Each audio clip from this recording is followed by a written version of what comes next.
Yo, guys, welcome to Terran Diamond 3. Oh, okay, boys, we're going to start microing it up.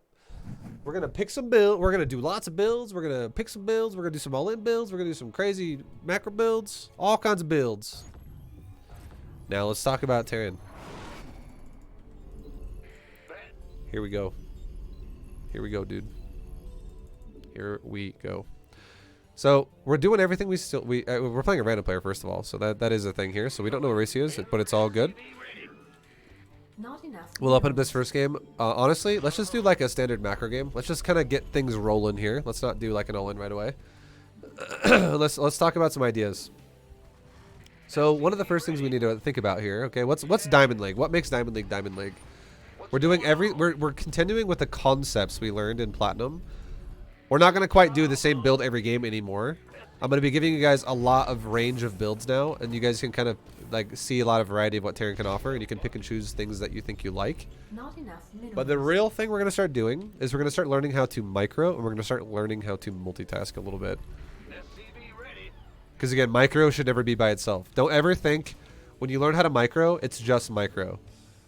Like learning how to micro is good, because it means you know how to use your units.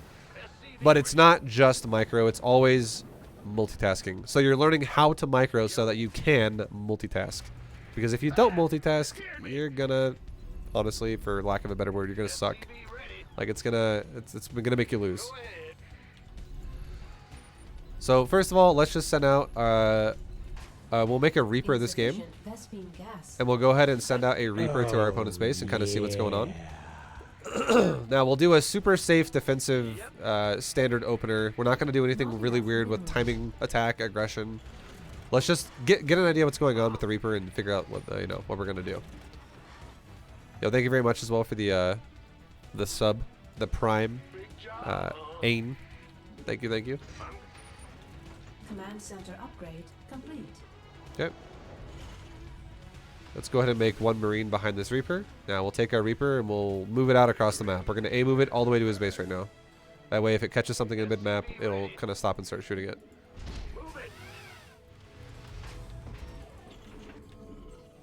Okay.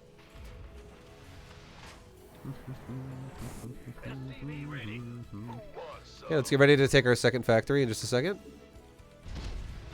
Now, what is he? He's a Zerg player. Okay, so now let's get into his base and let's kind of figure out what's going on. Now, I'm still going to make SCVs. I'm still going to make Marines during this. But look at this. We have a layer. We have a gas. This already looks kind of like B2GM or something. Let's go ahead and attack a drone. Cool, let's run away. Let's make our gas. Rally our command center to our gas. I can be here and I can be like, hey, Reaper, come over here. That way it doesn't just sit in the base and die. And now it's over here. And I can stop it right there when it's not in harm's way anymore. But now that I know I'm up against a Zerg, awesome. I also know he's going for a really fast layer. That's also something that we need to keep in mind. You know, that's definitely a thing that we need to worry about. This could be a quick Roach build. It could be, who knows, some type of an all-in. And now let's use our Reaper and let's poke it again. Let's see what's going on here. And we get another drone kill. Nice. He's not using any of his larva. That is a little scary. Because if someone doesn't use their larva, that's a possibility of an all-in. Now my Reaper has a second. Go back to my natural, drop some mules. Make some SCVs, start a depot, make a tank, make some Marines. Now go back to using my Reaper. Let's take a pass. There's a Baneling nest. Okay, so it looks like he's going for layer Banes, maybe Bane speed super fast. And now we can run away. Still no drones on this base. This is good for us. This gives us so much information as to what's going on in this game. We're not really needing to worry about a possibility of like, oh my god, the Zerg has so much economy right now. And now I can send a Reaper. Like, let's just have a Reaper go up here now. Have it go to the top. Just like, wait for just a second.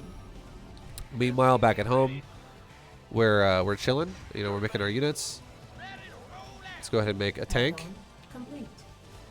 And now here comes some Zerglings into our base. But now they leave. He sees what we have. Okay, let's take another pass.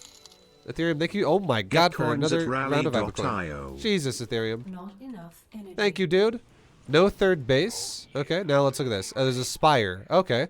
So now I know the Zerg's going for really fast mutas. Awesome. That's wonderful news. That's a lot of info right there for us to use. We can kill another drone. And notice how when I'm doing this, make SCVs. Attack a drone, make Marines. Like, I don't just only use the Reaper. I'm always hitting 4-5, 4-5, 4-5 behind my attack.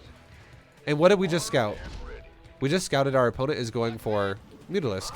So I now have confirmed what I'm up against. And we are doing a macro build, by the way, like we said before. But it's Mutas. So what I can do is, now that I know it's going to be Mutas, what do I want to make faster than I... Normally when we made like our Thors, right? That's what we're going to make. Normally when I made Thors, we would make them somewhat slowish. I would make like 3 or 4 tanks, and then I would start my armory. And I usually wouldn't start my armory as well until my upgrades were almost done. Jesus. Mila! Stop it! But, yeah, I normally would take my armory until my upgrades were almost done. But now that we know we're against Mutas, how about we do this? Because we know it's happening. Let's make like 1 turret. Let's make like 1 turret. Alright, I'm gonna close my door because this is really loud. Mila, chill out, bro. Relax. Okay. This better be good. Get our upgrades for our In the rear with Inji base. And yeah, now we're good to go. We can make a couple medevacs. We can start really quickly making our Thors. We can also now throw down a couple more barracks. Let's throw down like 3 more racks. And make our orbital over here. And now if these Mutas show up, there's a massive problem here for the Zerg, which is I'm already prepared for it. So it's going to be really hard for these Mutas to really accomplish much at all.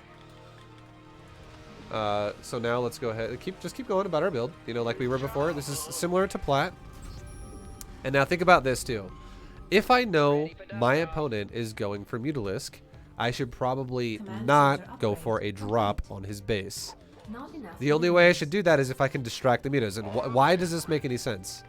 If I don't know where the Mutas are and I just go, you know what, let's drop his base, there's a chance my drop might fly directly where the Mutas are, and then I might just straight up lose my medevac. And that's not good. You don't want to lose units for free. That's really bad. So instead, what we can do is we can just chill. And I know I have an economy lead. That is a fact. I know I have an economy lead. So let's just maximize that. Let's just keep riding with that concept here. Not enough minerals. Okay, upgrades are almost done on the bio. We can start upgrades on the Thor for weapons. But yeah, notice how the build is super similar to what it was before. It's still very similar. It's just we're starting to think about the concept of what we're doing. And now check this out. Think about this too. We have a choice right now. Do we want to either, and also I'm making depots here in a line so Banelings can't just like walk into my mineral line. Do I want to either attack the Zerg or defend my base? You know how we can figure this out? Let's scan his third base. He's got no drones, so you know what that means? We should probably defend. Okay, now look, he's attacking us. Let's grab my army and run away a little bit. Kite our back a little bit.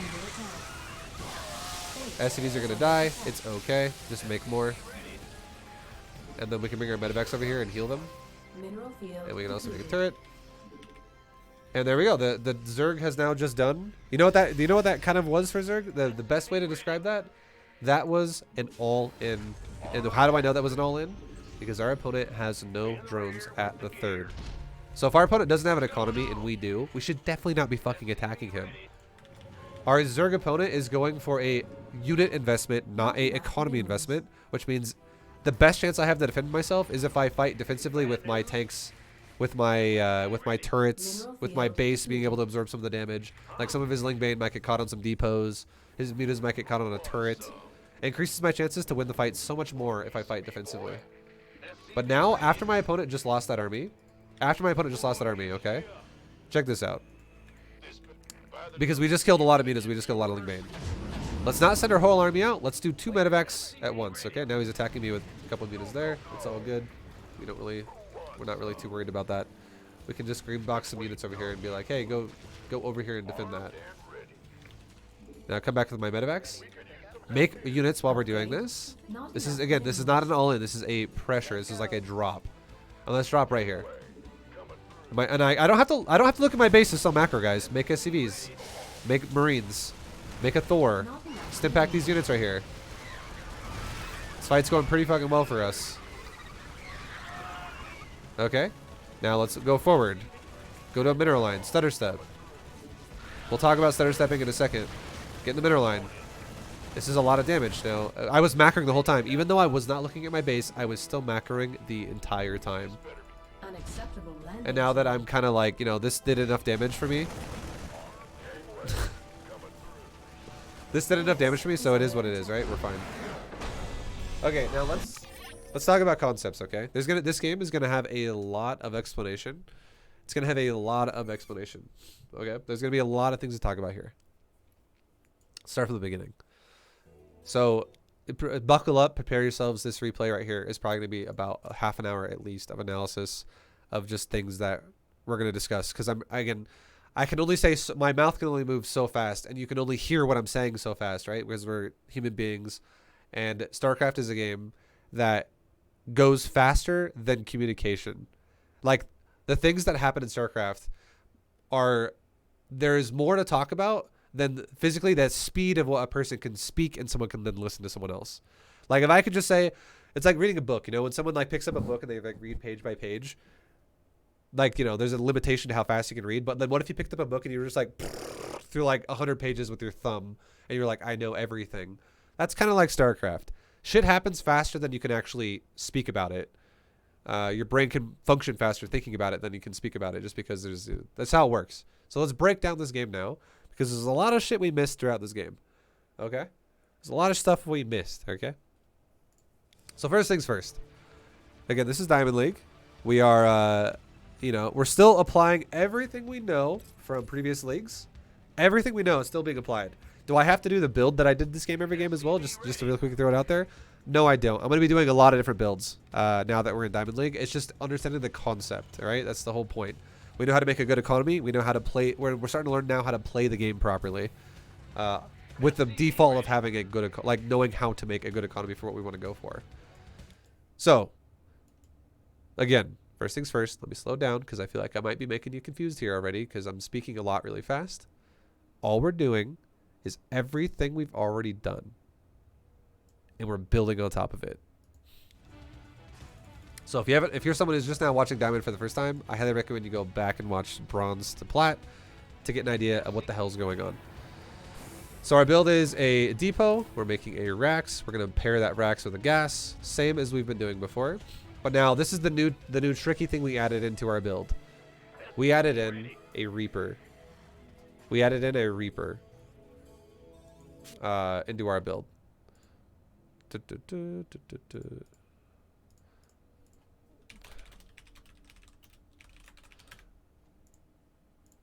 We added in a Reaper into our build, and this is going to be for you know, setting up attacks. To like, it's really just a scout. It's really a scout, but it's also going to be able to do some damage if we, you know, see a potential to do that. We'll talk about how to micro it once we get there. But now again, everything we're doing behind that is pretty much the same stuff as before. We're getting our second depot, so we don't supply block. We're making a marine. We're making SCV. We're eventually going to make our factory and our reactor. All good. Now the Reaper is going across the map. We are going to scout across the map, and we're going to see what's going on. We also, this guy was random too, so we didn't even know what race he was. And now we've confirmed, it's a Zerg player. Okay, so we're fighting Zerg. So what do I do now? A lot of Terrans out there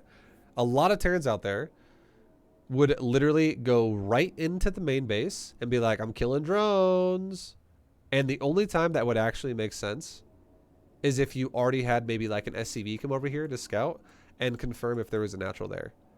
And for people that want to make an argument whether it is or isn't okay to scout with an SCV when you go for a Reaper, I've been on both sides of the fence on this, and now I feel like with just more information, you know, like this is like years ago, by the way. This is not like today. It's totally okay to scout with the Reaper, even if it's totally okay to scout with the SCV, even though you're gonna still go Reaper first. So for this game, we just use the Reaper. In the future, we're probably also going to start using an SCV to scout. And the reason why that is, just to throw it out there, again, I'm trying to teach you guys everything all at once, right? It's going to sound like a lot, but you can always re-listen to everything I say if it overwhelms you. But the reason why scouting with an SCV before the Reaper goes across the map is because if this Zerg player, for instance, would have gone for like an early pool, and I didn't know that, and I'm also going to do a command center on the high ground, or on the low ground, what could happen is my Reaper could be like, you know, like right here on the map as my Reaper finishes, and it's like almost to his base. And if the Zerg player made Zerglings really early and ran up and around and avoided the middle of the map because he thinks I'm going to make a Reaper, which is really standard for Terran to do, suddenly, as my Reaper's across the map near the Zerg's expansion, like 6 Lings walk over here to my natural and kill my SCV building the command center. And then if it's 6 Lings and all I have is 1 Marine, and this Marine can't beat 6 Lings by itself, and it doesn't have enough range to shoot the Zerglings from there, especially if they're like up here, all that means is my command center is going to get like denied. It's going to probably die if that happens.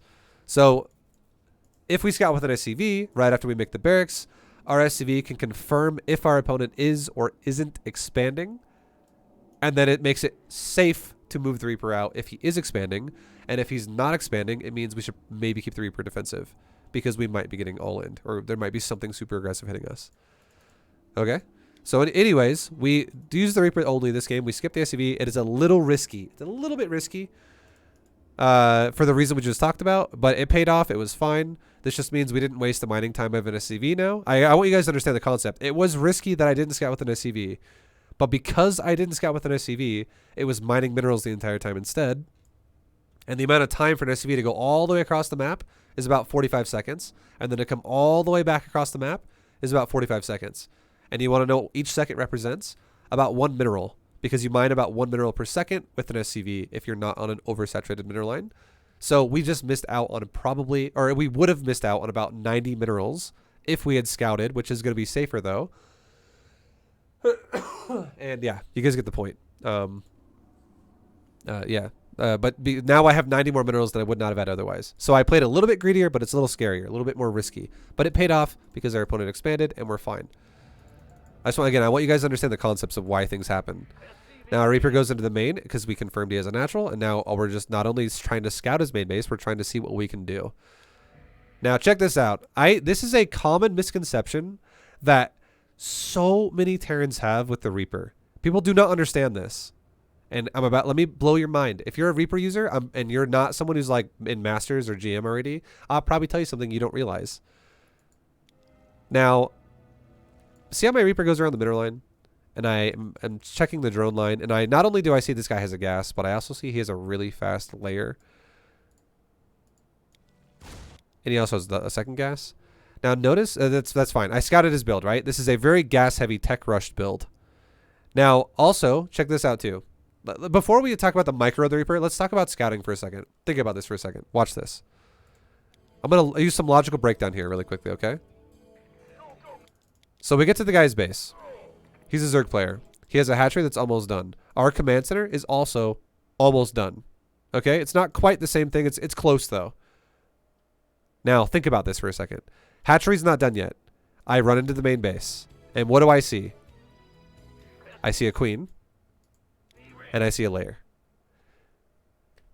Just because of what I've seen, we can already tell what his build was. I can already tell you what his build order was.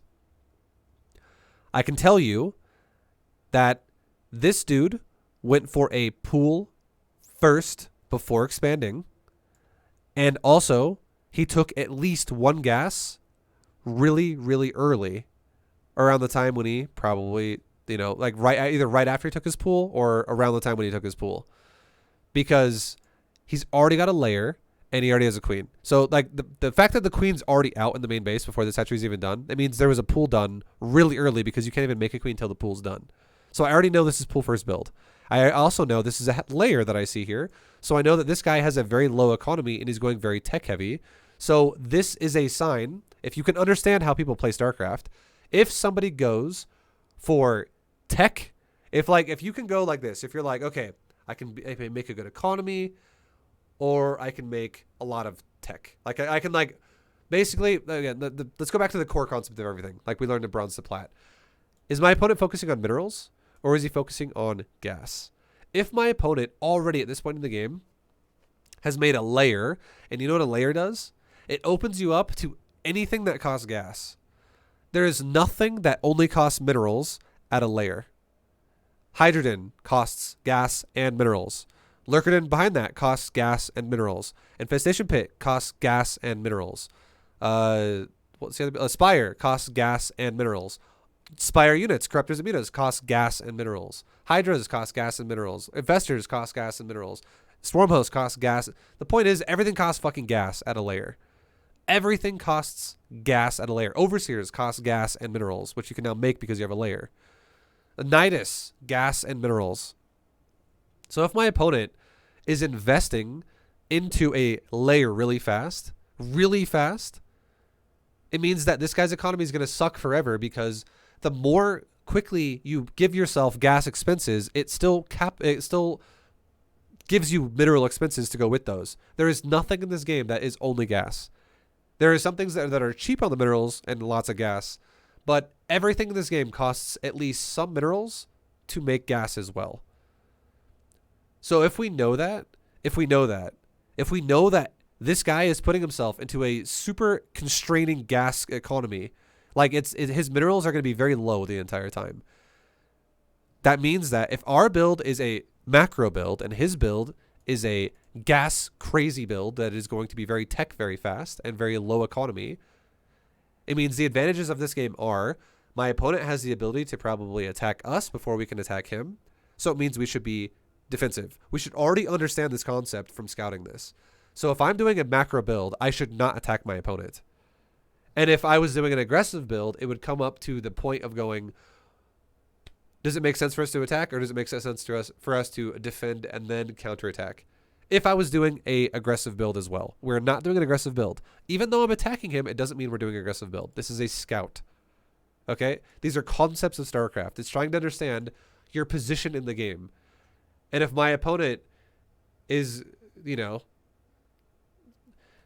setting up a big type of like a tech attack, I should not, like, basically, let me give you an analogy. Let me give you an analogy, okay? Let me give you an analogy. My opponent basically just like used whatever little money that he had to buy like a grenade, okay? He bought a grenade. He has a grenade in his hand. And I invested my money to make a big like cement compound or something like that. I have like this big ass base. Now it makes the most sense for me to win the game there if I let him throw his little grenade at me and it blows up and it does nothing. It hits my wall essentially. And then I walk out and then I fight him after and then he's going to die. Easy peasy. But if I attack someone who plays like this, when I have underinvested into my, if I have underinvested into my military and overinvested into my economy, and then I meet him mid-map, he's going to have an advantage for a brief window of time, because over time I'll surpass it with my economy. I will die if I take a bad fight early game, because I'll let him kill my army, and then he'll just run over my base and kill my base with no army, and then it's just a bunch of SCVs. So again, you should understand, just by seeing this, we should be defensive. If you don't understand the analogy, I mean, it's kind of, I don't know, it's kind of a bad analogy, not the greatest. But I just want you to understand the concept here. It makes no sense for us to attack him. It literally makes zero sense to attack him with the build we've chosen versus the build he's chosen, okay? That's a big thing to know. And harassing someone and attacking someone are two totally different things, which we'll talk about throughout the whole series, or throughout the whole video, like the Diamond and Masters and stuff. So now our Reaper's in his base. Let's talk about Reaper Micro. So I ran around and I scouted his base, and I'm like, okay, I see everything you have. Now, I'm going to attack a drone. Now, this is where a lot of Terrans make a mistake. A lot of Terrans make a mistake here because you know what they do? They throw a grenade right away. So I know we just used a grenade analogy, but I'm going to use another one. It's a KD8 charge. They throw their Reaper grenade at a drone, and that's a mistake. And why is that a mistake? It's a mistake because the Reaper grenade takes an entire auto attack from your Reaper, because it has to do the attack animation of throwing the grenade at the drone. And a grenade only does 5 damage. But the Reaper's auto attack does 8 damage. It does 4 times 2. So if I can hit a drone for 8 or 5, I should prioritize the 8 damage, because it increases the chances that I'm going to kill this drone faster. Now, a drone is a unit that has regeneration, so by default, it's going to take me about 6 hits to kill a drone. And the reason why is because 5 times 8 is 40, which is exactly what the drone has. But a drone does have regeneration, so it will regenerate 1 hit point every 3 seconds. So it's going to live with a little bit of excess health afterwards. Now, if I throw a grenade, and if I don't miss a single auto attack, if I do not miss a single auto attack, I will still kill a drone in a grenade and 5 hits. Whereas if I auto attack it, it'll just be 6 hits. It's the same thing either way if I don't have to move the Reaper. However, if I have to move the Reaper due to any situation, like if a Queen is pushing me away or if Zerglings are pushing me away, I'm actually going to take possibly a little bit too long to kill the drone, and the time it can regenerate those 3, like, you know, the difference of the 3 hit points where it's 5 to 8. 8 if I auto attacked it, 5 if I grenade it. And it might regenerate enough to where, like, if I shoot it for like the 6th attack, it'll live with like 1 hit point because it regenerated more than 5 hit points because I used the grenade in the mix. I hope that concept makes sense. It's a difference of 45 damage or 48 damage because we're comparing one grenade and like, it's all auto attacks are 8 damage, 8 damage, 8 damage, 8 damage. Okay, but the difference is grenade does 5, auto attack does 8. So this final auto attack could be like, oh well, it could be 48 instead of 4. Go from 40 to 48, or it could be 40 to 45 because of the grenade. I hope this makes sense. The point I'm trying to make here is we should not use our grenades to just straight up attack a drone. Like, if our opponent is not going to pull them away. Now, this is why StarCraft's so fucking confusing and it's hard to explain all the shit. Now, if you notice, your opponent is going to counter micro your Reaper. Now, things change. Okay? Now, things change. Alright, I'm just going to ban this guy because he's like being a total dickhead. Okay, now things change. So, if I have a Reaper that throws a grenade at a drone, there is one thing it does that is a good thing. It's not always a negative. It's not like, oh, it does less damage and that's it. Here's the positive what it does. It actually launches. So if I throw a grenade, like let's say right here, what it does is it explodes in a radius. Let's use the Reaper as an example. Okay, pretend that I throw a grenade right where the Reaper is. So the grenade is the Reaper, and the radius of the explosion is the green box.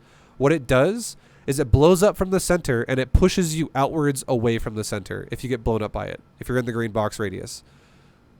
So if the grenade blew up where the Reaper is, and let's say a drone was like right there where the green box is now, it would push the drone up a little bit because it would push him away, and it basically stuns the unit for about 1 second. It like launches them in the air and then they land away from where the center was. We'll see it. I'm sure we're going to see it many times throughout the series. But it's actually worth it for the Reaper to throw a grenade at a drone if you think your opponent is going to run the drone away and try to counter micro your Reaper killing the drone. Then that's totally fine because it guarantees you're going to get like an extra attack to hit the drone with because you're going to, you know, not allow him to run away. So grenade is a judgment call. It's not worth using a grenade if your opponent is not pulling his drones around. However, it is totally worth using a grenade if your opponent looks like they're going to try to run their drones away from you, and you can throw it in front of them so that they have to knock back towards your Reaper. It gives you more time to kill the drone because it's trying to currently run away from you. Another thing a grenade does is you can also use a grenade. And another reason why, and here's the final reason why, okay? Here's the final reason why you shouldn't just go to someone's base unless you're like already GM where it's by default you're expecting your opponent to have amazing micro. If we're in Diamond League, it's actually good to save the grenade instead of blowing it right away because number one, your opponent might not pull the drone and you might just lose the drone. And it'll die. It'll actually take more damage faster if you don't throw a grenade at it because you're auto-attacking instead of using an attack animation to throw a grenade for one of the auto-attacks. Now, another thing a grenade does is it's actually not only an aggressive tool, it's also a defensive tool you can throw at like a queen. And you could actually knock a queen away from you and stun it for a second while you run out of his base and don't lose the Reaper. So you don't always want to use the grenade aggressively and then just lose the Reaper right away. Sometimes it makes more sense to use it defensively to make sure your Reaper doesn't die. So that was a lot of explanation about scouting and Reaper and shit like that, but that's kind of the gist of it. That's the idea of what the Reaper is. It's really just, number one, first and foremost, a scout. Secondly, behind that, if we can get any damage on top of that, that's wonderful, but it's not required. It's just great damage. If you could actually kill something here, it's great, though. And notice how my opponent doesn't pull a drone? I mean, it's going to happen a lot in Diamond League, I'm not going to lie. I feel like a lot of players will let that happen. And we run away. All good. I scouted his build, and I just killed a drone. Now, I am macroing my base and shit like that. I'm going into, you know, our build order, essentially. And behind that, I will then grab the Reaper again, and I'll go do second pass I'll be like, cool, let's go confirm what his tech is or confirm what his build is looking like, and let's go poke drones again. So we set up all our shit at our base, and then we go again. And now while I'm doing this again, let's look at my controls. What am I controlling? Currently controlling a Reaper for a second, and look, I just macroed for a cycle there. I just macroed a cycle there. 4 or 5, 4 or 5. Notice how I'm always selecting 4 or 5, 4 or 5. Even if I look at the Reaper, 4 or 5, 4 or 5, 4 or 5. I dropped a couple mules there. I dropped a depot there. I'm still going to take the Reaper. Look at 4 or 5. In just a second here. 4 or 5, 4 or 5. I am always checking. And see how, like, right now, for instance, my Reaper is getting attacked by the Queen. It's getting attacked by the Lings. This is not the time to stop and try to kill a drone. It is not the time to stop and kill a drone, because if we do, we're going to lose the Reaper. So what do? We run away. We just leave his base. And look at the selection again. 4 or 5. I am grabbing SCVs. I am grabbing barracks units. I'm making shit. I am making stuff. It's very, very, very, very important to, you know, to make things out of your buildings. And again, this is where multitasking comes in. So the concept is this. This is the concept for multitasking. This is something Terran players really need to learn. And I'm not going to lie, Terran players need to learn this faster than Protosses and Zergs. That's just how it goes. Because Terran is the race that I would say has the most harass potential. And it's because the Reaper is so early in the game. The Reaper changes it for, like, Zerg and Protoss have harass potential in the mid game, but Terran has the fastest because of the Reaper. It can jump off cliffs and shit like that, and other races can't really do that quite as well. Protoss is in the middle, Zerg is like last in that regard for the early game. Now, think about this. Look at my, we'll actually think about this from a multitask perspective here for a second. Watch my Reaper. Watch the Reaper. Okay, let's see it right when it moves. So it's obviously not moving right now because I'm macroing, so that's all good. I'm macroing, and it's going to give me time to now set up this fight. Now, the problem that a lot of people have when they don't multitask is that if I'm going to go in this guy's base for 40 seconds, like let's remember, 306 is when I start. Let's actually calculate it exactly. 306 is when I start. Now, let's see how long it takes me to leave his base. About 37 seconds or so. We'll just average. Let's just say 40, okay? Just say 40 because it's fucking easy. It's easy to understand. It's not an awkward number. We'll just say 40 seconds. So I left his base. From the time I went into his base to the time I left his base was 40 seconds, okay? Now, the problem a player has when they don't know how to multitask is that they will spend that entire 40 seconds only touching the Reaper, and nothing will get made out of your base. And you want to know how much time it takes for an SCV to make? It's 12. So you could make at least 3 SCVs. Kind of like 3 SCVs and a third of a 4th SCV per command center. So that's a lot of SCVs. That's 6 SCVs out of 2 command centers that I could have. Now imagine if after this was over, I only had 22 SCVs. What if I only had 22 instead of 28? That's not fucking good. That would make me fall very far behind. Look at this depot. It's been building for 17 seconds. What if I never started that? Look at these Marines. They take 18 seconds to build, and I already made 2, and I'm making 2 more. I can definitely squeeze out 4 Marines off this barracks in the time of 40 seconds. That's because 18 plus 18 is only 36. So the point I'm trying to look at the tank. It's been making for the last 10 seconds, so I would have no tank in production. Look at this barracks. It's been building for just over 40 seconds. And if I started this barracks before I started the attack, that would still be okay. Like, that barracks would still be what it is because I would have built it just before I went into his base. But there's so much shit I would have missed in the time of 40-second time frame if I didn't do anything. I would have missed so many things. I would have 4 less Marines, 6 less SCVs, no depot. You know, and I would be like, oh, okay, well, probably should macro again. That's what so many players do, and it's really bad. But now, let me explain to you when you should be macro cycling. Look at this for a second. Reaper goes in. We just macroed before it. It's fine. We go in. We're looking. Cool. I kill a drone. Now, as soon as I attack that drone, I do not have to look at my base to macro. But think about this for a second. If I fucking... What am I going to do with the Reaper right now? What am I going to do with this Reaper? Am I going to fucking A-click? It doesn't make him shoot faster. If I repeatedly attack that drone, it does not make him shoot faster. Like, it's just spamming commands for no reason, essentially. It's going to do nothing to change the situation at all. 0. It literally does 0 to change anything. And I'm currently not needing to run away from any Lings. There is no Queen here that I need to worry about to, like, micro the Reaper properly. There's nothing happening. So if I just attack that drone, my Reaper's going to attack the drone. And then this Reaper's going to take the next like 4 seconds to kill that drone. And you know what that 4 seconds could do for me? Hit 5, hit 4, make sure I'm macroing my cycles of macro. So I can make sure I'm spending my money properly. Make sure I'm making things properly. I could fix that gas for a second. Or like if I did look at my base, I could then come back and fix the gas really quick. Re-rally it to the natural. There's a lot of things I could do. For like the 4 seconds. Again, it's just like 4 seconds. Are we going to macro for the next 40 seconds or like the next 15 seconds? Definitely not. We can keep our screen here if we need to and just focus on macroing for a second while this is happening.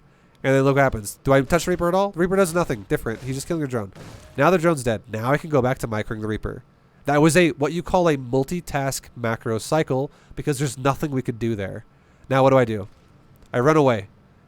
Now think about this. If I'm running right there with my Reaper away from these lings, how long is it going to take for my Reaper to go from here to there? I would say about 3 seconds. It's not going to be like half a second. And he's like, that would be this Reaper would be the fastest unit in the fucking game if I could get there in half a second. It's going to be probably 3 seconds to get from where I am now to right there. And you know what that is? That is a moment of 3 seconds where I could go 5, check my SCVs, 4, check my Marines, check my tank.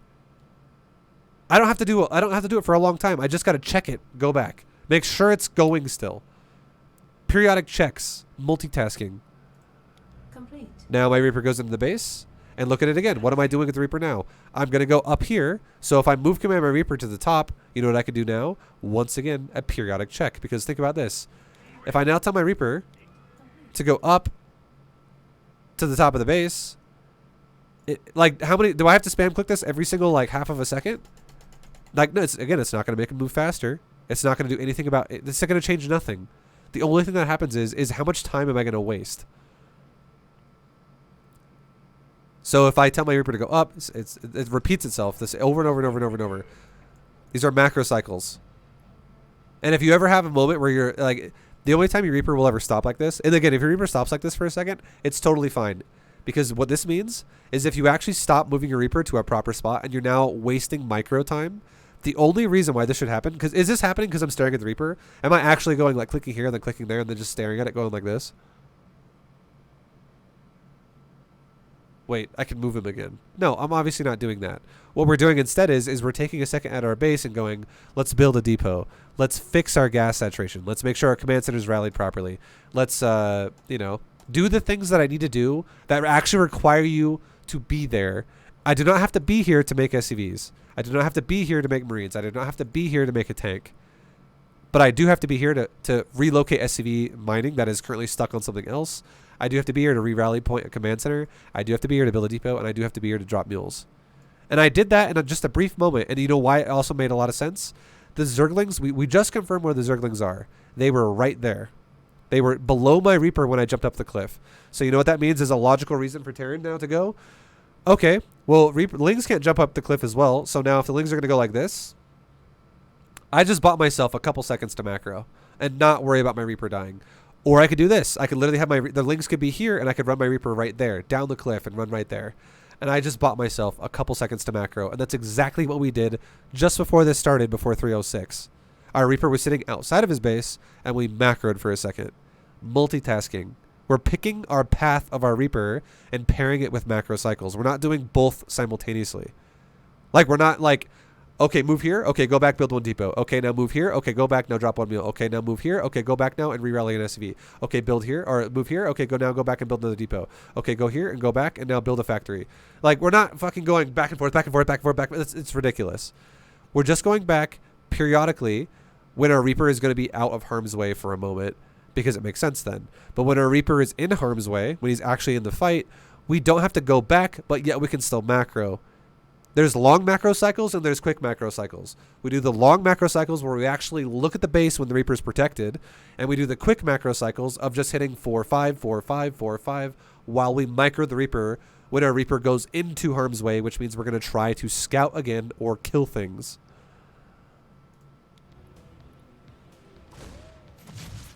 So we go into his base.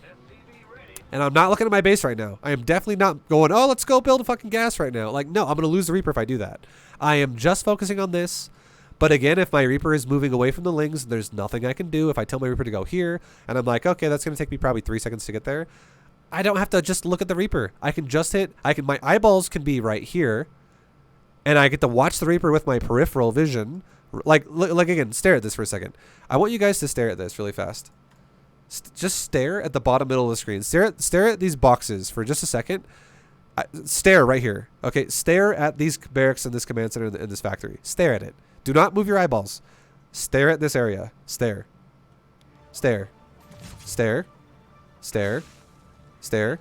Now, could I tell what was going on with the Reaper while I stared there? I'm going to say yes, I could. Because all I need to know is, okay, there's units here that are attacking me, and a queen that was attacking me, and my Reaper is going to die.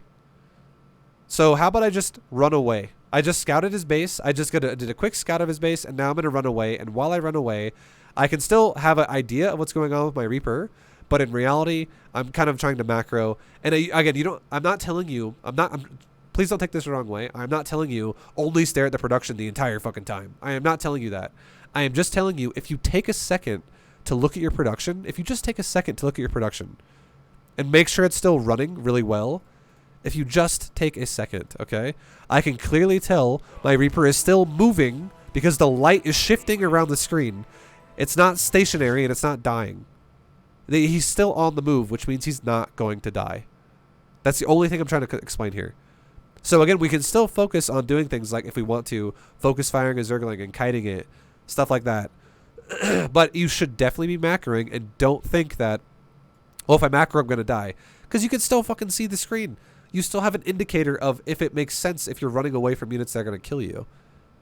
Like you can clearly see a ball of light going across the screen. So multitasking is required, and people need to learn how to do this. If you cannot do this, you're going to struggle. And now we run away. And now, am I watching this Reaper the whole time while it runs away? Definitely not. Like, look at where I told this Reaper to go. I told him to go like the middle of the map. I don't give a shit about these Lings. I ran so far back out of this guy's base. This is so much time going from like up here down to here now. You know what this is? Another macro cycle. This is actually building buildings. Building a depot. We can start a starport or something like start a tech lab. You know, we can do all these building things because our Reaper is on the move and he's no longer in harm's way. And then we do it again. Same concept again. As soon as we go into his base, what are we going to do? We scout for the third. We just want to see if the Zerg is taking a third or not. And here's the thing, right? Think about this. Now we're going to go back, because now the Reaper is going back into the scouting range again. Did we expect to see a third there? No, I did not. But would it have been nice to have seen a third? It'd be fine. Whatever. It's not a big deal. It's just, if a third existed, then a third exists. Now we know there's a third there. But why did I not expect a third? The reason why I didn't expect a third is because last time we went by this base, there was like no drones there. And there was like no drones there when I had like half a saturated mineral line, and Terran's supposed to be slower than Zerg. And the only reason why there was no drones there is because we also confirmed this guy's going for ridiculously fast gas. So here's the thing. Think about it like this. Is this guy going to take a fast third? And if he was, then we know there's a third there. But if there's not, it means it's going further into the same thing we already know, which is that this guy is doing a tech rush to build. So now what should we do with this Reaper? We should probably go check his base. And here's a good concept to understand. If my opponent is going for a third base with a layer, you know what that probably means? It means he's probably going to do things that are cheaper, but you can mass more of. But it also requires a layer to have it. So if there was a third here, you know what I would think to myself? Maybe this guy's going to go for like Roach Speed and Ravagers. Or maybe he's going to go for Mass Hydras. Something that's a little bit cheaper, but you can make a little bit more of, because this guy is definitely not prioritizing drones. And he's also prioritizing a bit more on the larva side. Is it a good build? Definitely not. I'm not trying to say it's a good build or anything like that, because the gas is insanely inefficient, and that's what we learned in Bronze to Plat. But think about the concept. If our opponent goes for more larva, they're going to make something that's a bit cheaper that requires a layer. Roach speed, roaches, hydras with upgrades, free speed and range, things like that. Now, if my opponent does not have a third, you know what that probably means? He's going to go for something that's more expensive on the layer, because he's putting less priority into the larva, like Mutas. like fucking Swarm Host, like I don't know, Infestors, I guess, but it's not gonna happen realistically in Diamond. No one's gonna use Infestors like that. He would just die. He'd be like a troll build. It would make sense if we thought like Mutas, for instance, because Mutas are way more expensive than Roaches and also Hydras. So that he doesn't need as much larva to use those. So we can already be thinking to ourselves, it already seems like a Muta build.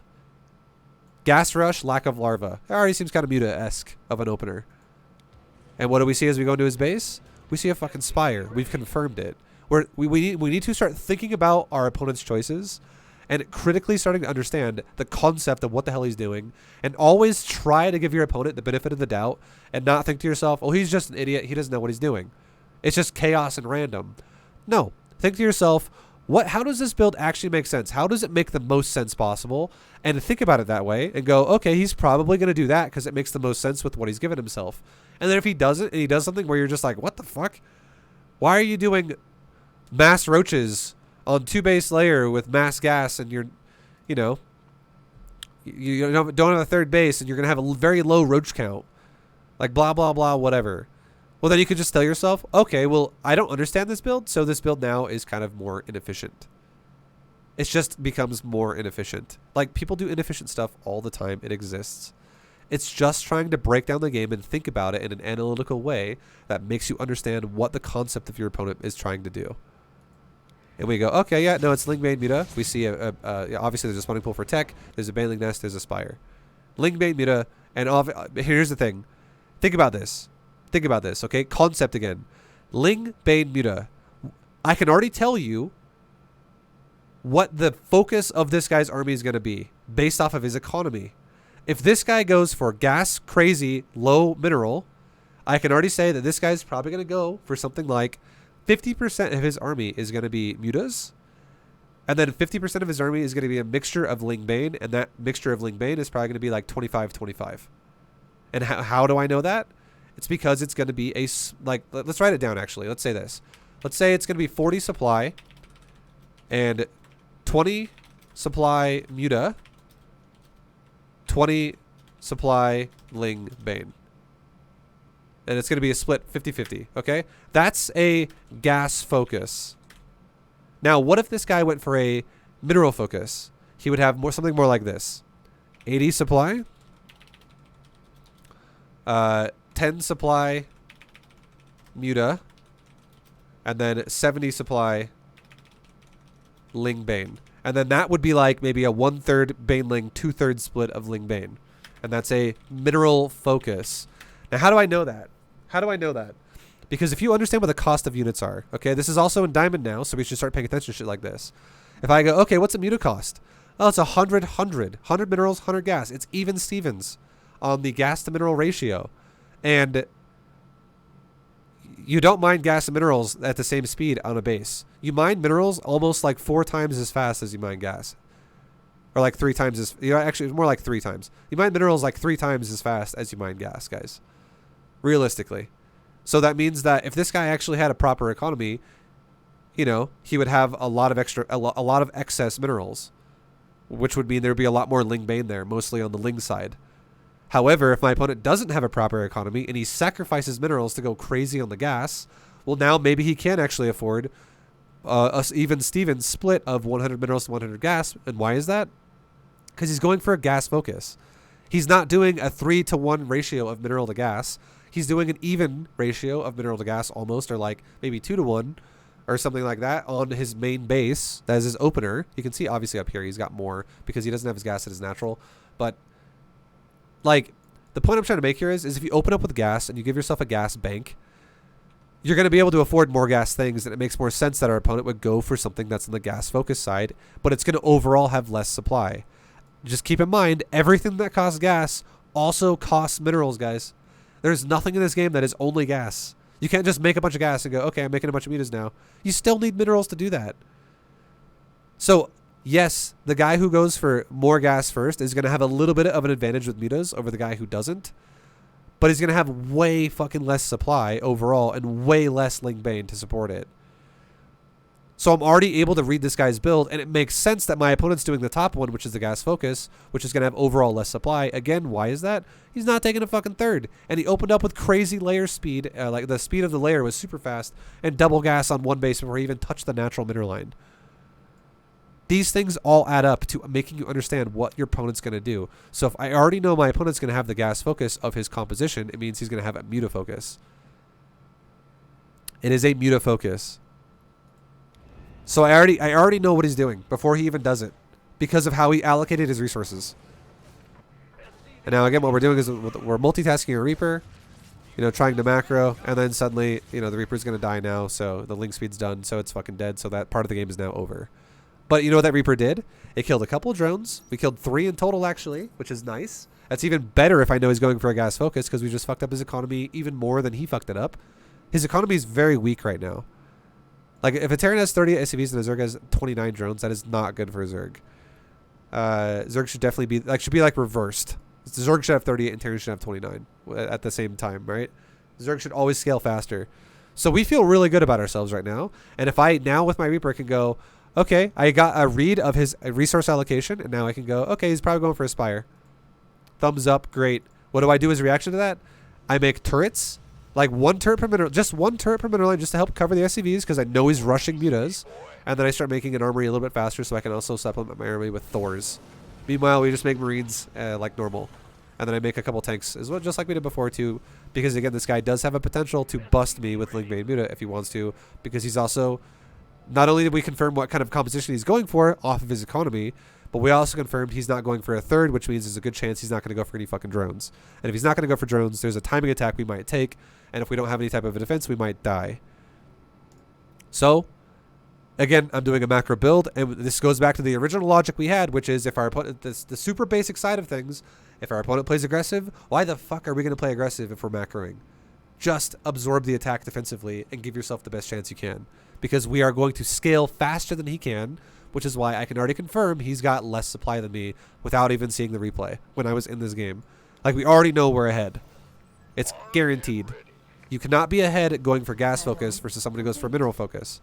If you're going to do a macro build, it needs to be a mineral focus. If you're going to go for a gas build, it needs to be an all-in or like a timing attack that is going to happen early to win the game early. Otherwise, you're going to die because you're just going to get outpaced. And then now this just falls back all... Now with knowledge of that, now this falls all the way back to what we did in Bronze to Plat, which is, do we actually know how to set up a good economy? Because that's a big part of the game. It's a big part of the game to just know how to set up an economy. And we are. We're doing it mineral focus first. And why are we doing mineral focus first? Because we're fucking taking expansions. We're setting up our economy as a priority and following it with army. We are not going army first and then economy later, which is what he's doing, which puts you in a spot where you have to do damage, otherwise you're dead. SCV ready. Research. SCV ready. Ready for dust time. Command center. Ready. And now we're taking our third base.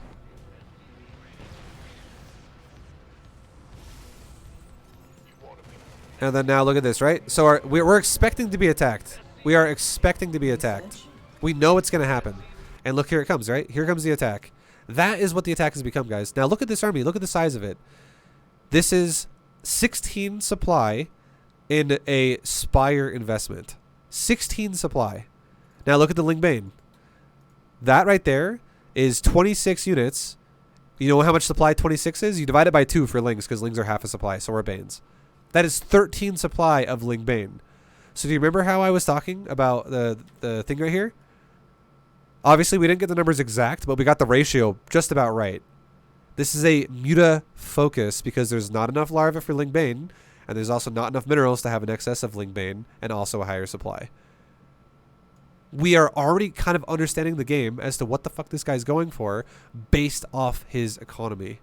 And he also just so happened to attack me right as we scanned his base. And why did we scan his base? We just wanted to confirm much later in the game now, like 3 minutes after my Reaper has died. Has this guy actually taken a third base or not? Because we didn't get attacked yet, and we were wondering, is this guy going to actually fucking take a third, or what's he going to do? What's going to happen here? And we see, oh, there's a third base. And look at it again. Gas. Gas. He fucking sacrificed drones for the gases already. And he has 1 drone on the mineral line. This is another example of a gas focus. This is not a build that scales well. This is a build that needs this attack to win the game right now, otherwise he's dead. Base is under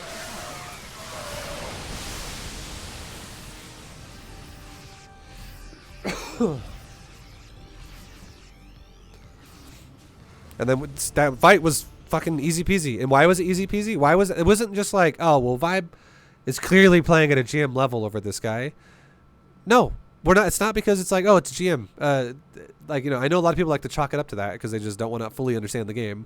The reason why that fight was so easy is because we understand our situation. You know what could have happened? What if I don't understand my situation? And what if I had fucking loaded up medevacs? Think about this for a second. This is shit people do all the time because they don't know how to play the game. What if I loaded up these 2 medevacs with 16 Marines and I was like, fuck it, I'm going to attack.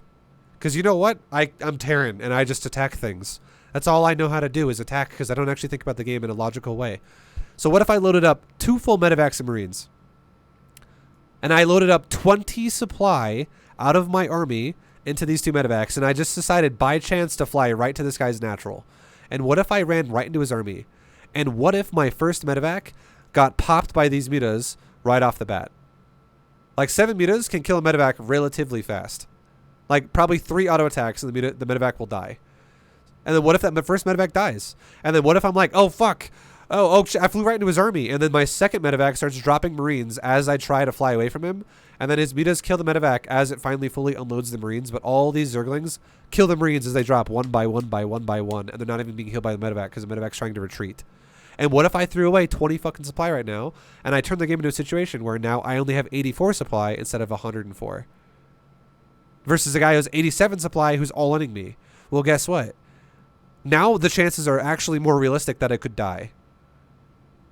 So it makes no fucking sense at all to attack this guy right now, when the advantage for me is to play defensive after I've confirmed what kind of build he's going for versus what kind of build I'm going for. And when you have a build that is a macro build versus a build that is an all-in build, the macro build should be the one that's defending, not attacking. Because your advantage is time, because the longer you have, the more you make over your opponent. Concept of game. Does every game now am I telling you, oh, against Zerg in general, am I going to generalize it and say, well, every time you fight Zerg, just defend? No. That's not what it means at all. It just, this game, aggression versus defense, defend his ass. Do not have a weak-ass army because you're macroing. Go attack him when he's got a strong army because he's all-inning you. That's not time to move out of your base.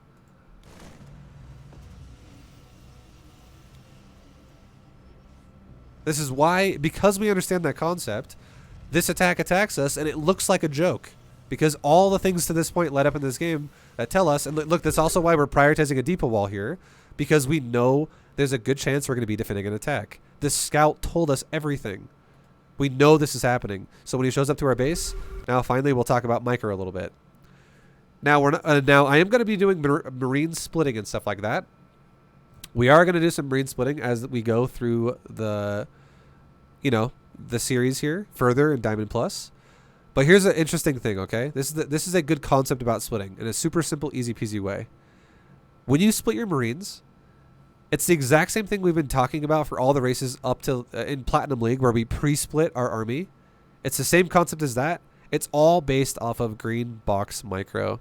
And it just means that you just got to get more accurate and better with your mouse. So if I wanted to micro this as best as I possibly could, there's 2 things I need to do here. Number 1 is I need to spread my Marines apart. That's a fact.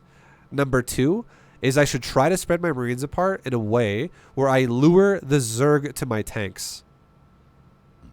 Because again, we want to use our advantages, right? So if I spread my Marines out and make some of them go over there and some of them run into the Lings over there and then some of them run way the fuck up here, it makes no sense. Because I'm not using my other units, like the tanks, for instance. However, if I allow the Zerg to get closer to me, and then I run backwards towards the tanks, if I were to then spread out in this area, or in this area, or in this area, suddenly my tanks start pounding Zerglings as they run into range of tank, and I have a way better fight. Now I'm not going to say that we did that this game. That is a bit more advanced. We will start doing that eventually, shit like that. But for now, all I did, here's the easy way to split. This is all we did. I green boxed the majority of my army. We got to start trying to be accurate with our mouse. I didn't green box every unit. I green boxed the majority. So I left a couple Marines to sit there. And you know why I did that? Because when Zerglings attack a unit, so if it's Banelings, they'll just run it over and kill it. And that's nice because you make him burn Banelings. So let me show you a paint example. If my opponent has a ball of Banelings, okay? And then let's say I leave 3 Marines, just like, because I green box the majority of my army and I run most of it away, but then a couple of units get left. If this Baneling attack smashes into that, and then smashes into that, and then smashes into that, after the first hit, instead of being this big, it'll be this big, right? Or okay, this is hard to do because it's like awkward how it moves like that. It'll be that big after the first hit. It'll be that big after the second hit. It'll be that big after the third hit. His Baneling count will slowly start to shrink if we start shaving Banelings off because units just sacrifice themselves.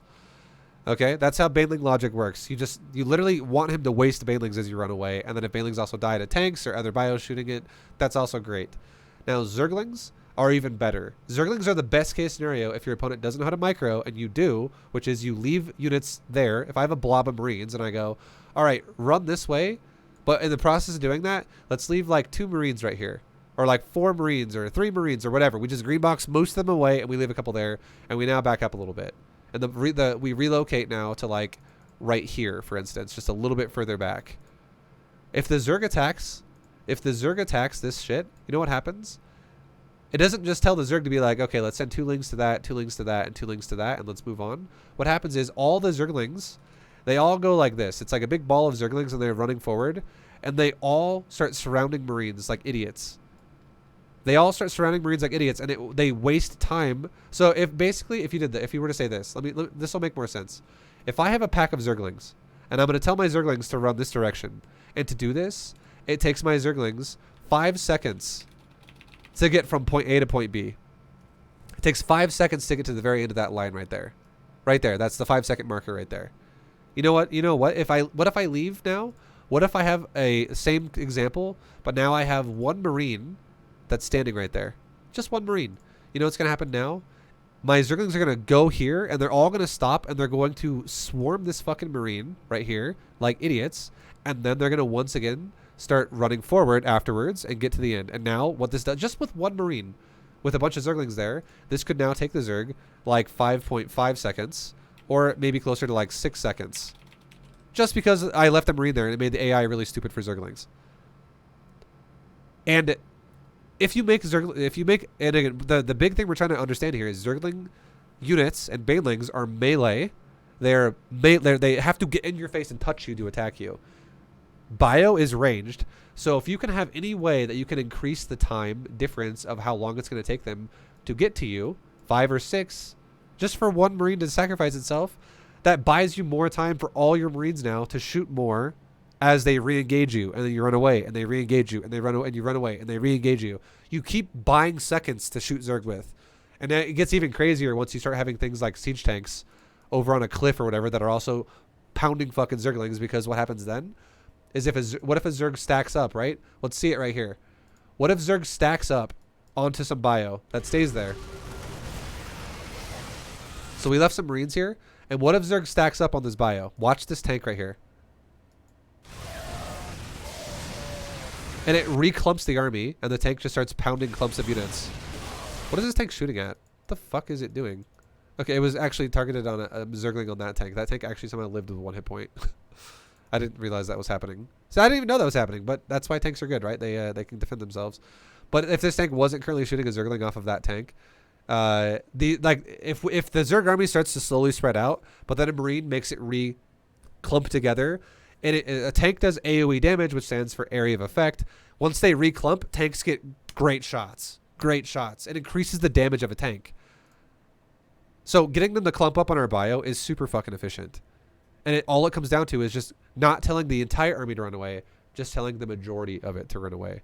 So we're basically telling, every time we have a group of units, we're telling 5% of our Marines to jump on a grenade, essentially. Hey guys, sorry, you're going to die. But in the process of you dying, you're going to save many more of us. It's efficiency. It's just efficiency. We're reclipping the Zerg over and over so he gets AoE'd like fucking crazy. Now think about if you have Widow Mines. Imagine if you have Hellbats. Like other things with more AoE, it gets extremely insane. It gets nuts when you start doing things like this.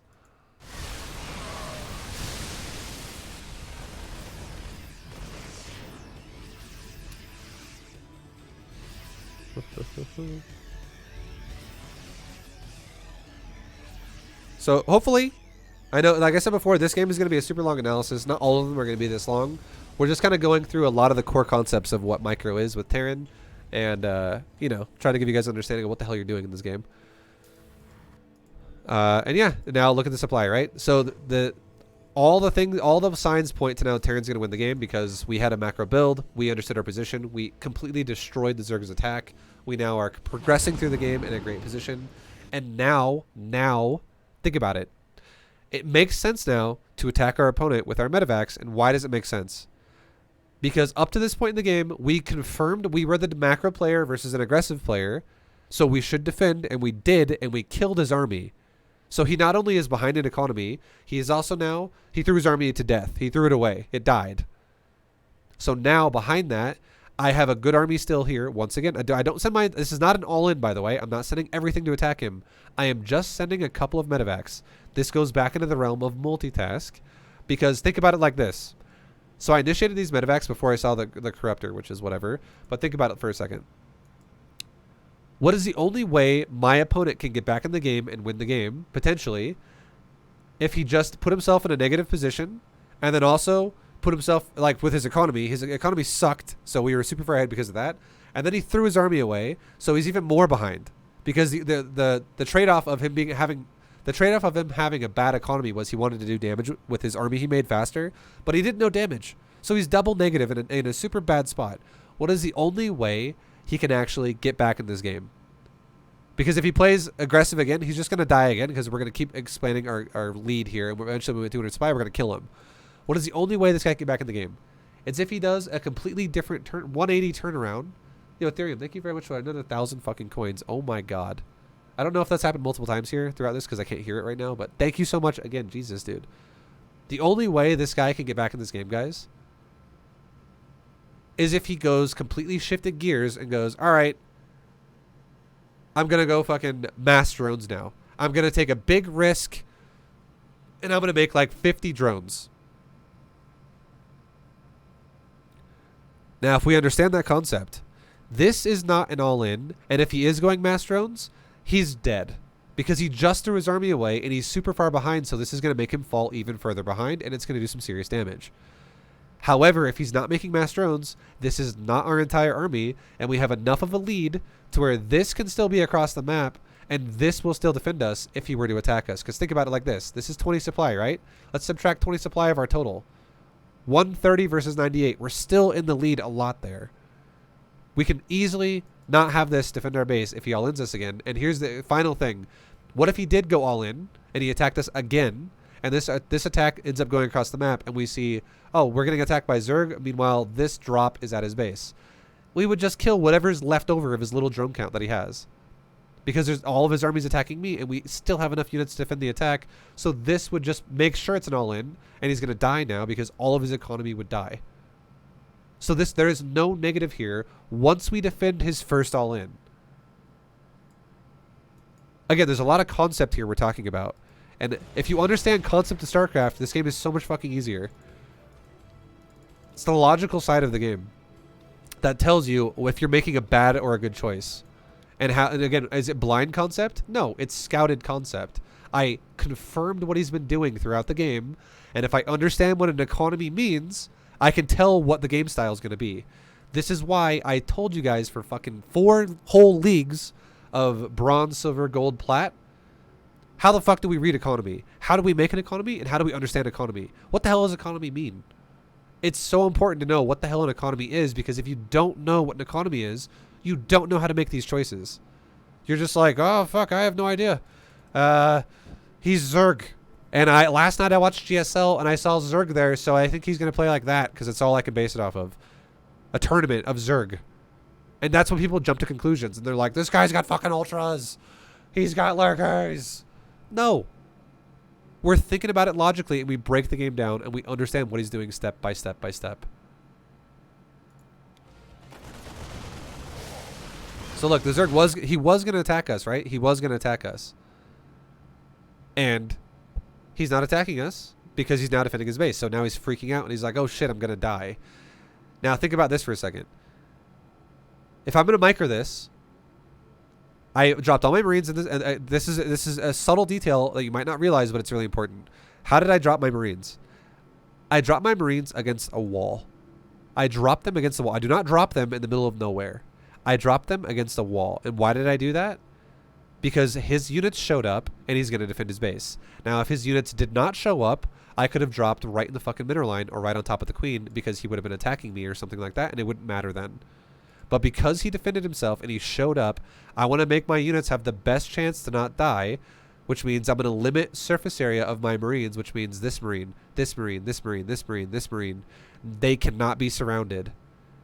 And also because I'm dropping in a clump of Marines, none of my Marines can be surrounded because the Marines in the front can't be surrounded in the back because Marines behind them are covering them. And the Marines in the back can't be surrounded because the wall is covering them. So no Marine can be surrounded. This is going to increase the DPS. It's going to make our Marines last longer, which is going to make our DPS last longer, which is going to kill his units faster. So because of this, again, I drop against the wall. And the only thing that would make me go, okay, I should probably lift up right now, would be one of two things. Is there enough straight up units here to kill me? And is this scary? Or is there AoE about to hit me? Like if there was a bunch of fucking Banes rolling at my Marines right now, we should definitely lift up and run away with like a boosted medevac. But it's just Zerglings. So Zerglings are not scary because they're melee units, which is, it means that this wall surface area situation we gave ourselves is going to fuck these Zerglings over like crazy. Like crazy. It's going to make our Marines so much more efficient. So we stim pack here and watch just how efficient the Marines are. We just annihilate Lings all day. Like look at these Lings. They're getting horrible surface area. And those Marines just obliterated those Lings. And then we definitely don't want to load up our medevac if it's just Marine Corruptor because the medevacs died super fast and the Corruptors just killed them because of that. But now all the Lings are dead. So now this guy has no defense for his economy. And again, just keep in mind, even if I lost this army, look at my supply. I'm still macroing during the fight. I could lose this and be totally fine still. But this is just great. This is like Reaper again. It's a scout that makes sure the Zerg is not playing too greedy. It makes sure the Zerg is playing more realistic. Like not ridiculous, essentially. He's not taking a bunch of risks. He's not making 50 drones in one cycle being like, we're just making mass drones now. Because if he does, he'll die. And then now he took a bad fight, so he's going to die either way. He's too far behind at this point, and now he's just dead. So our Marines get to the middle line like we do before, and now we're killing all these drones, and now the Zerg is super dead. There's nothing the Zerg can do now at all. And now, again, look at the macro. We're about to max out, and, you know, things are getting really, really intense here for us, and the game is just about over. And yeah, I mean, he left the game, so it's whatever. But yeah, we weren't really macroing at the end there. It's all good. You get the point, though. So that was overall just one game. Now, I'm not going to explain the concepts again as in detail as, and I also like well, there's lots more shit we're going to talk about throughout the video here, but because there's lots of things we need to keep talking about. Like for instance, we need to explain stutter stepping still. There wasn't really any moment here that I stutter stepped realistically though, so we'll talk about that at a different time. But the concepts always, the core concept of StarCraft literally is always the same thing. If you understand the concept about how to identify build versus build and how do they match up and what should my role be here, you have such a better chance to win the games if you just understand what that means.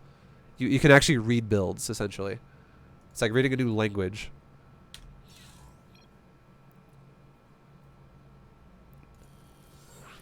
And again, like I said before, I know that was going to be that was probably more like an hour.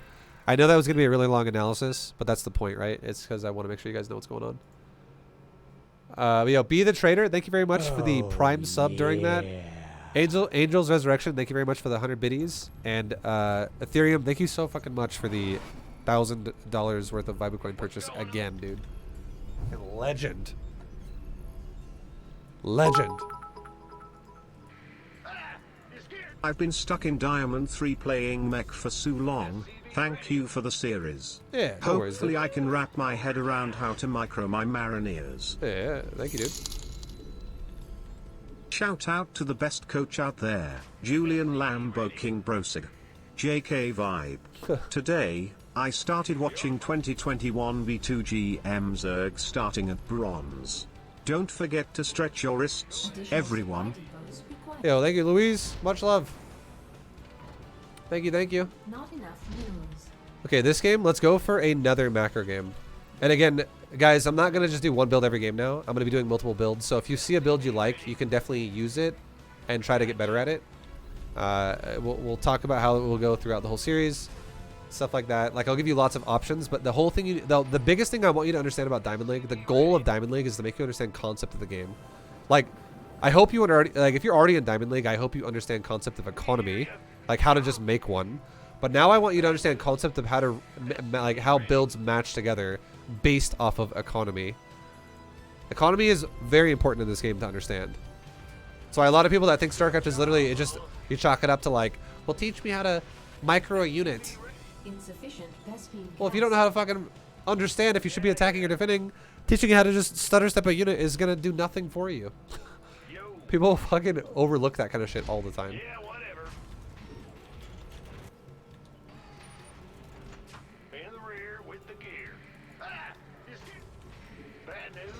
Okay, so we're using an SCV to scout. It's all good. Our Reaper will still, our Reaper is still going to go attack him though when it comes out of the barracks. And here we go. There comes the Reaper. Let's send the Reaper out. And now we've confirmed, okay, cool. This guy has core. He's got a gateway. He's going for a Nexus. He's playing super standard. Super duper standard. What's going? In the rear with Now let's do a bit of a timing attack this game. We'll do a timing build. Okay? So this game we're gonna go for, we're doing an expansion first, but we're gonna go into a timing attack. Sorry vibe no snipe today. I think wife working late so I have to feed and put them to bed. Sorry Okay. I know you love us waiting in the weeds for you. Yep. Hope you. SCV ready. Okay. So we can run down, and we can try to maybe kill a probe here. I'm still macroing during this process, guys. I am not just skipping the macro. Now let's run away. Okay, now let's make a bunker here because this guy is Protoss. He has stalkers. We don't. Oh wait, our Marines should definitely not be here. We don't want to lose our units at our base from a stalker just poking us, so we definitely want to back up for that. Complete.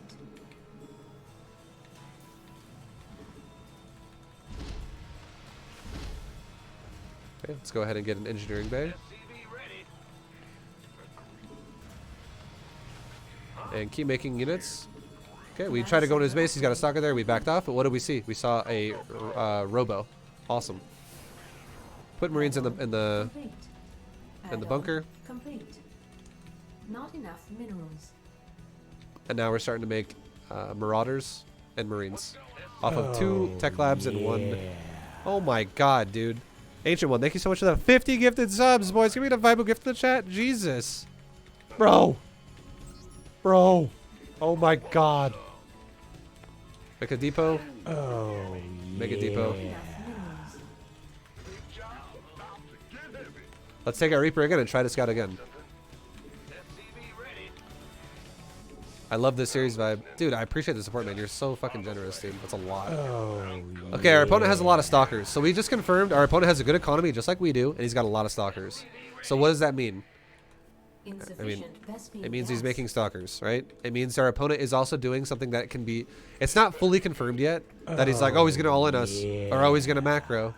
We don't know yet. We just know at least the opener is stalker-focused versus versus us being bio-focused. Like, it looks like we have the same build almost. If, like, compared like race to race. yeah. Like, he has some gateways, we have some barracks. He's making stalkers, I'm making Marine Marauder. Both of our builds can go either way. They can both become an all-in, or they can both become a macro build. Okay, keep making a couple more depots. Oh, And now we're fully saturated. So we have a choice here. Do we want to go for a gas investment and go quickly to Starport? Or do we want to go for a third base and just continue to make maybe like 2 more barracks or something? Mineral focus versus gas focus. Additional I say, supply depots. just because this game, let's do this. Let's go and attack him now with our whole army. Because again, this is a timing attack. That's what we're doing here. It's more of aggressive build. But now let's take a third base. And let's take like another 2 racks Not behind enough this. minerals. And the reason why we're doing that is because we're going to take delayed gas and we're going to prioritize yeah. our economy. So now we're going across the map. This is going to have +1 weapons with concussive shells and stim pack. Upgrade. We're still macroing the whole time. Look how I'm macroing. I'm not just stopping.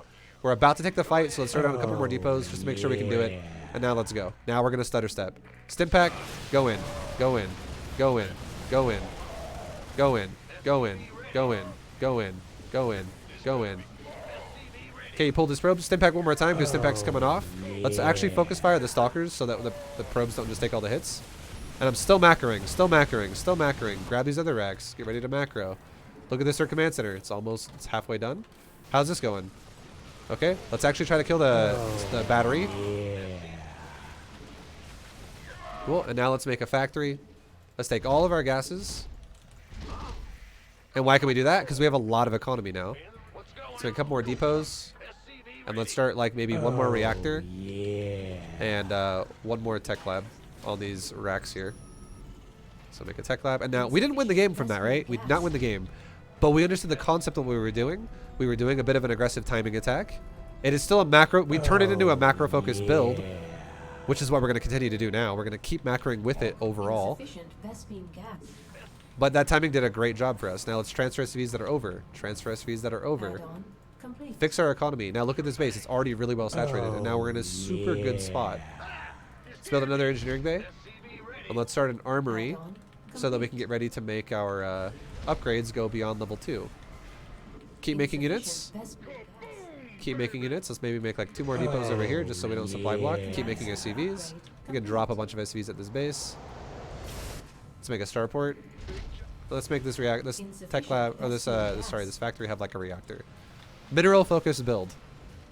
It's lots of racks. Lots of racks makes things that cost lots of minerals. If we did a gas focus, we could have done something like followed it up with really fast drops with less bio but more tech, faster medevac, things like that. So look, we're fully saturated. Let's take another base. Let's also now take gases at this base. Now we can go back into like the same kind of concept that we did before with old B2GM. As soon as my reactor medevac finishes, or the reactor factory finishes, let's switch this into drops now, because now we want to check out for scouts and stuff like that. We're getting closer and closer to maxing out. Let's make some more racks because we're almost maxed. Make a couple medevacs. Look at my army. It's humongous, right? It's because we're macroing the whole time. Keep making units. We can make depots here just in case we need to defend our base. It's all good, whatever. We could have put these depots here as well. Either way is fine. Again, if our build's aggressive, it doesn't need as many defensive measures. Okay, let's maybe make a tech lab with this factory. Maybe we make some units with it. Tanks or Thors or whatever. Make sure we get combat shield. And now let's go ahead and drop these first 2 medevacs at his base. We have a humongous... Am I going to all in him? No, I'm not going to all in him. Okay, let's send our medevacs. Let's go 1 on the left, just like we did before. 1 on the right, just like we did before. And let's now see where his bases are and how many he has. Let's make another tech lab and a reactor at those bad boys. We're making an army that is Marine Marauder focused early game. Look at this army. It's still... If I got attacked right now, I still have a massive army defending myself, right? Let's transfer SVs to this base. Make a planetary. Let's make like maybe like 2 more racks over here. Add-on complete. SCV count currently is now 83, 84, 85. We're done. We're good to go. Now what's going on over here? Okay, let's pull this medevac back. We got his attention over here. Okay, so he knows we have a medevac on this side. We're microing medevacs, right? We're actually trying to no longer be a derp and be like, I'll just drop it and die every time. Now we have a drop over here. Now watch this. Multitask. So I'm still macroing. We already have enough SCVs. Let's stim pack. Now what's going on over here? Can we go in? Let's try. Let's see what happens. Boost around the stalkers, and let's go in. And what did we just scout? We scouted not only where his bases are, we scouted his tech, and we also scouted his composition. He's going Marine Marauder, or he's going Colossus Stalker. Okay, so this does what it does. We don't got to worry about it anymore. All G. And now he's got Colossus. Let's maybe start making some Viking. Let's maybe also make like a second starport. That way we can also make Viking and medevac and not be super low in the medevac count all day. And let's get 2, 3 upgrades. Let's get a couple turrets around our base. Let's transfer SCVs around our base. Make a couple turrets over here just because this is where production is. Let's make a turret on this base. Let's make a turret over here. Let's get another couple buildings. Let's start another base. And let's start a turret over here. And now let's get ready to go attack his ass. So now we're way more defensible against people, or against this dude who might be going for Dark Templar pressure. Cool. Now let's go attack his ass. Let's just, this time, let's go pressure his third. Let's go pressure his third. And why does it make sense to pressure his third right now? It makes sense to pressure his third because we're hitting a power spike, and our opponent lost a ton of economy to the first attack we did, which made him negative in this game towards us. And now we confirm where his bases are, so now we're gonna go for it. We're gonna try and do some damage here. Set up my base, fix my macro before we start. And now here we go. Let's go for it. Scan ahead. And what's going on over here? Okay, he's attacking us with some DTs. Have our new units that come out of the rallies go defend that. You go over there and defend that. Now these guys have nothing here. Let's stim pack. And let's stutter step this Nexus down. Okay, he's here. Scan him. And let's now stutter step our army towards his army.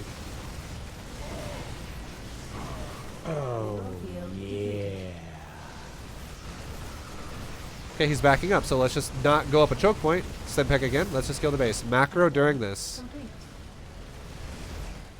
Okay, now it sounds like a troll, but this is where a lot of people fuck the game up again. Let's back up for 1 second, and why are we doing that? 2 reasons. I have the great pumpkin army of Terran right now that is half dead right now. And also, I don't want to go to a ramp. And also, we just remaxed. Let's reuse those units we remaxed with. Let's group up with them. Okay, he's going to be out here, though. Let's stim back him again. If he wants to come out, we can A-move him in the open. Easy peasy. But if he didn't come out, guess what we would have grouped up with? All these fucking units we just made up here. We could have just regrouped up with them. More medevacs are coming to heal our army. All that kind of stuff. So, I'm going to explain stutter stepping really fast. The concept of stutter step. For Terran. We've explained it for Protoss. We've explained it for Zerg. Let's explain it for Terran. And I want you guys to know what the hell it means. Yo, 2 megabytes. Thank you for the 12-month resub as well. Hi, big fan. Yo, much love, man. Thank you, thank you. Okay, let's explain the concept of stutter step. So everything else we did before, like this drops. The game falls back into similarities from previous bronze to plat videos. You know, we're scouting. We're trying to get an idea where we want to attack. All G, all good. Look at this drop, right? This drop does a lot of damage indirectly. We make him pull off the mineral line. Super fucking nice. Super duper nice. It's wonderful. We kill 1 or 2 probes as well while we're here. Really good. And then we die. But you know what we do as well? We distract our opponent. And now, do we have to take this fight? Not necessarily. We could run away, or we could take the fight if we wanted to. But definitely, we're not going to boost into the stalkers. What we're going to do is we boost around the stalkers. We go as far left as we can, and we go around them. And we just fucked up his income over here quite a bit, because all these probes aren't mining minerals, so we can see his income is looking really bad right now. It's going down. So that medevac is kind of paying for itself. Now our second drop, and it also distracts him to set up our second medevac. So we're trying to use our scouts to actually not only scout his tech, which is what we just did, which is really nice, but we're also trying to use it to, you know, do damage if we can. Our second medevac gets into his base, and what does this drop do? We make him pull off the mineral line again, and he loses a couple probes. Look at the income for Protoss right now. Not ideal. These drops definitely are paying for themselves because they are killing a couple things here and there, but we're fucking his income up so bad. Okay, so that's not stutter step, obviously. That's just concept again.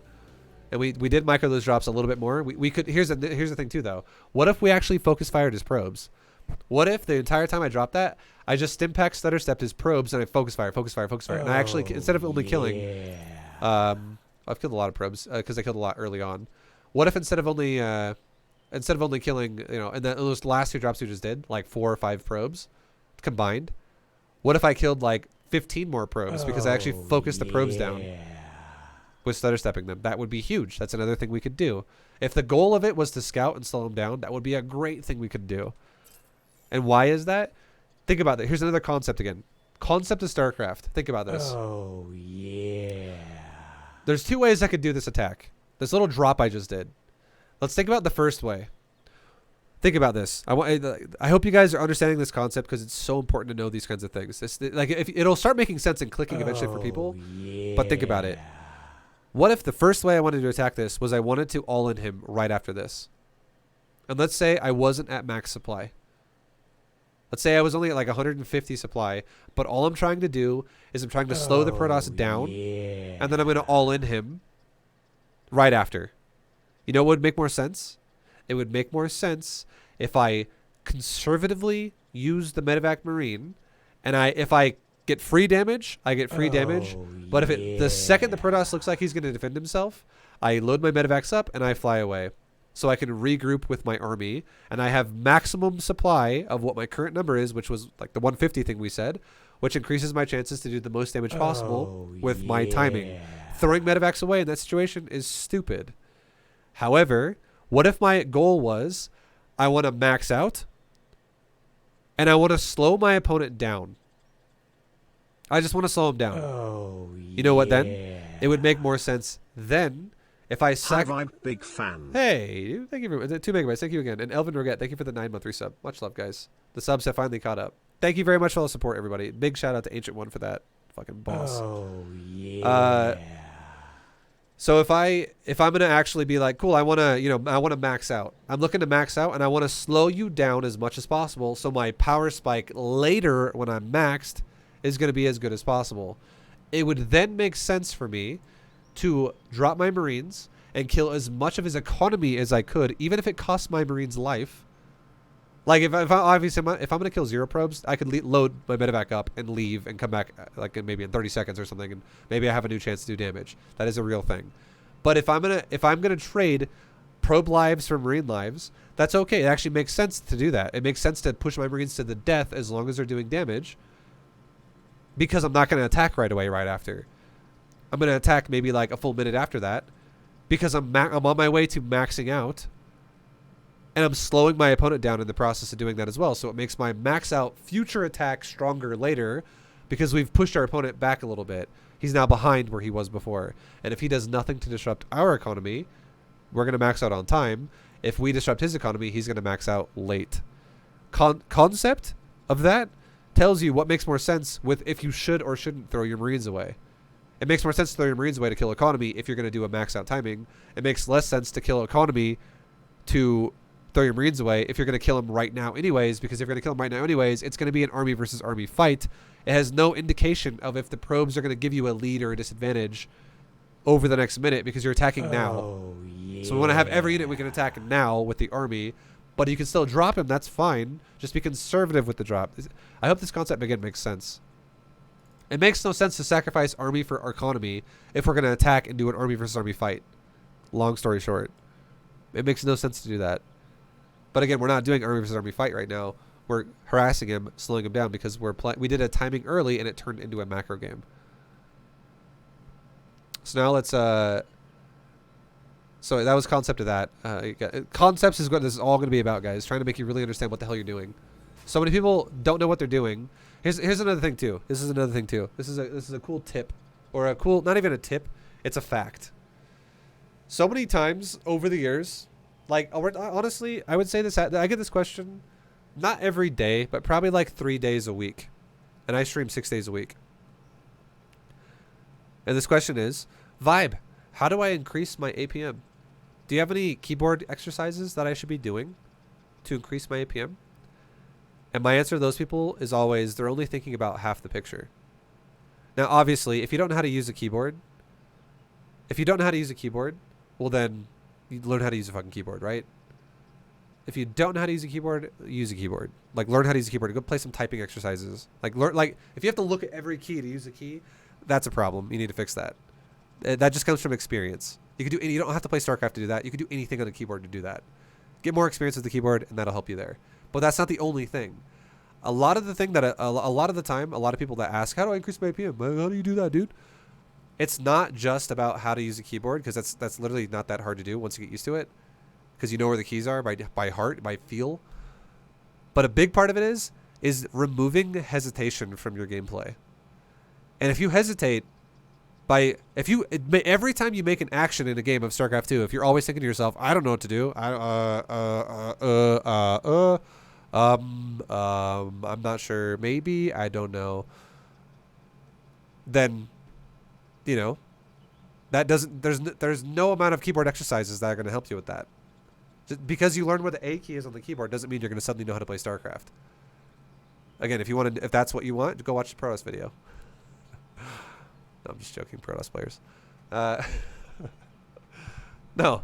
So what it really is if you actually understand what the fuck your plan is, if you can actually if a game of StarCraft 2 starts and you can actually develop a plan of action and be like, I should do this now. Now I should do this. Now I should do this. Now I should do this. Now I should do this. You're going to play faster by default because you're going to have a course of action. You're going to have a plan, and you're not going to hesitate and waste a bunch of time being like, thinking about shit too hard. And your hands are just going to they're just going to do it. Like an example of this would be if I told you, if there was like a new appliance, okay? Like imagine something super simple. Imagine having someone use a fucking rice cooker, okay? Or like a microwave. If this person has used this object before like 1,000 times, you know what they're going to do? They're going to have a sequence that does it really fast. They're not going to hesitate and like not be sure what to do. They're going to just do it. But if you tell someone to do this for the first time and they're at a point where they're still not sure what to do, you're going to be like way fucking slower. Like, what do I hit right now? What buttons do I press? How much water do I put in this thing? I don't know what I'm doing really, and I gotta kind of slowly figure it out. You're hesitating. You're literally taking forever to do a simple action, which will be simple for you in the future when you know how to do it. So if you understand the concept of StarCraft, the simple action of understanding, defend yourself or attack your opponent is very important. It is actually very simple once you understand that, but when the process of learning it is complicated. Yeah. It's just the more you start to allocate, or the more you start to like accumulate with information to understand this concept, the better you're gonna get at this game.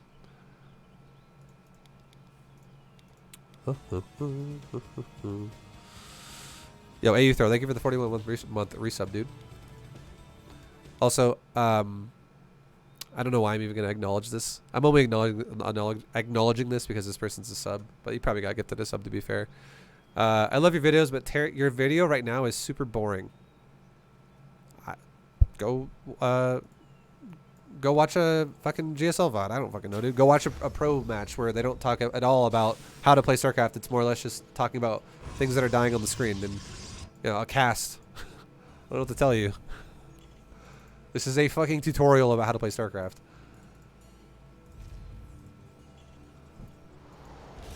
Okay, so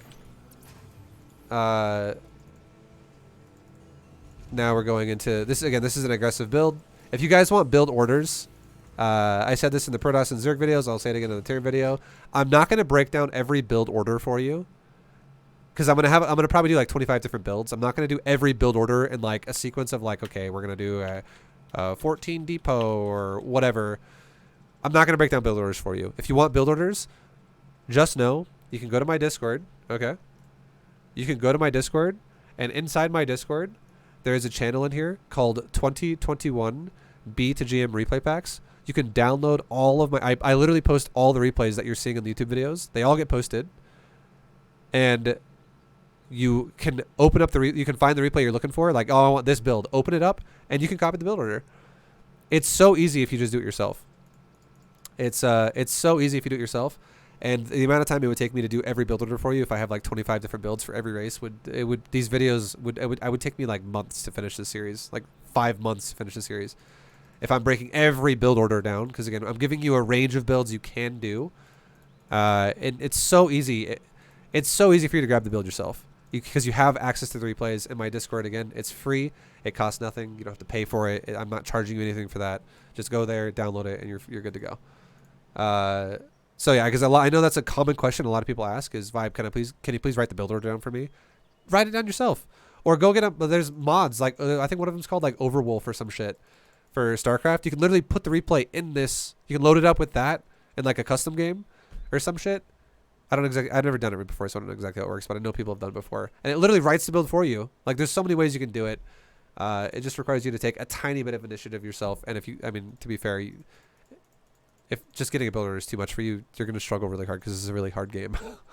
Like you can do it yourself. I promise. Don't feel intimidated. There's so many ways you can do it.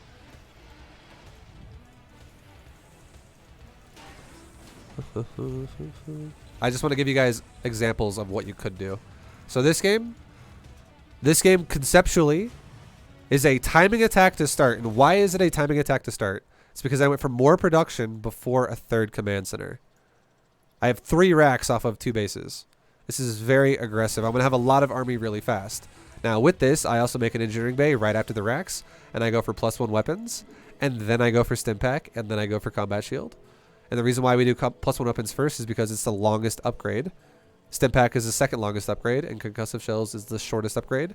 So here's the thing, right? Think about it like this. If +1 weapons is 114 seconds, and stim pack is 100 seconds, you know what that means? If I start +1 weapons first, I have 14 seconds now to also start stim pack, and it will line up perfectly.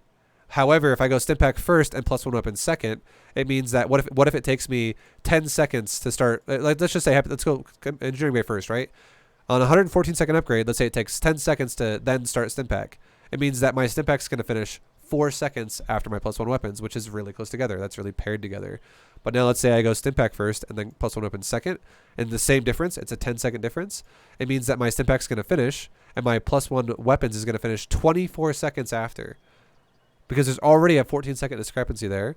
And if I do the upgrades in the wrong order, you know, that is a bad idea. So again, I'm not really telling you the build order right now. I'm kind of indirectly am a little bit, but I'm giving you a concept. If you're looking to do a timing and you're going to have multiple upgrades in your timing, and you want all of them to be there for the timing, make sure you prioritize upgrades that take the longest first, and then progressively go down to the lesser length upgrades as you go. So I definitely don't want to start fucking concussive shells first, because it takes 43 seconds, which means I could have 60 seconds or so of the +1 weapons, and then start concussive, or like 80 seconds even, and I'd still be fine. It would still be pairing up really well, which is why we're not prioritizing the shorter upgrades until a little bit later. And then we're, you know, prioritizing units as well. We're trying to make sure we maximize Marine production, SCV production, Marauder production, as long as we have enough money for it.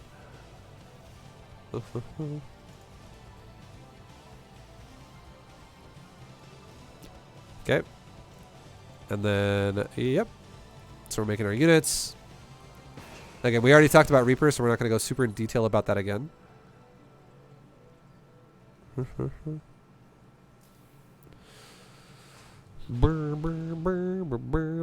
Okay, now here we go. Vibe, you could just please tell us the outline, like in references to 111 to 311 or +1 something. I'm going to let you guys know a secret right now. I'm going to let you know a secret right now.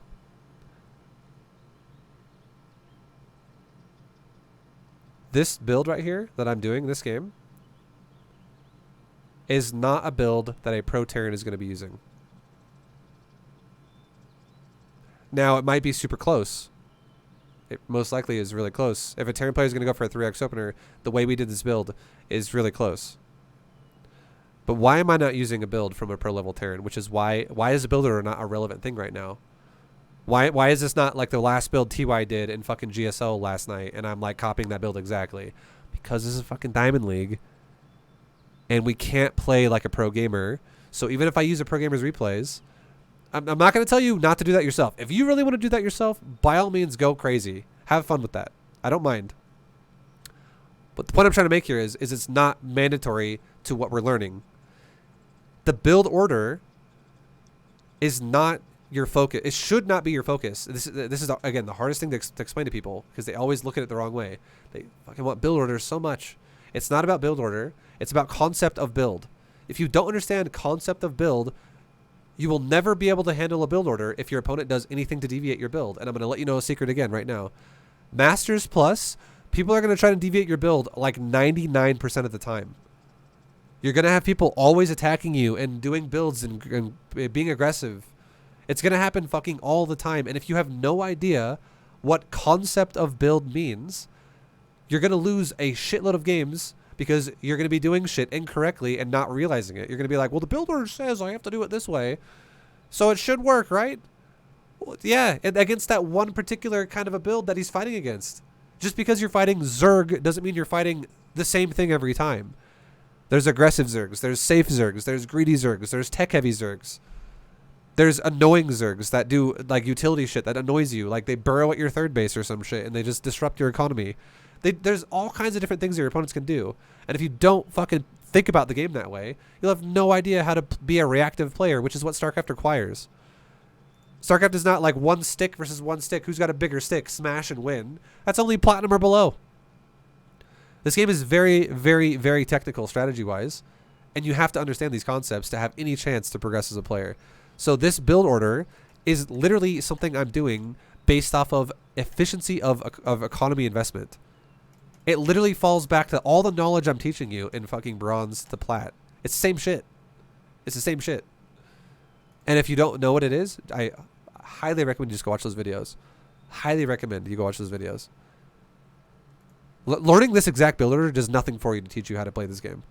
It does nothing for you. I'm telling you right now. But if you understand why I did this build, suddenly you're a fucking baller.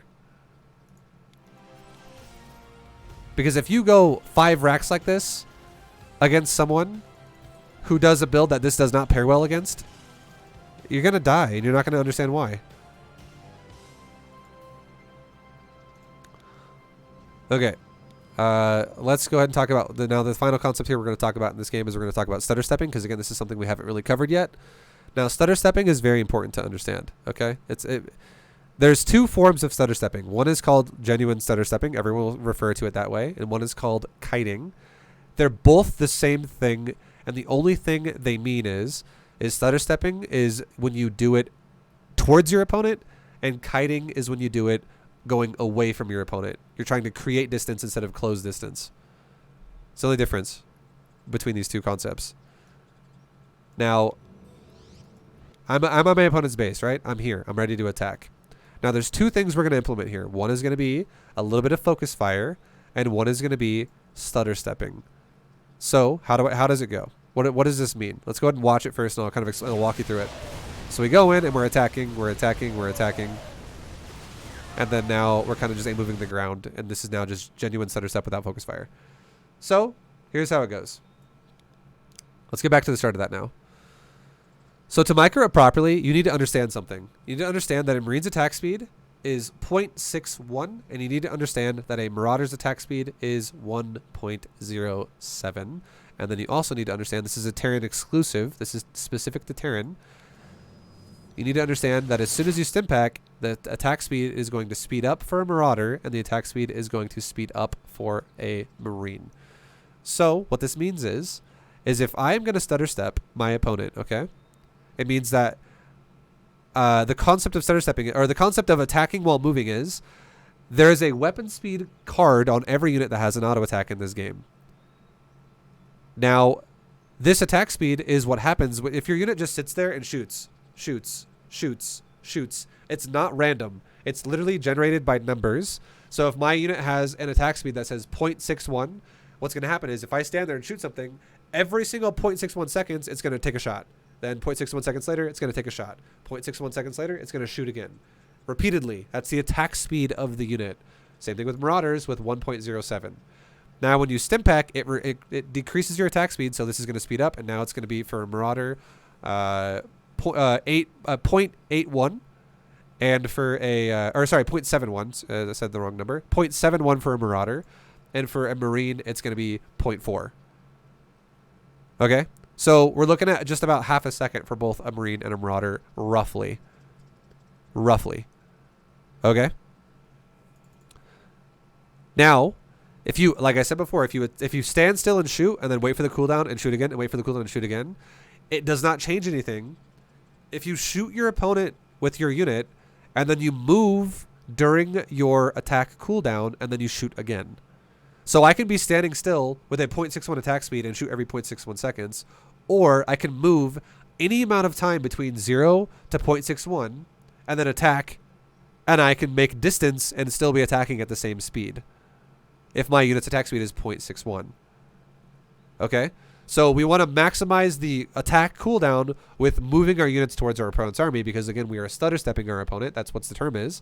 We are trying to close distance while killing him at the same time. So we're trying to move towards him when the guns are waiting to shoot again, essentially. But now the thing is if you move too long, if the unit's attack speed is 0.61, but we move for 1.3 and then attack again, you know what we just did right there? We just wasted an entire fucking auto attack that we could have had, which is going to definitely be a problem, because in StarCraft 2, units kill units pretty fast.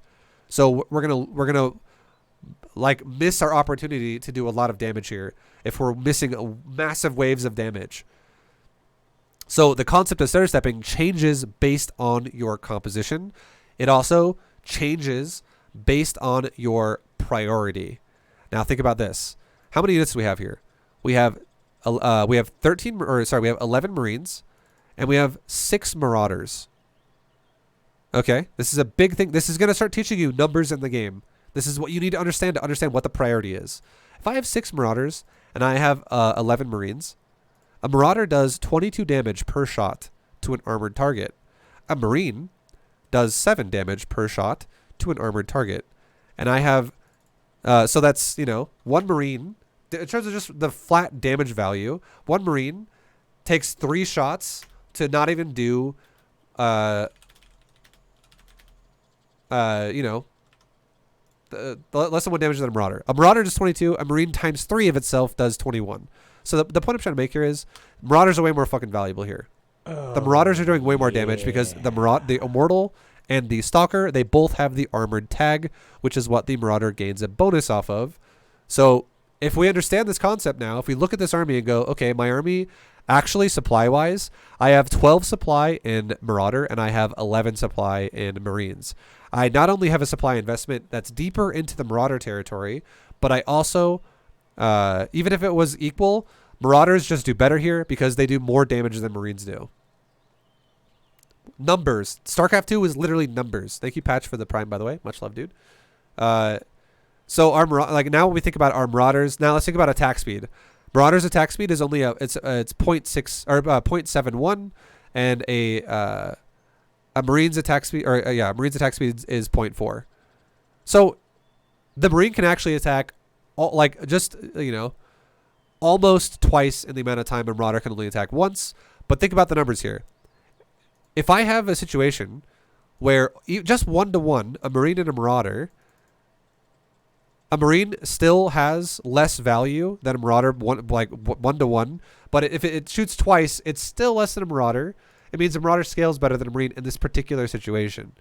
Okay, this is the part where people will get confused a little bit. I don't want it to sound that confusing. We're talking about DPS, essentially, which stands for damage per second. The value of the Marauder, it just surpasses the Marine in this particular situation. So the goal I'm trying to give you here, okay? If we're going to micro perfectly in this situation, and we know what our focus is, we should base it off the Marauder's attack speed because the Marauder is the focus, which is actually going to do the real fucking damage in this fight. Does that mean Marines are going to do nothing? No, it doesn't. Which is why it's even better, because Marines, it doesn't mean Marines are just out of the equation and they're gone. It means that Marines are going to be a little bit inefficient. That's all it means. So if we understand how to stutter step as optimally as possible, we should be doing a stutter step every 0.71 seconds. And it means that Marines are going to they could attack every 0.4, so they're going to miss, the Marines are going to miss about 0.3 of a second of each second of their attack every second if we're doing this perfectly. Because, and this is assuming we want to make as much distance as possible. Because here's the thing. Think about it like this. I could do 2 attacks as well. I could go attack every 0.4 and then attack also every 0.7 and then attack every 0.4 and every 0.7 and every 0.4, every 0.7, every 0.4. Or I could just attack every 0.4, every 0.4, every 0.4. But if you do every 0.4, think about this. What if I attack every 0.4? I want you guys to really, this is a humongous thing you need to understand, and I'm trying not to make it sound confusing, but it might be sounding confusing. Let's say I do it perfectly and attack every 0.4. So now the Marauders and Marines all attack. And then the next time I attack 0.4 again. Now the Marines attack. But the Marauders, they lose, their attack speed's 0.71, right? And then they lose the 0.4 off of that because they can't attack yet. They're still on cooldown. So now the Marauders are still on a 0.3 cooldown because of the previous attack. Now, if I attack again at the next 0.4, it means that the Marauders were waiting to attack for the last 0.1 and they weren't attacking. Thank you for the B2GM series. You are a true teacher of this game. Yeah, no worries. Thank you very much, Lagbringer. Much love, dude. Now, we're getting really, really complicated with the math here, and I don't want it to get super confusing. I just want you to know that we don't want to sacrifice the Marauders. The point I'm trying to make here is if the Marauders are the focus, we don't want to sacrifice any of their damage. We don't want to sacrifice their damage. So we want to make sure the Marauders are always attacking at the right time. The concept is we're literally going attack, move, attack, move, attack, move, attack, move, attack, move, attack, move, attack the ground, move command, attack the ground, move command, attack the ground, move command, focus fire unit, move command, focus fire unit, move command. That's the concept of what we're doing. But we're trying to understand it's not just going, right? It's not about, game understanding is so huge here. It's not about just hitting A and fucking clicking the screen. It's about understanding how fast you should be doing it and why you should be doing it like that. This is why this concept is going to apply to you forever going from now on. And if we're going to attack, again, with the Marauders our focus, by default, a Marauder should be our focused attack speed. And this is the last thing I want to explain to make sure it doesn't sound confusing. If our opponent is trying to straight up just run away from us, and we need to close as much distance as possible, we want our army to close as much distance as possible before he runs away. You know what we should do? We should maximize only the Marauder's attack speed, because the Marauders are what matters here. And then that's what we're going to do. It's going to maximize our damage, and it's going to maximize our distance we travel, because our opponent is currently trying to run away. This is identifying a micro situation. Now, the second way you can do it is going to do less efficient in the distance you travel. It's going to make your units stop a lot more. But what we're going to do then is we can still we then could maximize our damage in both ways, which is not only the Marauder only, but it's also the Marine as well. If you actually stop to stutter step more often, like let's just say let's say you're a god, okay? Let's say you're a fucking god, and you can go for like I was about to explain something that's super confusing. Again, I don't want to go down the road. I just kind of explained that. Let's not go there. Let's make it super simple and just say this. Let's just say, now I know that I want to attack this guy, and I want to make sure more of my units are attacking more of the time. Well, every time I initiate an A move, if my units are not ready to attack, they are going to stand there and stop with their thumb up their ass, and they're not going to do anything. And then they're going to shoot once the timer has now kicked over that next attack speed timer. But if I attack a little bit faster than 0.7 repeatedly, I can actually hit the timer more often, to where the Marauders will still be getting hit very often as they are ready to attack. But I can also add in some Marine attack waves in there by basing my attack off of the Marine a bit more. And instead of going for like every 0.71, I can go for like every 0.35. So I get way more attacks more often in there. And I can get more of my Marine shots off in there while I'm also still maintaining all my Marauder shots. But the thing is you got to realize, again, if I'm gonna go do a paint thing here for you, I want you guys to understand this concept. It's super important. If I A move every fucking 0.35 versus every 0.7, if I have to travel for like let's say again, right, these two lines of traveling here, that's the same amount of distance. Let's just say this one was going to take me 4 seconds to get there. This one would probably take me like something around like 7.2 or some shit like that. Again, it's not a perfect world. It's not always going to be the same. There's always a discrepancy for error, where you have map, you're not hitting the button exactly the same decimal every time. You get the concept though. If you A move, this one on the bottom, it takes longer because you're A moving more often, which means your units stop more times. Whatever. Jesus Christ, I cannot type. Oh my god, I cannot type. I hope that concept makes sense. If you stop more often, your units will take longer to get to the location they're going to. So we need to understand the Marauders are the priority right now because of damage, but if this guy does not move very fast, we can then make the Marines also a priority by attacking super fast, because he's not really running away. If he was running away, we would then want to go back to the Marauder. But either way, we want to make sure whatever sequence we're doing, Marauders are getting good attacks. We're not ever wasting attacks for the Marauder. So our attack should always be based off of at least 0.71 when we have a stim pack active, because that is a Marauder's attack speed. So we could divide that by 2 and do it really fast, or we could just go off the Marauder attack speed by default. That should be our goal. Instead of just saying A click, A click, A click, A click, A click, A click, A click, A click, like that again, that's a guy who doesn't know what the fuck he's doing. That's a guy who just says, well, that's what pros do, so I'm doing it too, right? I have no idea though. Now you guys know that is, and again, if for instance, let's hypothetically say this. Let's say you're Terran. Here's another analogy, or not an analogy. Here's another, like a quick example. Then we're kind of done here. Let's say you're Terran and you get comfortable you get comfortable stutter stepping your Marauders and your Marines in situations like this, and let's say you base it off of 0.71 seconds. And now let's say for fun, You play Protoss and you try to stutter step Stalkers into your opponent's army. If you fucking stutter step Stalkers at 0.71 seconds, you're going to be like, what the fuck is wrong with this unit? It's terrible. It just sits there a lot. Every time I attack my opponent, they always run away from me. My Stalker just stands there and looks at it because the fucking attack speed now is 1.34. And if you base your stutter step now off of 1.34 second cycles, it will work properly again. So you need to understand, at least get a feel for it, for your attack speed cycle of your unit. And that's what you base your clicking off of when you're stutter stepping or kiting somebody. And again, stutter stepping is going towards them. Kiting is going away from them. That's all it is. Because if you attack and your unit is not fully refreshed yet, like basically think like last little paint thing I'll show you. Again, last thing. If this is your attack bar, okay? If it takes your bar like this, if it has to fill up, right? If it's like filling up like that's been 2 seconds. Okay, now that's been 2 seconds, whatever. If I attack right here, my unit will stop this whole fucking difference right here. It'll sit there and stand there, and then it'll still cool down the same way because, again, it cools down at the same speed, whether it's moving or stopping. And then finally, when it gets to that point, it'll shoot again, even though I stopped here.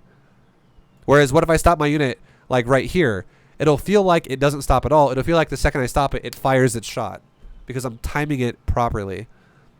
Timing. It's like a tempo thing. You have to time it. That's all it is. And if we do it properly, it'll feel like you're running your opponent over like a fucking boss because you'll actually get maximum damage done and you'll close the distance or you'll increase the difference of the distance of your units, again, based off if you're wanting to kite or if you're wanting to stutter step. So now hopefully you guys understand how to actually stutter step. And I'm not going to lie, Terran does this shit a lot. This is like Terran's bread and butter. So it's really important that you understand this concept. So because we had a good stutter step sequence there, we got a lot of damage done where we killed all of his Stalkers, we killed all of his Immortal, we killed all of his probes. And now, you know, army is kind of run its limit here. We killed the shield battery and then it dies. But that was a great fight for us. Like, look at the advantage now after that's over. Again, we multitasked behind that. We did multitask behind that. But because of that, we have this fat fucking lead now that is just huge. This is the difference right there when you have a player who doesn't know what they're doing. They would be like, oh, I didn't multitask, and I also didn't stutter step properly. But I tried to do it because I just decided I felt like microing. And if you don't know what you're doing versus if you know what you're doing, it could be like, oh, Terran right now has 38 supply and Protoss has 42. Or now Terran has 77 and Protoss has 42. These are little differences that higher level players will do to you every time, and lower level players have no fucking idea what's going on.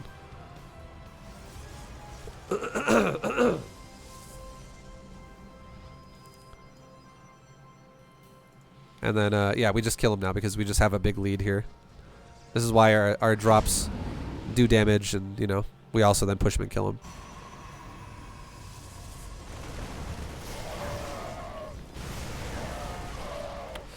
So, anyways, this is super important. The game, we already kind of talked about the end here a little bit. There wasn't really much to talk about now. We already talked about the drops earlier, and then same thing again here. We didn't talk about this exactly, but I can now talk about it way faster because I already explained the concept. Look at his army. Look at his army. Stalkers. Lots of Stalkers. Colossus. Immortals. And only some Zealots. Now, I want you guys to... Now, again, we want to start understanding armored tags. This army has 2 tags of armor that our army has to deal with. It is it armored or not? Marines hit everything the same damage regardless, but Marauders hit units that are armored harder than not armored. That is it. Now, if I look at my opponent's army and I can eyeball it and I go, okay, how much of this army is armored versus how much is not? Do I need to worry about the fact that a Colossus is massive or mechanical? Do I need to worry about the fact that the Stalker and the Immortal are mechanical? Do I need to worry about the fact that the Zealot is biological? Fuck no, I don't need to worry about that. And why do I not need to worry about that? Our army doesn't deal anything with that shit. Our Vikings do armored damage in the air. Again, they do mechanical when you land them, but we're not, for smartasses out there, we're not going to worry about that right now. Again, we're not landing Vikings right now. But Vikings do damage versus armored. Marauders do damage versus armored. Marines do flat damage regardless. So the only thing we care about is armored here. It's the only thing we care about. And again, if I know that, you know what we should base our attack speed off of again? The Marauder. Not the Marine, the Marauder. Now look at my army. We have also 35 Marauders and 32 Marines. So not only should I base my attack speed off my Marauder because of the compositional setup here by the fact that his army is mostly an armored investment. Colossus, Immortal, and Stalker all armored. But not only that, but also the majority of our supply investment, the other side of the whole coin here, our supply investment is heavy on the armored category. We're making 35 Marauders, which is 70 fucking supply worth of Marauder, versus 32 Marines, which is only 32 supply of Marines. We have more than double the supply invested into Marauder. So why the hell would I focus my stutter step off of the Marine? I definitely shouldn't. I should focus it off the Marauder. It will give me way better damage outputs here.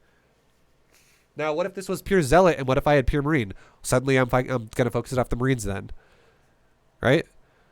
So now, we have to now finally, the last piece that we talked about, is he going to run away and kite us? Or is he going to stand there and fight it? If he's going to stand there and fight it, and distance is not a big deal, divide it by 2, go to like a 0.35 stutter step, because it's half of what the stutter step of the Marauder requires, which is going to also help maximize our Marine damage. Because he's not moving, so distance doesn't matter. However, if he runs it back and he kites me, and he's trying to kite me with an attack speed of the Colossus, which is 1.07, you know what I should do then? Maximize the Marauder only and fuck the Marines, because I don't want to have a bunch of distance get created between us, because it's going to create a problem. This is where it comes down to understanding what the hell you're fighting against to know if you're making a good or a bad choice. This is, you know how there's a term that a lot of higher level players use to talk about lower level players, and it's something called over micro. Like there's actually a situation where you have a lot of players that are lower league that don't know how to micro, that you'll watch them try to micro and they'll do shit like, if the army would have just A moved by itself, it would have traded better than if the person touched it. Like you touching the army makes it actually worse than if you just never touched it. And it's shit like this, right?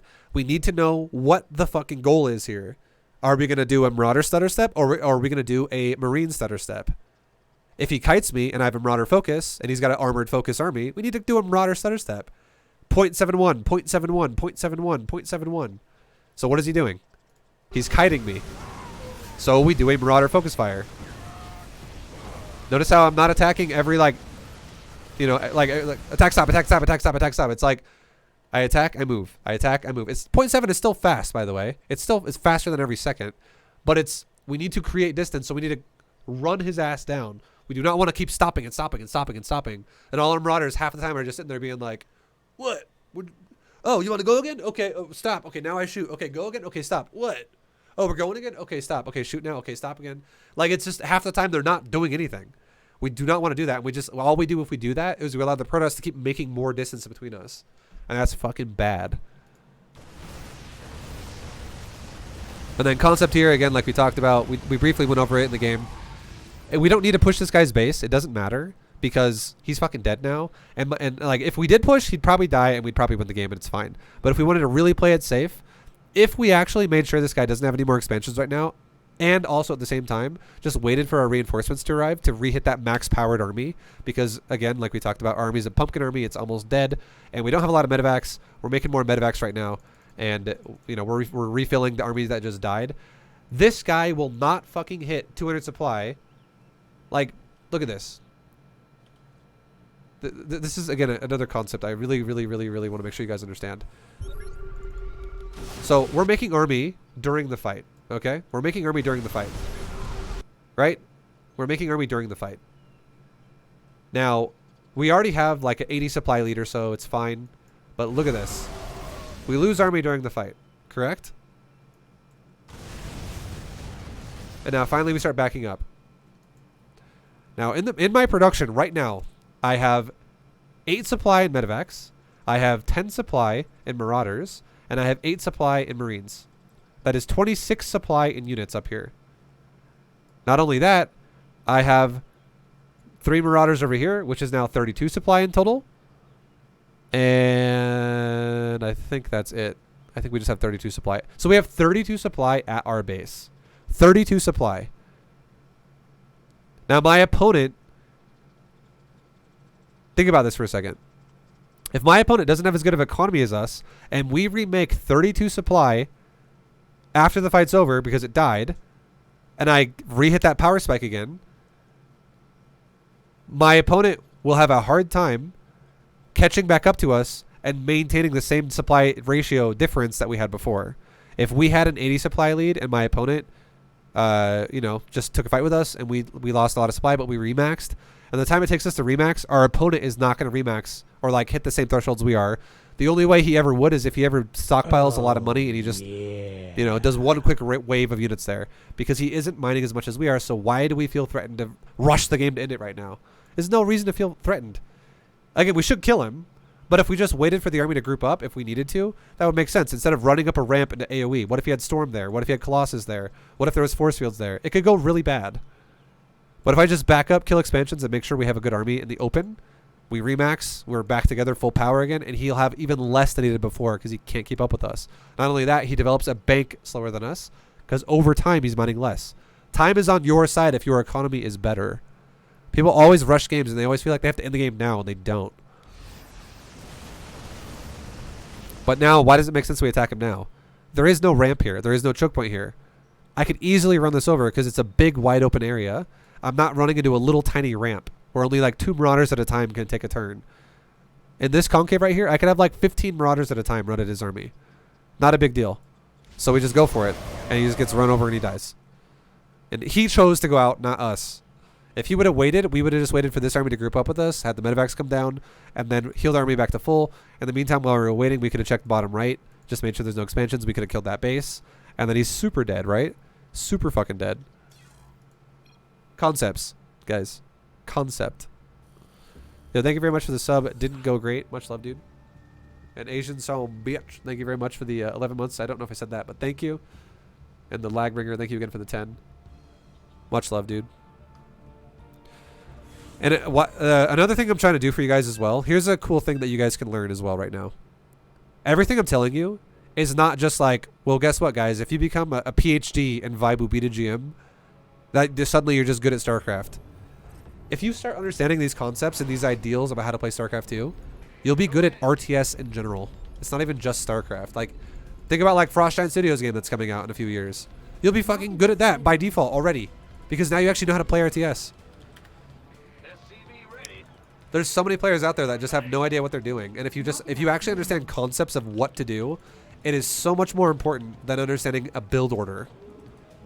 Because you have tons of people that have a build order that cannot even do it justice, and they do it like crap, and then it's like, well, the person's confused. They're like, why am I losing? I have a build order. The good player uses it, and I use it. Shouldn't I win?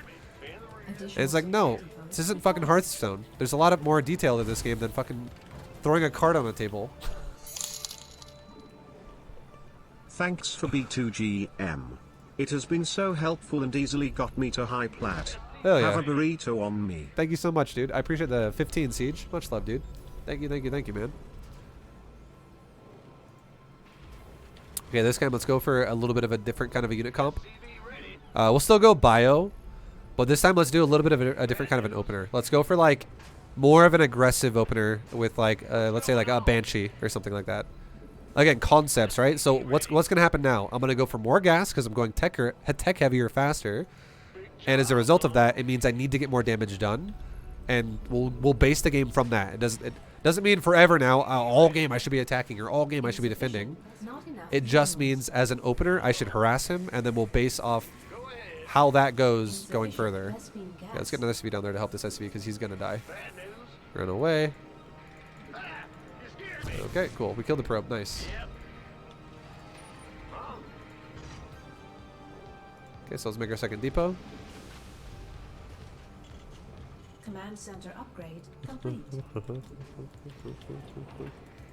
All right, boys. Let's make our Marine behind this so we can have some type of a cover for our expansion, and let's go ahead and move out with our Reaper. And again, if this guy attacks us with some type of like a proxy gateway, we're definitely going to probably lose this command center. We'll have to cancel it because we didn't scout with an SCV, so we don't know if we're getting proxied. Now this game as well, normally I take my second gas after I finish the factory, but what are those based off of? Macro focused builds, like the things that I'm going to be taking a greedy ass command center with and stuff like that. But now this time, we're going to take a second gas like right as we start the factory because we're going for a really quick factory now. And then a quick starport behind that. Okay, let's go ahead and kill some probes. Sick, dude. Let's attack a probe. Let's attack a probe. Attack a probe. I'm kiting. I'm using the Reaper's attack speed, which is 0.79. Attack, move. Attack, move. Attack, move. We're trying to do points as close to 0.79 as we can. Attack, move. Attack, move. Attack, move. Attack, move. Attack, move. Now we're stutter stepping. Attack, move. Attack, move. Attack, move. Keep making units out of our macro. Make shit. Don't stop making shit. Now we can use our grenade as a defensive measure. Throw it in front of the stalker so it pushes him away if he pushes me. And just try to run away. Get out of his base. And there we go. We're out of his base. And that was a great fucking fight. Okay, let's go ahead and make our starport. Saturate our gas. Let's go ahead and put that Marine in that bunker. And then we can drop our mules. And now we're good to go for a minute here. We can now, I would say, go back into the guy's base and try again. Let's see what we can do. Keep making Marines while we're doing it. Keep making SCVs while we're doing it. Let's go through his base. What do we see? Council. Okay, we don't. Let's try and throw a grenade at the stalker. Maybe we bunt it. And oh my God, we actually did it, right? Are we gonna get out? Or is it gonna die? Oh, we actually got out. We just got a good scout. That was amazing. We saw everything. We saw this guy's going three gateway stalker. Okay, we saw he's going 3 gateway stalker, which means that's an aggressive build. That's not a fucking macro build. So how do I want to react to this? I could go macro. I could go aggressive. If I go aggressive, we can meet him mid-map. If I go macro, we should play defensive. I'll go aggressive. Fuck it. Let's make an extra right now 3 racks. Or let's say, you know what? Fuck it. Let's go all the way to. Let's go to 5 racks in total. Let's make like 1 engineering bay as well because we're playing an aggressive fucking build now. We're playing no third base. This is basically an all-in. Okay, and now let's make the 1 Banshee. Okay, now we see a 3rd command center. Now you know what or the 3rd Nexus. That means our choice now that we just made to go for 5 racks, we should definitely fucking attack now because we're gonna have a chance to break a Protoss. Because he opened up aggressive with 3 gate, but now he's going for a 3rd Nexus, so we have a chance to break his ass now. So now let's do this. Make a reactor and starport. Let's put a tech lab on a factory. Let's start making tanks with it. Let's send this Banshee out to go attack our opponent. Let's keep making depots and stuff like that so we don't supply block. And now let's make all, like one barracks and tech lab Just for an add-ons. update because I know you care in the chat.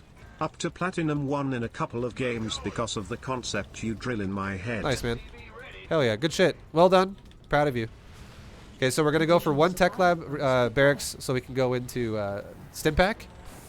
And then we're going to go into just, you know, a lot of Marines with tanks and medevacs. And now let's start pushing with the Banshee. Kill probes. Keep macroing while we're doing this. Make medevacs. Keep killing probes. Keep macroing while we're doing this. Kill probes. Kill probes. Keep macroing while we do this. Make tanks. Make medevacs. Notice I'm doing this all off the command card in the bottom of the screen. Look at this Banshee's damage. It's insane, right? And now look at our opponent. He's attacking us with the warp prism.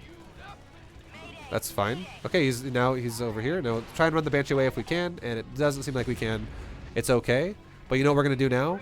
We're just gonna do a timing once we have stim pack because that's now our trigger to go kill him. Okay, let's go ahead and make a couple more depots. How many SCVs we got? We're good. No more SCVs. The reason why we're not gonna make any more SCVs is because again we're playing aggressive. We are not playing a macro game, and we have plenty of SCVs right now. We have enough to be maxed out or to be fully saturated on our bases, and we're not worried about it. Keep making Marines. Keep making our depots. Don't supply block. Keep making our tanks. Keep making our medevacs.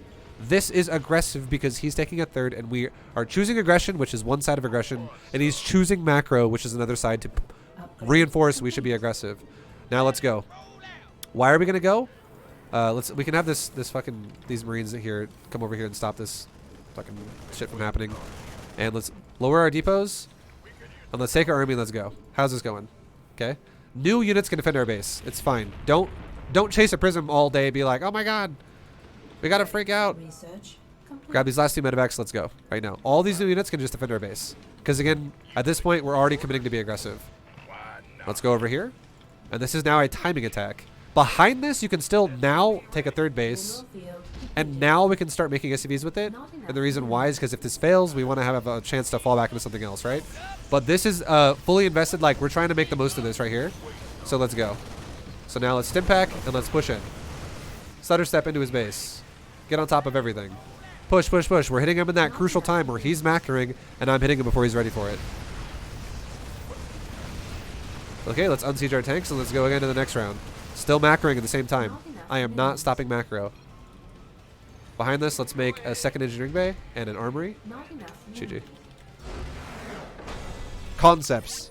It made sense to attack there for multiple reasons. Number one, we were already doing an aggressive build. And number two, he followed up my aggressive build with his own macro build. Makes sense that we attack. So that was a good example of why the fuck we should do a tank timing. Because here's the thing. What if my opponent, instead of going for a third base, what if he went for like 2 base Colossus? Like he went double Robo Colossus. And I did a bunch of damage with my Banshee. Like, because we did a lot of damage with the Banshee early on.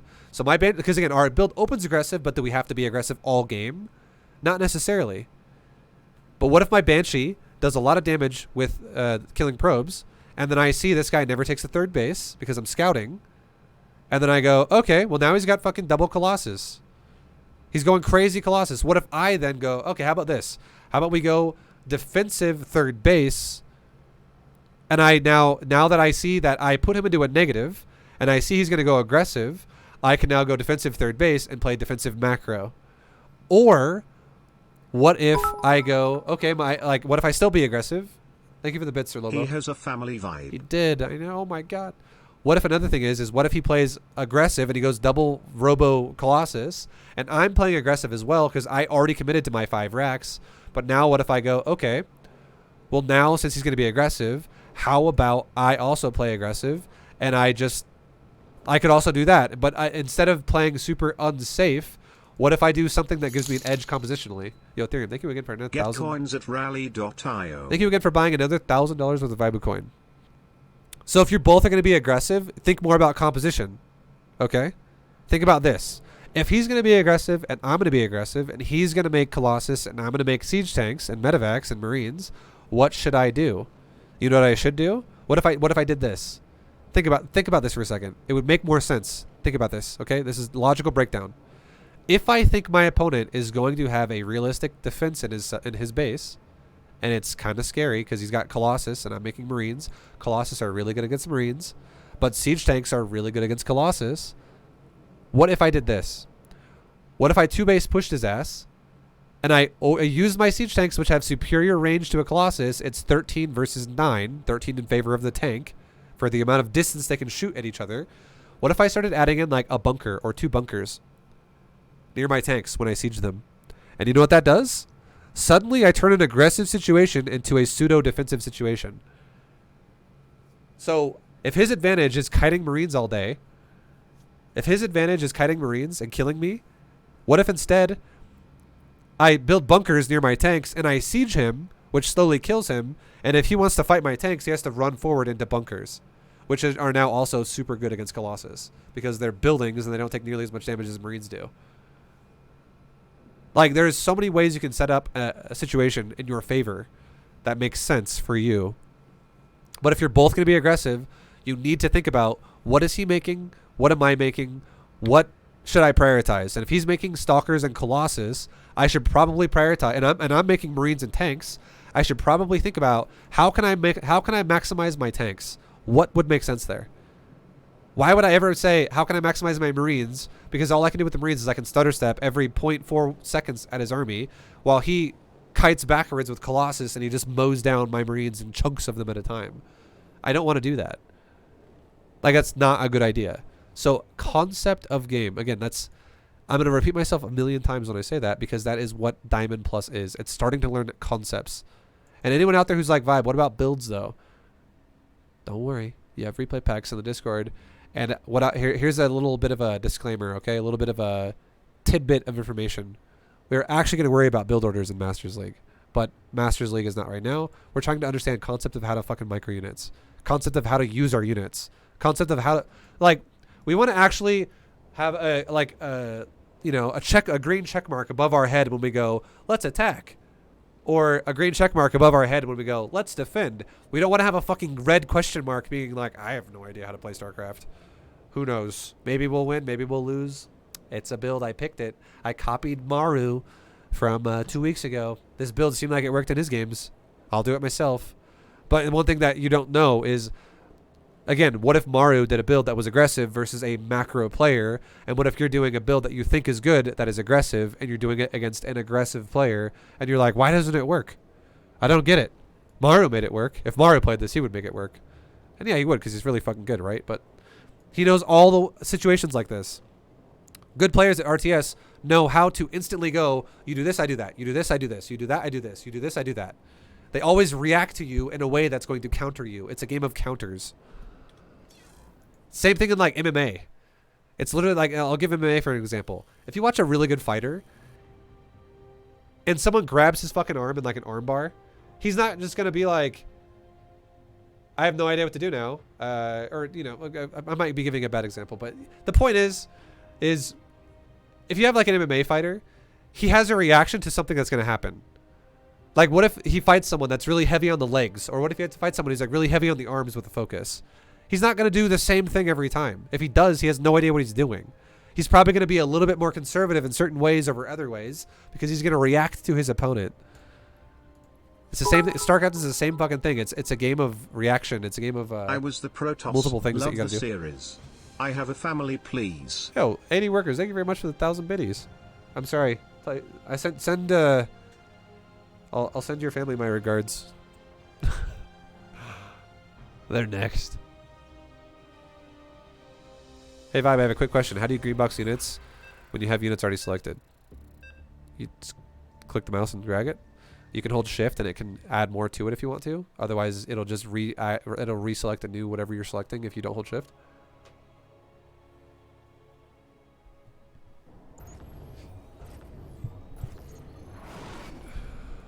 All right. What's going on?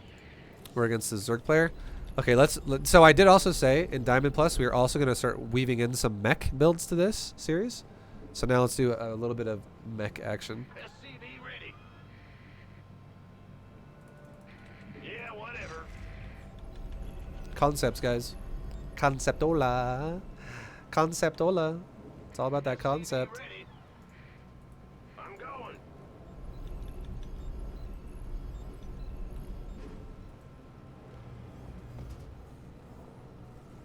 Additional supply depots required. Strikers versus wrestlers is the best example for MMA.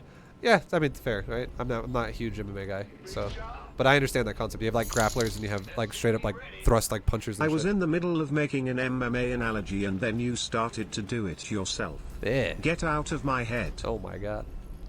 It's just how it is though. Like you have to have different strategies for different opponents. You can't have the one strategy beats all. That's called a one-trick pony, and people who are one-trick ponies don't last very long. The only time anyone who's a one-trick pony is ever good is when there's some type of balance patch that makes whatever they do really good, and then it gets nerfed, and then they suck ass again. Mech. You have to be able to understand what the hell you're doing. At least to a bit. Like, and again, do you have to understand it like a pro gamer in Diamond? Definitely not. But try to actually open your mind up to that concept of now you're going to think about, Insufficient. I should Holy probably fart balls. start understanding the game a bit more, right? Must-be gas. Try to think about understanding the game. It'll help you so much more in the long run. Yo, Fart Skidmark, thank you for the 3-month resub. And Senior Lobo, thank you for the 100 bits. Thank you, dude. What's going on? Thank you guys. Okay, so now we're going to use, We hear you. Command center you know. upgrade complete. Also, guys, I kind of skipped over the Banshee last game, but I want you to know, remember the stutter step analogy, or the analogy, but the explanation of stutter step that I gave you about move speed and stuff like that? It's the same thing with the Banshee. You can move between your attacks, so you can close distance on workers. Same fucking thing. Do not move a Banshee every like 0.2 seconds, because it doesn't attack that fast. It has more like a 1.2 second attack speed or some shit like that. Or like a 1 second attack speed. Something around there. So you definitely want to try to maximize that Insufficient more. gas. Certainly. Okay. Alright, Reaper's getting to his base. Let's see what we can see. Let's go ahead and start our second gas, because again, this build is going to be more gas focused, so we need the gas for it. Let's go ahead and kill a drone. I'm stutter stepping, or I'm rather kiting from that queen. What's happening here? Okay, our let's go ahead and micro this one SCV back. Okay, our SCV just got kind of fucked up there. This guy actually also counter-microed me at the same time. So we can send a Marine back. This is kind of annoying. Add-on. This guy did a good job being A annoying here. linebacker in football analogy would be better. SCV ready. It's whatever. I don't care. You guys take whatever analogy you want. I don't give a shit. You guys get the point. Okay, let's go and build our command center. So that's something right there. I would say the damage our Reaper did to his base to the damage his Lings did to my base. He has the lead for sure. He for sure has the lead. So how can I react to this? You know what I could do? I could take a really greedy third command center, or I could be aggressive. Again, you have choices, but I've chosen aggression again. Drop mules on far or close patches. You ideally want to drop mules on close patches because it maximizes their mining a little bit better. So I chose to, yeah, thank you guys for the support. Speaking of one-trick ponies, who remembers bit by bit from the early days of Not WoW? enough minerals. Yeah, exactly. That was a one-trick pony. Someone who just every single game went for Marine SCV pulls because it was something that people weren't used to dealing with yet. So he didn't even think about it. He didn't even use his brain. He was just like, it wins. I make SCVs and they die because I run them over to his base with Marines and it's funny. Not enough minerals. And my opponents just lose. Okay, so now we're gonna go for double tech labs. Double tech labs. Okay. We're chilling with our army just for a second. All right, and now let's go ahead and move out. This time we're gonna go look for a third base.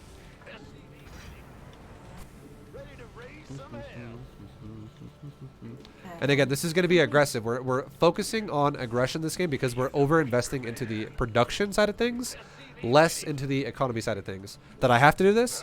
No, I didn't have to do this at all. But I chose to, so I'm going to stick to my choice. I'm not going to hesitate and be like, well, that's macro instead now. Okay, now we're getting all in by roaches. I'll pay for better analogies. So, here's an example. Okay, you guys are... Thank you guys for the support. I don't even know what you're saying to me right now. This distracts me so much sometimes. Okay, so here's what we're going to do. Let's actually raise our SCVs into the main base. Let's raise this wall. And let's try to defend ourselves. This guy also defended his wall, so it looks like we can't get into his base. So let's just now, because he walled himself in, let's just focus on attacking his army, that is. Get rid of his army in my base.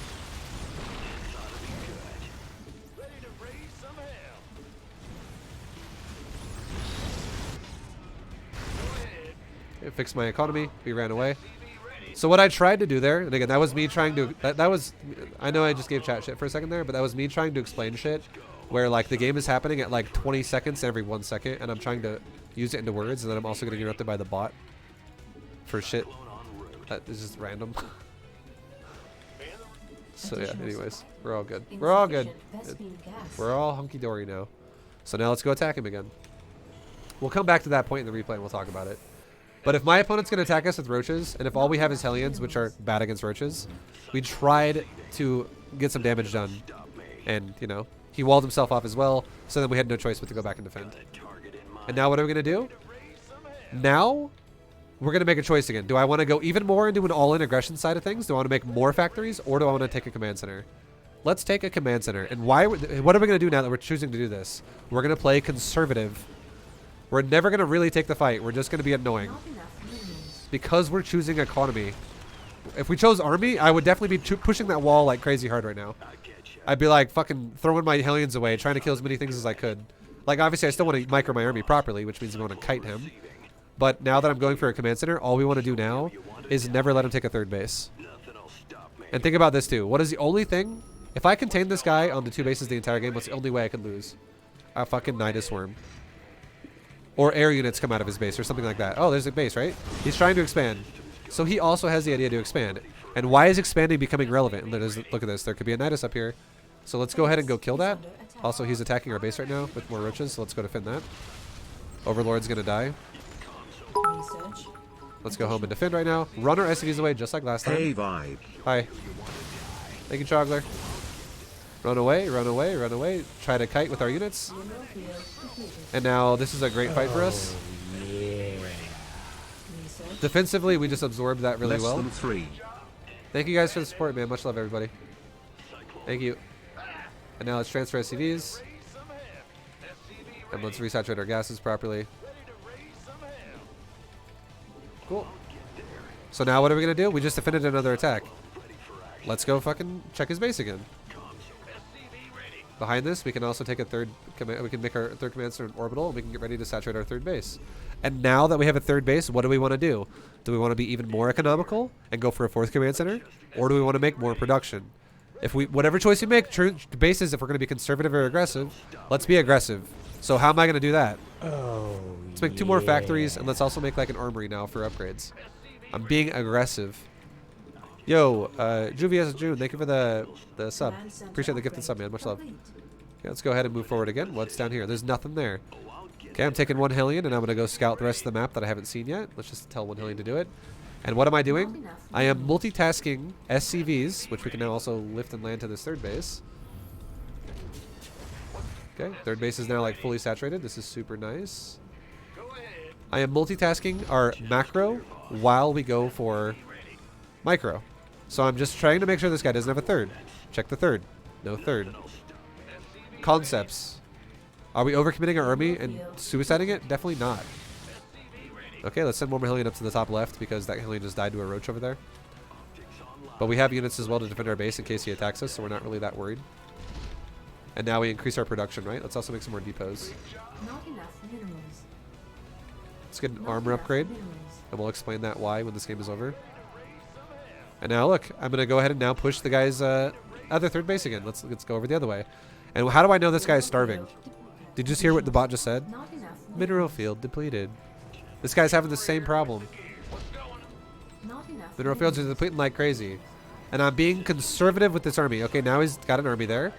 Let's see if we can come around this way and maybe snipe the command center. Add on. Okay, try and snipe it. Rapid fire, boys. Scan it so we can see it still. But we'll explain how that just went when this game's over. That was super fucking... That's a case where rapid fire is so good on this unit. Okay, and then now take our gases. And now I would say again, we're getting closer and closer to that maxed out point where we're getting stronger and stronger and stronger. And now we're keeping good production of all of our buildings, so we're doing a great job of that.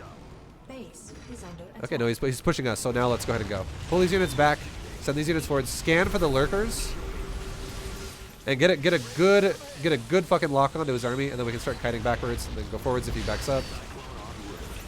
Scan again because that lurker's not dead. And now the Zerg just went for it, and he just lost everything. So what can we do now? I would say that if we want to play this game in a way where we're going to have supreme control all game, here's what we could do. Let's take just a quick moment to stop making units just for a second and make another command center. So we have control of the game just in case we somehow don't deny his third again. And now let's go attack his third. Leave new units that we make back at home to defend ourselves in case he counterattacks us like he's been doing all game. Base is under Okay, attack. go defend this fucking SCV that's building a command center. Go get rid of that roach right now. And now let's go check and see if he's got a third base that we should be killing right now. Meanwhile, let's get more armor upgrades for the Cyclones. Keep making Hellion Cyclone back at home. Minerals. We can drop a couple mules for this base. Keep making SCVs. Transfer our economy, fix our economy, and now look at this base, right? Rapid fire. And it's just going to die in seconds. Now let's go down and check his other third base. Notice how I'm not playing all in into his natural. And why am I not doing that? Because I'm winning the game anyways if he's running out of money. There's no base here. Is there a base here? No, there's no base here. Now there is. Rapid fire it. And now it's gone again. Scan that lurker out. We could also kill that lurker too. Okay. Make more Cyclones. Make more Hellions. And we're looking great. Now look at our money and gas. It's getting a bit high. Let's go ahead because our money is going up. Let's go ahead and make a couple more factories. Okay, we can run these SCVs away, these mules away for a second. Come over here and try and save this base. Keep making workers. Send these guys back to the economy. And now, because my opponent just threw away another attack again, let's go ahead and now do another push. Make new units to defend our base. Meanwhile, old units defend our base. Let's go push his third. And now this is going to be a planetary. We can honestly expand again because now we're getting a lot of SCVs, guys. We're getting a ton of fucking SCVs here, so we're starting to have an incredibly high economy. Okay, let's push. The third died again. There's a lurker right there. Let's back up. He's got lots of lurkers over there. It's scary. Lurkers are scary. Go down to the other third. And look, notice how our supply, every time we keep taking these fights, I keep getting more and more and more overall supply. Like I'm actually about to max out. Now that I'm about to max out, let's do one final, check the bottom of the map, check the top of the map. Just make sure we didn't somehow miss a hidden base from the Zerg. And the second we max out, then make 2 more tech labs and a reactor here. The second we max out, guess what we're going to do? We're going to go fucking kill him.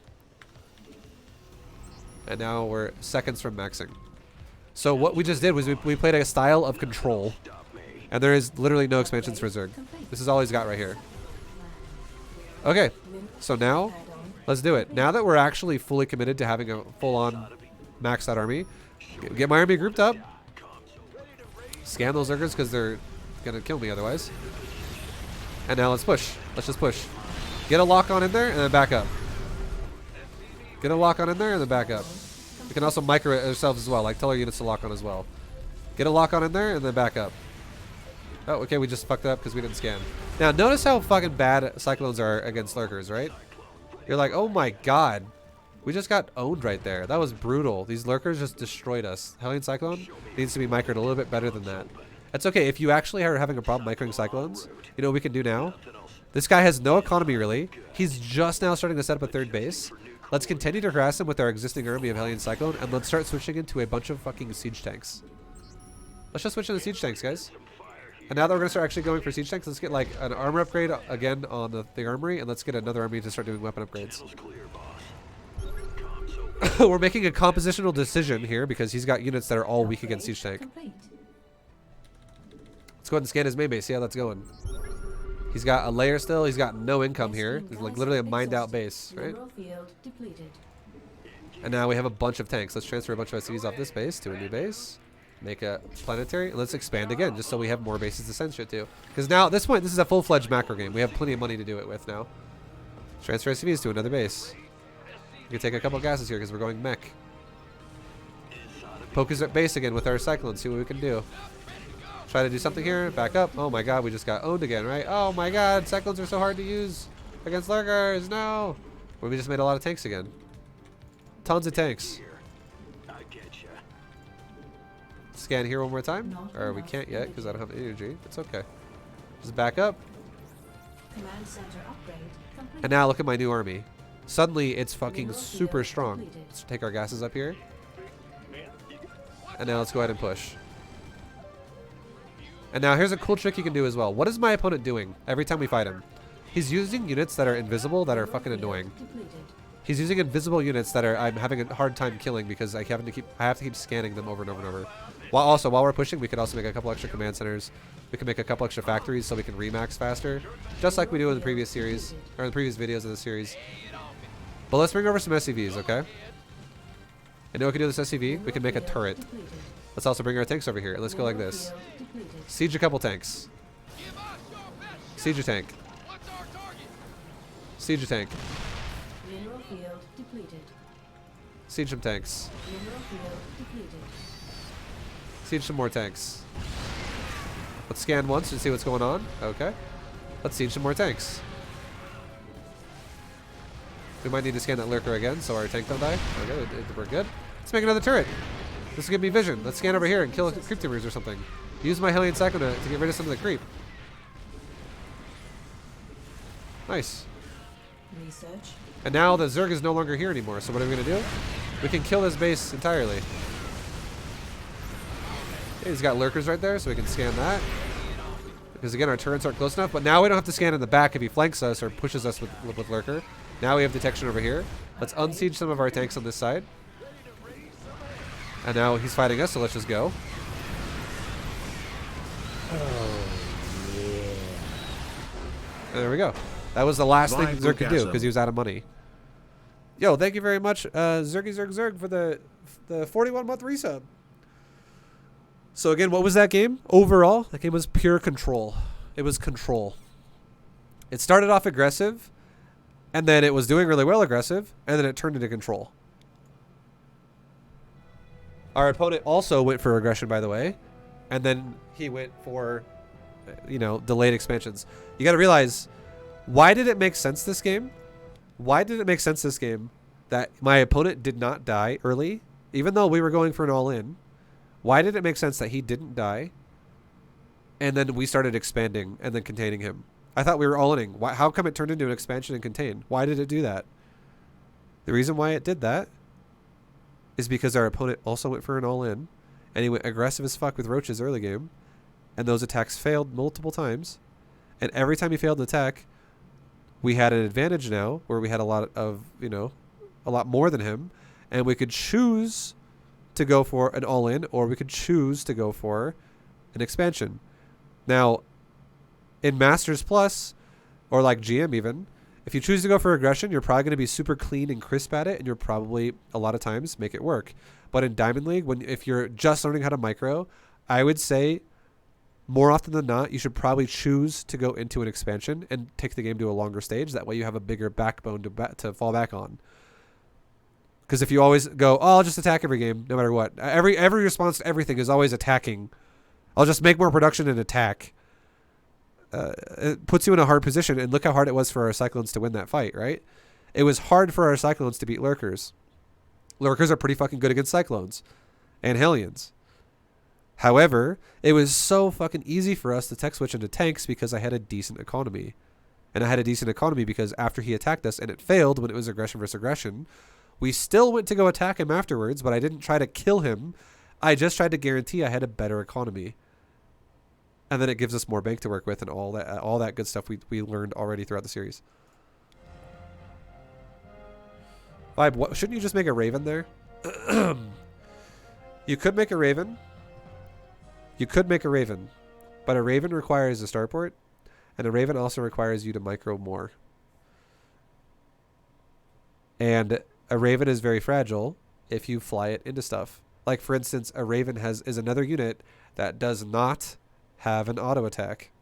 So if I tell my army to attack towards the Zerg, a Raven will fly forward and fly into spores if he has them, or into queens, and it could possibly fucking die. A Raven just requires you to babysit something longer, more often. You could make a Raven, though. There is no argument against it that says there's no reason why I couldn't have made one. Like, you could make one, but it just, again, it's something that needs to be microed more, and you can lose it, and if you lose it, then you lose it. It's a unit that's flimsy as fuck for a diamond player. I already tell you that right now. B2GM is to StarCraft 2 as Brazilian Jiu-Jitsu is to mixed martial arts. Royce Gracie won the very first UFC by submitting an opponent who was 3 weight classes above him. From that day on, Jiu-Jitsu became a staple of all mixed martial arts, forever. Forever. Yo, thank you very much for the walk down MMA memory lane. Mon Capitan, thank you for the 5, dude. Thank you very much, dude.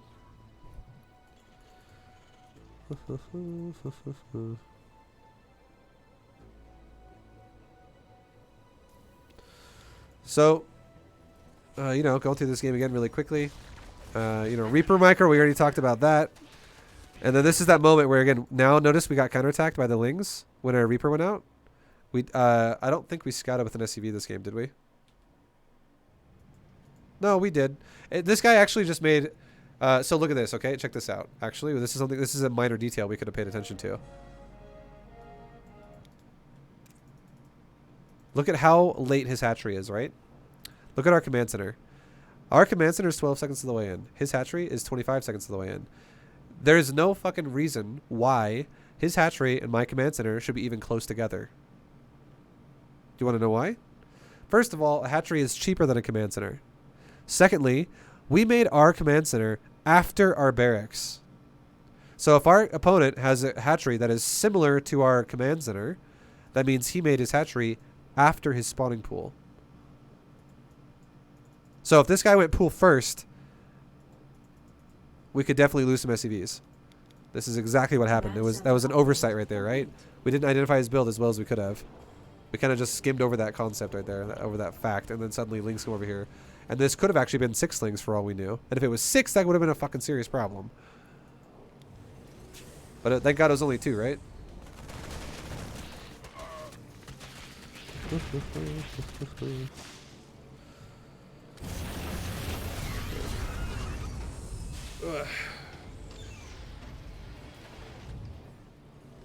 Nice.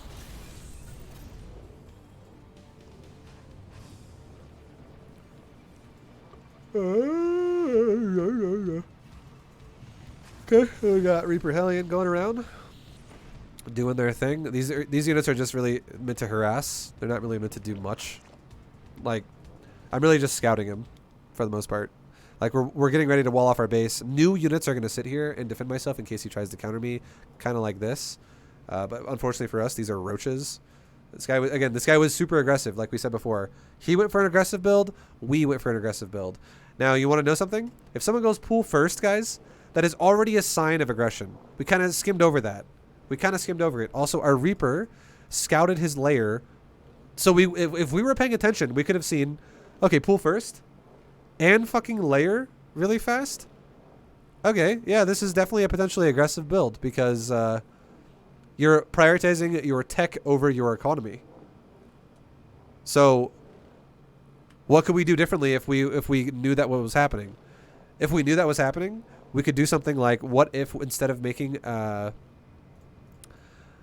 if we let's just say the goal is we still want to go for factory Hellion Cyclone, but what if we knew our opponent was going to play 2 base aggressive? So if we're going to play defensive against that, what if we do something like, for instance, either make a very fast second factory and then make a tech lab on it and get like a siege tank out really early? Or what if we just straight up make a tech lab on our first factory instead of a reactor and then make a siege tank on it and then go into more factories with then Cyclone Hellion? Like a siege tank would be amazing here because he's, you know, going for a fucking roach attack. If we had a tank on the high ground or a tank behind the wall, that would be so damn good. But either way, even though we didn't react at all to it, we still were fine. And the reason why we're fine is because we're still macroing during the situations. So he gets to our base. And he starts attacking my SCVs and stuff like that. Now we're just waiting for Cyclones to pop out. Now we don't have any Cyclones yet. And Cyclones can only kill one unit at a time. And now we're going to talk a little bit about Cyclone Hellions in this game. So a Cyclone is a unit that has a cooldown. I want you to know something. The lock-on of a Cyclone and the auto-attack of a Cyclone are 2 totally different things. Okay? They're totally different. So the auto-attack of a Cyclone is 0.71 seconds. And the periodic damage that a Cyclone will do with its lock-on is also, I'm pretty sure, 0.71 seconds. It's really close. I mean, you could kind of calculate it here yourself as well, right? You could be like, okay, how often do these Cyclones shoot a shot? 0.71, 0.71, 0.71, 0.71, 0.71, 0.71. That also, actually, you know what? That might be even faster. That might be like 0.5. It's hard to say. You could do the math. The reason why I say you could do the math is you could calculate how many of those shots would have to happen with over 14 seconds. How many doing 400 damage? How much would that go into it to make that many shots go off? So you could just divide 14 into 400, right? And you would just, whatever the number was, that's how many shots would have to go off to make that happen. But the point I'm trying to make here is, okay, don't get too confused with the fucking lock-on. I want to explain it in a way where I'm just, this is relevant about the Cyclone, okay? This is relevant. This is the relevant thing about a Cyclone. The lock-on that a Cyclone has makes the Cyclone have so many more advantages over when it doesn't have a lock-on. It increases the attack range of the Cyclone. It increases like the radius of its range to attack you. It almost doubles it. By default, it's like 6, and when it has a lock-on, it turns into like 10 or some shit. It's really high. Now, the other thing it does as well is it does its damage, its little lock-on shots, and it fully penetrates 100% armor. It's considered a spell. It does not get affected by armor, so it does full damage. It's fucking crazy good. And then it also, even bigger than all of these, like the biggest thing of all is that it allows your Cyclone to shoot while moving, which is ridiculously good at kiting or like again, stutter step and kiting is no longer like it's a different concept of stutter stepping and kiting. So kiting is like you just run away from the unit and you kill it while you're running away from it. That still is, it's like you could say the Cyclone, even though it doesn't have to stop to shoot anymore, it could still be kiting the roaches you know, with the word kiting, but because kiting could be either stutter stepping or just straight up running away while shooting someone, like never stopping. But stutter stepping, that real concept for stutter stepping means you're stopping, shooting, stopping, shooting, stopping, shooting. But now you don't have to stop and shoot anymore when you chase something. You can literally, it's just chasing your unit, chasing your opponent. You can chase them until they die. So it's fucking insane what this does for this unit. So the lock-on for a Cyclone is so massively important to do. Again, it's also auto-cast, by the way. We'll talk about how to micro that as well once we get to like the lurkers. But the lock-on's auto-cast, it's really good. It makes this unit super effective. So what the concept of a Cyclone is you want to initiate a lock-on, and then you want to stay in the dead zone between maximum range and the auto-attack range of your opponent's unit. That's a dead zone, which means that your opponent's unit is getting attacked, and he's not able to attack back. That is the dead zone of what we want. Now, melee units have a massive dead zone because it's the entire lock-on radius, because it's not melee, essentially. And then any unit with range, the bigger the range, the smaller the dead zone. Okay? So a unit like a Roach has a bigger dead zone than a unit like a Hydralisk, because a Hydralisk has a longer attack range. So, all we want to do is we want to initiate lock-ons and then go into the dead zone of what we see. And you can see what the dead zone looks like as well in a second here. Watch the lock-on. So, go to my perspective. And can we actually... Why can't we see it? I'm so confused. Okay, no, you can. Sorry, you can. What am I talking about? You totally can. I just didn't move my screen down enough. It's because we're on a cliff and it looks super weird. Look at this. Look at these two Cyclones. See these two dotted lines? That is the fucking dead zone, guys. That is the dead zone. It's humongous. So if a Roach can attack, like if this Roach right here were to be like standing right there where the green box is, he could shoot my Cyclone right there, the corner one. That's about how far a Roach's attack speed is. Or sorry, how far a Roach's attack range is. But now look at all this extra room right there to right there. That is the dead zone that I can work with. Because if the Roach ever runs outside of this dead zone, if it ever runs past this dotted line and gets out of it, I lose my lock-on. Okay? It disables the lock-on. It has to be like channeled and connected the entire time until the unit dies or until something happens. But if the Roach ever runs outside of this vision, or outside of the lock-on range, it loses lock-on. Another thing too that again we'll talk about as we go through this game is if the Cyclone ever loses vision of the unit, it loses its lock-on. So if it ever runs in a fog of war for me, and like even if it's in like even if my Cyclone can't see the full lock-on radius, by the way, this Cyclone could probably see only to like right there. It can't see the entire lock-on. It's like a siege tank. It doesn't see as far as it can shoot once its lock-on's full on. So it can't see the full way. That's probably like the perfect line there that shows you as far as it can see by itself. But the reason why I can see everything here is because I have depots and command center, which they can see everything now too. So if a Roach also ever runs out of my vision, it loses its lock-on, or any unit for that matter. Or if a Roach were to do something like go invisible, or any other unit for that matter, it would lose my lock-on. So if he burrowed into the ground and had this upgrade, it would cancel my lock-on. Okay? So again, the goal is, how do we maximize the lock-on and keep doing lock-ons? That's what we want to do. Because lock-on owns. It's super good. We don't want to... The auto-attack of a Cyclone is garbage. The lock-on is what really does the magic for a Cyclone. The last reason why you also don't want to auto-attack with Cyclones that much, unless you're easily overpowering the fight. If it's like 15 Cyclones versus 2 Roaches, yeah, go ahead and auto-attack. If you're fighting Overlords and you're waiting for a lock-on cooldown, go ahead and auto-attack Overlords because they can't even fight back. That's totally fine. But if we're fighting army and we know we're going to take a fight, we really want to use the lock-on. We don't really want to use the auto-attack because the auto-attack is just inferior in so many ways. Now, the last thing we didn't explain yet is the lock-on has a cooldown. So every time it locks onto a unit, every time a Cyclone locks onto a unit, it's going to last either its full duration or until it breaks, which is what we just kind of described how it breaks. But if it lasts full duration, then it does full duration damage, and that's great. That's wonderful. That's what we want, right? We want as much damage as possible. But no matter what happens, either the 14 seconds of the full duration comes to an end, or it breaks, whatever happens first. As soon as it breaks in whatever way, then the cooldown starts. So the cooldown does not begin cooling down until the current lock-on ends in whatever way that it ends. And then the 4-second lock-on cooldown happens. And that is 4 seconds that if you see a big opponent, if your opponent has a big army, you should be running away from him during those 4 seconds. Just like trying to not die. That is how you... The Cyclone army composition in general is all about kiting and managing your opponent's army and shaving it apart. So here, again, our opponent's just going for the command center. It's all good. We're just kind of now moving it because we have too many units here. We don't care anymore. And at this point now, our Cyclones aren't even taking damage. It's the Hellions. The Hellions' role in this, the Hellions have literally 2 roles in this. One role for the Hellion is that they absorb damage for the Cyclones. They're like damage sponges for the Cyclones. And they're really good at doing it, and the reason why is because a Cyclone has a move speed that is a little bit faster than a Cyclone. A Cyclone is 4.72, and a Hellion is 5.95. So it's a little bit more than 1. It's like 1.2 roughly more move speed for a Hellion. And why is that important? Because every time you move your units around the map, your Hellions are always by default going to get a little bit ahead of the Cyclone. So they're always going to be in front of the Cyclone. It makes it really easy to micromanage your Hellions to be in the front. The AI does it for you. So it means that the Hellions will be taking damage before the Cyclones take damage. The other thing the Hellions are really good at, besides absorbing damage, is they're good at killing Zerglings. And you know what Zerglings are good at?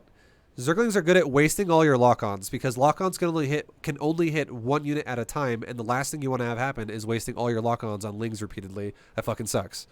So Hellions are really good at clearing out the Lings repeatedly and just getting rid of them, because Hellions have an amazing attack against Zerglings. They AoE Zerglings, and they do bonus damage to Zerglings armor type, which is light. And Lings also stack up like crazy. So Hellions are super good against Lings. This army synergizes well against Zerg because of the fact that Cyclones can beat a lot of shit, and Hellions clear out Lings, which is a problem for Hellion Cyclone. For Cyclone specifically, not so much for Hellion. So that the idea is, again, is we don't mind if we lose Hellions here and there. That's totally fine. But what we want to really do is we want to make sure we build Cyclones and we keep maximizing them by not letting them die. So every time we take a fight, if we lose a Hellion here and there, that's okay. Just try to save the Cyclones we already have and group them up with more Cyclones in the future. That's the goal. We want to have as many Cyclones as possible throughout the game. Alive at one point. And now that our opponent took a fight, what do? This is when I make a choice, right? I could be like, do we want to make more units and like maybe another factory and an armory or something like that? Or do we want to make a command center? That is a choice we can make here. And that chooses, are we going to be a defensive player as a follow-up to what's happened in this game now? Or are we going to take, there's basically, think about it like this. This is actually a good way to explain it. That makes sense. StarCraft 2 is like walking down a path with multiple forks in the road. And you don't have to go down only one path the entire time. But because my opponent took a fight with me and the game had a big battle that clashed, and we both had a bit of a reset, that is a fork in the road for both of us, and we can now both choose, do I want to go down the aggressive path again, or do I want to go down the economical path? So you could be like aggression, economy. That could totally happen. And it would make sense if you're aggressive during the aggressive side of the path, but as soon as you go into the economical side, maybe you're going to be more conservative. It doesn't mean you're not going to be aggressive. It just means you be more conservative. So what are we going to do with our reaction to the fact that our opponent went for, the failed attack? First of all, we attack and we go check and see if he's got a third base. Are we diving straight into the natural? If we were, it would make more sense if we were making more factories. If we're not, it doesn't make sense if we're not making more factories, right? So what are we going to do with our build? Well, first of all, we're spending all of our money, so we're doing a great job macroing, so we really can't do much with it, to be fair. And now the opponent's fighting us, so we're trying to maximize our lock-ons. Because that's also how you play Hellion Cyclone. You play at least a little bit conservative. You do not want to concave this army. That's fucking stupid. This army is made of paper. This army is what the terminology of this army is it's a glass cannon. It does a lot of damage, but it is so flimsy and weak. You do not want to take with it at all. You do not want this to stand there and fight in a concave. So we're still making units. We're checking for third bases. Blah blah blah. And then we made a third command center. So that's another reason now we did an aggressive fork in the early path of the game. That's why we opened with triple factory, and now we took an economical fork on the next road after the fight was over, because we're making a third command center. So now we're definitely, not only is Hellion Cyclone conservative as it is, but now I'm going to be conservative in the fact that instead of trying to Jesus, I need to drink some water. Instead of conservatively pushing his natural and trying to take trade after trade after trade, where indirectly I'm going to lose some units in the process, instead now, it would make sense to do that if I was making more factories and constantly pumping units like crazy and rallying units to his base. But instead now, because I'm going for a third, and I went down an economic pathway on the fork of the road, I now am going to just make sure he doesn't have a third, and I take a lead here in the economic route, and I just conservatively contain him. Like that, right? He goes for a third as well. We both did this. We both played the same. Honestly, we both played the game the exact same way. He went aggressive. I went aggressive. We both went for economic forks in the middle of the road at like after the third fork in the road, but we're doing it better because we're microing our Hellion Cyclone better than he's microing his Roaches. And now what are we doing? Denying thirds. Am I pushing the natural? Fuck no. Why would I do that? Because if I do that, I have a higher chance to lose my army. So we're just poking around and we're just seeing what's going on. That's all we're doing. We're just seeing what we can do with containing this guy. Because look at the economy. We know we have a lead. Okay, now here's a cool thing we did here too. This is a nice little snipola. So if you A-move a Cyclone, I'm going to explain the concept of how AI of Cyclone works now. All of them have their lock-on on autocast, which is by default how they are. And you should leave it that way as well. Now, if I auto-attack the ground, if I A-move the ground right here, you know what would happen? The closest unit to each one of these Cyclones will be locked onto. So about all these units right here in the front would be getting a lock-on cast on them. As soon as the Cyclone's in range and radius to auto-attack it, it would get locked onto, and then it would be locked onto. And it would burn all my lock-ons. But think about the style I'm playing here. Think about the style. What am I doing? What is the concept of my game plan? Am I trying to kill this guy's army right now? So that I can kill him right now? Am I trying to kill his army and kill and win the game right now? No. I'm trying to shave off bits of this guy to slow him down is all I'm doing. Now, if I kill his army and don't lose anything, that does accomplish that, but it's not as good as if I kill his economy. Because economy is what builds army, and so it's like two birds with one stone. If I kill army, he still has economy, but if I kill economy, well, he also doesn't have army because he can't afford it. It's a twofer. 2-for-1 right there. So if I'm going to play a game that is conservative and I have a choice right now to go, let's fight his units or let's fight his hatchery, it actually makes more sense that I kill the hatchery than killing the units. Okay? So the concept, it makes more sense to deny economy over unit. Now, again, if I auto-attack the area, it would just lock onto all these different units as long as they're within range of each one of these Cyclones.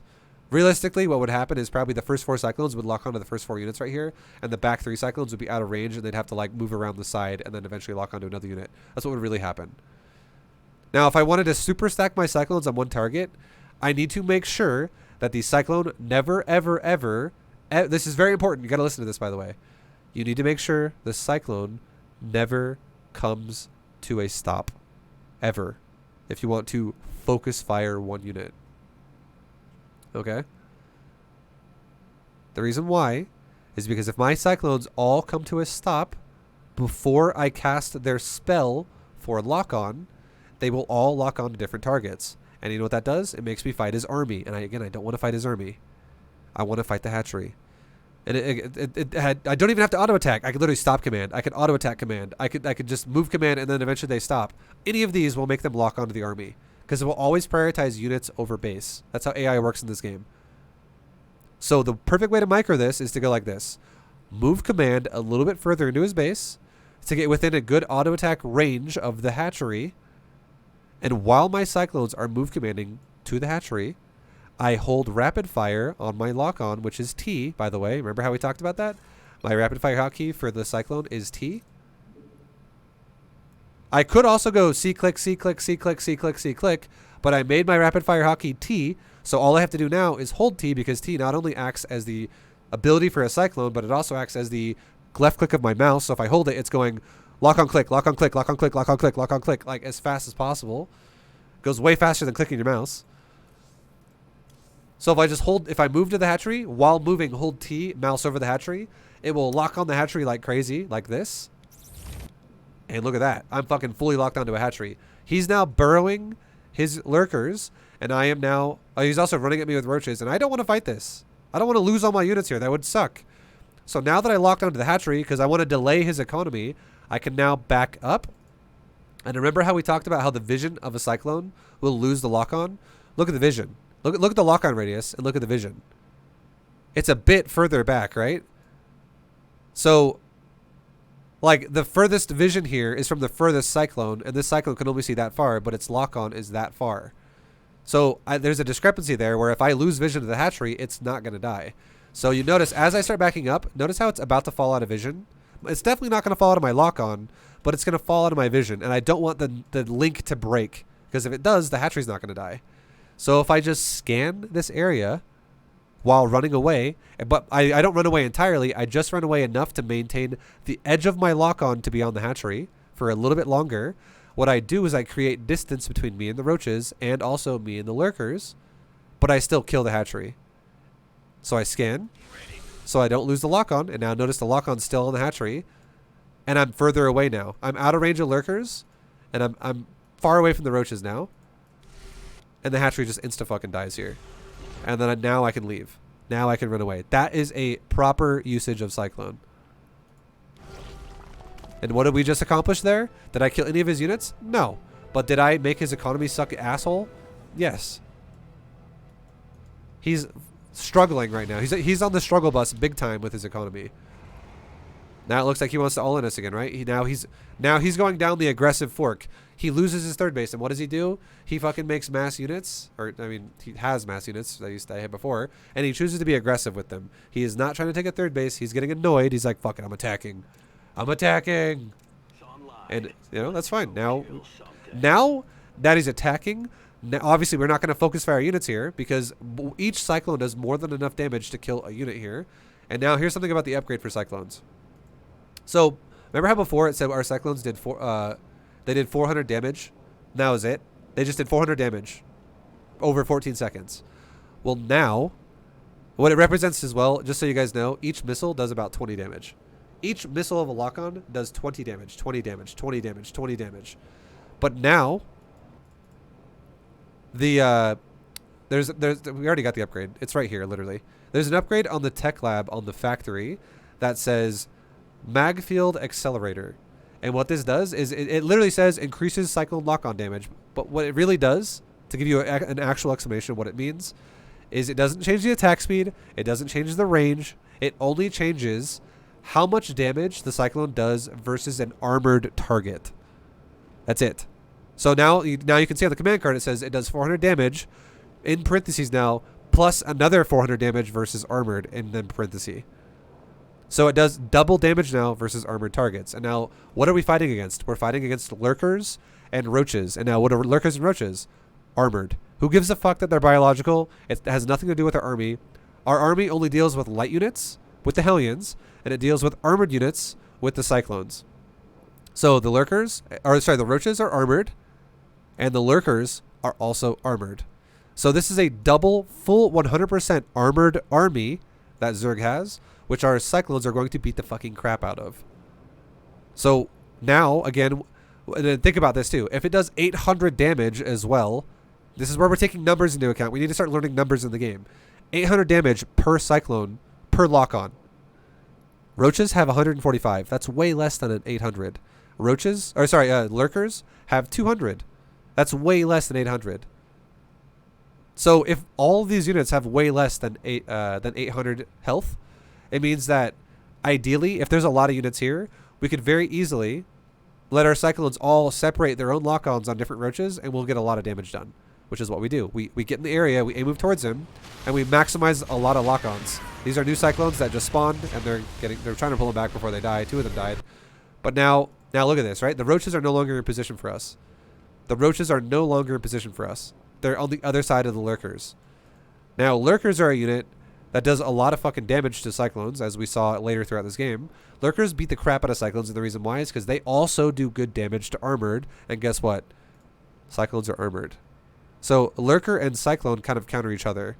And the scary thing about a Cyclone for a Lurker is when a Lurker is sieged in the ground, it actually has more auto attack range than a Cyclone does to initiate the lock-on. Also, a Lurker does AoE. It splashes, it like cleaves through, it pierces, it has an attack that goes in a straight line through units that goes 8 range long. That's fucking really scary for a Cyclone. And if it only takes 4 hits for a Lurker to kill a Cyclone, because it does 36 damage to armored, and a Cyclone has 120 health, if 4 Lurkers attack, look how many Lurkers he has. If these 4 Lurkers attack into the same Cyclones, they will all die in one attack. If I drive directly into those 4 Lurkers, I will lose like 8 Cyclones at once. if all of those attacks happen to go directly into my cyclones. That's fucking scary. So what's a good way we can micro this? One thing we should have done, honestly, is I should have probably spread my army out into a bigger concave so we can minimize the cleave. Another thing we should have done is, because lurkers are very scary when they're burrowed, not so scary when they're not burrowed, but they're very scary when they're burrowed, I probably should have used a little bit of rapid fire and ignored the roaches for now and stacked up, or maybe not even rapid fire, just like, you could even like C-click a couple of these units, like do like 2 or 3 cyclone connections per lurker. And here's why you need to do that. If you don't manually target your cyclones, if you don't manually control your cyclones, the way AI of cyclones will work, again, this is the last piece of it, the way it works is, even if you have 20 fucking cyclones or like 15 cyclones here and there's only 4 lurkers, if one of my 15 cyclones locks on to one lurker by auto-attacking towards it, the other 14 cyclones will say with AI, he's got it, we're not going to lock on, he's got it. We don't need to worry about that. So they don't even use their cooldown. They won't even use their cooldown because they're acknowledging that one of your cyclones is already locked onto the target. But if that cyclone were to die, now one of the other 14 cyclones would go, okay, I'll lock onto that target. And the other 13 cyclones would go, he's got it. He's got it. We don't got to worry about it. He's got it. It just does one at a time per unit. It's unique lock-ons. But it's also really good if there's like a bunch of roaches, they all lock on to their own roach immediately. It's like 15 lock-ons go on 15 different roaches in the snap of a finger. It's crazy good versus units like roaches, not so good versus units like lurkers.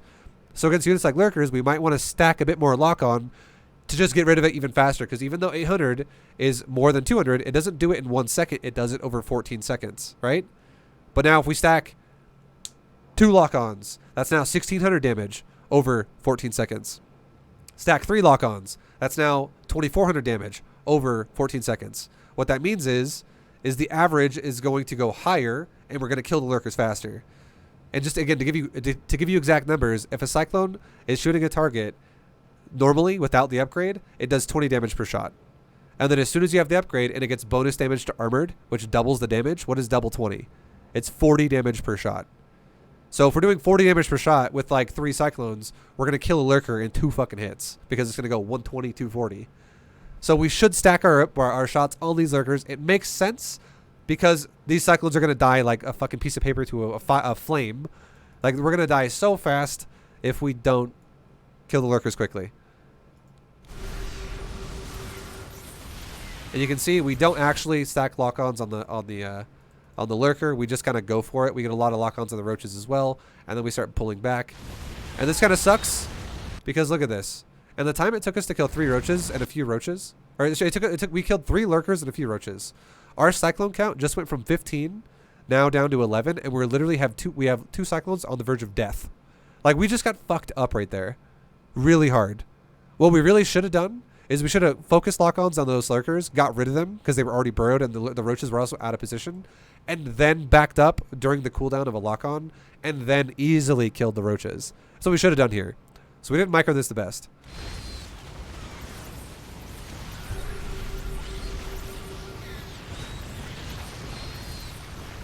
And then, see how easy it is for cyclones to kill roaches once it's over? Like, it was easy peasy. But overall, at the end of the day, the grand scheme is we took an economic fork when our opponent failed his first attack. We just took another economic fork when our opponent failed his second attack. And our opponent has tried every now and again to take an expansion, but our cyclones have done a good job denying it. And now our opponent is just starving. He's like literally got the worst economy ever, right? He's starving. So again, a Cyclone Hellion style is all about starving your opponent out. This army is very, very, very good at being conservative with its play. This is a very conservative mech style. Battle mech is what you call mobility, not deathball. So you want to do shit like this all day. You want to stall creep out. You want to stall expansions out. This is what Zerg fucking hates. And now look, he's doing it again, right? He's expanding again. Oh, no, he's not.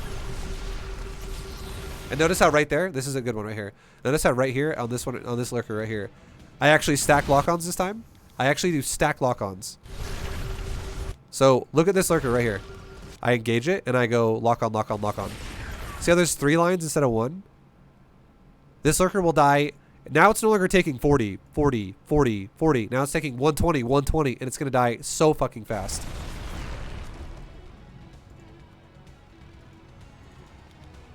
And now the guy's still on 2 bases. So at this point now, the game, as long as we just continue to maintain what we've been doing already, we're just going to kind of win the game here. Now there's one final thing I haven't talked about, which is Blue Flame Hellions. And the upgrades specifically. We kind of touched on we touched a lot on the Magfield Accelerator upgrade for Cyclone. But now let's talk about why we're getting armor upgrades and why we are getting Blue Flame as well. So Blue Flame is amazing for a Hellion because here's why. This is a big thing a lot of Terran players might not know, and it's something you need to know. What did I tell you a Hellion is good against? It's good against Zerglings. That's the whole reason why we make it.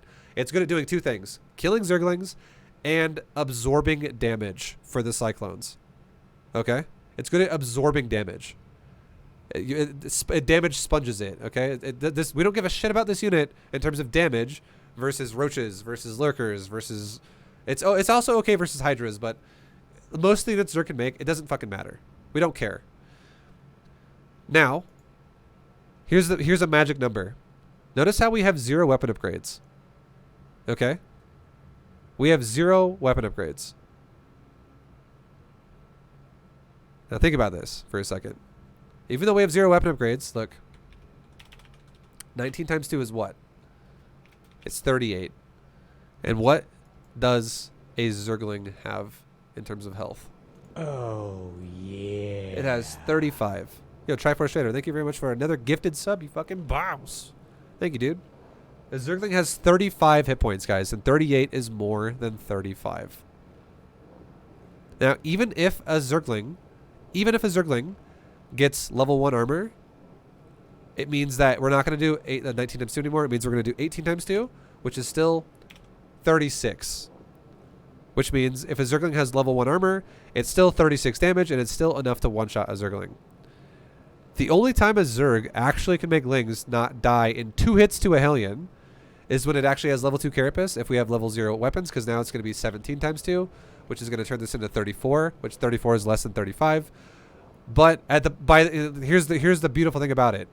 By the time you have level 2 Carapace on the Zerg, you're not going to be trying to fight Zerg with like 4 Hellions or like 6 Hellions or like 8 Hellions. You're going to probably have like 20 fucking Hellions in your army and like 30 Cyclones or something. You're going to have a large army. So by then, you have so much overflow of damage anyways, the armor upgrade for the Zerg doesn't mean shit anyways. It doesn't mean shit. So the fact that we don't have a weapon upgrade on our Hellions, we're still going to be just throwing down just bombs of fire everywhere. It's overkill damage anyways. We don't give a shit. Like at that point, Lings are terrible. Now, if we get armor instead, it just makes our units tank damage better. It makes our Hellions absorb more damage. It makes our Cyclones absorb more damage. It makes our shit last longer, which is what we want them to do. So again, the Hellions don't need weapon upgrades to deal with Lings, because when the Lings actually have armor, and it takes 3 hits now instead of 2 to kill them, we have plenty of Hellions at that point to kill the Lings no matter what.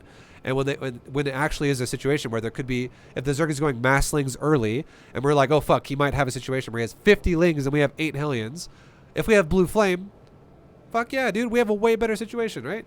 Way better situation. Super, super good situation for us.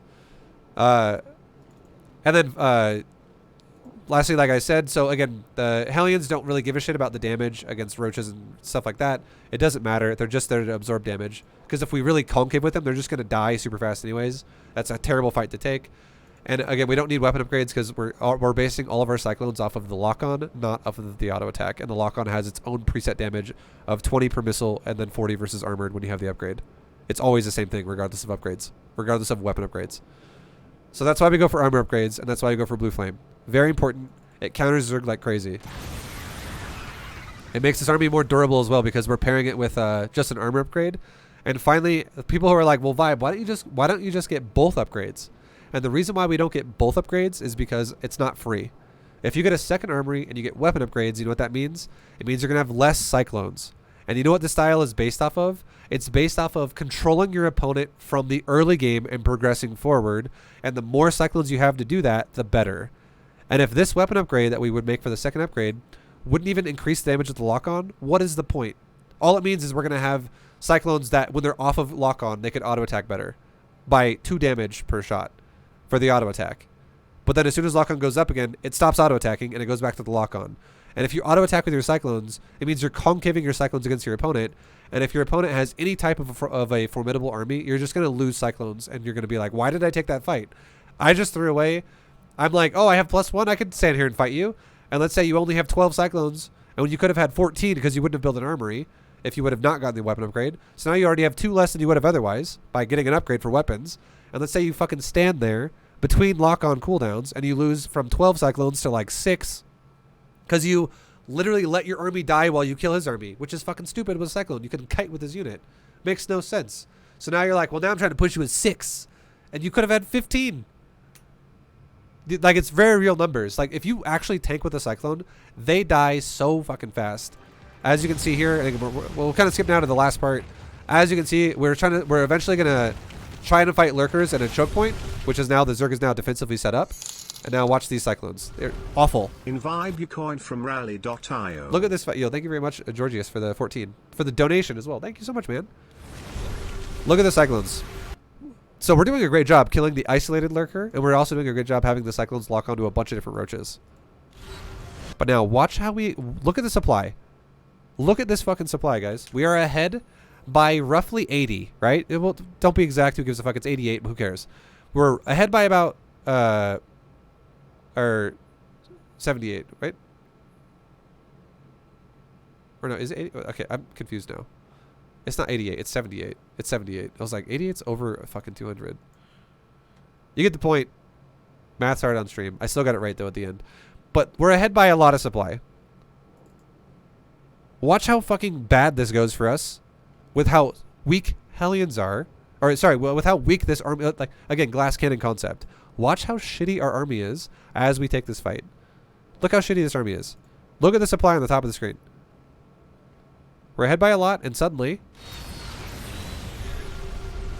Already right there, we lost a lot to kill barely anything, and then it happens again.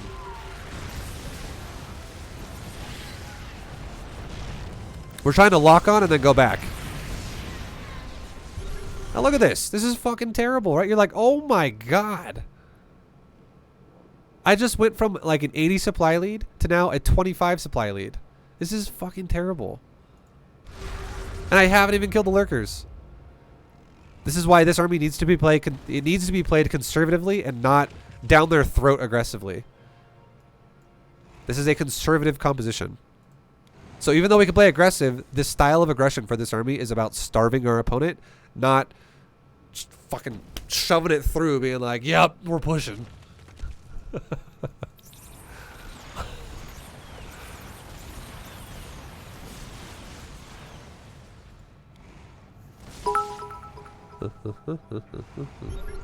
Concepts and analogies, love it. And sorry for interrupting your work. You're all good, dude. Much love for the bits, Cam. So you caught me that time without explaining something. I was actually breathing for a second, just having a moment of a lull there in the information, so that was all good. And then now what do we do behind this? We go, okay, well, this is starting to suck. But, like, think about it. Think about this. Do I have to go Cyclones all game? No. I don't. I don't have to go Cyclones all game. Because you know what they've done? They've accomplished the thing they're supposed to do, which is they gave me a lead. The Cyclones gave me a lead.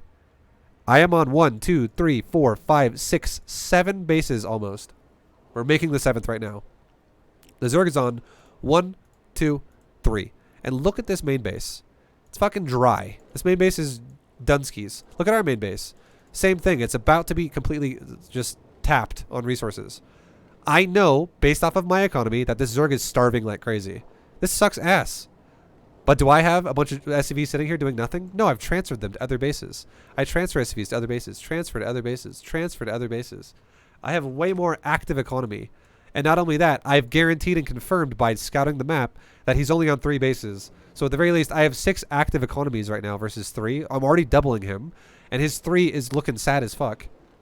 So his income, I already know it's really bad.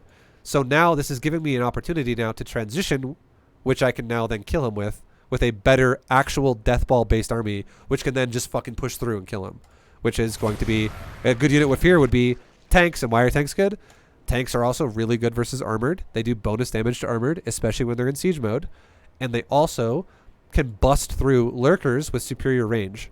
Lurkers without upgrades have 8, with upgrades have 10. tanks by default, no matter what, all the time, have 13. We're learning numbers about the game. We're actually putting things on like a grid in our minds and being like, what actually sieges what? Just because it says it's a siege unit doesn't mean it literally fills the role of siege in this particular game. Like, for instance, a Broodlord is a siege unit, and a Thor is not a siege unit. But if you turn a Thor into high impact payload, it's actually a siege unit that actually outranges a Broodlord. Like, you got to know these numbers, and again, you don't have to know them all right now. You should just start learning them over time. Like, actually start thinking about your army and how it makes sense. So we know a Lurker gets outranged by a tank, and now that we're going to start making tanks, what are we going to do? This is a unit that actually needs weapon upgrades. So let's make a second armory. Let's get weapon upgrades, because it makes sense. This unit actually will benefit from weapon upgrades. And now that we're transitioning slowly off of Hellion Cyclone and now into something else that's stronger, like Thors, tanks, whatever, weapon upgrades are going to be very useful.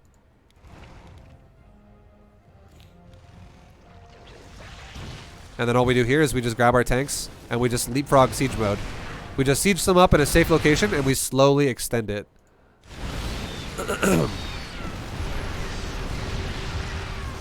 So now you notice one of the biggest mistakes a lot of Terrans make as well is they like to unsiege all their tanks and then re-siege all their tanks at the same time, which is fucking lazy.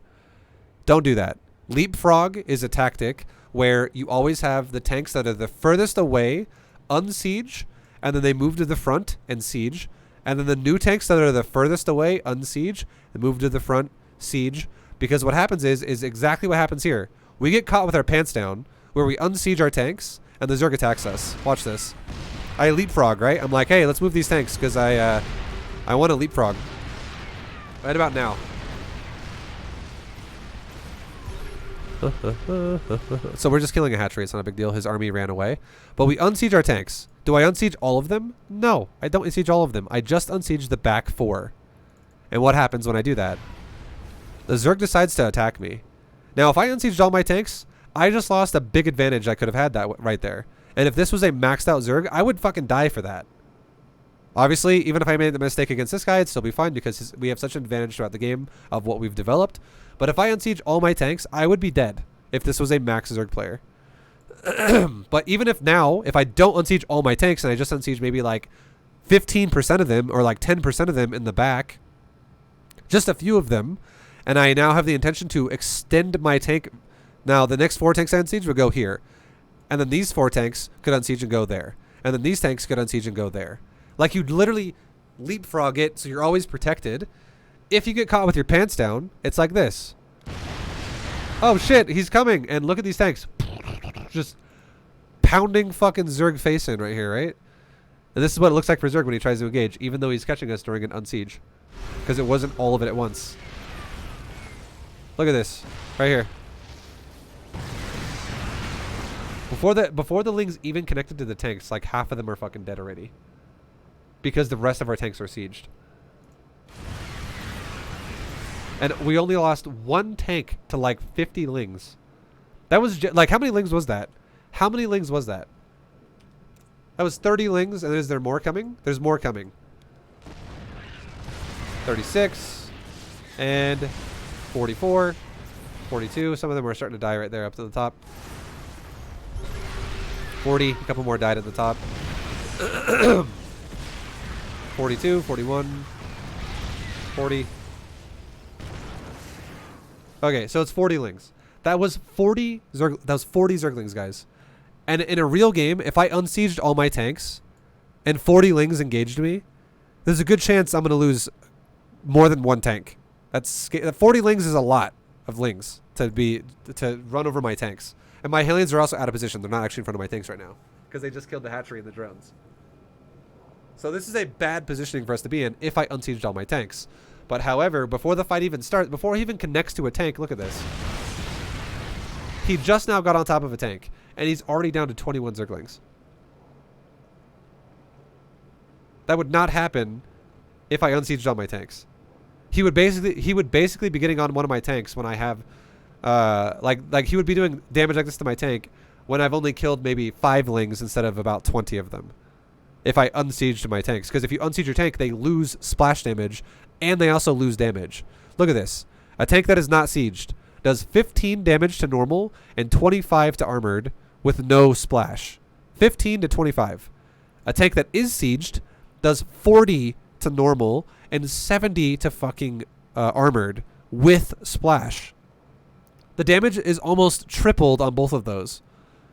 And it also splash damages. It's fucking crazy good. Super good. Yo, Pig, thank you very much for the raid, bro. Thank you, dude. Hope you had a wonderful stream. Thank you, thank you. I'm doing some diamond level B2GM Terran stuff, and you guys are actually catching me right as yo, Sir Gamer War, thanks for the bits. Vibe, can you show us physical what the leapfrog looks like for the internet? I mean science. Hope well timed. No. There's only one of me. Here, this is okay. I'll do that. I'll show you with an object. This is leapfrog, okay? This is what leapfrog means. So imagine if the bottle imagine if the bottle is up, it means it's sieged, and if it's down, it means it's not sieged. You go like this, okay?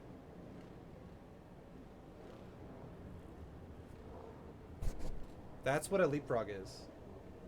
You rotate your shit with the other while the other one stays strong still. That's a fucking leapfrog, okay? Boom. There you go. There's a physical representation of it. You don't go like this. Both and go, oh, I'm dead. Because you'll fucking die. But yo, Pig, thank you for the raid again. Much love, dude. And guys, welcome. You guys are actually coming about 4 hours-ish into my video right here for Diamond 3 Terran. And we've talked a shitload about concepts already. So we're only gonna, honestly, I'm not going to talk about them all again because it takes forever. And if you guys really want to see it, don't worry. These will be uploaded to YouTube, or you can just go back and watch the VOD from earlier today. Highly recommend you do it if you're looking to get better at the game. There's a lot of shit you probably don't know about.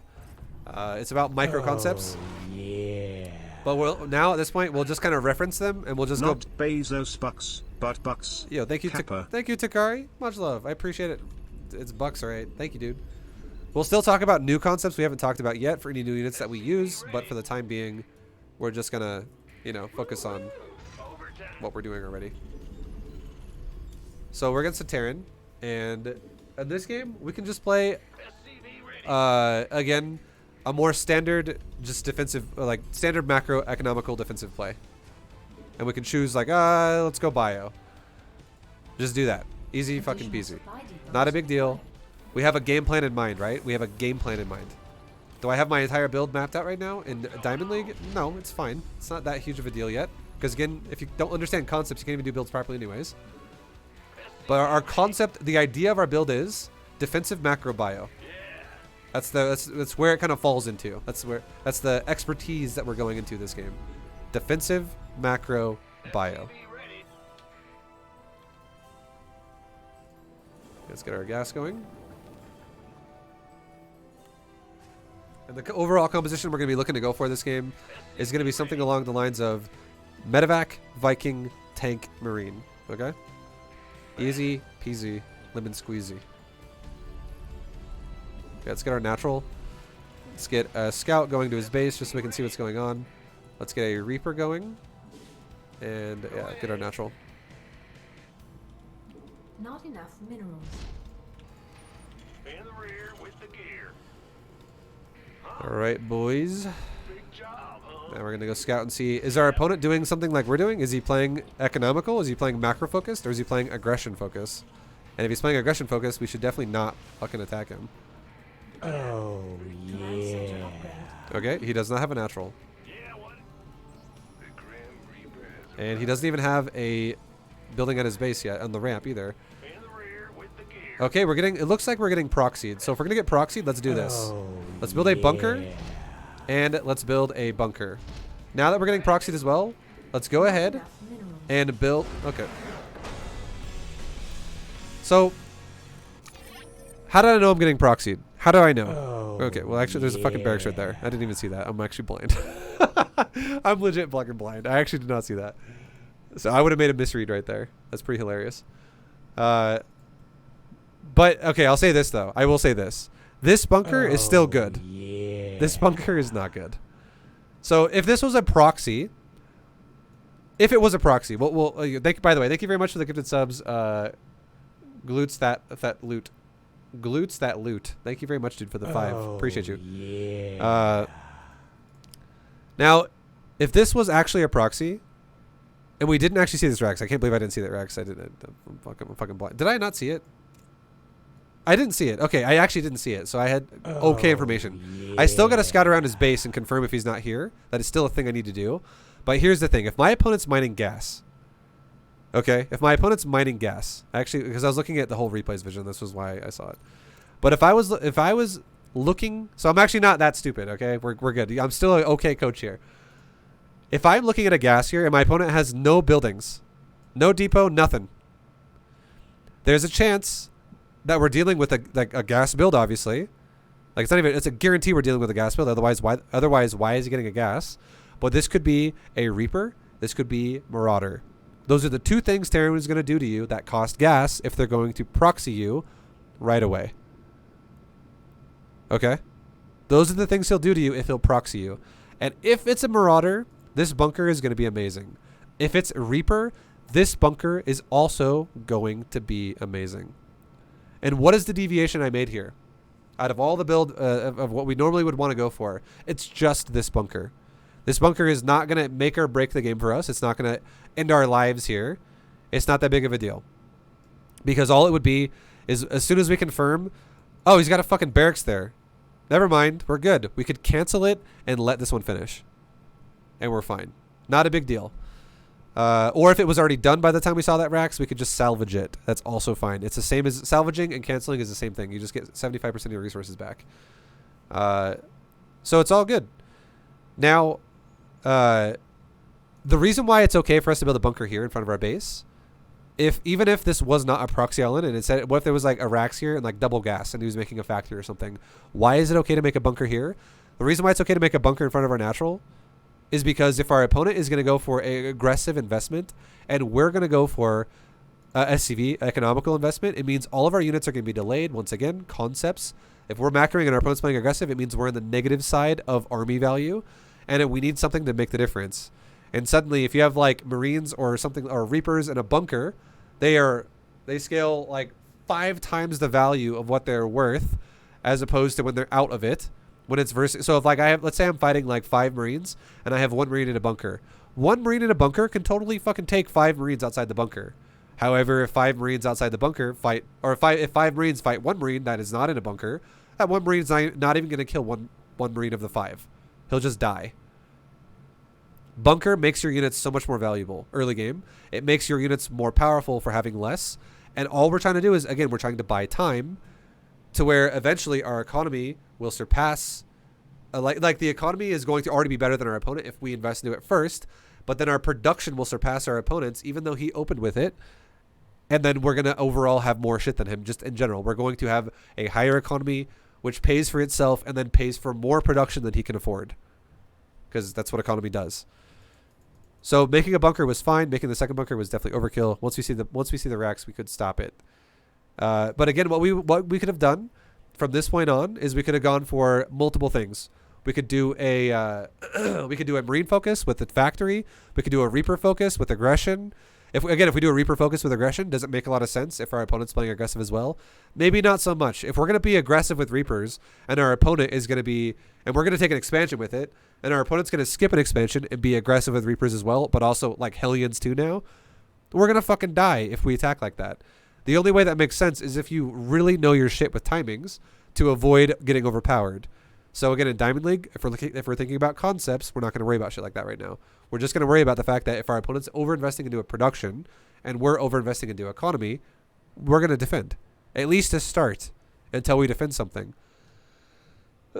Our opponent also went AFK, which is why I quit the game, guys. As you can see, he has 1,200 minerals. He just like didn't play. I don't know. Something probably happened. And he like had to get up from the computer. His mom was yelling at him to go eat dinner or something.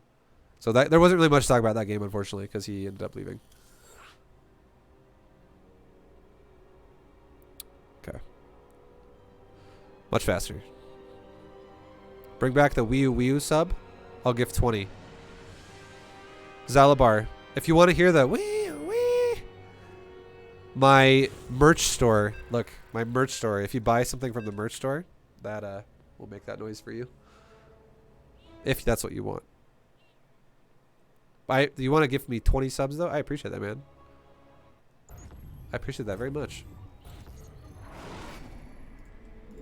What's going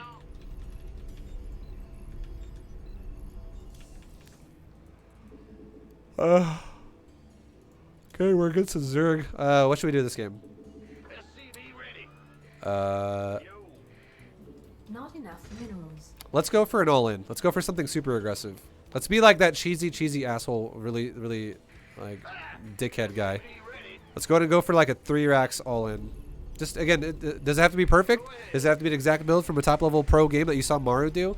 No, you don't have to play like that, guys, to get fucking better at StarCraft and Diamond League. Additional supply depots. Don't think that's what you need to work on. What you need to work on is understanding the concept of the game. You need to understand what the fuck makes sense. So now, check this out. I'm going to go for a 3 racks proxy all-in against Zerg. Gotcha. And that means that I'm going to prioritize my barracks now that I'm here, and I'm going to also prioritize minerals. Move it. Okay? So now I made 2 racks. Let's make a 3rd one in a second. And Not enough there we go. minerals. Now here's a cool way I built these, okay? I actually built these this way on purpose. I connected the racks to the rocks there. I connected this racks from the gas to the wall, which makes a full wall there. And I connected this gas to the racks there, which makes a wall. Which means the only way into this little pocket here is through this little doorway. I created like an artificial wall on this area. That way if Zerg ever pushes us here, I can have 1 Marine stand in the doorway and only 1 link at a time can attack us. And all my Marines can attack at a time behind that. So that is a cool position to put your Marines at to make it more value. Okay. Ready. Big job. And then now we're going to walk an SCV forward and we're going to build a bunker. Also, now that a barracks is done, we're going to build a orbital command because we can afford it. SCV ready. So let's do this. Let's make 1 barracks, or sorry, 1 bunker closer to the command center, or the hatchery, like right there. Get our barracks all pumping Marines.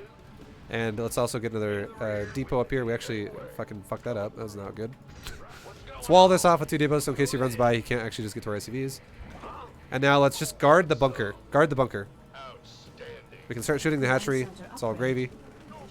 We can drop a mule. We can keep making SCVs. 1 by 1, little by little by little. This is teaching us how to macro and micro at the same time. Load up that bunker. And now we're good to go. Keep loading up that bunker. Okay. And now notice how what's happening here is I am actually not able to spend my money as fast as I can generate it. Like I'm actually having a little bit of a problem spending my money. It's a little bit of a problem. So what I can do behind this is I have 2 choices. I can take gas now and turn this into an all-in, or I could expand. Base is under attack. Either way works. Let's go ahead and repair this bunker. Let's go ahead and also take a natural. Or we can take it on the high ground in case we somehow break. That way we can be behind a wall. And there we go. The Marines kind of just did their own shit. I wasn't even microing that. I just was in the area. Okay, Marines can fight this spine crawler. And now that I've chosen to go for a macro build, I can now take my gas with a mineral focus. I'm not doing a gas focus behind this. I'm doing a mineral focus concept. If I wanted all in, I would do a gas focus behind it and like, go crazy with it. Or I would have made a 4th racks to spend all my money. 4 racks, you can definitely afford 4 racks, by the way. Let's go ahead and run our Marines back for a second. And now look at the guy, right? He's going for a fucking counterattack. Is that a big deal? That's not a big deal. You know what we can do now?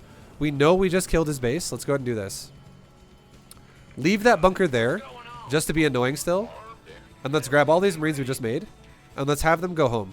Right now. Move home with these Marines. Meanwhile, these 3 racks can go home as well. Let's go land. Land all our racks up there. Let's make our dudes repair our shit. Repair. In the rear with the gear. Let's also make a bunker in our main base in case this goes to shit. Repair. Keep repairing. Keep repairing. You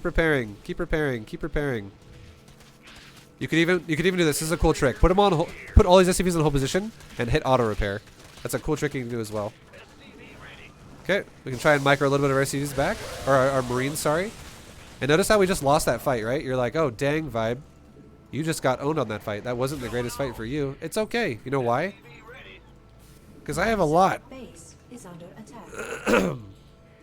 Okay, so we have a bunker. Just in case he breaks, we'll just leave that bunker for now. Our What's going on over here? are under attack. Okay, so that eventually broke, but now we know he's making more Banes and he has no natural.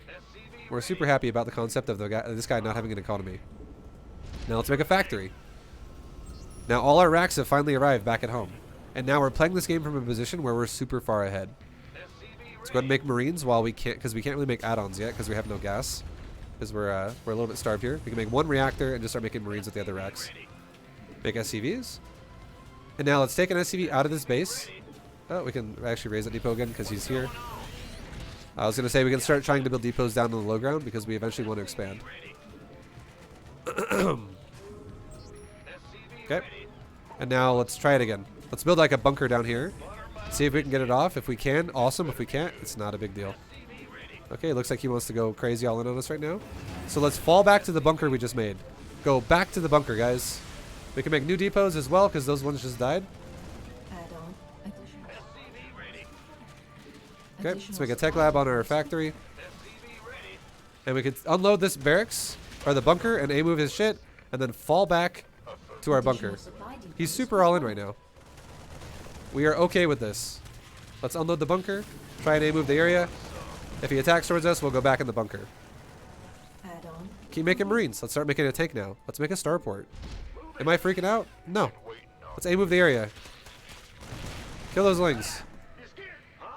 Let's make 3 new depots. Okay, go back to the bunker right now. Go back to the bunker, guys.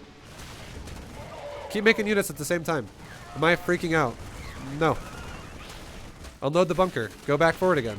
Keep making SCVs. Keep making Marines. Let's try and build 3 depots again because he left our base. Depot, depot, Not enough and minerals. depot. Not enough Now, once the minerals. tank finally pops out, we'll actually be able to take back our fucking natural. So check this out. Okay, let's put one more depot there. Now let's put our tank on the high ground over the cliffside. Now let's lift our command center off and go take our natural. Acceptable landing zone. Make a orbital, make a reactor on that starport. Let's make a tech lab, and now our second, finally, our add-ons on the other barracks, because now we actually have support. We have coverage of our base because of that tank. Because he's all-inning the crap out of us. Now that tank's going to cause a big problem for him to now deal with us. And now we can continue to make tanks, and now I can make a choice. Enough minerals. Okay, he's going to attack that. Let's go try and defend that. It's all good. It's not a big deal, guys. If you lose shit, just know he's investing to do this damage to you as well. It's not the biggest deal. Mineral field. It's not time to fucking shit your pants. Add-on complete. Not enough. But I would say this, okay? Think about this logically. Think about the build we opened with. Minerals. We all-ined our opponent with proxy 3 racks, which means I already have 3 racks. This is way more than 1-1-1. So if I want to actually maintain production out of these 3 racks, I'm going to be pumping the majority of my money into my army. I am not going to be able to be like, I'll just take a 3rd command center. Because if I do a 3rd command center, my production's going to be idle for so long all the time. Like I'm struggling so hard just to keep it going right now, right? So if I know that that's the case, oh, whoops, okay, oh, I didn't mean to do that. If I know that that's the case, where I have more production than what my economy can handle right now, because we went for an aggressive attack earlier, let's go kill that overlord. That means that I should probably, I'm already in the aggressive environment, so let's just go attack him. Let's just commit to it now. So am I going to attack him right this second? No, I'm not at a power spike yet. Power spike is when we get stim pack. What are we using the majority of our army with? Is Marines. And what does the Marines do better with? Stim pack. Let's wait till we get stim pack. Because if we go without stim pack, it's just going to be kind of silly. Not enough minerals. Not enough. Okay, we can go and salvage this bunker now because we don't really, it doesn't seem like we really need it. We also have a bunch of SVs we never transferred. Like, it's kind of silly. I would say we can also stop making SVs. That's a bit of an oversight there too as well, right? It's pretty bad. I kind of was not paying attention to that for some reason. And yeah, now look at this. Here we go, boys. Boom. Well, let's get up. We also should not have started those as well if we're going to do an attack. It makes no sense because this is developing a later game. So we're going to wait to invest into that. And then we're going to make our tank. Stimpack's about done. And now let's fucking go for it. Let's saturate our gases properly. Saturate our gases properly. And now let's go ahead and set up an attack. Let's get ready to head over to our opponent's base. We can unsiege our tanks and move out. New units that spawn can come back and defend the space just like they were before. Research complete. But this army right now can go down and attack our opponent's base. Right here. Now behind this, let's make another command center. Let's make upgrades for our 1-1. Let's reload up that, or relift up that wall. We can re-siege a tank over here like we had before in case we get counterattacked while we're out of position. And just keep macroing units behind this. Now let's focus on this army while we're attacking. Let's also make some more depots just in case we get spy blocked. Maybe make an armory as well so we can continue upgrades eventually later on. So let's go. Oh, there's some Zerg right there, right? Let's go like this. Set up a tank. Right here. Awesome. Now set up another tank right here. A little bit closer. Now let's grab not all, but some of my Marines. Have some of my Marines sit by the tank and have some of my Marines go forward. And we're going to still macro. We're still macroing. We're still macroing. We are still macroing. Only some of my Marines go forward and stim pack and attack this area. I'm still macroing. We can move forward over here and kill these drones as they try to leave. I am controlling only a chunk of my army. And now look, my opponent's decided to counterattack me. And am I okay with that? Yeah. But now that I know he's counterattacking, what am I going to do? I'm going to fucking expedite the attack. Just get in the fucking base. Go, go, go, go, go, go, go, go, go, go, go. What's happening over here? More Marines and more medevacs are coming. Grab these SCVs and group them up with the Marines and the medevacs. Okay, now let's A-move everything all at once in the area. What's going on over here? Stim pack the natural down. Go back to, and there's nothing else defending. Go back to our main base. We're good to go. This guy went for a full-on counterattack and did not really do much with it. What's going on with our main army? Okay, his base is dead. Now let's go ahead and stim pack down the next base. Get in there. Stutter step, stutter step, stutter step, stutter step, stutter step. I run more when he runs away and gets distance, but I start moving a lot faster when he's close. I can siege my tanks. I can now go towards those mitas. Stutter step, stutter step, stutter, stutter, stutter, stutter, stutter, stutter. Marines have a super fast attack speed, right? We explained stutter earlier, so that's why we go faster with attack, move, attack, move, attack, move. Conceptually, the game made sense for what we went for. Do you have to go for this build every time? Do you have to go 3 racks proxy into fucking a tank factory and a medevac starport and do a third command center and get counterattacked and all that stuff? No, not every game has to be like that. But the concepts of how we played this game made sense. We played to our advantages, not to our disadvantages. The only thing I would say this game we really fucked up on, honestly, was we didn't ever transfer SCVs off the main. That was really bad. We had like 30 SCVs on the main, and then our natural had like 14 when we could have just transferred and had a really good natural economy right away. So that was kind of bad. Other than that, it was pretty good though. And we'll go back into the replay. I'm not going to go through it all like point for point for point, but let's just look at supply like during the all-in, right? We didn't really talk about a bunker rush very much. We should talk about that a little bit. That was the first time we actually bunker rushed somebody. Nice. Did he forget he had banelings? No. I mean, you got to realize he's kind of broke, dude. The Zerg is actually running off of fumes. He decided to all-in me as his natural died. And then what did he do behind that? He fucking tech to mutas really fast. That is like, that's not really a mineral focus. That is not a mineral focus. Now him taking damage, he has no choice there. He fucked up the defense and he lost his natural. But him choosing after he lost his natural to then all in and then go for really fast mutas is really gas focused. If you have gas focused build, remember what I talked about with how like if you have a gas focused build and the guy goes mutas, he's not going to have a bunch of Link Bane if he also has mutas because his economy sucks ass. He's going to have very little Ling Bane, if any at all, and it's mostly mutas because he just doesn't have the economy to support it. We literally talked about this concept earlier, like with one of the first Zergs we played in this video, because he was going for a gas rush as well. So we got our proxy racks, all good. That was a pretty stressful game to watch. Why? I like, and I know sometimes when I'm speaking really fast, it's because, again, like it's really hard for me to explain everything that's going on in StarCraft as fast as it's happening because you physically can't talk about this game as fast as you can play this game.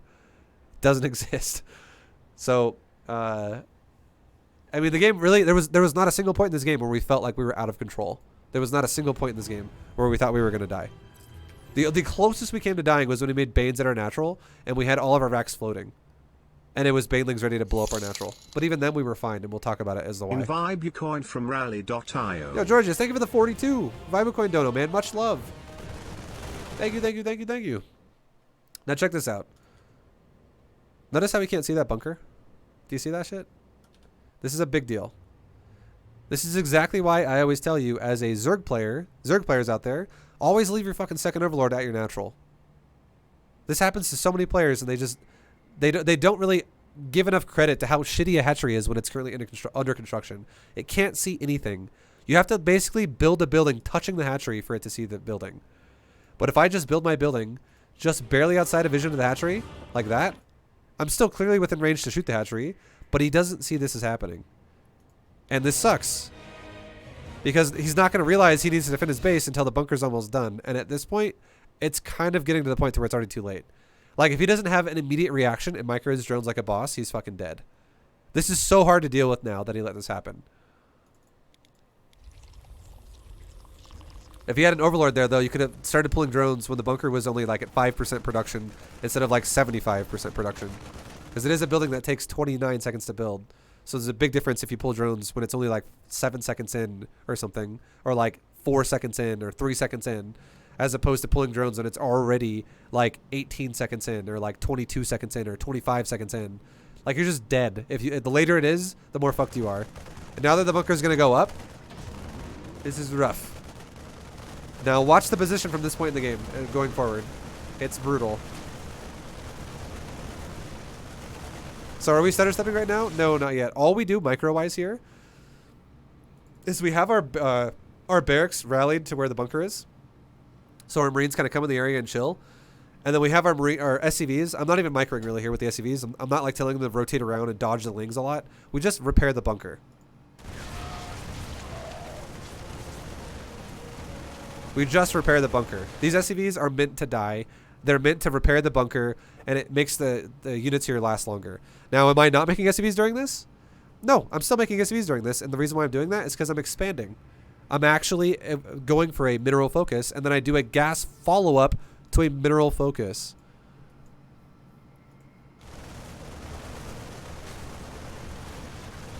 And then our opponent goes for a counter all-in, right? But is that like 100 lings, guys? It's 12.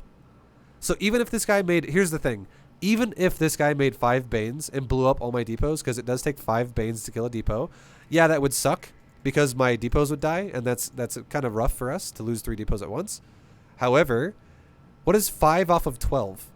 He'd only have 7 lings left over, and 7 lings cannot beat like 20 SCVs, or like 22 SCVs, which is what we're about to have in this base right now. Not only that, we also decided... Here's another thing. Think about this. Is another thing I didn't even touch on, but it's concept. Why did my Marines turn around and go home? How come they didn't just fucking run into his natural and go suicide? Because I'm expanding and I'm not all-inning him.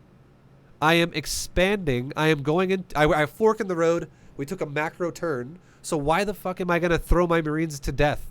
Makes no sense. Vibe, can you please answer this question? How do you learn to be calm in situations like this? Because you understand the game. Think about this, okay? Think about this for a second. If I'm someone who understands that this bottle of water is a bottle of water, and it's not a bottle of acid, and I go like this. That didn't scare me one bit. But if you tell someone that this is a bottle of acid, and then you go like this to them, they're gonna be like, "What the fuck?" Like, you know, like it's. If you understand the situation, it's not scary anymore. And I understand StarCraft to a point to where I don't give a shit about what my opponents are doing, because I know what they're. I have an understanding of concepts of the game. The more you understand, the less scared you are about shit, and this applies to everything in life. If I understand that a snake is not poisonous, suddenly my level of worry goes from 100 down to like maybe a 50, because I still don't like snakes, but at least I know if it bites me, it's not going to fucking kill me. So what we're doing with our Marines is we're turning around and we're going home. And why are we doing that? Because I have no intentions to continue all-inning here, because we're turning this into an expansion. We're turning this into a 2-base build. If this was instead like no expansion, and I had 4 racks here already, and I was just like, yeah, no, you know what? We have no intentions of making more SCVs beyond 16. We're going to now, or maybe I do keep making SCVs, but what if, think about this. What if instead of making SCVs to expand with, what if I made more SCVs so that I could pull 16 SCVs off my mineral line and run across the map and do a fucking full SCV Marine all-in? You know what I would do then? I would not lift these barracks. I would not abandon this bunker. I would guard the bunker until my SCVs arrived, and then I would push into his base with SCV Marine. Concepts. If I wanted to all-in him, I would continue to be aggressive. But because I chose to macro behind this, all I wanted to do now was do a conservative push, which is kill the hatchery, and then I have a choice, and I go, do I want to really commit to it, or do I want to turn around and go back? I can turn around and go back. Totally fine. And now the Zerg is put into a position where he has to make something happen, otherwise he's fucking dead. So, as you can see, look at our situation here. Look at the bunker. Look at the Zerg supply as well, right? So the Zerg just tried to blow up my wall here with the Lings. Yeah. All right, well, this happens after, so we'll go back and watch the Marines first.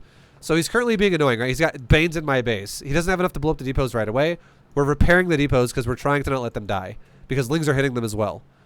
Now, we repair them. Now, here's a cool trick we did again. If you have SCVs repairing, SCVs repairing, SCVs repairing, what you can do is you can actually select all these SCVs right here that are repairing. You can tell them to hold position, and you can right-click the repair button. Because what it'll do is it'll make them all sit. They'll never leave the building, and the second it takes damage, they'll repair it. Because the reason why that this could be a thing if you're lazy, if you don't like keep on top of it, is if you tell the building to get repaired, and it actually gets repaired to full. If the SCVs out-repair the damage of the Lings, and it touches 400, SCVs will now go to a stop command, and they'll stop repairing. And the bunker will literally, or the depot will literally die while SCVs are looking at it, because unless you tell them to repair again. Snakes are venomous, not poisonous. Whatever, you shut up, dude. Oh my god. Okay.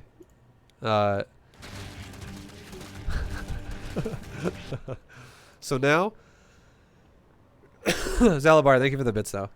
So now our Marines get back home, and we're trying to play a macro game, right? So the Marines are now trying to defend our base rather than attack his, but we still left these Marines in the bunker because the bunker is still nice, and it's annoying as fuck for him to deal with.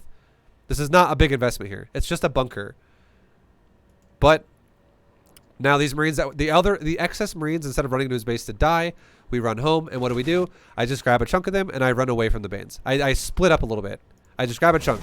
Is this perfect splitting? Is this perfect focus fire on the Banes? No, not at all. None of that. It's just A moving, and I go, hey, some of you back up. And I just let it go. Whatever happens, happens. And we end up losing that fight, barely. But it's all good. We just dealt with the problem a lot right there. Super easy peasy. Now let's take a quick look over here again at the bunker at his base.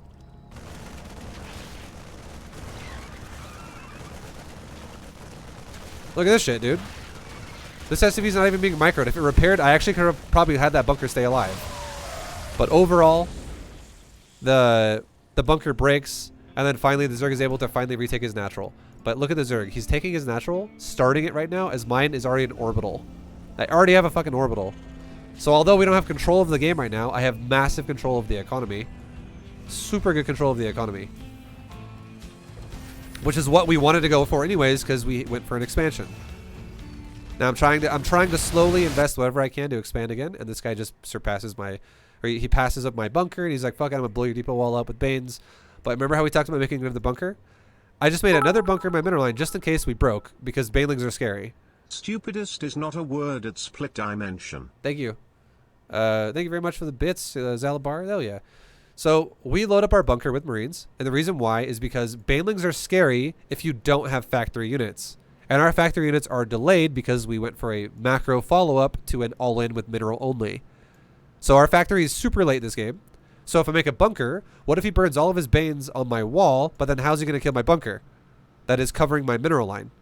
Suddenly this bunker is a big problem for Zerg to deal with. And it makes, I would not need to make this bunker if there was a tank there that could thin out the Banes before they blow up my depot wall. Although you still could make it to be extra safe, you don't need to as much. Okay. And then our Marines are just kind of rotating around. They're always staying near the bunker. And look, the guy's, he's running at me, right? Now what do? We back up. We just back up.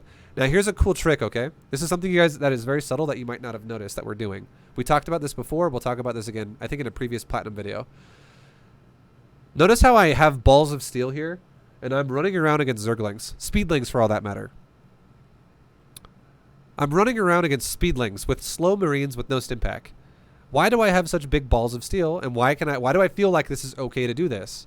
Because generally speaking, if I have like 5 slow Marines and they're right here and Lings run at me with speed, all my Marines are going to die super easy, right? So how come I feel good to do it here?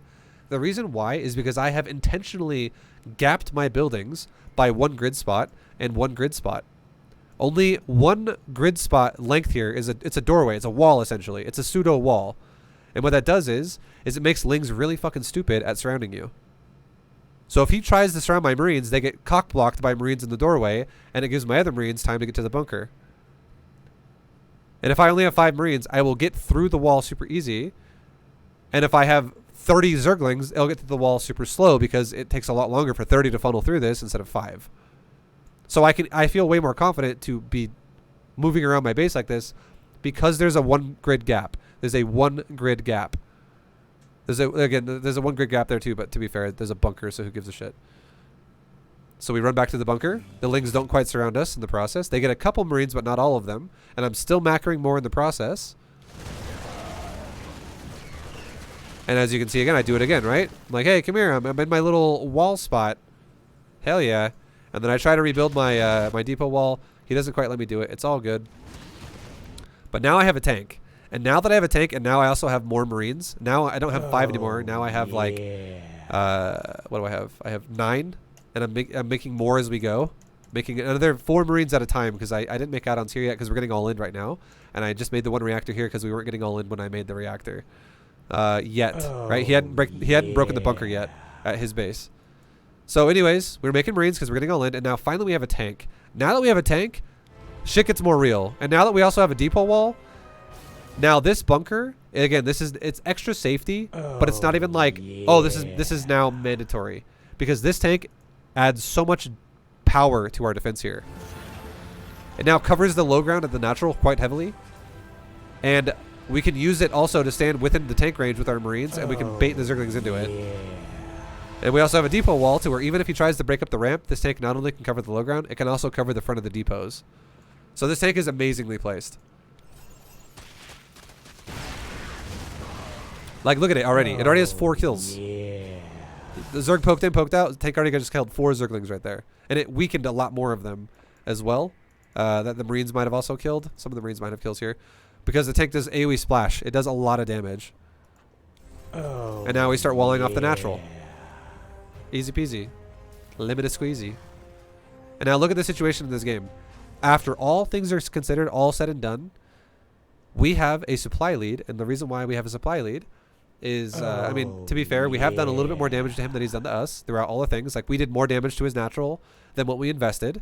And we also, we defended better in our main than what we lost. We lost a couple depots, which was expensive. That was definitely good by him.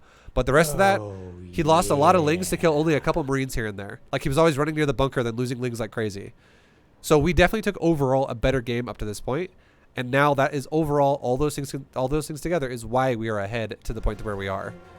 Oh, yeah. And again, it would make sense if we attack him before we're expanding to a third. Which is also why, to be fair, if I really wanted to play this as good as we could have, we probably should not have gone for double engineering bay here. We probably should have gone for like 2 more racks or something like that, and just went for like a 5 racks, 2 base all in. It would have made the most sense because we already had 3, which is already kind of excessive a little bit. It's like in the middle of it. It's like between greed and between excessive. It's in the middle, but 2 engineering bays is definitely in the macro department, and we're looking to do a timing because we have more. Because no ooh. Zalbar, thank you very much for the 10 gifted subs, man. I do appreciate you very much. Thank you. And also the biddies. Thanks, man.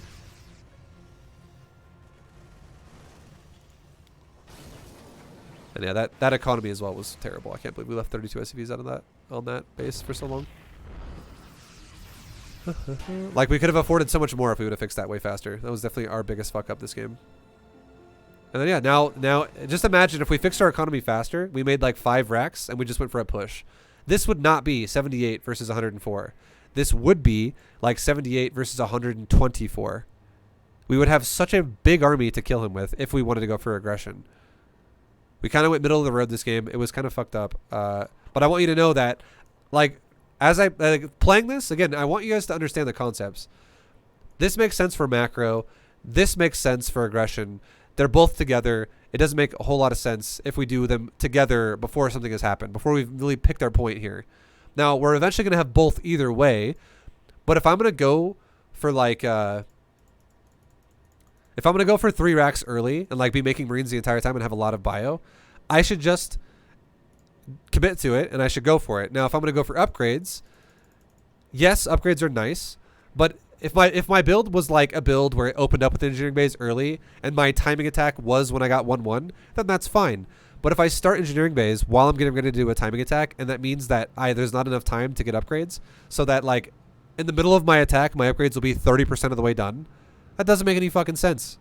That build makes no sense anymore, and it means you fucked up somewhere along the way. And I will 100% say, if we're going to do a timing attack and engineering bays were an afterthought, we should not have gone for them as early as we did. We should have made them like as I moved out off of 5 racks. And then like taken a 3rd base with it as well. That would have made way more sense based on how we played this game. Concept of build. This game we played definitely, we went aggressive, economical, aggressive again. We played more heavily in the aggressive side. And the reason why I said aggressive, economical, aggressive because of proxy 3 racks, economical because of an expansion follow-up, aggressive again because of a timing attack with Marine Tank Medevac. With 3 racks producing units the entire time.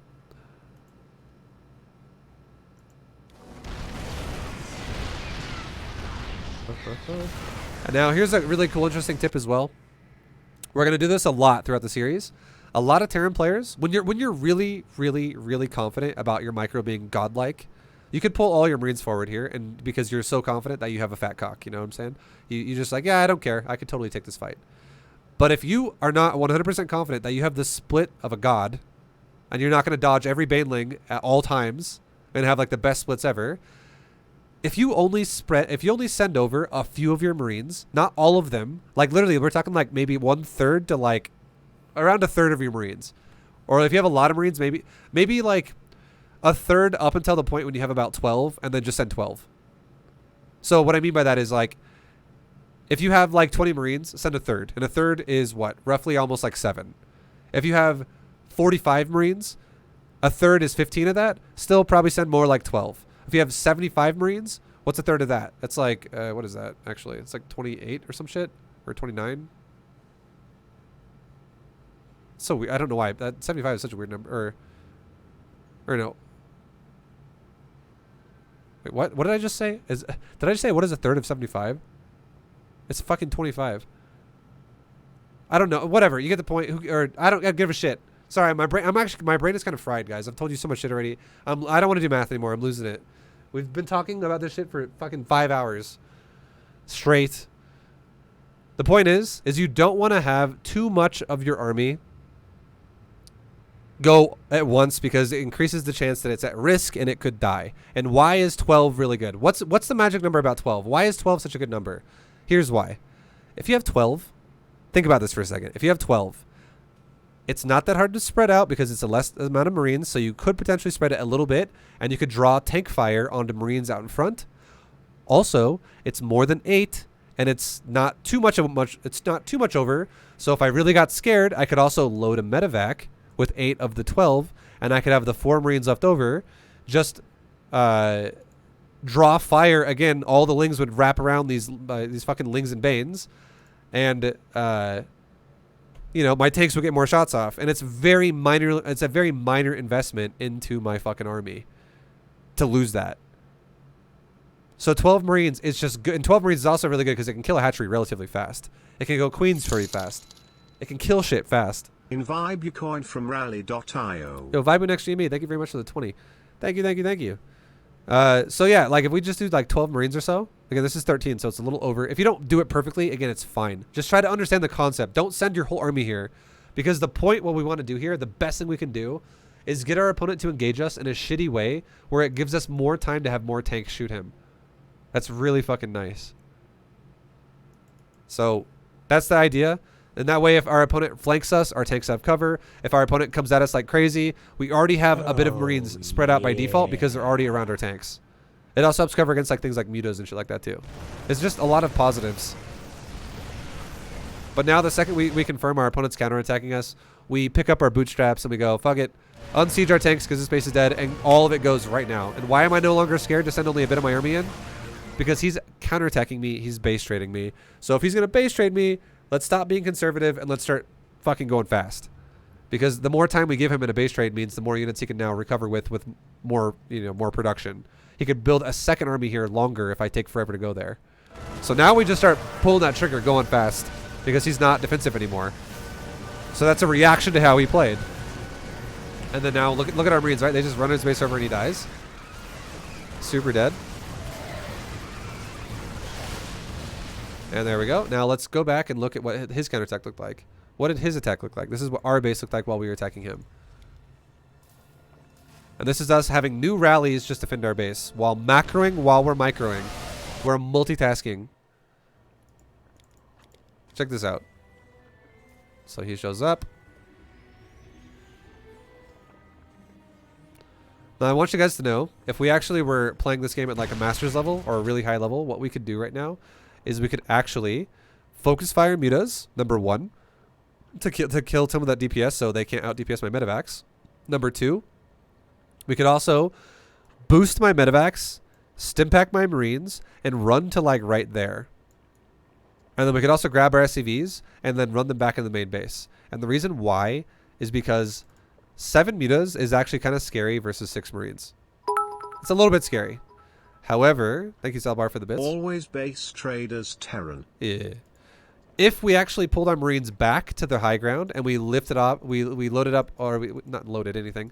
If all of our SCVs ran back to the main just for a second, it would just take a second to get rid of this army. Just a second. That way none of our SCVs would die.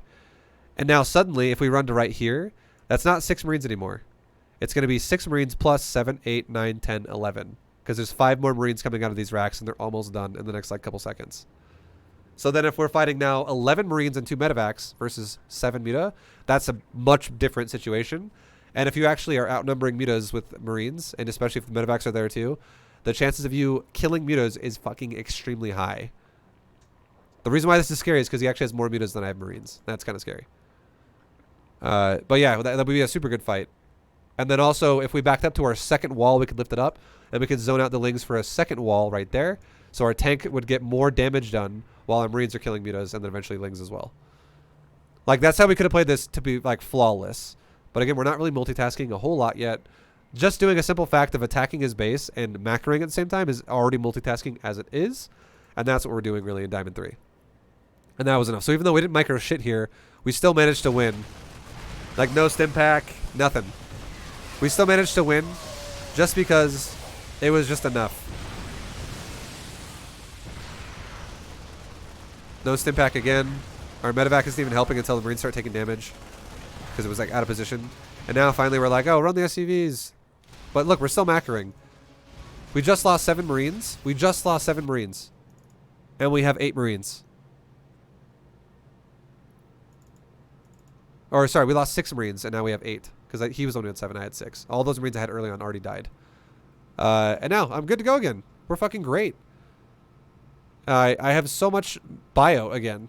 And his muta count, I mean, the more of his muta is caught up now, so he has 8 now instead of, because he did lose like 1 or 2. But look at the Lings, like the Lings are almost all gone now. And now we're just making an A move. We're A moving our whole army here with our SCVs and medevacs and Marines. And he actually leaves, so we just go back to mining, and now we're happy to go again. Still macroing. I do not stop macroing. So important to macro. But by the time he goes home now, he's just dead.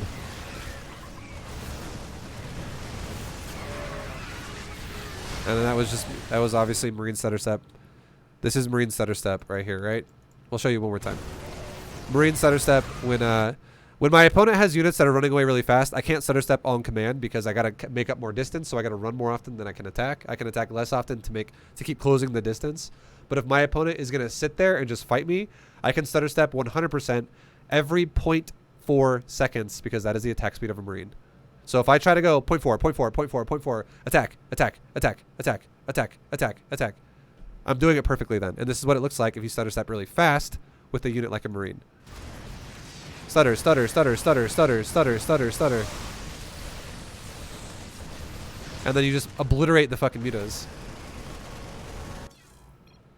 Nice. What's up, Hannah? How you doing? Oy. Oh, yeah. I'm exhausted. So much talking. I think I'm going to go for like probably another 45 minutes on this one, and then I'm going to continue this tomorrow.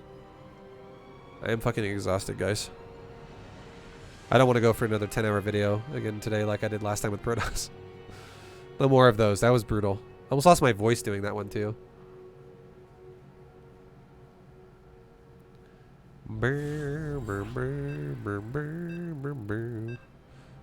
This time let's go for mech again. Whatever, I don't care who this is. It's a Zerg player. Let's go for mech. Let's do a new unit once again we haven't used yet. Let's go for a battle cruiser. Let's do a battle cruiser.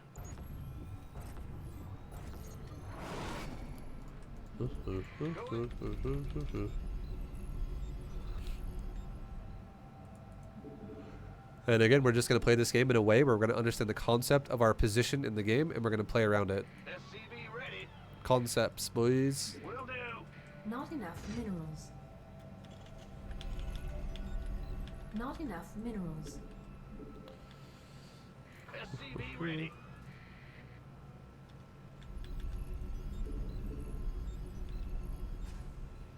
Is stop good as attack as for stutter stepping? I don't like it. The reason why is because stop won't always make your units always move the distance, and because stop will literally stop your units in the back. It won't do anything to units in the front, but the units in the back will literally stop. But if you A move, move command, A move, move command, your units in the back will keep going forward and get closer to the front as well. So I don't like stop for that. Stop is okay for kiting a little bit, but for stutter stepping forward, no, I'm not a fan. SCV ready. Thanks for the amazing series, Vibu Sensei. We appreciate you. Thank you very much, Zalabar. Hell yeah, dude. Much love. SCV Much ready. love, dude. Dude. Duder. You scared me. Isn't he supposed to pick one build, one all-in build, and one macro build? Vibe keeps doing all these different builds. That's you. SCV ready. Insufficient. I explained this already in the Not intro to enough Diamond League, minerals. but I'll explain it again right now very quickly, just because Not this is enough fucking minerals. Twitch, and Twitch always asks me the same questions every day 500 times. I want you to see what I'm giving you a range of opportunity. I'm giving you also, I'm giving you like a lot of choices essentially is what I'm trying to do. I'm trying to give you a lot of different builds you can work with yourself. Now the reason why that's not the only reason why I'm doing it. The other reason why I'm doing it is because the more range of things that you see, the more you get a big picture of the concept of what concepts are. You'll start to understand, oh shit, that's why you should be defensive. That's why you should be aggressive. This is why people do this or that or the other thing. I'm trying to help you understand concept, and I'm showing you a lot of builds that apply to all of them. Every build applies to a concept. Insufficient Vespene gas. But I want you as a player to honestly not do all the builds like I'm doing. I want you to see one and go, okay, now that I know concepts, I'm going to try and pick one of the builds that I liked for an all-in, and I'm going to pick one of the macro ones that I liked, and I'm going to try and apply Vibe's concepts, and I'm going to have his build that he showed me as well as an example with a replay of a build order that I could copy if I want as well, and I'll try to make that work. Because again, it's not about build order, it's about concept. If you don't understand how to fucking play the game, you can't do anything properly anyways. I can teach you 50 build orders, and you will not know how to do one of them properly if you don't understand any concept about how the game works. Complete. You'll have no fucking idea what you're doing. But instead, if I actually teach you concept, suddenly you can play every build order because you understand how it's supposed to operate. You actually know what the hell it means. Okay, so we're gonna scout him again with a Reaper. Command center upgrade. We're making Hellions right now. Let's go ahead and kill. Let's push that queen away so it stops hitting me. And let's kill that drone. So that was a good defensive grenade right there. Now let's run over here. Add on. Let's go ahead and kite these lings. Attack. Attack. Attack. Attack. Attack. Attack. And the Reaper died. It's okay. Not a big deal, guys. SCV ready. Concept, right? We understood we were supposed to kite there, and we were trying to do it with the Reaper's attack speed. Go ahead. I can't build here. SCV ready. When we pick an all-in build, is that one all-in per matchup? Yeah. For Diamond League, yes. That's what I would say. SCV ready. I'm going to explain more as we get to... So, here's the thing. In Diamond League, just get a build from the whole fucking game. Be like, oh, this is my Terran build. Like, I'm a Terran player. This is my Terran macro build. I'm a Terran player. This is my Terran all-in build. Pick literally 2 builds, one of each. One all-in, one macro build. For the entire game, every opponent applies to it. And then when you get to... when we get to Masters, we'll actually start fine-tuning builds per matchup. And you can pick 6 builds then, where it's 1 build, 1 all-in, 1 macro, 1 all-in, 1 macro, 1 all-in, 1 macro per matchup. Let's go ahead and take our third base.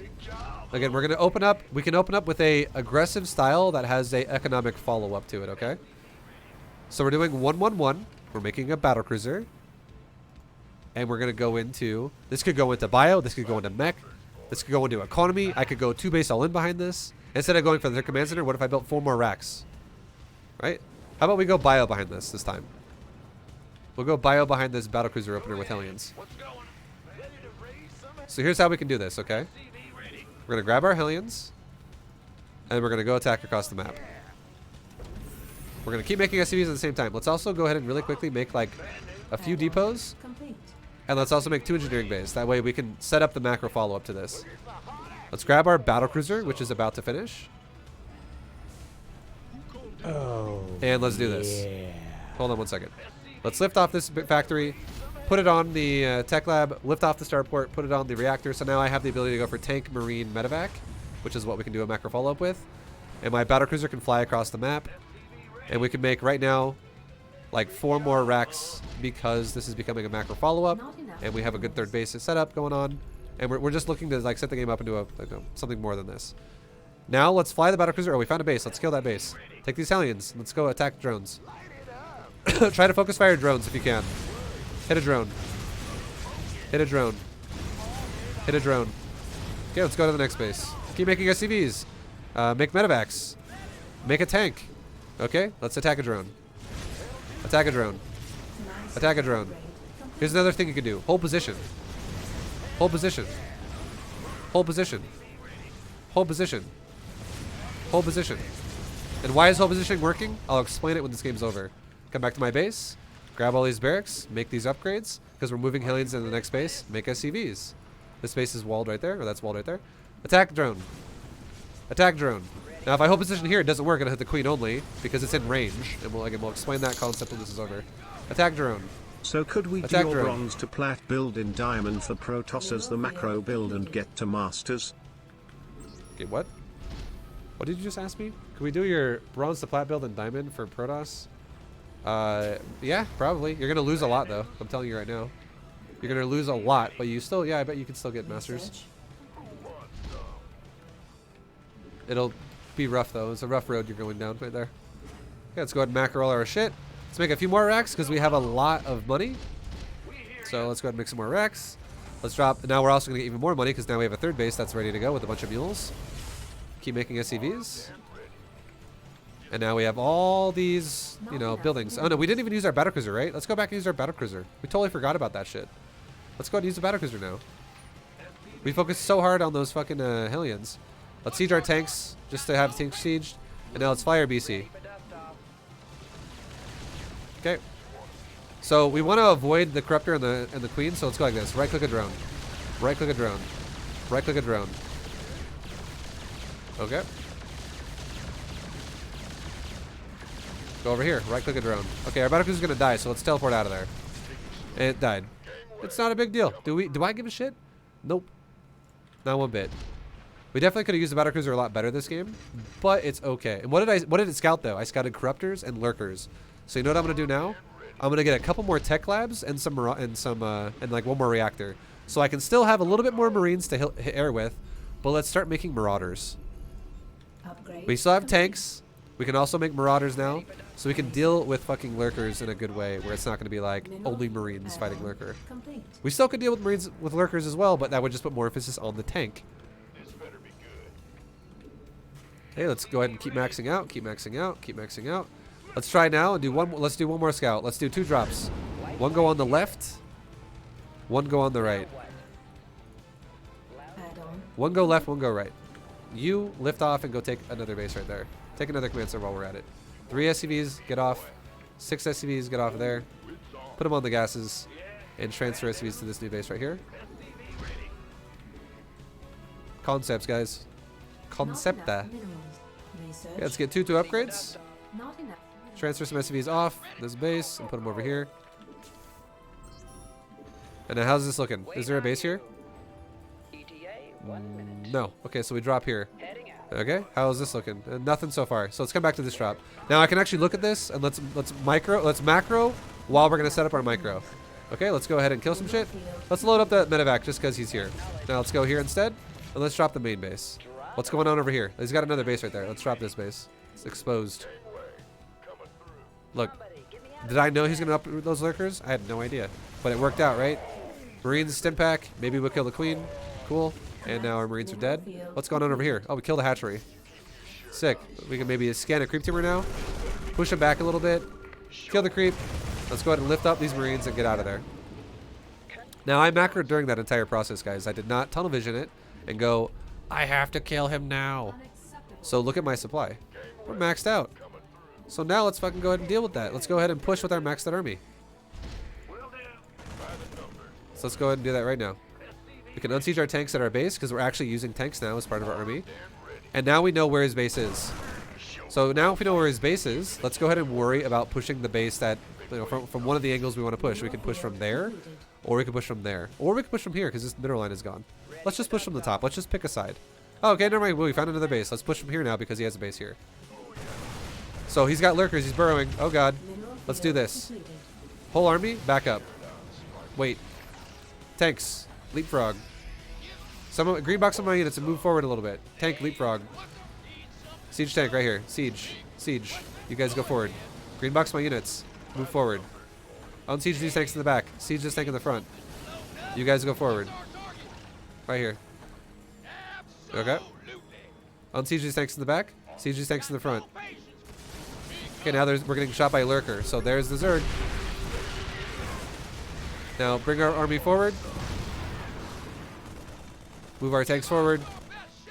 Siege our tanks. Now he's engaging us, so now we stim pack, A-move it, and scan it. Because we're allowing him to engage us rather than us engaging him. And look at how fucking easy that is. It is a literal A-move. I don't have to have my hands on the keyboard for that. Now, if I had to micro Marines against fucking lurkers because I'm like, dodge, dodge spikes, dodge spikes, dodge spikes. Suddenly that's not A-move anymore. Suddenly that's way harder. Now, what could I do as well behind this? What could I do as well behind this? Look at my fucking bank. There's so many things I could do with this bank. I could make sure I'm getting upgrades. I could make sure I'm getting enough barracks. I could make like 5 more barracks, another factory, another starport, just like we do in B2GM. If I have a big ass bank, let's use it. I could make more command centers for orbitals. I could keep expanding with planetaries. There's a lot of macro shit we need to be doing. But again, that tank push was really nice because we were maxed, and it was definitely... we knew our opponent was defensive because of how the early game went.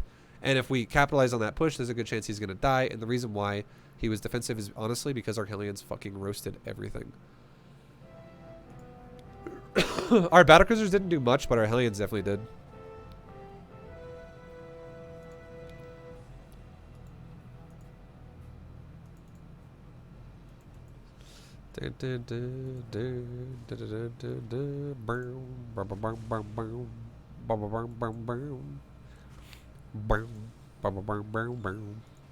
Okay. So this game, we did a build that was like battlecruiser, Hellion into tank marine medevac. It's fine. You don't have to do it every game. Again, once I'm masters, guys, I just want you to know, once I'm masters, again, I will be doing one build every game.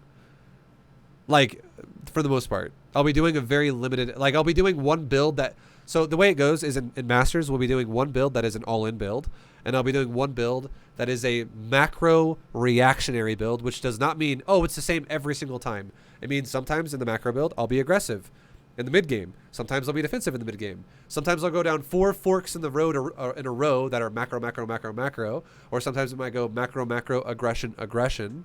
It might go macro, macro, aggression, macro. It depends how the game goes. We play to the tempo of the game, not to the replay that we are copying. Because you have no brain if you play that way in this game. And you'll lose a lot because you're like, attack. And your opponent's like, super defense. And then you go, attack. And he's like, even more defense. And you go, attack. And it's like, why do you keep attacking? That's what the build says. That's what I do. Okay. How to have medevac /prism /observer /overseer not walk forward to their death. Wait, what? How to have medevac prism observer overseer not walk forward to their death, you can A move smaller increments, or you can literally take them out of the control group and you can make them follow your units for the observer and the overseer department. You can also oversight them if you want to. You can also green box them and pull them back if you see them going too far forward. Medevacs are fine because if your units are engaged in combat, they won't fly past you. So make sure your units are engaged in combat and medevacs are near them. They don't have to be damaged for medevacs to stay there. I've talked about this before in previous Terran videos. And a prism, your prism should be on a separate hotkey. Like, long story short, you should not have your prism on one fucking hotkey. That is awful. If I was doing that as Protoss, I would fucking be like getting pissed off. Because your prism has no purpose being in the front of your army. At all.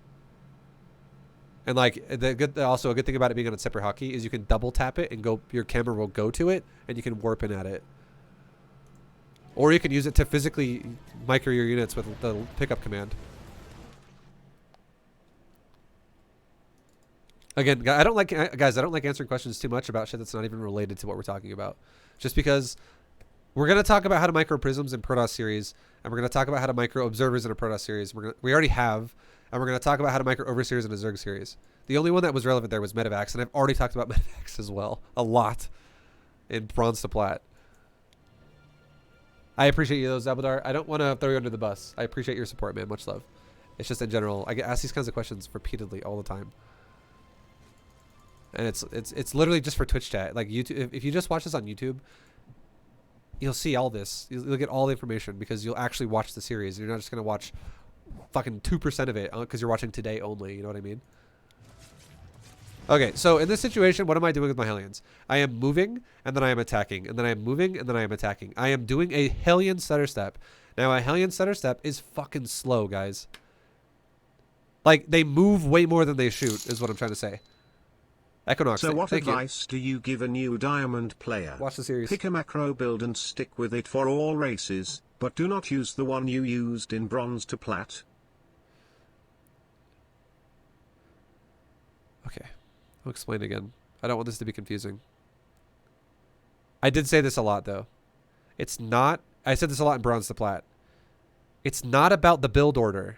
It is not about the build order. That's why I didn't make one for it.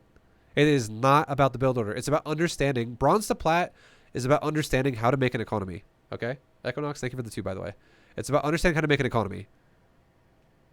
Diamond, hopefully for the love of God, you know how to make an economy once you're in Diamond League.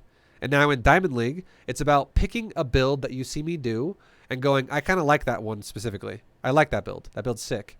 That build is definitely how I like to play the game. So I'm giving you options.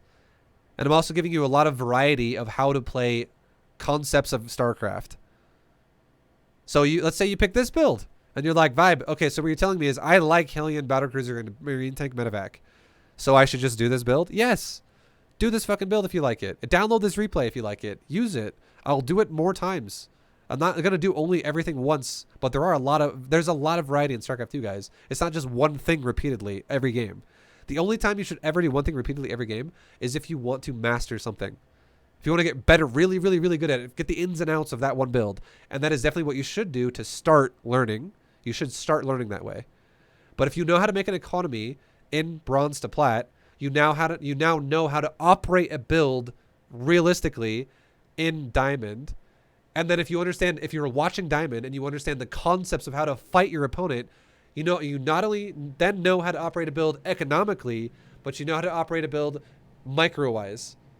Decision-making wise. Concepts. It's all about concepts. And in StarCraft 2 is not a game I can teach you in fucking 10 seconds, like a build order. You know what I see? This is what it is. I gotta say this, and then I'll move on. Again, I'm not trying to pick on anybody. Equinox, I fucking love you, man. Don't take offense to what I'm about to say, because it's not just you. The fucking 99% of people are like this when you try to teach them StarCraft 2. They literally think this. Ugh. I'm so fucking bored. Can you please just teach me a build order? Because I don't care about learning any of this, Vibe. Teach me a build order. Because I can learn that really fast. I don't need to learn all this stupid shit that is a waste of my time. Yeah. Just teach me a build order. Less than 3 and the Vibe. The thing about a build order is a build order only makes sense if you're fighting a certain type of build. Like if I do a build order that is greedy and it does really well against defensive. And guess what? If you fucking play a defensive opponent, it's going to make you win the game. But as soon as you play an aggressive opponent and you're playing greedy, you're going to die. And as soon as you play a greedy opponent and you're playing greedy as well, it's going to be a bit awkward. You're going to be like, okay, I'm not really sure what to do anymore. Because it doesn't, like, the build is going to have different stages of things you need to do with what's happening. And it's like, if you're both playing greedy and you fail a fucking attack horribly, and you go, you know what I'm going to do now? I'm going to attack again. You're going to fucking die.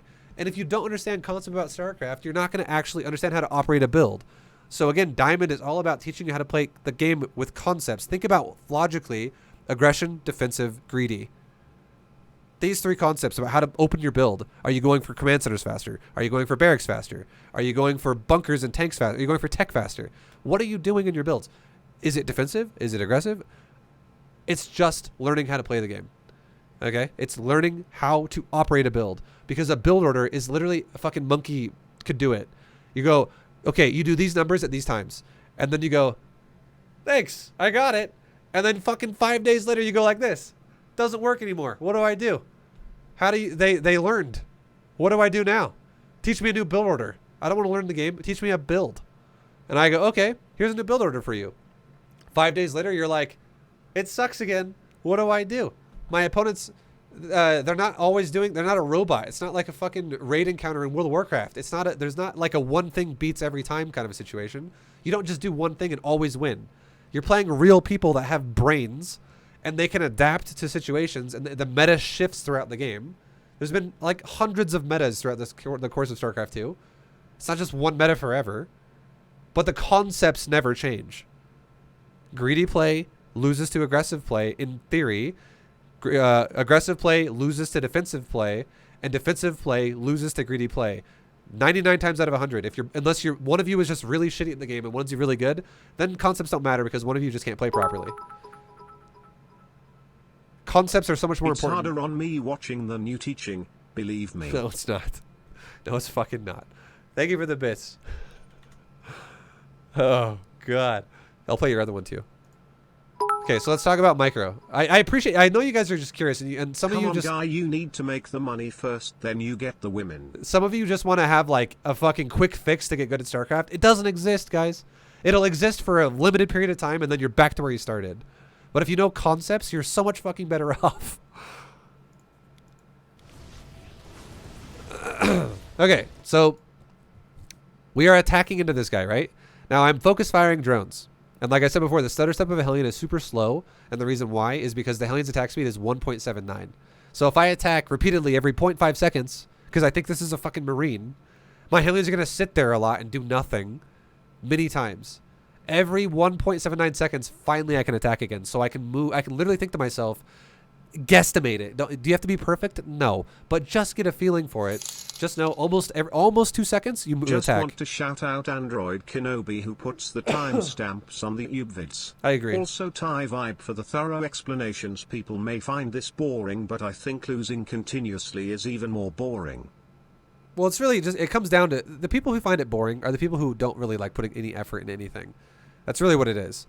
Also, I shout out to Android Kenobi too. I agree. That fucking is that it's like a bot. It's someone like made that bot or something and they use it on my channel, and it like literally gets all the fucking timers of all my videos. Super appreciated. If it's a real person, you're a fucking boss, by the way. Like, that's doing it every time. You're a god. But yeah, no, people who don't want to learn concepts are people who literally are lazy as fuck to their core, and they just don't. They're like, oh, God, do I have to try? Could you just like make me GM in like 5 seconds? I'd rather just like, you know what? It's like this. It'd be like this. This is what those people want. Okay, this is what I'll do for you. If you're a lazy ass, this is what I'll do for you. Watch this. Guess what, guys? Now, guess what? You don't even have to play the game anymore because you just got a Vibu stamp of approval GM badge. Screenshot this right now. Make it your desktop. Don't got to play StarCraft anymore. You got it. You got an artificial GM badge because you don't know shit about the game, but you can fucking put that on your desktop.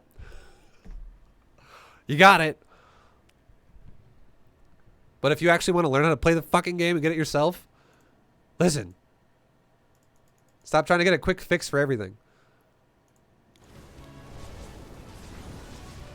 Okay, so our Hellions, they're moving forward.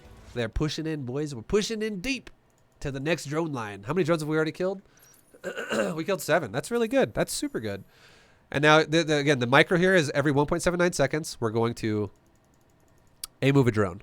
And what we're trying to do is we're just trying to making sure we're killing drones. We're not killing queens. Also, Zalabar, thank you for the bits. I feel personally attacked. Another thing we can do is we can move our Hellions while the time is waiting to line up a kill, because Hellions attack in a line outside of the Hellion. So think about this. What if I attack this drone right here? What's going to happen? It's going to go in a straight line over the mineral line to that drone, which means I'm only going to kill 1 drone. What if I kill this drone? It's going to go in a straight line from here outwards, and there's a chance I might hit that back drone as well. I might kill 3. What if I move my Hellions right here against the queen, and then I attack upwards into these drones up here? I might kill 3 again. You want to basically, the best way you can micro Hellions is you want to move your Hellions in a way where you don't just think about the 1 drone you're going to kill. You think about how you're going to line up a line that's going to go through that drone and pierce through to more drones behind it. That is the best way you can micro your Hellions if you're going to focus fire.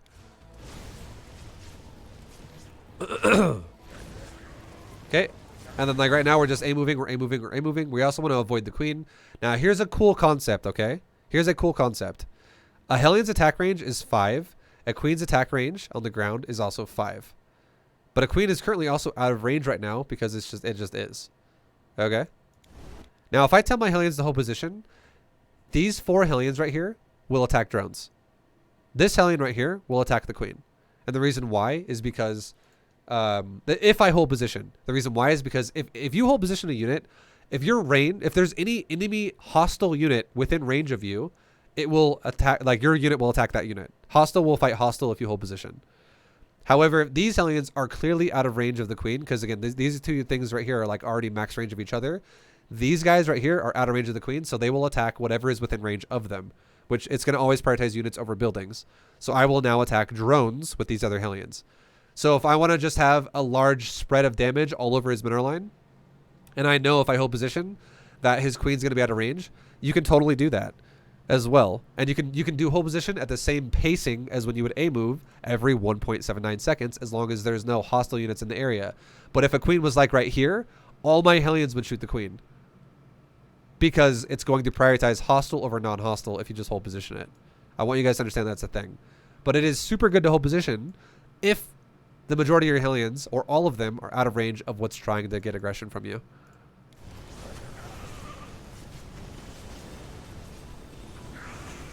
So you can see I keep holding position, and only like 1 or 2 Hellions are within range of the queen. And look at the result of that. Again, did I have to hold position? No. But I'm going to tell you right now, holding position is actually much fucking easier, because I didn't have to have precision with my mouse there. All I had to have precision with was understanding the range of a Hellion and the range of a queen, and making sure I'm at max range with all my Hellions the majority of the time. I did not have to click every drone to kill it. So hold position is optimally killing drones repeatedly as well. It also works like that too. Just so you guys know.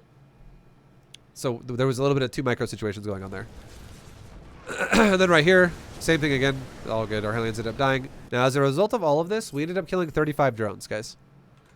Those Hellions killed 35 drones. The battlecruiser denied a hatchery at the 4th. This already puts the Zerg into a spot that is really hard to come back from. This is super difficult for Zerg to even have a chance now. Because, I mean, that's brutal, right? That's a lot of damage. And now here's the cool thing about the battlecruiser. Let's talk about the BC. BC is super easy peasy. BC is a unit that can attack while moving. Okay. A BC is a unit that can attack while moving.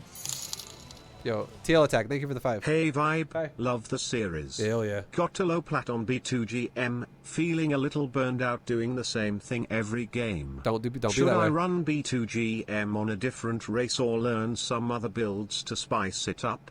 Thanks, homie. Whatever makes you happy. Honestly, if you're, again, it sounds like you. This is. Let me give you a piece of advice. You know what you're running into? You're running into the fact that you actually want to play what you just tell. Hold on. Shut the fuck up for 1 second. Let me talk. Stop it. Love you, Vibo. I love you too. I'll play yours in just a second. Let me explain this concept really fast. The donation that says, "What should I do? I'm burnt out." The build's boring. You just told me right there. You just literally, you told me And again, this is fine. I'm not trying to shit on you in any way about this. It's totally fine.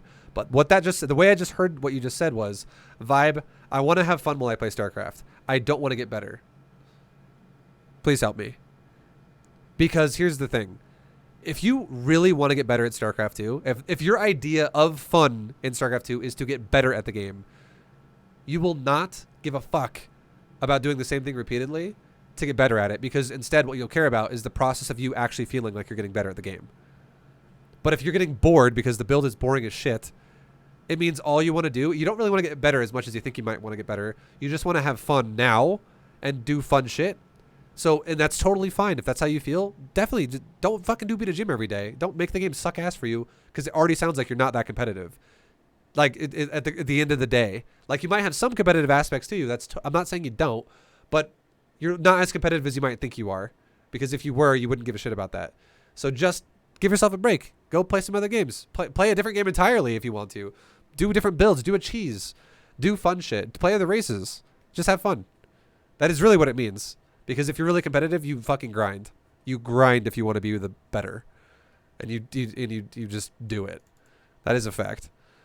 Again, it's not supposed to be a meme. It's just kind of a fact.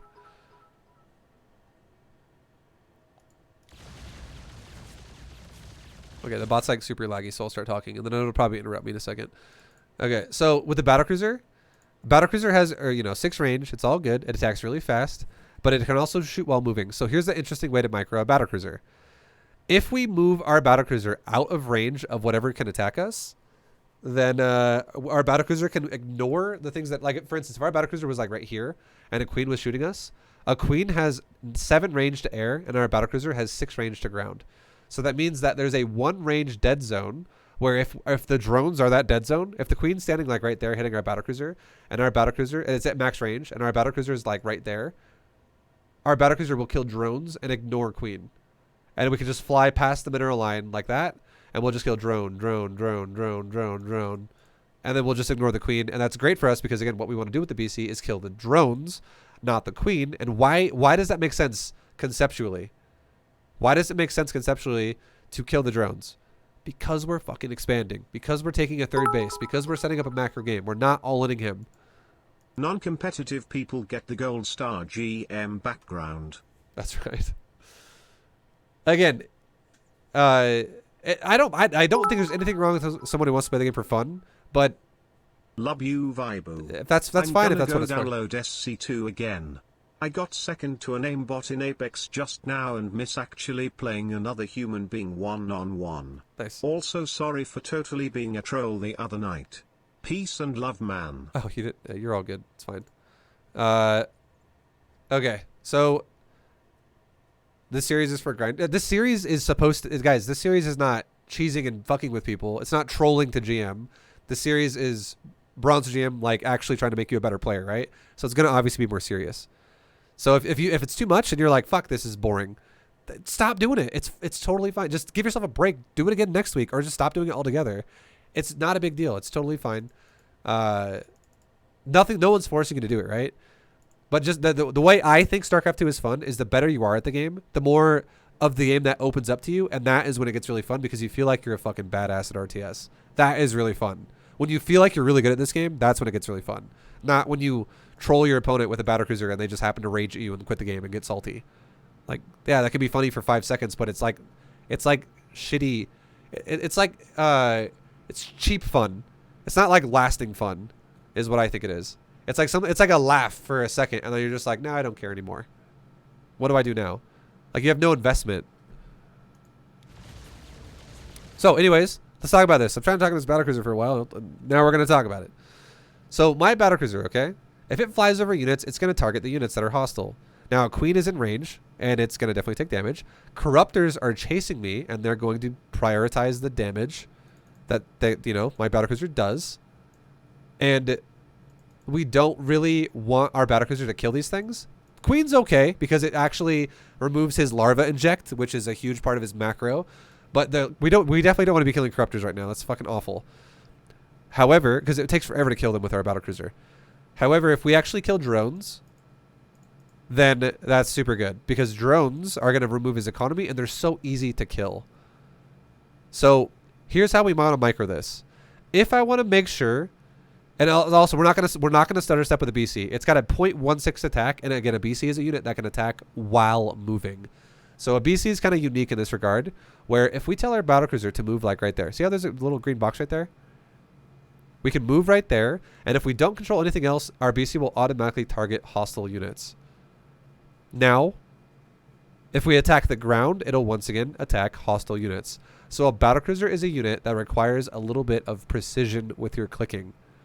One way you can do it is you can do the outrange thing, like how we talked about earlier, where you can outrange the queen because it has more range than you.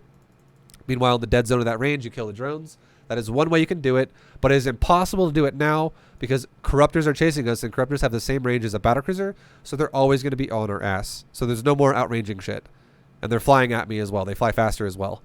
So what I can do is I can run further away from the corruptor and make them, you know, make a little bit less efficient of attacks because we keep making them have to stop and move, stop, attack, then move, attack, stop, move, attack, stop, move. Because the corruptor cannot attack while moving. It has to come to a stop to attack you. So what we're going to do is we're going to keep our full momentum with our battlecruiser going away from the corruptor. And as we're moving there, we're going to physically either right click or click a drone exactly on the drone. And then we're going to do it for about maybe 0.3 of a second or like 0.5 of a second. And then we're going to move command RBC again. And then we're going to click a drone again. And then we're going to move command RBC. And then we're going to click a drone again. And here's why this makes sense. A battlecruiser is a unit that is a projectile shot unit. It is not hit scan. And a hit scan and projectile, the difference of what that, I feel like people don't know what that means either. I explained it in a previous video. I'll explain it in this one because I haven't talked about it in Terran yet. The difference of hit scan and the difference of projectile is a projectile is literally a graphic that comes out of your unit and flies to their unit, and they don't actually take damage until the projectile, the graphic, hits them. So you'll see like a laser. Like see how there's lasers coming out? Like this laser has now counted that it hits the queen. Even though the battlecruiser has shot this laser right there in the battlecruiser itself, it has not registered damage yet on the queen, and it won't register damage until it connects to the queen, which is right now. Now this laser, same thing again. It has not registered damage on the queen until it hits the queen, and then it will right now, and now finally the queen dies because it hit the queen. So it actually has a graphic that has to connect to the unit to damage it. It's a projectile. It is dodgeable as well. We'll talk about how to dodge shit much later in the series. That's super advanced. Now, units that are, and also a corruptor is another unit that is a projectile. It actually is shooting like these little green fucking chunks at me, and that is a projectile. Now, a unit that is a hit scan unit is a unit like a Marine or a unit like a Hellion. Even though a Hellion has a graphic that comes out of it, it's actually not a projectile unit. And the reason why is because, at least maybe I'm wrong. I don't think a Hellion's a projectile because it's so fast. What hit scan is the second, like, we'll use a Marine because a Marine is 100% hit scan. The second a Marine shoots a target, you don't see bullets coming out of the Marine going, like, you do not see bullets coming out of the Marine flying to the unit. What happens is the second the Marine attacks, and its gun starts for a millisecond lighting up, the unit it's shooting towards has already taken damage. It's immediate connection. It just connects immediately to the target. That is a hit scan unit. That is what that means. So a battlecruiser is a projectile unit and not a hit scan unit, which means that you're going to have damage buildup. Okay? So what that means is by the time I tell my battlecruiser to attack the drone, it does not take damage immediately. It takes damage about 0.5 seconds after I tell the BC to hit it. So I already have damage on the way to the drone that has not yet connected to the drone. Okay? This is important because this is why we're going to time our BC to attack another drone quickly after this. So we're actually telling our BC to attack another drone before the current one is dead, because the buildup of all that fucking projectile is going to just slam that fucking drone and kill it. We do not want to waste DPS here, because if I don't time this properly, what's going to happen is I'm going to either have extra shots going to that drone that don't count, and then the drone fucking dies, and it's just extra projectiles that hit its dead body. Or if I don't micro properly either. When you mentioned forking earlier, between two options, either macro and aggression, is it accurate to say it's three options? We'll answer this in a second. I want to finish this point. So there's a buildup that can hit the dead body of the drone. Another way it could happen is if I do it really slow, I could not only throw shots into the drone's dead body because it's a projectile and it's shooting more than it needs to kill the drone, But also, then the extra shots after the drone's dead and my BC realizes it's dead, if I have not yet targeted a new drone, it'll just go right back to targeting a corruptor. This is a difference in understanding how to micro a unit like a BC that is a projectile unit. And you can see, like, for instance, if you get better at this, one battlecruiser can fly over a mineral line and kill like 9 drones and then get out of there, versus another guy who micros nothing and he just fucking move commands it. Even if he only attacks drones, he might only kill 5 drones instead of 9. Like, it's a big fucking difference. How many shots does it take for BC to kill a drone? It takes, it does 8 damage per shot, and it needs to do 5 shots. And the amount of time it takes it to shoot 5 times, because, and the reason why it needs 5 is because,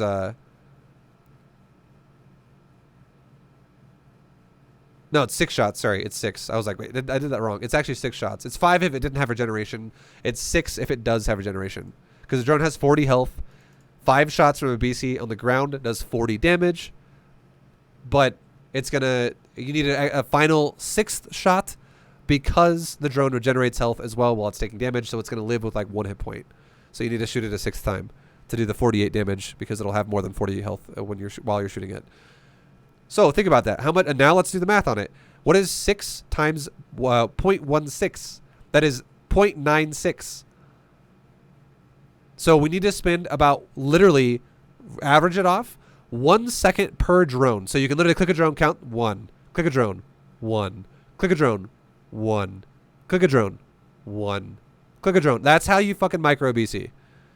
That is how you micro BC, to kill drones properly. If you do it too fast, the drone won't die, and if you do it way too slow, you'll waste damage like crazy. So what we're doing, again, is now that you know the concepts, now I'll tell you the micro exactly what I'm doing. It's super fast. Right-click away from him, A-click a drone. 1 second later, right-click away from him, A-click a drone. 1 second later, right-click away from him. Again, when I say away from him, I'm talking about the corruptors. Right-click away from them, A-click a drone. Right-click away, A-click a drone. Whenever I A-click a drone... Here's how the A-clicking a drone works. Again, with like the movement of the BC. It won't tell my BC to turn around.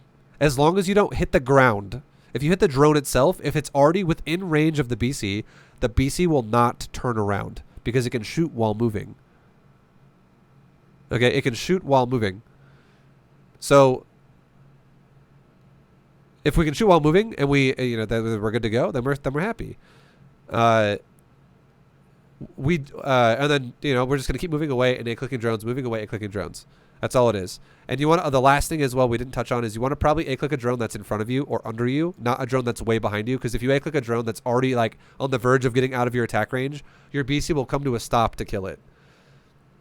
And the reason why we also move command every second, because if we calculate 1 second, it's how long it takes to kill a drone.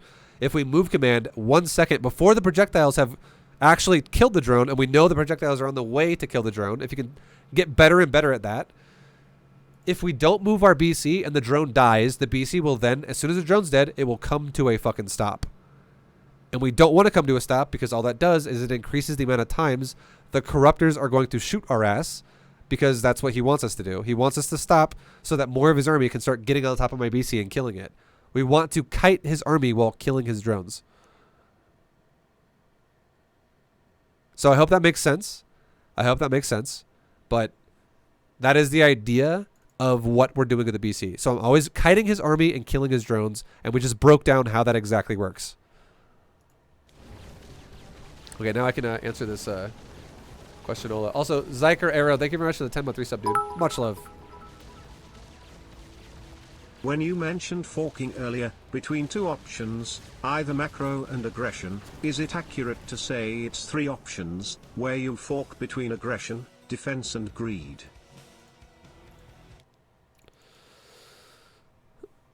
I mean, kind of. The thing about it is you can't, like, the thing about 3 options is that only really applies early game. Like, you can still be greedy, and you cannot be typecast as a greedy player. Because what I mean by that is in the early game, remember how I was saying aggression beats greed, greed beats fucking defensive, and defensive beats aggression. Colonel Pancake, thank you for the 38. For years, Much but love. only started playing because of B2GM. Wanted to play Bio, so thank you so much for making the series again this year. Hell yeah. Thank you, man. Got to Platinum 1 so far. Looking forward to micro in diamond and above. Hell yeah. Thank you so much, dude. Oh, Appreciate the super support. And also yeah. thank you 210 Ryan for the prime. The thing about how I said one style beats the other, it really makes the most sense when you're talking about early game setup. Once you've already committed, if you've gone down the road where you're greedy, defensive play is... Quickly explain dodging corruptor shop. What? Quickly explain corruptor dodging shop? I don't even know what that means, dude. I feel like that's a troll. So it only really makes sense the early game. Oh my god. Okay, I'm gonna fucking lose my mind right now. Vibu, since muting, everyone is asking you. I'm muting for a second. I gotta fucking speak. Jesus, dude, this is so many. It just doesn't stop. Ugh. Okay, so if you are talking about early game and you need to typecast your build into the defensive territory or into the aggressive territory or into the greedy territory, it is mostly for early game. Because later on, really all it comes down to is, should I expand or not expand? Should I attack or not attack? And the expansion kind of pairs with these at that point now. So greed is expansions, right? Defensive is not attacking your opponent, instead defending your base. And aggressive is attacking your opponent. But greed is expanding. And later on in the game, greed is not necessarily like its own choice. It really comes down to a concept of game being like, if you actually beat the shit out of your opponent and you think to yourself, you know what? I want to expand, but I can still harass him with some units right now really fast. I could drop him with the Marine and Medevac army. Like 2 Marines, or 2 Medevac solo Marines. Easy. That is an aggressive option with greed. They pair together, and it makes sense if you're really far ahead. And like you don't really think those units are just going to go die, or you're going to die from a counterattack while those units leave your base. Do you see what I mean? Like the expansion thing, the greed side of thing, it pairs with defensive and greed as you go later on. But early on, choosing to open with greed when you have no army at all is a thing. That's when it's actually its own thing. Because if you choose to open up with an expansion and you just don't make units really, you have very little army and your opponent's going to all in you, that's fucking scary, right? That's when it's super scary. So that is where it makes sense. That's where it makes more sense. That's why it doesn't. There's really not 3 options later on, because the greed aspect of it kind of it wiggles into the aggression and the defensive side of things. Because greed means you have no army, it means you die because you have no units. So the only way you could literally say there's like a third fork in the road with greed, and you're on, let's say you're on like 3 bases, and you just defended an attack. The only way you could actually make a greed option then would be if you completely disrupt the entire rules of B2GM, which would be like this. Instead of using all the production you've already given yourself at that point in the game now, at 3 bases already, you go, you know what? I'm not going to build a fucking unit at all anymore, and I'm going to triple expand, and I'm going to go to 6 bases right now. That's what it would mean if you went for the greedy option then, and no one will... That's just... That's very rare. I'm not going to say it's unrealistic, because there actually might be a time where that could make sense, but it's super rare. Like, we're talking like 1 out of 1,000 games. Like, it's also not something that applies to Diamond League. That's something that would apply to like high level pro shit, and you're watching someone who takes a big risk because he thinks he calculates it in his head and he goes, I need to take this risk because if I play the game from standard from now, there's no way I win. So I have to take a big risk right now, like doing something like that, which will pay off later, and I might die if I get caught with my pants down doing it. That's the only time it would ever make sense doing that. But yeah, I hope that makes sense. Okay. I'm also not going to play Doge Dude's bits, but I appreciate the bits because that was just super troll. Thank you, man. Vibu, since everyone is asking you hard questions, here's an easy one. What's your favorite color? Green. Green's my favorite. See the health bars? They're green. I like it. Thanks, man. Oh, boy. Whew. My throat is getting sore, boys. So much concepts.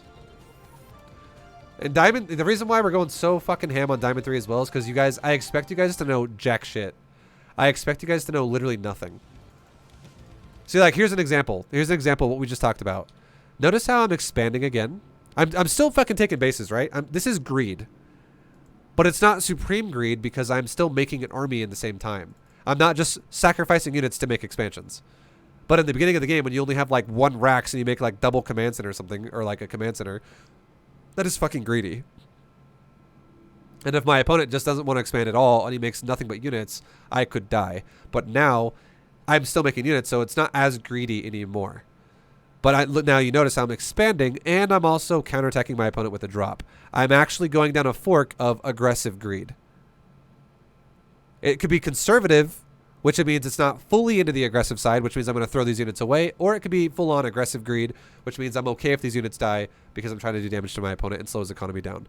That comes down to economy management too, right? It comes down to, is my economy better than my opponent's? And is my opponent maxing out slower than I am? Am I going to continue with these drops to increase the lead I have?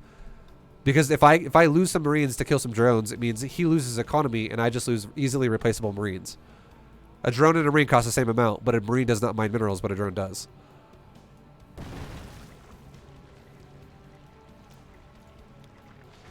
So you can see our first drop gets in here, and we kill a couple drones.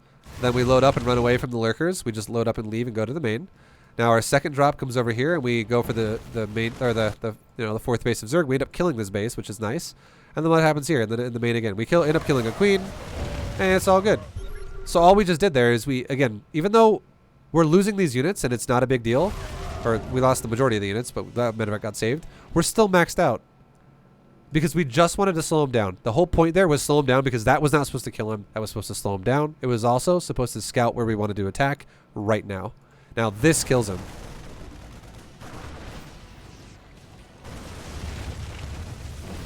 Terran is also the most technical race to explain because this race is such a fucking... It's exhausting. Not only to play it, but it is exhausting to talk about it. There's so much... Do you know what Terran is? Protoss is like you put a crocodile into a ring of blood, like an arena. Like you just drop a crocodile in there and you just are like, go get him. You're like, he's got a strong bite. If he gets him in his jaw, he's going to win. Dropping a fucking Zerg player in an arena would be like dropping a fucking lion in there or some shit. It's like he's got claws and he's got big teeth. He can slice your ass up. He's got a good chance to win. It's self-sufficient. It's like by instinct, it's gonna fucking kill you. And then Terran is like dropping a fucking baby in there, or like a caveman with no equipment, and we're like teaching him how to like get his equipment so that he can like learn how to fight against these creatures. Terran is so fucking pussy. Oh my god. That's why we have to talk about it so much. Terran requires so much finesse.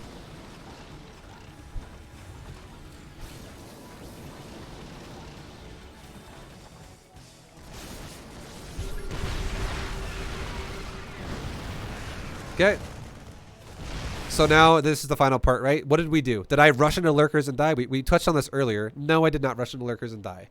What I did was I sieged my tanks in a leapfrog formation, which we've already talked about, and then I spread my army out a little bit to the area. I had some of my army going with the tanks, some of my army was sitting behind the tanks, and now I see him fully A-moving my ass. He's going for the full fucking lion tactic of just pounce and try to kill you.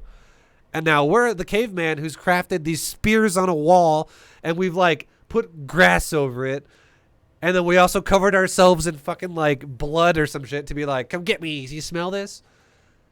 And then we also learned how to do this like tuck and roll tactic to like dive through spikes to not die ourselves, but have our opponent die on it.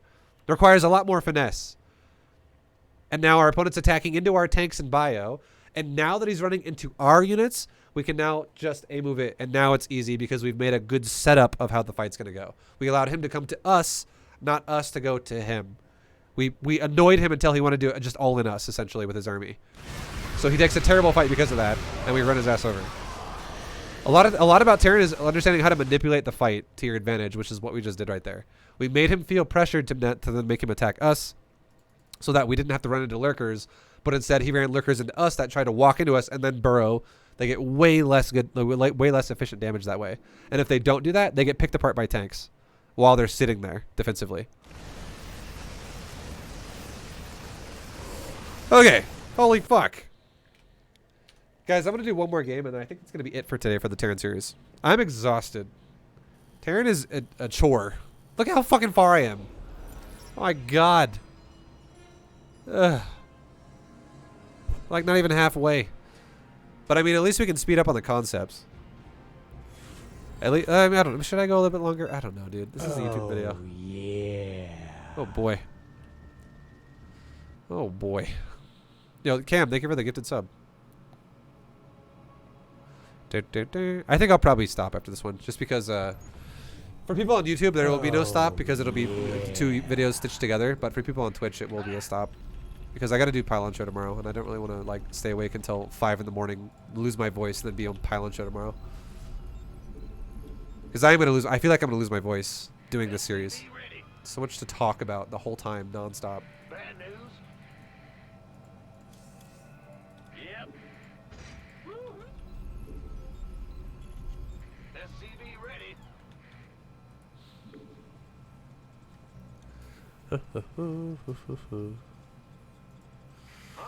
Okay, what are we doing this game? This game, let's go for like a 2 base all in this game. We keep doing macro builds. Let's do a 2 base all in. This game will be a 2 base all in. So you guys get an idea of what an all in looks like. What race is he? Oh, he's random. That's right. Let's go scout him right now then. Go scout him. We started our barracks. We started our gas. Let's just go scout him right now. We could wait until the barracks is done. It's whatever. Let's get an idea what we're up against. The big thing I don't want you to do is, if you want to scout early, I am okay if you scout when the barracks starts. Or if you want to scout later, I'm okay if you scout when the barracks is done. Just definitely don't scout with like your very first SCV you build before the depot's done. That's really bad. That's way too early. Go ahead. Okay, let's go ahead and see what he's doing. What are you doing? He's a Zerg player and he's expanding. Okay. Big job, huh? Yep. But he's already got a pool done. And he's already got 100 gas mined out of that gas, guys. You know what that means? My opponent's playing super aggressive. My opponent is playing fucking aggressive. So what am I going to do as response to that? Butter my biscuit. Lick my happy stick is my guy in chat. Nice. Hell yeah. I'm going to make a I'm going to make a command center on the high ground because my opponent is already opening really aggressive. Super aggressive. Command I'm also going to leave my Reaper defensive because there's a good chance I'm going to get counterattacked by Lings. So Reaper stays defensive now. The Grim Reaper has arrived. Okay, and let's make a factory now. What's it worth? SCV ready. Yes, Let's start another gas because again we're going to play super aggressive this game. We're going to 2 base all in him. So we're starting our second gas around the time when we start our factory.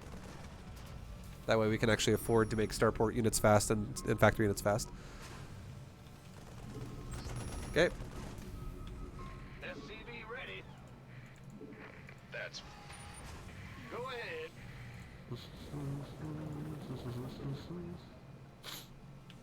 Saturate our gases.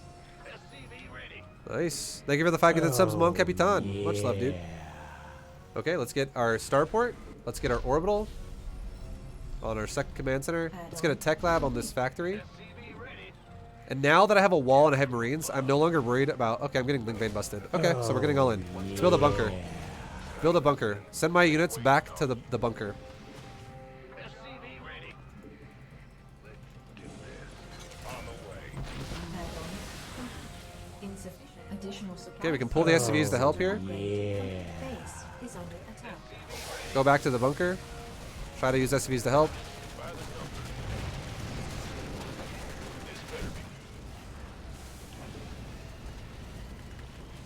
Go in the bunker.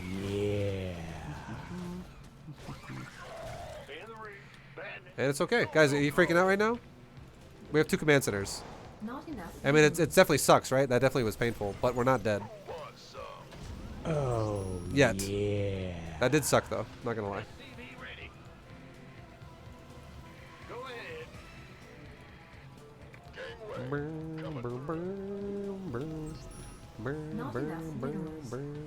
So let's do this. Let's react in a way where we can play efficient, right? Let's do this. Take care of yourself, Vibu. Thank you, dude. Still a ways to go before GM. That's right. Less than 3. We definitely do have a ways. That's a bit. So we're gonna get enough gas to make a Banshee. We need to get 3 more gas, and there we go. Let's make a Banshee. Let's go attack him with a Banshee now while we recover Enough minerals. defensively. So now, can we still be aggressive? Can we still do a 2 base all in?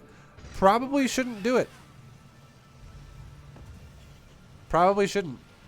And the reason why is because we're super fucking dead. Like we're so far behind now, right? in terms of that department. So the game shifts now. So if I told you to do a build order and I said all I want you to do is fucking all in your opponent, you're gonna die. If I all in him now, I'm probably gonna die. So let's do this instead.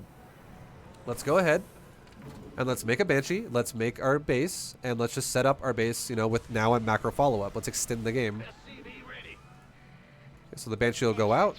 Let's rotate this back to like a tank. Let's put this over here on like a reactor. And yep, keep making Marines. And Banshee can go do some damage. Also, let's maybe put a bunker down at our natural just to try and keep it safe in case this guy attacks our natural. And let's load up this command, or lift off this command center, put down at the natural, and let's see what our Banshee can do. What can this Banshee get done? What can you do? Meanwhile, let's make units behind this. Make units behind this. Banshee's killing drones. Banshee's killing drones. Banshee's killing drones. Okay, let's go over here now. Fly this way. Kill some more drones if we can. Kill another drone. Kill another drone if we can. Cool, now run away. This Banshee's gonna die otherwise. Just get out. And what did I see? I just killed like 5 drones. I made him pull a mineral line for a while. I also saw him making more fucking drones. So you know what I just did to myself right there? I just confirmed that this guy's playing a macro game. Now I can react to that in a certain way. I can all in it again if I want to, because I feel like I somewhat even the game up a little bit right there, or I can play defensive. If we want to play the safer option, let's play the defensive macro option because of how this game is opened. So let's go into the fucking option of going into a command center. So we're going to go 3cc. Now off 3cc, we can make another 4 racks behind that, and then we can go into, you know, doing more shit with our aggression and stuff like that. Okay, so let's go and repair this Banshee with like one SCV. Let's get rid of this bunker behind my base. Let's throw down another 4 racks. Not enough minerals.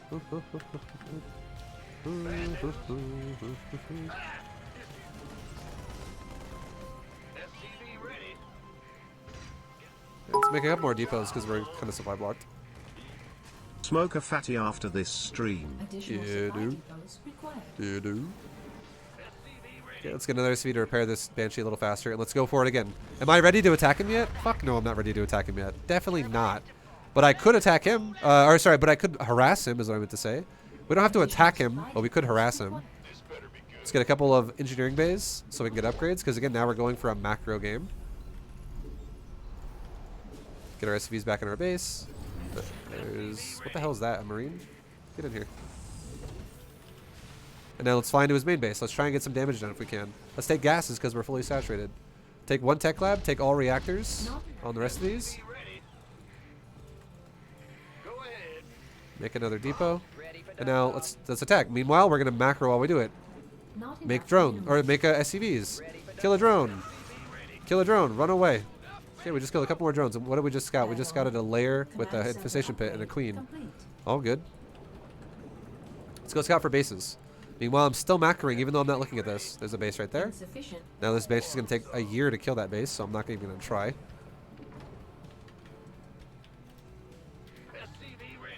Okay, let's go ahead and take our 3rd base. Let's take our 3rd base right now. Mineral field depleted. Start building some Mineral field depots depleted. at our 3rd base and like connect it to the command center. Send our Banshee up. Let's go scout the next base. Keep making units out of our racks. Get stim pack. We never actually started stim pack. Get 1-1. We never started 1-1. Not enough minerals. Not enough minerals. There we go. Let's transfer SVs to our 3rd. What's going on here? There's a queen. There's a 3rd base. Okay, so we know this guy's on 3 base, soon to be 4 bases. There's a base here too. Okay, he's going mutas as well. So now the Banshee's going to die. It's okay. Let's go ahead and make a turret in the mineral line. Base. And let's send some of our army over here to defend our expansion. Let's make a turret in the mineral line. Let's make another turret in the mineral line. Let's make like 1 turret as well, maybe in the main base near production. And now what are we going to do? Now I see my opponent's going for mutas. Not enough minerals. He's taking a fight there too, so that's nice. But we could go into Thor's. Let's think about composition for a second here and go, what's good against mutas? I know, let's make a fucking Thor. Okay, so now that we also know mutas are a thing too, let's maybe leave some of our units in our base like with a rally point, so that we don't have mutas that fly into our main and be like, oh, we're not prepared for that. Oh shit, we're gonna die. Let's also take another command center over here because we can, and we're like fully saturated on this base. Not enough minerals. We're playing a defensive Not game right now. enough minerals. Put some more units in the doorway right here, so we can't just have a Ling attack us. We're just trying to think about defensively how we can set this up more and more and more. Not Keep enough making minerals. our dudes. Keep making our depots. Keep making our units that give us money, or SCVs. Keep making marines. Let's make our gases over here now because we're fully saturated. Research. Not enough minerals. Get ready to take our 4th base soon.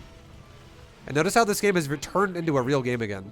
Not It's enough. turned into a real game all over again. Even though we lost every fucking SCV at the start of this game, it's now a real game again. We're not dead right now. Energy upgrade. Let's get weapons on armory. Let's get weapons and armor on our barracks. And now let's start making a couple Thors because he's going mutas. Not enough minerals. Now let's take a second and let's set up a drop because nothing's really happening right now. Let's send out one medevac on the left side and see if we can do anything with it. Let's send out one medevac on the right side and see if we can do anything with it. We'll make this guy play more like more innocent, not so fucking greedy if he's actually playing super greedy. Oh, yeah. Hope you're doing well, Vibu. Less than 3. Okay, let's go ahead and send some units up here to go escort these SCVs that are coming to build this new base. Yo, thank you very much, Lethane. I'm doing good. Thank you, man. Much love. We're getting a lot of money, so let's go ahead and build some barracks. What's going on there? Okay, there's mutas that just kind of ignored me. Make a couple turrets. And let's drop this mineral line. Waking up with Let's drop this 5 mineral is the line. bomb. Good Make morning. macro. Stim pack these boys right here. Kill a bunch of drones. Stim pack these guys right here. Kill a bunch of drones. Stutter step. Okay, he left. Let's load this up and go in the main. Drop over here. How's this going? It's dead. Okay, drop over here. And then let's go ahead and stim pack these guys right here. And let's kill drones again. Completed. And what did I just do? I just not only killed drones again, but I scouted. And now look at my supply. I am fucking maxed. Research. And what tech does he have? He's got a hive and he's got a greater spire. So if he's got a greater spire, we should probably make another. We can either do one of two things. We can make Thors or we can make Vikings. This game, because we're already going for mech upgrades, let's go for Thors. Yo, Llama, what's up, man? Thank you very much for the raid. I'm doing a bit of a B2GM series, guys, right now. Hello, welcome. Welcome to the series. Welcome to the stream. Complete. We're basically telling you guys how to play StarCraft. Hope you had a wonderful stream, Llama, and congrats on all your success, dude, lately. You've been fucking crushing it. Much love, man. Okay, so let's get level 2 weapons. Let's get all our bio. Let's get our Thor. Let's get our medevacs. 2-2's about done, so let's get ready to start 3-3. And we're maxed out, right? Supply count of SCVs is a little low. Definitely want to get a little higher. Upgrade. But now let's push. Let's go push either top left or middle right. Let's push middle right, just because it's a bit more in the middle, a bit more exposed. Transfer some SCVs, Command center upgrade. and let's do it. Complete. Get 3-3 started. Or already did. Good. Okay, so now what am I going to do? Let's spread my army out a little bit. Let's get him to engage us rather than us engaging him. Add-on. So let's siege a tank over here. Let's take like one medevac and like 12 marines like we talked about. Something around there. And let's go attack towards it. Come attack me. Come here. Come on. Come here, Zerg. If you don't come here, I'm going to kill your base. Base. Okay, he's counterattacking me with broodlords. That's fine. Let's go ahead and change my Thors into high-impact payload. Let's tell this army now, because he's counterattacking me, to go like this. One A move right there. Fucking go right now. Scan the creep in the way. And just go. A move. Fuck. No breaks, dude. All gas, no breaks. Is under A move right there. Stim pack. Behind this, make Marines, make Thor, make Viking, make any unit we can. supply.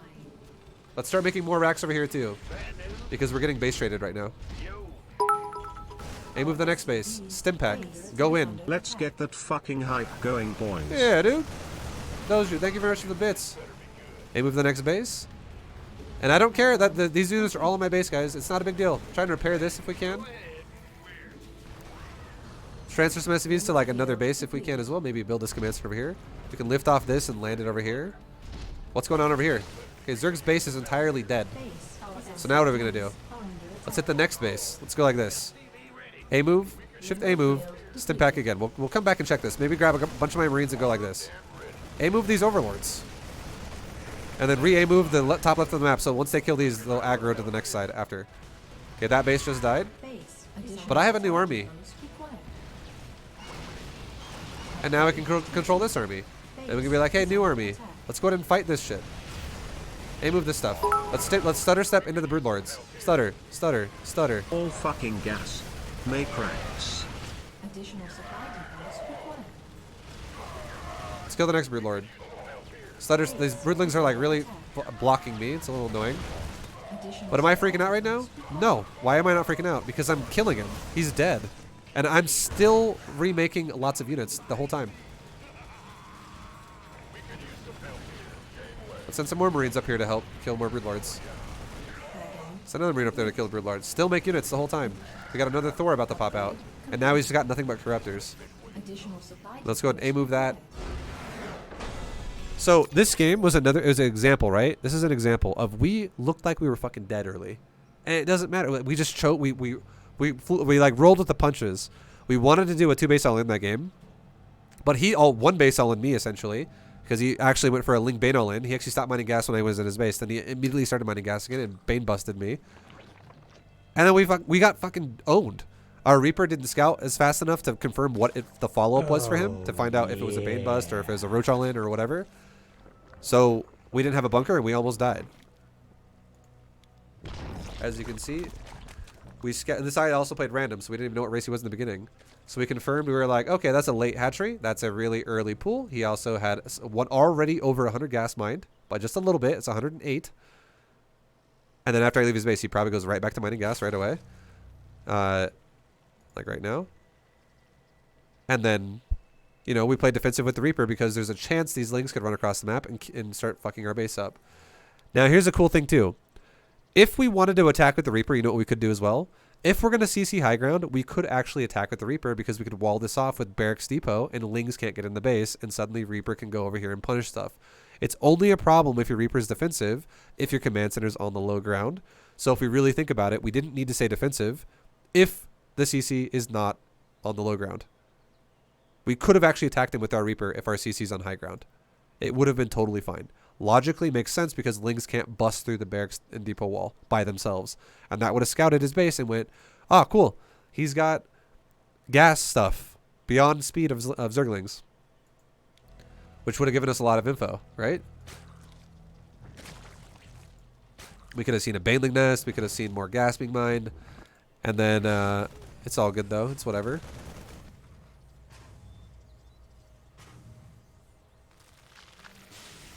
And again, this is what the game started off like. So our Reaper eventually goes out, and we see a Zerg who's quickly going for a Ling Bane all-in. Very quickly going for a Ling Bane all-in. Yo, Cam, thank you for the bits again. Concepts and wonderful analogies. All day, bitch. Yeah. Oh, yeah. So he blew up our whole depot wall and our reactor on the racks. That sucks. You're like, oh, God. Oh no, your Lyric. Thank you for the 10-month resub. Thank you, man. Thank you for the incredible content as always, Vibu Heart. Thank you, thank you.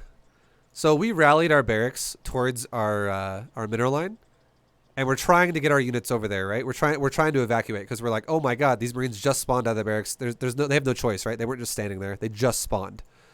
So this is brutal. Like he's definitely going to be able to kill my Marines as they try to get over there, and that's super scary. But he kind of moves around a lot. He fucks around a little bit. It's all good. Now we pull our SCVs to try to help here. Now there's a Baneling in the mix. And am I microing against the Baneling? Is that the priority right now? I mean, it would be nice. I'm not going to lie. It would help a lot if we avoided getting all of our shit fucking owned by that Baneling. But no, we go, you know what? Eat that shit to the face. Right there. We got tons of SCVs now, just like on the verge of death. Okay? They just got acid poured all over them. Look at all those red SCVs. That sucks. That's half my SCVs are about to die. But am I still dead?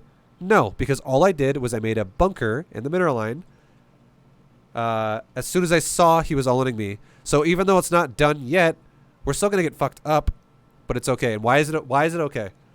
Why is it okay that we're going to get fucked up right now? I got like really chapped lips right now, dude. It's okay that we're going to get fucked up right now because our opponent went for a 1 base all in. I know he showed us a natural, but this is a very committed 1 base all in. Now, the fact that he has a natural means that he can bounce back into 2 bases a little bit faster than he otherwise would have been able to. But he guaranteed had a low drone count because he went pool, gas. He went speed. I saw speed early. And then he now showed me by attacking me with it that he's following it up with banelings and a baneling nest. This is a lot. That means he's mining gas again. Because baneling nest costs 50 gas and banelings themselves, each baneling costs 25 gas. So he's already made 5 banes in a bane nest, which is a total of 175 gas.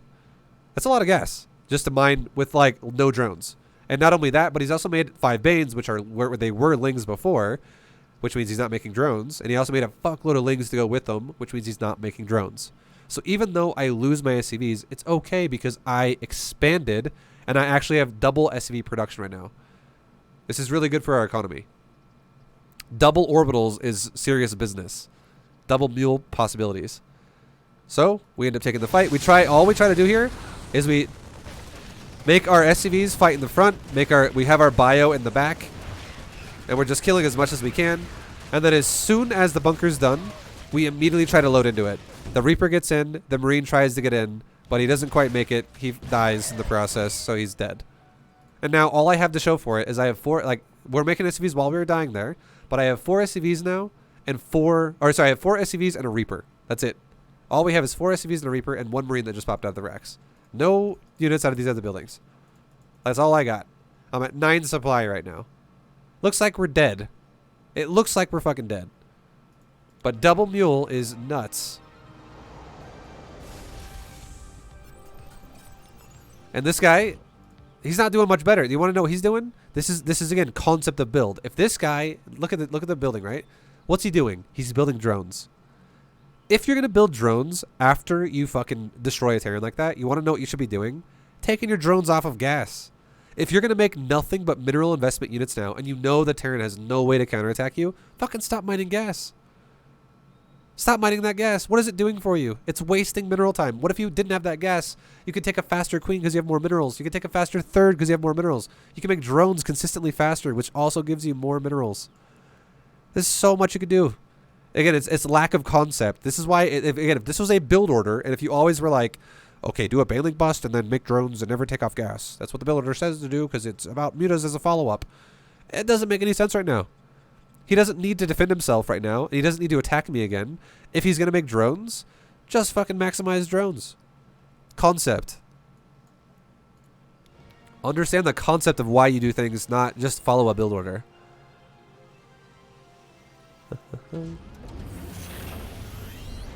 Notice how I'm not mining gas? That's because we're trying to recover minerals. That's why we recover. So a second ago I was down. He was like tripling my supply, right? He was tripling my supply. It was like 7 or 9 versus like 28 or some shit. And I'm going to catch him soon. It's going to actually go back in my favor pretty fast. Or not in my favor, but I'm going to realistically catch him again. Because we're doing a mineral focus. We also had enough gas to make a Banshee, so we just made 1 Banshee. And this Banshee was all about... it's 2 things. Number 1, trying to scout for me. Because I'm super fucking dead right now. This is a bad position to be in. I'm trying to scout with the Banshee. That's the first thing it does. And the second thing is if I can, I'm going to try and harass his economy a bit. Because a Banshee is a unit that is very conservative. And a Banshee would make more sense right now. Again, and why would a Banshee make sense? If my opponent went for a defensive build and he had like 7 queens and mass creep and mass drones, I'd be like, well, you probably don't want to make a Banshee. Because those queens are going to kick the crap out of my Banshee. And I'm just going to die. Banshee's just going to get destroyed. But because my opponent went for a 1 base all-in, essentially, he doesn't have a lot of queens. His economy blows, just like mine does. We both have bad economies. Like, he sacrificed... Like, mine obviously was a little worse than his after that damage. That was a lot of damage we took. But he sacrificed so much of his own economy to do that. And it means he doesn't have a lot of queens. So if we make a Banshee right now, it would be totally justified. Because lack of queen means increased chance Banshee's going to do something good. So we make a Banshee. And then we're just doing our build as normal. We're making our SCVs. We're trying to add more stuff in as we can go. Now that we're good on the main base again, we're trying to retake our natural with a bunker. And let's see what the Banshee does, right? This is our Banshee. It gets across the map, and this is what it does. We see a queen over here on the left side, and we see a queen on the right side. So we go between them, and we just start killing drones. Now look what I just made him do. His camera was like right here, right? His camera is like right here, and he double-clicked his drones. You can tell that because he grabbed drones off the main as well. He double-clicked the drones and was like, run away. And now look at the mining of both of us. He has more drones still than SCVs, but this is a humongous advantage for us to get back in this game. Look at the mining. He just ruined his economy. He's trying to save drones though, right? So this made a lot of sense. Lack of queen meant we could definitely do a lot more here. And then we're still killing a couple more drones. We also made him make spores. Suddenly we just put ourselves way back into a more realistic position in this game. This Banshee shows up. We kill 5 drones. I'm still macroing during it. I am still macroing during the Banshee harass. And now look at the game. It was about like 9 supply versus 28 earlier. Now it's 41 versus 47. Suddenly, all of a sudden, we're just back in the game again. We have a chance.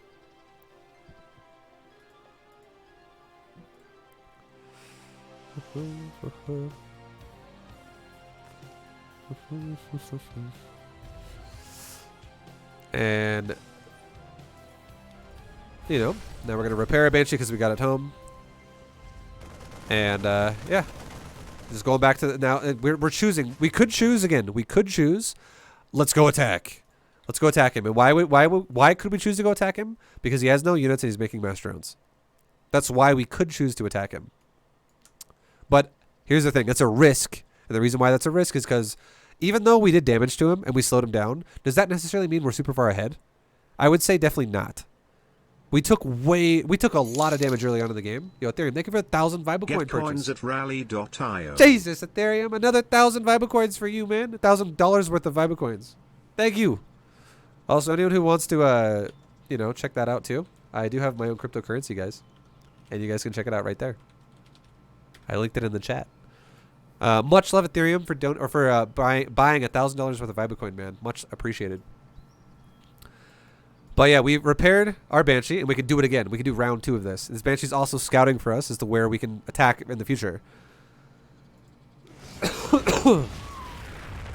But, oh yeah, what I was going to say is, it makes no sense for us to go for like, oh, we should go for a 2-base all-in now, instead of going for the 3rd, because we were so far behind that if you're behind and you choose to go for aggression, chances are you're going to die. You have to micro like a fucking beast to win in those situations. And if we're diamond, we're almost always going to die in those situations. Because I don't expect you guys to micro like a beast yet. Now our Banshee comes across the map again, and it kills 2 drones. We killed 2 drones, we got hit by a spore and a queen, we decided to back off, and then we're just scouting now for where his economy is. Now look, that's another opportunity right there, right? What if I actually noticed the drones here? I didn't even notice them, but what if I noticed these drones? They're all exposed. More drones I could fucking kill. That'd be amazing. But we didn't, so it's okay. But now I know where the limits of his creep are. I know where his expansion is. I know what his tech looks like in his main base. I saw the Spire with that Banshee, so I know it's going to be Spire. And then we go confirm where his other bases are. And I go, okay, there's a queen there, there's a base there, cool. And then I confirm there's a base here, and then we just confirm that he's got mutas. Like, we just could scout, that Banshee scouted everything. Did it kill a lot that time? No, I killed 2 drones. But I scouted everything, and that is so, that's like invaluable information.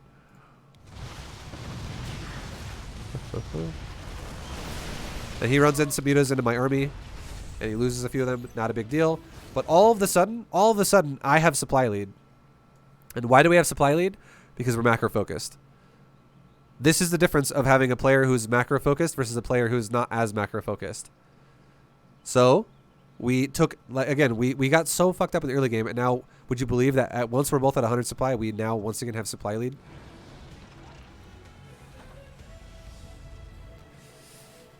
And we're just doing like the B2GM style macro follow up of like, good economy, take another base, good economy, take another base, good economy, take another base.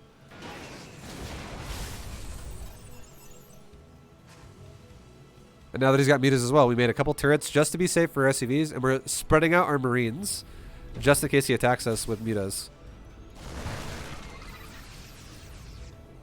And then now, look at this. These are our drops, right? These drops are now fine. They're the last thing we're going to do. Right back to the Platinum-style B2GM concepts.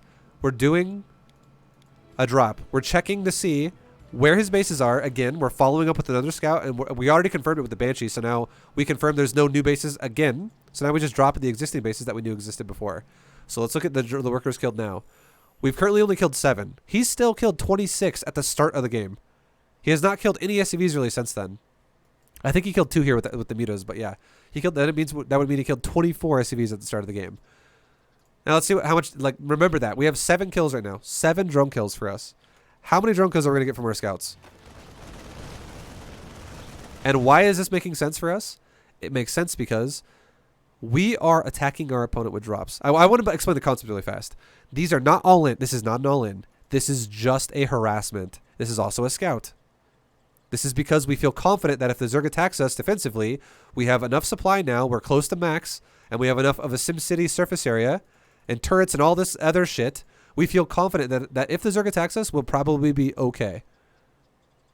Also, because the Banshee alerted us to the fact that this guy's going for a Spire, we have good defense against Spire. The Banshee also showed me that we killed some of his economy, and we also watched him pull his mineral lines and shit. It feels like we evened out the game economy-wise, economically. So we're not that scared if he attacks us while the medevacs go drop him. Okay, so this is, again, just a drop, and it's going to set up, it's going to make him fall behind, and it's going to set up the future attack, which will eventually happen. Now, think about this for a second. Does this make any sense from the Zerg? We got Corruptor, we got Broodlord, and we got Muta over here. Now, I'm not talking about composition necessarily, but I'm talking about the fact that the Zerg decided to fly in the middle of nowhere and make fucking Broodlords. Does this make sense? I would say not necessarily. And the reason why it doesn't necessarily make sense is because of this. The Zerg got ahead really early in the game. And if he would have decided to attack me again after that point, that could have made more sense. But for the last 8 minutes or so of this game, all that has happened is the Zerg has taken damage from me, and I have taken no damage. He just lost mining time, he just lost drones, and he just threw away like 7 mutas over here. These are not good trades.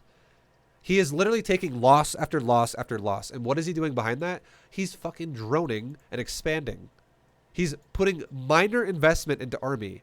So in what world, conceptually, does it make sense to attack if you're behind, but also investing into economy and little aggression? Now you're putting all your eggs in the aggression basket. It doesn't make any sense. This army should be defensive right now. These mutas and corruptors should be killing the medevacs. And I don't mind that he's making broodlords and shit like that, but he should be making broods defensively. It makes no sense that he's attacking me right now. And this is what I'm talking about with concept of StarCraft. Like, you have to understand your position in the game. And his position right now is actually falling into the negative position because he's taking damage from me in the mid game. And all that's going to happen now that he put himself in a weird ass location is watch how many fucking drones die before he attacks my base. He's going to fall even further behind, so he's going to throw the game now. Like, the game still was a game right now, but now it's over because he threw the game because of where he located his army. So drones are dying here. Drones are dying here. He has nothing to defend himself. His mutas come up and defend now. Right? So we'll just say the mutas have now defended this base, and now let's look at the workers killed. We killed 7 before, and now we've killed 32. So my opponent just invested into economy during this to set up an attack. Doesn't make any sense. It doesn't pair well together. And now he lost all that economy he invested into. Now let's look at the worker count. I have worker lead. I have now shot back up into the point of having worker lead throughout this game. It's great. It's fucking nice. And now my opponent has been pulled back defensively with his army. So this again is a situation where it's going to be fucking rough for the Zerg. And now we have more Marines and stuff in the main base. And economy is going to fall apart again even more in the main. And now the mutas finally come to the main and they kill the main base Marines. Over time at some point. They're going to kill it really soon. But do you see how much damage we just fucking did to this guy? This guy was actually within like 20 supply of me a second ago. Now he's 50 supply behind, and it only happened because he wanted to set up an attack with his units in the middle of the map. He still hasn't even attacked me yet. And the reason why is because once he realized those drops were happening, he told himself, holy fuck, we need to go home now. I am in a bad spot. And it's only reason the only reason why that happens is because this guy might not fully understand his position throughout the game. Concepts. If you're going to go for expansions, you're going to go for economy, and you're going to go for tech, and your army supply is going to be slow and late. It's not time to attack. It's time to defend and get more, and then death ball over your opponent eventually. So now when he finally decides to push me, he's just fucking dead. And now he's making drones again, which is... I don't mind that he's making drones again to defend himself, to fix his economy. But I would say this. If he's going to make drones again, why the hell is he going to attack me right now? Because again, he's not at power spike. He's still missing supply. This is not the time to attack, which is why he's going to die. And his army is very, very, very meticulous and tech heavy. Our army is more standard, which is why we're already attacked. Even though I just dropped him, and then now I'm attacking him again with my full army. I've done all of this before he's even decided to attack my base yet. This army is way too slow and methodical and meticulous. With an army like that, you would want to cover your base first and then move out with it. Because if you get attacked, you get fucking owned. This army cannot defend. He has to base trade because Broodlords are going to take a year to get back to his base. They're so slow. So that's why, you know, our push has no retention. We see he's base trading us, and it has no retention, and he just dies. Get coins at rally.io. Yo, Moop, thank you very much for getting Vibacoin, man. Much love. Notice how nothing tries to defend his base? He doesn't have a choice to. Because this game he played for himself was all... it was all Hive Tech units. Like, aside with mutas as well. Like, Corruptor, Broodlord, Muta. Just all air Zerg. It's so expensive to do that. So not a single thing trying to defend his base the entire time. And then he died. Again, that's a bit of a gamble, right? It's really risky. Now let's look at our base throughout the fight. Let's just see what defended our base while he attacked us. What defended our base? So he goes for it right now when this is now the start of the base trade because he realizes he's got no choice. And this is what defends our base. So we have Broodlords already starting to kill some Thors killing some Broodlord. We have Thors killing Muta. We have turrets killing Muta. His army is slowly dwindling. Little by little, more dies. We have more bio popping out. We have more bio over here. We have Thors.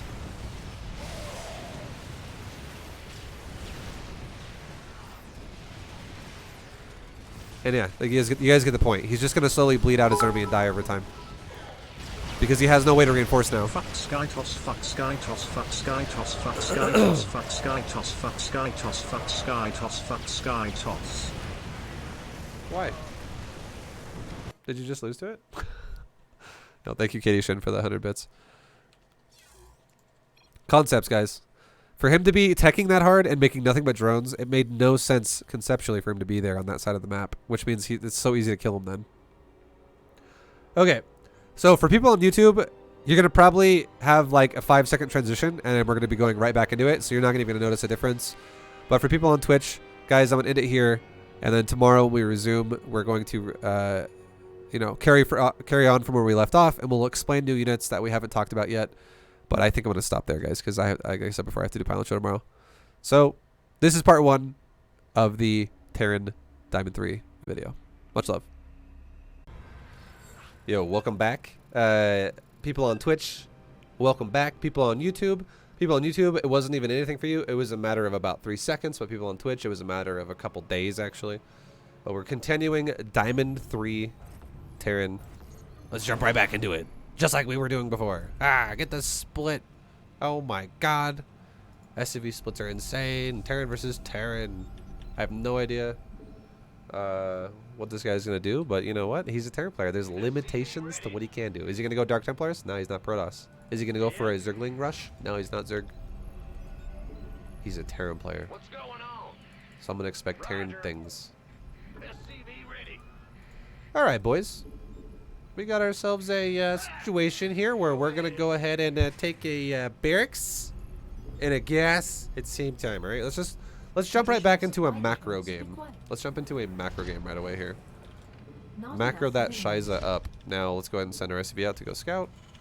We want to scout And the reason why, against Terran specifically, we're going to send our SCV out a little early. Here's a good reason why to do this.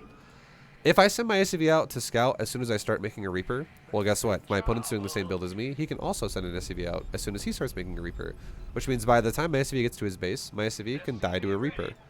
And we don't want to lose an SCV for free for no reason. That would suck, right? So if we just take a second to send it out a little bit faster, our SCV then can't die to the Reaper because we'll be arriving as the barracks should be basically finishing rather than when the Reaper is finishing. Okay, let's get ready to build our natural.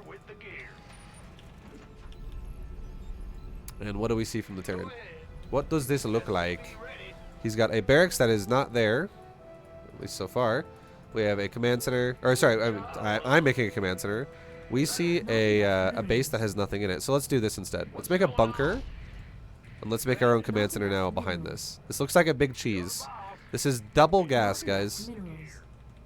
Double trouble gas. And we don't see a barracks anywhere in this guy's base. What's going on? Checking out around his base, seeing where if we can spot anything. Is he making another depot right now? Yes, he is. Okay, so he's super aggressive. Okay, let's go ahead and start our factory. And we don't see a barracks at all, guys, so there's a good chance we're going to get cheesed like crazy right now. Let's start making a couple depots right here. And let's just chill for a sec. It's all good. If this guy attacks us, we can just pull SCVs. We could also make another bunker here if it's Reaper. It is Reaper, so making a second bunker would have made sense. But it's all good. Thanks for the series, Vibo. It's seriously the most educational RTS content out there. No worries, thank you. Okay, don't go over there and die. Because we know it's thank you very much, Freebird. Much love. Because we know this guy's going for Reapers, let's just go ahead and sit on the high ground here. Let's make a reactor. Let's make another depot here because this is a bit of a fucked up wall now. It's totally fine. And we're controlling high ground vision here. Okay, now he's in my base with a lot of shit. Let's go ahead and run to the bunker. Okay, now let's run away from the bunker and go kill his shit again. And yeah, that went pretty well for us, I would say. Now let's guard the high ground again. Why are we guarding the high ground rather than sitting in the bunker? We're doing that because he's going for Reapers. So he was going for Reapers and he's sitting on, he keeps trying to jump in and jump out of my cliff. And if I sit on high ground, it gives me time to shoot him, and then he jumps up and I shoot him again, and then finally his Reaper lands here, and then he starts auto-attacking me. So I basically get like 2 free auto-attacks every time he tries to go up and down the fucking cliff. Which is really nice for us, right? Now this bunker would have made sense if he would have went for Marauder, and I didn't know what he was going for because gas could mean Reaper or Marauder. But it's fine. And now we don't really care anymore. Now we can take our natural because we have a tank, and we can just put our tank right here. And we're good to go. Let's go and also now probably salvage our bunker because we're super happy about our situation. There's really nothing to freak out about anymore. And we can put our units kind of down in the front here. Let's actually unsiege the tank for just a second. Put a depot like right there, and then we can siege our tank against it like right there. Cool. Let's go ahead and throw a scan near his natural. Like, do it like right here. Why is that? Because we can see his tech, possibly if it's near the ramp, and we can also see if he's expanded. So we put it like right there. We can see if he's expanded, and we can also see, he's going for 111 behind this. Sick. Okay. So what does that tell us? It tells us that he's expanding, so he's not all-inning us, but we're ahead. It also tells us that he's going for 111, which means he's already got a tech lead because he's invested into heavier gas than I did early game, and he's already going for that starport. So if we're economy lead and we're tech disadvantage, what does that mean we should be doing? We should probably be defending ourselves instead of attacking him. It doesn't make sense to attack him. And if we're going to defend ourselves, you know what one thing we could do to even furthermore put ourselves in a position that's not bad? We could actually take another command center. Do we have to do another command center? No, I don't have to do another command center. You don't have to do that. But at least it gives you an option that if I want to do that now, suddenly it's going to make my defensive position even better. Let's go ahead and make another Rax right now so I can get... Why did he leave a gap there? It's not intentional. I built my buildings like shit, but the tank actually acts like a building. Units can't squeeze through that, so it doesn't matter. And the Reaper phase is already over, so I was like, kind of fuck it, who cares? Okay, so we're going to be going now into upgrades. We're going to be going into more Rax. Let's just turn this into a 3-base game, okay? 3-base game. So we're making a choice. We just did a macro choice first, a macro choice second. Like macro choice to open the game with. We just did a macro choice again because he's expanded and we feel fine to do our third. But now let's turn this into an aggressive choice so we can actually control the game. So we're still making units the whole time. Okay. And now we're going to go into mini racks. Mini racks. We're going to go up to 5 raxes, okay? So we have, right now we have 1, 2, 3, 4, and now 5. We now have 5 racks, 1 factory, 1 starport. Cool beans. Get our upgrades for our energy base. Put our guys on the gases for the base. Get our tech lab, starting a stim pack upgrade. Add-on complete. Okay. And now let's go ahead and also Not enough minerals. let's just scan his main base one more time and let's see what he's going for tech-wise. Okay, he's got multiple factories, guys. He's going mech. This guy is literally going mech. That's fine. Are we going to freak out about that? No, not really. It's fine. Let's go ahead and take our third. And let's send like a marine out to go scout both sides of the map. It could be a medevac drop as well, just so you guys know. But we'll send a marine out just because this is going to allow us to see, you know, if this guy's going to try and be greedy now and take a third base. Because this guy's now, it looks like what he's going to do if he goes mech here. If someone's behind and they go mech, there's really one word that's going to make sense with that there. Is it's going to be turtle mech. It's usually going to be turtle mech. It's usually what that means. Turtle mech, guys. Not enough minerals. Happens a lot. It means this guy's probably going to sit there on fucking siege tanks and just wait and wait and wait and wait and hope that I eventually make mistakes and then I die. He's behind going mech. That's not a great position for the other guy. As long as I know how to play a macro game. So now that we're fully saturated, let's just go and take another base. Because again, if we're thinking to ourselves, this guy's going to play turtle mech, why do we have to also go all in now?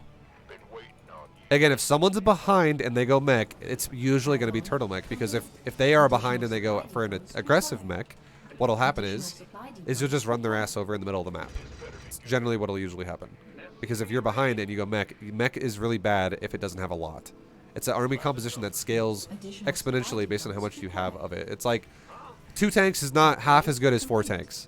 4 tanks is actually like 3 times as good as 2 tanks because the way the units are designed is they're range units that kill shit before they can connect. So the more firepower you have, the more likely you're going to be insanely strong there. It's generally what it means. Also, we can see he went out a mineral patch, which means I can already tell his bunker or his barracks proxy was right there. Okay, let's actually lift and land this at that base. And we'll look at our money, right? It's really high. Let's make more racks. Oops, I just fucked that up. I clicked an SCV instead of a mineral patch. Okay.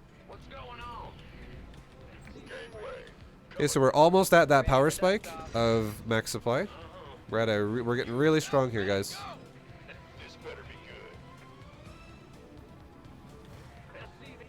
Additional supply depots required.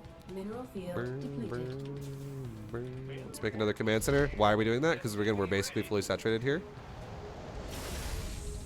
And now this guy killed all my scouts. He killed all my scouts. However, Additional not base. okay, no, he's playing aggressive mech. Okay, so he wants to actually be aggressive with mech Research. when we're playing defensive macro. So check this out. Split my army, split my army. He's probably gonna siege before I do, but look at that fucking army. It's so tiny, right? Just stutter, stutter, stutter, stutter, stutter, stutter, stutter. That's why you don't play aggressive mech when you're behind. Notice how I don't give a fuck? Mineral field. Like, if he should be playing defensive mech, because if he doesn't, he just dies. So that right there, for our opponent, is a lack of understanding of what he should be doing, right? It makes no sense to push if you have a little tiny army that I'm just going to run the fuck over in 2 seconds. That's where macro comes in. Mineral field depleted. And how do I know he's going mech? Because when I scanned his base the second time, we saw multiple factories. And no one goes multiple factories off of 1 barracks. Unless they're playing mech. Okay, make some more add-ons for these new racks. Let's go ahead and scan up the high ground. What's going on there? Okay, we got a lot of tanks. So what would be the best choice to make here, guys? Because this guy, he just threw an army away. He gave us an opportunity now to attack him. But how can we use this with an intelligent way, with a big brain? Let's go ahead and make those Vikings leave. It's all good. The best way we could do this is don't let him take a 3rd base. Don't let him take a 3rd base. Vibe, aren't we going to scout drop? Why scout drop someone who is going to play defensive? Okay, we'll talk about that more as we get into the end part of this game. Let's send 1 marine forward. Let's see if he has his base. He does. Let's go ahead and scan the tank count.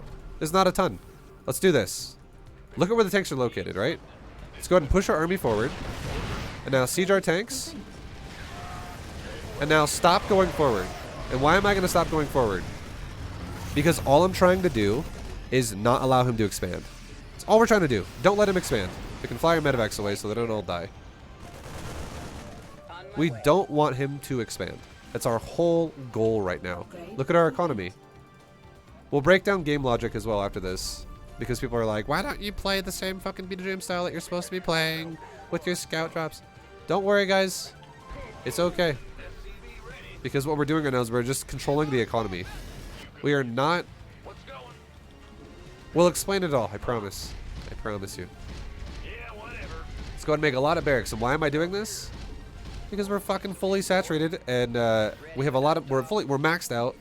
We have a lot of money to spare and we're fucking this guy's economy over. So let's quickly scout here with a scan and see if he's retaking his base. No, he's not. This guy's committing to being 2 base right now versus us.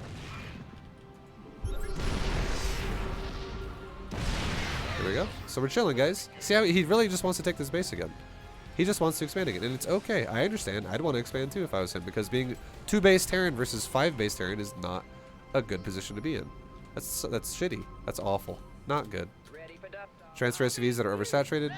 Transfer SCVs that are oversaturated. We can put them on another base. And now our opponent's attacking our expansions over here. And now let's just grab this army over here and go deal with that. Do we have to send our whole army? No, we don't have to send our whole army. And why do we not have to send our whole army? Because we're still containing his expansion right now. This army's more than enough to deal with it. Let's go ahead and stim pack it right now. A move stim pack. Get the fuck over there and kill this stupid cyclone. Try and rebuild these SCVs. Or not, sorry. Let's build a new base over here. Build more stuff. Like more add-ons and stuff like that. And now look at our production. It's 21 buildings. We have a fuckload of production. We're looking amazing right now. What's going on here? He rebuilt it. Okay, let's go ahead and stim pack it. He just happened to unsiege as well at the same time, which is really good for us. Did I know that was going to happen? No. But his tanks were a little bit out of position. But I mean, the fact that he unsieged was really nice. Now you know what this means? Without even knowing that my opponent is pushing across the map, I can already tell my opponent's right here and he's going like this. How do I know that? And how do I know if I scan right here he's going to be there? Because he's fucking got no choice. He has to all in me, and there's nothing he can do otherwise. It's not because of map hack, it's because of logic. So now if I know I just push my opponent to an all-in position, it means that he's going to fucking die now, because I can literally just stim pack him down with a nice spread of my units. I can also keep making units the entire time. And even if I lose the first fight, I am not going to lose the second fight, and I am not going to lose the third fight. He's going to die. He's going to die. I lost my sub stream because I forgot to sub yesterday. Oh no, dude. I am a terrible human being. Oh fucking no, Please dude. forgive me. That's all good, no worries. I appreciate you, man. Much love. Don't be sorry. Let's go ahead and drop some mules down at this base.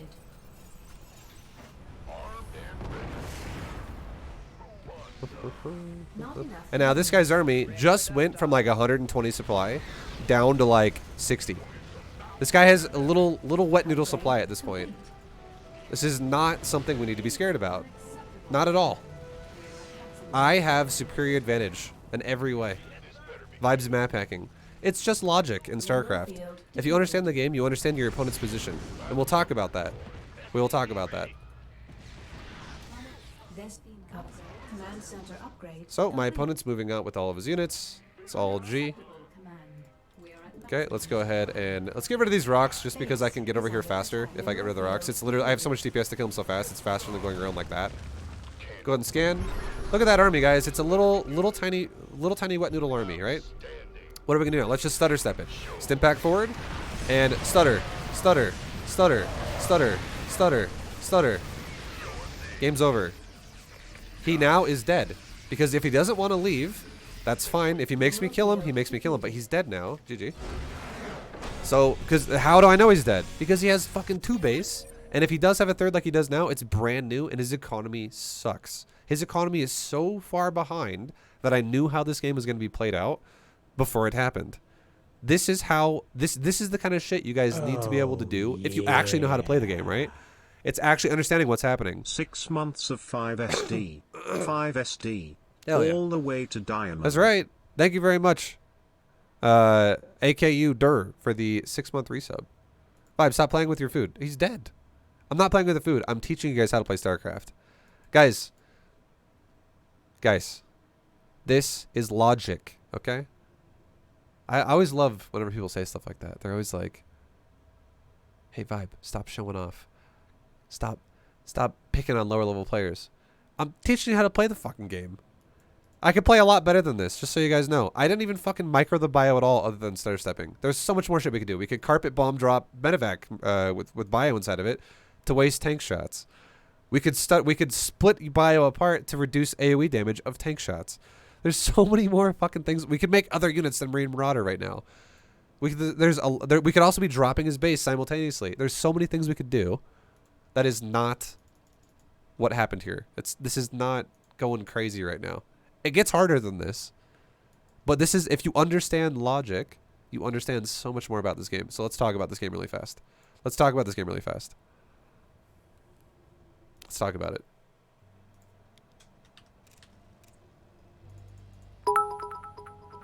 Yo, Saul Goodman, thank you for the 100 bits. SCV ready. Thanks, man. Hey, fuck yeah, dude. You want to be my lawyer? Thanks, man. SCV ready. I got 2 kilos of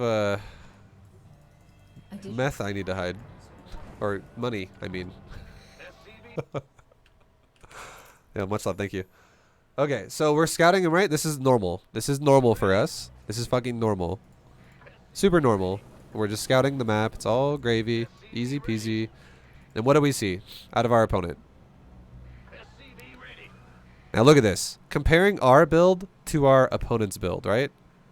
Our build to our opponent's build. I have a barracks, and that barracks is done. My opponent has no barracks. That's a big sign. Now, does that mean that he's automatically all-inning me? Not yet. Not yet, but possibly.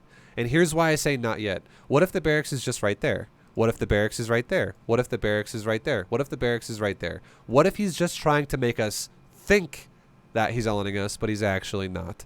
That is why we don't just go home right now and go, fuck it. We want to take a bit of a more thorough read of the guy's base. Now, let me tell you guys something else. Again, I'm about to tell you something that's a bit above Diamond League, but I'm going to tell you something that is fucking insanely good at scouting. This is something we'll talk way more about in Masters League whenever we have situations like this. That is like kind of confusing. But I just want to touch on it really quickly because it's an idea that you guys could understand. So if I'm going to count SCVs, look at this for a second. What did I just see? I just saw 1 SCV, 2, 3, 4, 5, 6, 7, 8, 9, 10, 11, and possibly like, looks like there could have been like a double stack here and there could have been like a triple on that. So there's like maybe like, again, if we're going to ballpark the SCV count, there could be like 12 or 13 SCVs on this base. Roughly. We'll just go with the higher amount. There's probably like 13 SCVs on this base. Okay? 13 SCVs on this base. In the base. For what we've seen so far. Now look at our base. Look at our mineral line. 14 plus 3 is 17. Not only to mention, we also have a scout, which is fine. It's whatever. It's okay. It's all good. But we could actually count SCVs and go, okay, his mineral line looks really low compared to mine. If we're talking about mineral line only, okay, look at this mineral line only. Just look at it for just a second. Again, we're not going to talk about this too much because this is like master's level shit right here. But look at that mineral line. There was like literally 1, 2, 3. Or there was an SCV there. Sorry, because the fog and I was covering it. There's like one SCV per batch essentially. 1, 2, 3, 4, 5, 6, 7, 8. We saw at least 1 SCV per patch. It's really fast. But again, just we'll slow it down really slow and just look at it. Just try and see if each mineral patch has an SCV on it.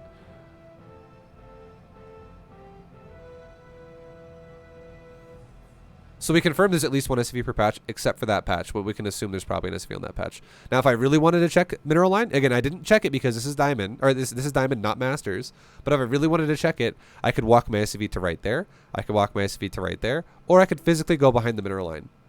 These would all apply as well, and I could actually check that horribly fucking saturated mineral line. Now, if our opponent only has 8 SCVs on the mineral line, and we have 14, that's some bullshit going on right now, and we can clearly tell we're getting actually proxied. So even before I scout the rest of his base, don't even have to do that if I'm literally looking at worker counts. And I could go, yeah, you don't have workers. Yep. And why do you not have workers right now? Because you're saving for things that make you stop making workers, like going double barracks at my base. And you also have SCVs missing right now that are building barracks at my base. So that's an easy way we could read it. Again, we'll do that later in Masters when you do your initial scout. But for now, it's whatever. Let's just keep scouting his base, right? We'll drop that topic now. We'll revisit that in Masters League. I'm just saying it is a thing you could do because it is something that is very relevant. Now we go through the base a bit more and we go, all right, what's this guy fucking doing in his base? Are you hiding the barracks over here? Are you hiding the barracks over here? What are you hiding the barracks up here? What are you doing with that barracks? Now think about it for a second. Just think about it. If this guy was hiding a barracks in his base, would it make any fucking sense for him to be 4 workers behind right now? Would it make any sense for him to have 8 SCVs on the mineral line if he's hiding a barracks in his base? Fuck no, it wouldn't make any sense. So does that mean he couldn't be doing that? No, he still could be doing that. But if he was doing that and he also had this shitty of an economy, there's only one reason why this would maybe be making sense. It would mean that he's probably going for like some really crazy tech rushed all in. Like maybe he's going to proxy Cloak Banshees. Maybe he's going to do a battle cruiser. Maybe he's going to go proxy Thor. Something fucking crazy all in with no emphasis on SCV count. Because the only way that this guy could actually fool us, right now, which this is something that you'll never see happen in a ladder game. This would probably only happen like not even 1% of the time in a pro game. But if your opponent really knew how to read mineral lines and you saw where the SCV was, what you could actually do is let's say you grabbed like 4 SCVs on an actual real saturated mineral line and you ran them into Fog of War away from the SCV. The SCV takes a pass and then he leaves and goes, I'm getting all in right now. And then this guy plays super defensive and your SCVs come out of Fog of War and go back to mining mineral line. Now that's super advanced. That's like that's not even Masters anymore. That's like pro level.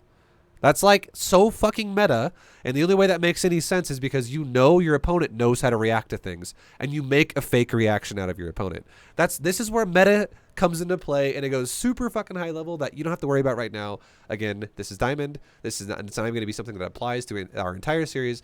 I'm just trying to let you know that is something where if someone out there thinks to themselves, what if he fakes it or something like that? That's like pro level shit because the majority of players who play this game aren't even going to react anyways, or they would do something like leave the SCV in the middle line and just sit there. And then suddenly you're like, can you please fucking leave my base? You've scouted what you need to scout. I'm leaving 4 SCVs over here that are not mining. That's a bit of a tangent we just went on right there. I just wanted to explain it because some people out there are super thorough and super theory crafty and it's ideas for you, right? It's like, it's interesting to think about, and it gets your mind thinking more about the game, right? But that's what I want you to do. That's the whole goal of the series is I want to make you understand the game. But yeah, it's never going to happen. No one will ever fucking do that in Masters and Diamond because even if they did, all they're going to do is they're going to hurt themselves more than they hurt you because you're probably not going to react to this like a pro gamer, which is what they're hoping you do. And if you're not a pro gamer, well, they're just wasting their own time then. Rally user, thank you for the donation. Vibe your coin from rally.io. Oh my God. Thank you for the 66 donation. You're a fucking beautiful anonymous rally user. Oh my God. Thank you so much. Much love. Okay, anyways, back to the scout. So SCV concepts, Masters level at the very least. We'll not talk about it anymore. It's just a thing that is very relevant. So let's drop this back down now to Diamond level logic here. Where's the barracks? Let's compare build to build. We still haven't found it yet, right? He's got a gas. He's got a gas. Do I have a second gas already? Fuck no. I don't have a second gas. So if I don't have a second gas and he does, what does that mean? He's doing something deeper in the gas department. He's either going to go for... So here's the thing, right? So he's either going to go for tech or he's going to go for gas costing barracks unit stuff. Now, if I don't find a fucking racks in his base, which I clearly didn't find a racks in his base anywhere. I didn't fully scout that part and that part, but that's behind the mineral line. It's kind of hard to put add-ons on the buildings back there. It's kind of weird as well. So we're just going to scout in front of his natural just to make sure he doesn't have anything over here. And yeah, we saw no racks, and then we scouted up the ramp because we ended up seeing an SCV come behind us as we left his base. We saw an SCV kind of escort us out of the base right there, and we're like, I wonder what he's doing. Now he was walking right to there, so we just confirmed, what is he making? So we go check here, nothing's here. We just confirm, are you making a depot? And yeah, we saw no barracks in his base, and now we see, oh, he's got a second fucking depot, which means he probably wants to wall his base off. What if I go Hellions or something like that, and I can't get in his base now because he's got a depot wall? That's totally fine. But he's looking like he wants to wall his base off with depots. And he also needs more supply. And why does he need more supply? Because he needs to have room to make those fucking barracks units. Now, that's all good. It's all gravy, baby. Not a big deal. But that is, again, you know, he's clearly making his racks somewhere else, right? So now that I've seen no racks in his base and I see double gas opener, we can go, okay, this guy is definitely going for something with proxy that costs gas. And if you think about this for a second, does this mean my opponent is going to go for a factory? Probably not. And here's why. Let me explain why. This is something people need to understand. We can already assume it's going to be Marauders or Reapers. Okay? Here's how I know this. Logical efficiency. Okay? And here it is. If you're going to run across the map with an SCV and you're going to build a barracks, what's going to happen is your depot is going to be done for a while before you build your barracks.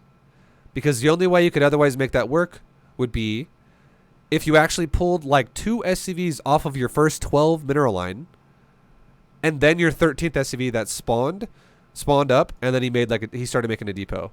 So it gives your 2 first SCVs roughly in the range of like 30 to 35 seconds to get across the map and build the barracks wherever he wants to build the barracks.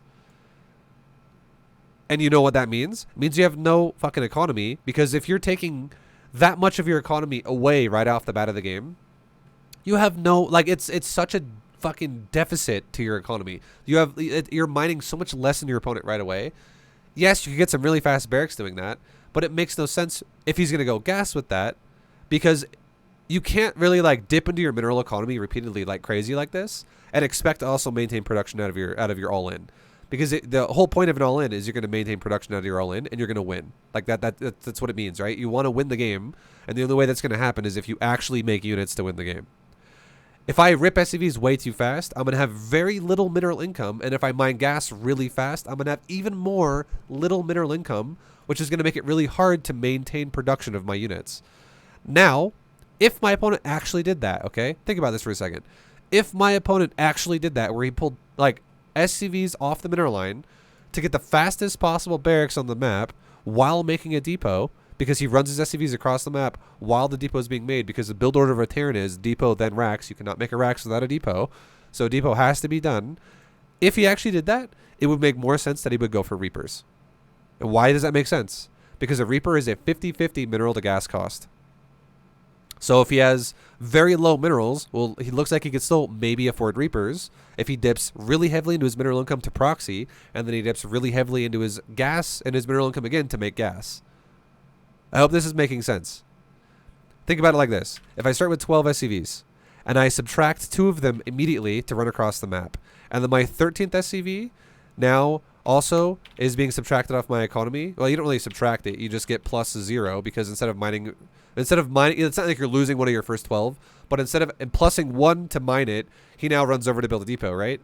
This is fucking expensive on our economy for the first, like, 40 seconds of the game or so, or like 30 seconds of the game. This is really bad on our economy. Whereas, what if I was going to do a build where it was like, I'm going to have 12 SCVs mined the entire time, and then I'm going to do plus 0 after 12 seconds or so, because it's going to have the first SCV is not going to go on the mineral line to give 13 now. He's going to go build the depot. And then as he starts building the depot, then I subtract 2 much later, which gives us that extra mining time for the last like 12 seconds or so. Like, these are things that are, if you don't understand it all, if you're just like, I am so confused, I'm scratching my head right now. The difference is how early you pull your SCVs off the mineral line. And you lose money when you do this. It's not like you just generate money the same way with less SCVs.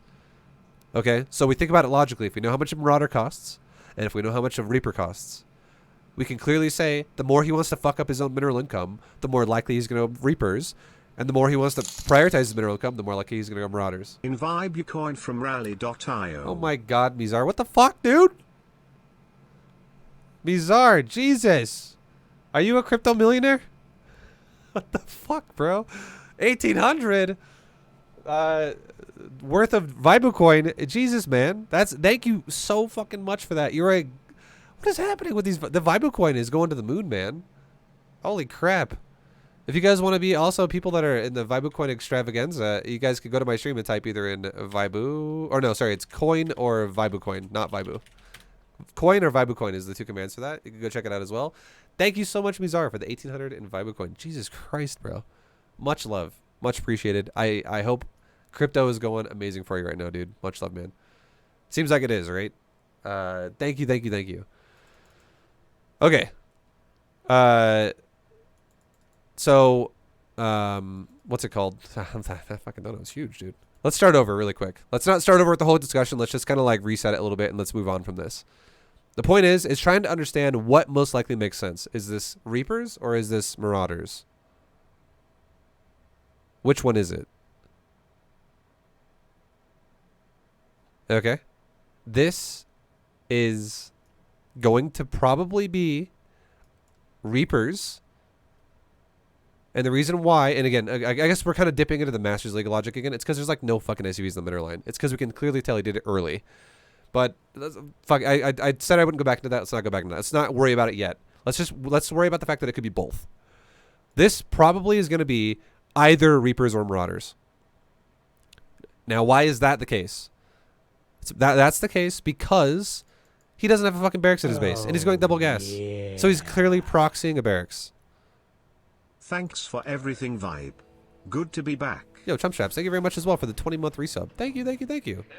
I'm going to put a Vibo gift in the chat just for Mizar, even though that wasn't subs. I don't give a shit. That was a huge dono, man. Vibo gift for me, celebrating Mizar. Holy crap, holy. Thank you, man. And Chump Straps, welcome back to the stream for the 20 months. Thank you very much for continuing that sub for so long, dude. Much appreciated.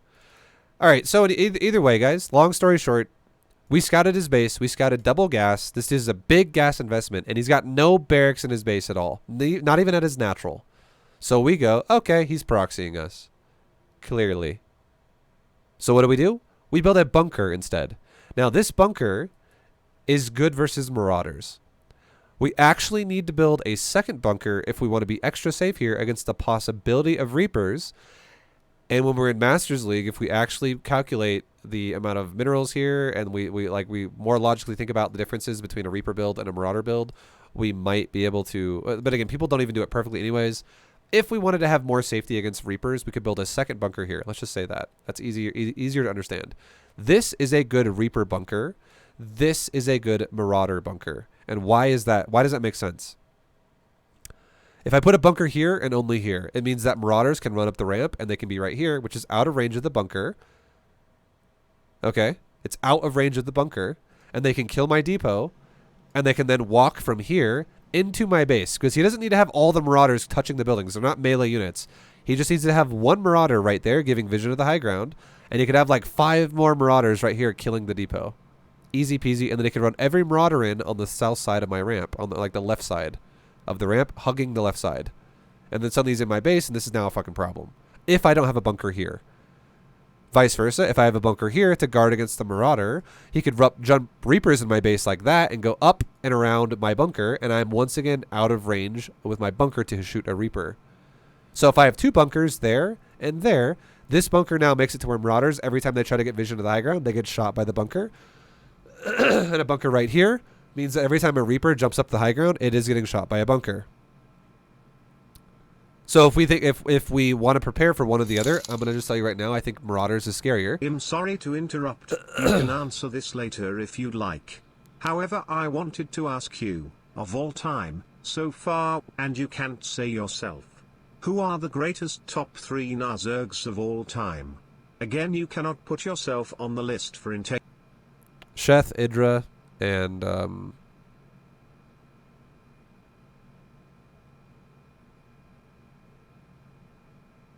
Idra's definitely on that list. Sheth is I feel very confident that Sheth would be on that list. Sheth is a super good NA Zerg. The last Zerg is hard to say.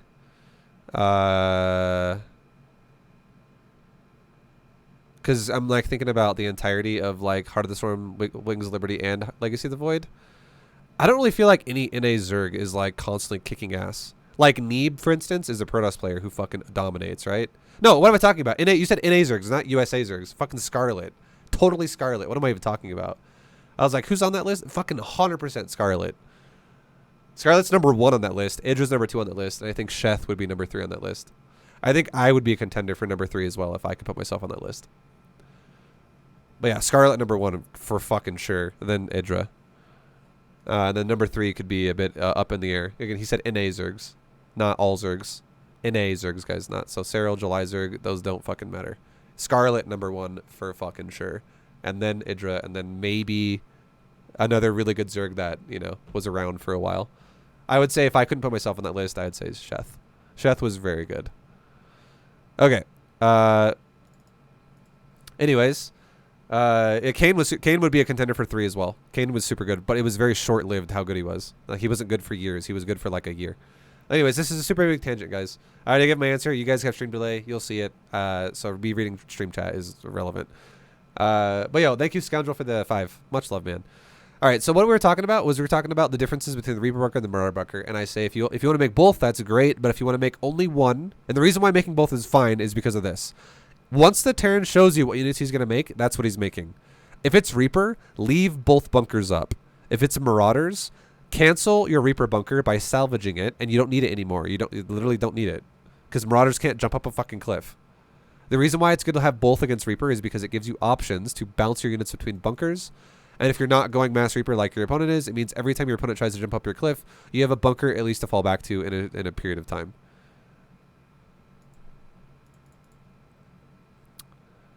Guys, I'm not going to answer the Zerg question anymore. It's a big tangent on the fucking video. It's a Terran fucking B2GM video. I'm not going to keep talking about Zerg. Who's the best Zergs of all time? It was fun for a moment, but I'm just going to drop it. Get coins at rally.io. Thank you, Rally User, for buying $104 worth of Vibe coins. Much love, man. Thank you, thank you. All right. So, we have our, you know, again, bunkers, right? If we see bunker if we see Reaper, we need to keep both bunkers because it gives us more options to move our units around. But if we see it's Marauder, we can cancel Reaper bunker because this bunker does literally nothing to Marauder. It gives us money back instead to help us make other shit. Now, I would say if you're only going to make one bunker, you should centralize it. And the reason why is because this is still somewhat okay against Reapers because Reapers don't always have to go up the cliff. They could also go near your ramp. They could also jump up the other cliff, which is deeper into your natural, which takes longer to get to if he's proxying like over here or some shit. This is a centralized bunker too that allows your units to always run back to a central location if you want to retreat to a bunker. This is still good versus Reapers, but it's also mandatory versus Marauders. So if you only want to make one bunker and you're not sure what you're up against, you should make it near your ramp, in my opinion, because it will help against both.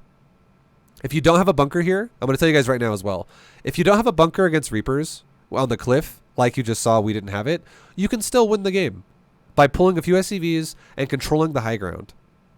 However, if you don't have a bunker against Marauders, you fucking die.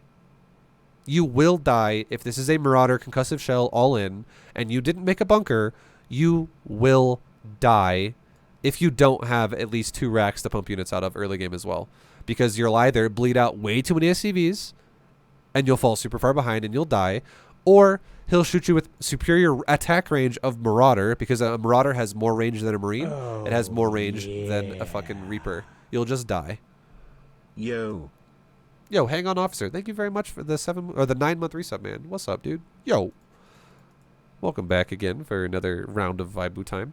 Thank you so much, man. So yeah, if you don't have a Rally User, thank you for the fucking dono. Jesus. From rally.io. What the fuck is happening? I'm trying to talk about bunkers and people keep throwing money at me. Like a lot of it. The fuck, dude? Another 420. I'll just give it to you. It's 420, even though it's 2 cents off. Rally User, thank you very much for the 420 Blaze It dono, dude. Holy fuck, dude, man. Oh my god. That's a lot of money worth of Vibecoin right there, guys. Thank you. Thank you, thank you, thank you. Appreciate it very much. Anonymous Rally User, thank you, whoever you are. You're a fucking boss. So yeah, Marauder is the scariest thing of all time here for this particular situation. And here's the thing as well that you need to know. How do I know this is not going to be like a factory follow-up? And how do I know this is not going to be a starport follow-up? Coins at rally.io. Thank you for buying Vibecoins, Rally User. Once again, someone's popping off like crazy, man. How do I know it's not going to be factory? How do I know it's not going to be starport? Because he would need to not attack me for a while if it's going to not be Marauder, or if it's not going to be Reaper. If it's not going to be a barracks unit, I cannot be attacked for a while then. So this is how a lot of times, this is, think of it like, this is a big logic bomb I'm going to throw at you for a second, okay? Super big logic bomb here. This is something people don't think about in StarCraft. Whenever they watch my stream and they go, Vibe, how the fuck did you know that? Are you map hacking? Are you like cheating right now? No. Think about this. If my opponent sits there, let's say he's going, let's just pretend he's going Marauders. Let's say he makes his first 2 Marauders and he sits there. And then he makes Marauders, another 2 Marauders or something off of 2 racks. Now he's got 4 and he sits there. And then he makes 6 and then he sits there. And then he makes 8. And then finally he's like, okay, now you know what? It's time to attack. And by the time he has 8 Marauders, let's say I have a fucking siege tank. Because you waited so long to bust my base open. I have a bunker and a tank and more barracks, like 3 Marines and a Reaper out of my barracks or something like that. And suddenly the Marauders come up the ramp and they're getting fucking drilled by a siege tank and they just die. And the Terran's like, well, that sucked. That was a terrible attack. He's got a fucking tank. You know why? Because he waited so long and it's not a big deal anymore. If he waits so long, it already removes the threat as it is anyways. It's just gone. Same thing could be said about Reaper. What if he jumps up my base, into my base with 8 Reapers and I have a fucking siege tank and that siege tank is just pounding those Reapers as they come in. And the Reapers literally can't do what they want because they're dying to a tank. And if he tries to engage my tank, he gets shot by 3 Marines and my own Reaper. His Reapers can't do shit. So it means if he is, like, here's the thing. So even if I don't know that he's going Marauders, or even if I don't know that he's going Reapers, because he's just stockpiling them, he's still going to lose because he's allowing me to out-tech him with more powerful units. So it becomes irrelevant. Like, you don't have to worry about it anymore. You're like, oh, I got fucking tanks now. Good luck with your Marauder all in. Good luck with your Reaper all in. It's going to suck ass. Okay, that's what it literally is. So if you'd think logically, if the guy does not attack us within the time frame of him having his first couple Marauders or his first couple Reapers, it logically would mean then that he's probably going to proxy factory or starport. Because no one in their fucking right mind is going to just stockpile Marauders and Reapers and wait for you to have tanks. No one's going to do that. They're always going to attack you early to try to prevent you from getting tanks and kill all your SCVs and kill your army with their early push. That's what they're going to do. That's what they want to do. If they don't do that, they don't know what they're doing. They're going to realize what to do once they die to tanks a few times. So that is how we know again, that's how we should, right now, we should be expecting to be attacked within the next like 30 seconds because it logically makes sense. Otherwise, he's not playing the game right and he's fucking up big time. He's not playing the game right if he just sits there because he just lets himself get tanked on. So we're expecting to be attacked. And I start making a depot over here instead of a bunker. Again, I could have made a bunker against Reapers, but here's the thing. I already have a Reaper, guys. So again, someone's gonna ask me right now, Vibe, why'd you make a fucking depot over there instead of a bunker? Vibe, can you please explain that? We made a depot instead of a bunker, and again, I could have made 2 bunkers, and again, it would have been safer, and I probably will do that in the future. It's fine. It's not a big deal. I'm just showing you have options. I want you to know that you can do the wrong thing and still win the game. It would have been correct for us to make a bunker here because it is Reapers. It happened to be Reapers. Bunker would have been super nice. However, I made a bunker when I started a Reaper. So my bunker is done, and my Reaper's done. And I load a Reaper into the bunker, and now I have a Marine popping out too that can load in the bunker. A bunker is not a quick building, guys. It takes 29 seconds to build that bad boy. It's not instant. And if I'm going to start a second bunker now, by the time my first bunker's done, this bunker would never finish because Reapers would arrive before it's done, which would mean it would be a complete waste of time to try to build it. However, if I build a depot, this depot is faster build time than a bunker, and also it's relevant to build it because it does 2 things. Number 1, it gives me supply, which is something I need anyways. And number 2, and also I can't build it here because I built a bunker there instead, so we can't run in my base in case he SCV pulls. What if this was SCV pull Marauder? I walled the base either way, so now he can't run in my base with an SCV pull. They would all get stuck on the doorway, so I could easily repair the bunker. Second thing, so I'm needing supply and I can't build it there, so I build it here, and it pairs up with the second reason, which is it gives me vision of Reapers before they're already here in my base. Because notice, this was fogged off before I built that. What if I just never built a depot there? What if I never built a depot there? And suddenly, before I know it, Reapers go in my base, and they're over here, and they appear there. And I'm like, oh fuck, my mineral line's already exposed. We don't want that, right? We definitely don't want that. That's bad. So we need vision. I'm already expecting what this build is, and we need vision. And if I was going to build another depot, I was going to build it right here. And why is that? Because, I mean, I could probably see Reapers going up there because this depot at least gives vision, which is why this is not the priority. But at least if I build a depot here, it gives me vision of more Reapers that could jump in the base and progressively watch them as they go through my base if he comes this way. Or if he doesn't attack with Reapers at all, the later depot here could be now, if I never get attacked by anything early, Marauders or Reapers, this could be a spotter for a potential Liberator or a Banshee or something like that as it comes later in the game, right? From tech path. You have to tech to it. So we're revealing, and then the next depot I could build could be like right there. Same reason. Potential starport units. We're revealing more of our base to deal with potential type things that he could do. But again, if this guy is going to actually be going for proxy racks, it makes the most sense that it's going to be proxy racks. So we should be getting attacked by something within like 30 seconds of my Reaper spawning, and notice, oh, it's Reapers. Now I know what it is. It's not fucking Marauders anymore. It's not tanks. It's not Banshees. It's none of the above. It's just Reapers. This is all of his resources going into this. This is a big investment. And the fact, here's the thing too. How is he in my base already with 2 Reapers when I only have 1 Reaper? He clearly made 2 Rex. My second Marine just spawned as soon as these things ran into my base. Now, if we understand the build time of a unit, a Marine is an 18-second build time unit, and a Reaper is a 32-second build time unit. So how the fuck could this guy have 2 Reapers in my base if I barely have my second Marine after my first Reaper? It would mean that he made 2 barracks, which he made 2 Reapers out of, because he didn't build barracks right here either. It's not like they just spawned. They not only had to spawn, but they also had to run to my base somewhere. So this tells us 2 things. This tells us he not only went for 2 racks, but it also tells us where his barracks are located. Believe it or not. Because, again, timing. Time. This guy has not had a ton of time for these Reapers to get to my base. So does this mean if these Reapers are now jumping up this cliff, does this mean that these barracks are over here? Probably not. Does this mean those barracks are down here? Probably not. Does it mean that they're over here? Probably not. This could be a maybe, though. This is more of a maybe. And the reason why this is a maybe is because this is actually realistic that he could run from here to there and then go left, and he could actually make it there that fast. He could potentially be here. That is a maybe. He could more likely be over here in this area. That is more of a, for sure, he could be over here. That's more of a guarantee. This area is more of like, yes, he's going to be here because he came from this direction, and the timing was not that long for a discrepancy of like how long he waited to get into my base. It wasn't super long. It also guarantees that he's proxied. So they're definitely not fucking back here, not only because we confirmed it, but we can also once again confirm, based on the timing of how fast they get in my base, there's no fucking way they could be right here, and he could travel across the entire map, and then also jump in my cliff that fast. There's no way that could happen. No way. That's way too fast for those Reapers to be in my base this fast.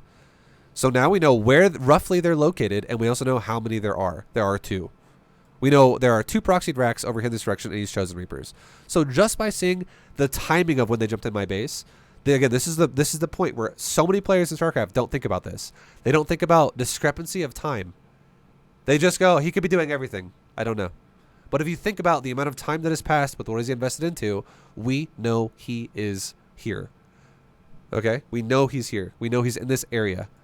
We also have to think about the discrepancy of time for him to proxy racks. Because if we go back and look at this, unless the guy pulls 2 SCVs off the first middle line, remember how we talked about this really early? Unless he pulls 2 SCVs off the middle line right away, which he actually does, so he's super fucking all in, there's going to be a discrepancy of time in terms of the depot finishing to when the barracks begin.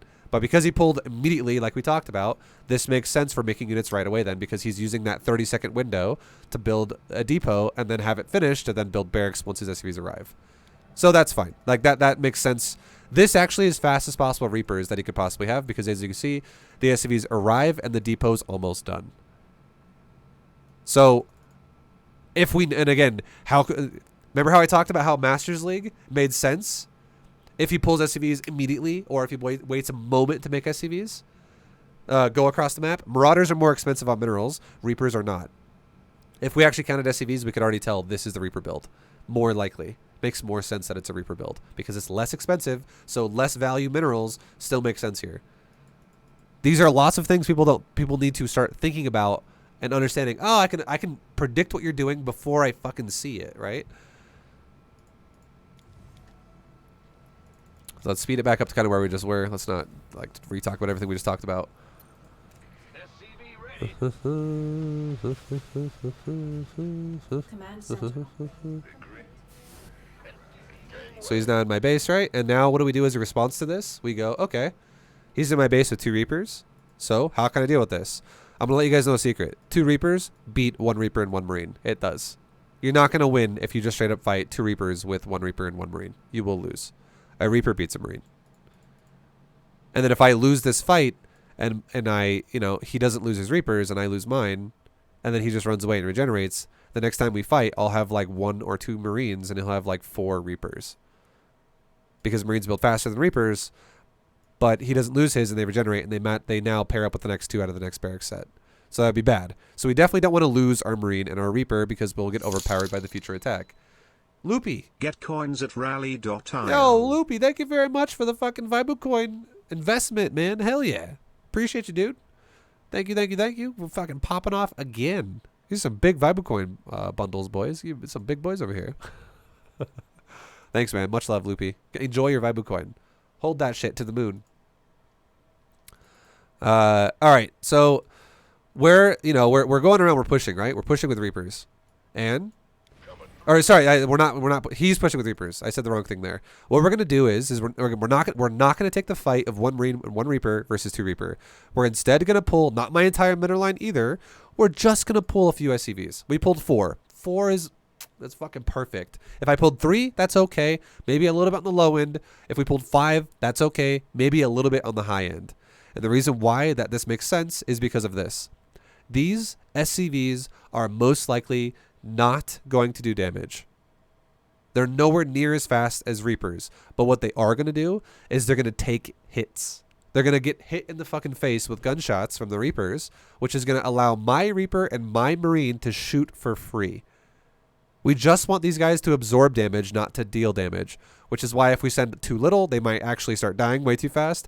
And if we send too much, it's just a bit excessive. You don't need that much of a body sponge there because we are also going to be killing his Reapers at the same time with our Marine and our Reaper. But yeah, we shouldn't be expecting to kill his Reapers with SCVs because he's probably going to micro and he's not going to stand there and just take hits. As you can see, he's not taking hits from the SCVs. But look at our Marine and look at our Reaper. We're shooting him. Right? Yo, thank you, Jason, for the fucking raid, dude. What's up, man? What up, guys? We're doing some Terran B2GM. Right now, this is currently Diamond League, so I'm breaking down games for Terran players in Diamond in my B2GM series. We've already done a lot of games already, but welcome to the party, boys. What's up, boys? So, now, you know, we pushed them all the way to the cliff, right? We pushed them all the way to the cliff. Now, why did I send those 4 SCVs back to the middle line?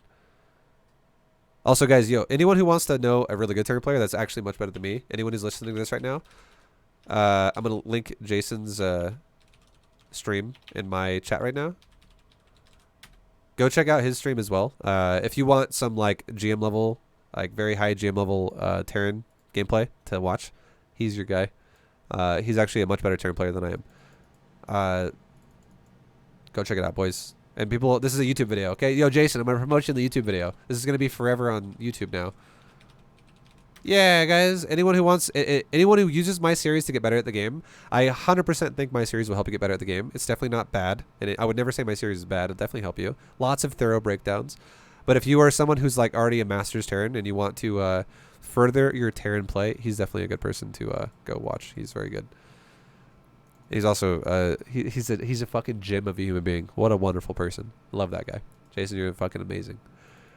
All right. So now, why did I pull 4 SCVs back to the middle line? Because 2 reasons. Number 1, we now have control of the cliff. We pushed him all the way back to the cliff because he ran away from the SCVs, which is fine. Great, wonderful. The second, so now if we have control of the cliff, that is a massively important thing to know. Cliff control is huge because it allows us to get shots off on our opponent first, because you cannot actually see up the cliff when you're on the lower part of the cliff. So if we have high ground cliff advantage and he doesn't, he will get shot a couple times to now give himself vision of high ground, because the Reaper can't also shoot while it's jumping. It has like, it self stuns it stuns itself in terms of its attack. While it jumps up, it cannot do both at the same time. It has to jump, land, and then it can start shooting. So I fucking shoot a ton on his Reapers, right? And not, so that's only the first reason. We control the cliff, which is really good. The second thing that's really good is that his Reapers are weakened as well. Ours are not. Our SCVs are weakened from earlier because we pulled the SCVs, but our Reapers are still perfect. Our Reapers are still great. They're good to go. We have taken no damage on our Reaper and our Marine. And now, not only that, but we have 3 units now because a second Marine spawned. So now we are much more confident that we can control this cliff in a more realistic way. So we don't have to leave SCV sitting here the entire time. If we lost a Reaper or lost a Marine because he microed like a boss, we probably should leave SCVs here for a little bit. But we didn't lose anything. He attacked none of our actual units here. He only poked my SCVs and got himself fucked up.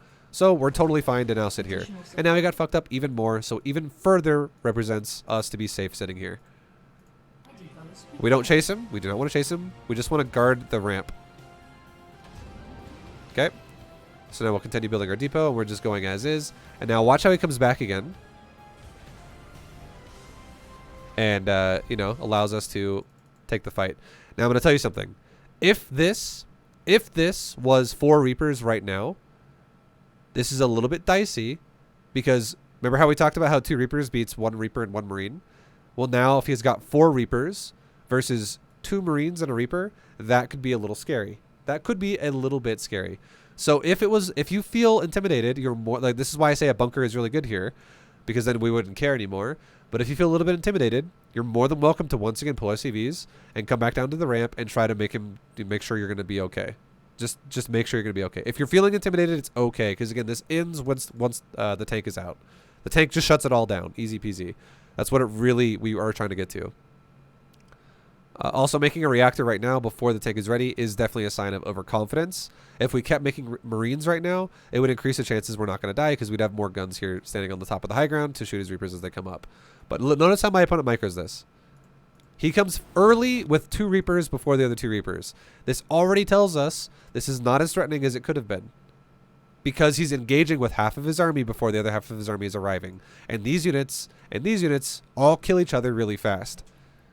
So we can see he already loses a Reaper before these Reapers even engage. And furthermore, he's even shooting a depot, right? Which makes it even better for us because he actually stopped for a second to shoot a depot. Then a second Reaper jumps down the cliff, and then he once again jumps back up the cliff. This is high ground advantage, right?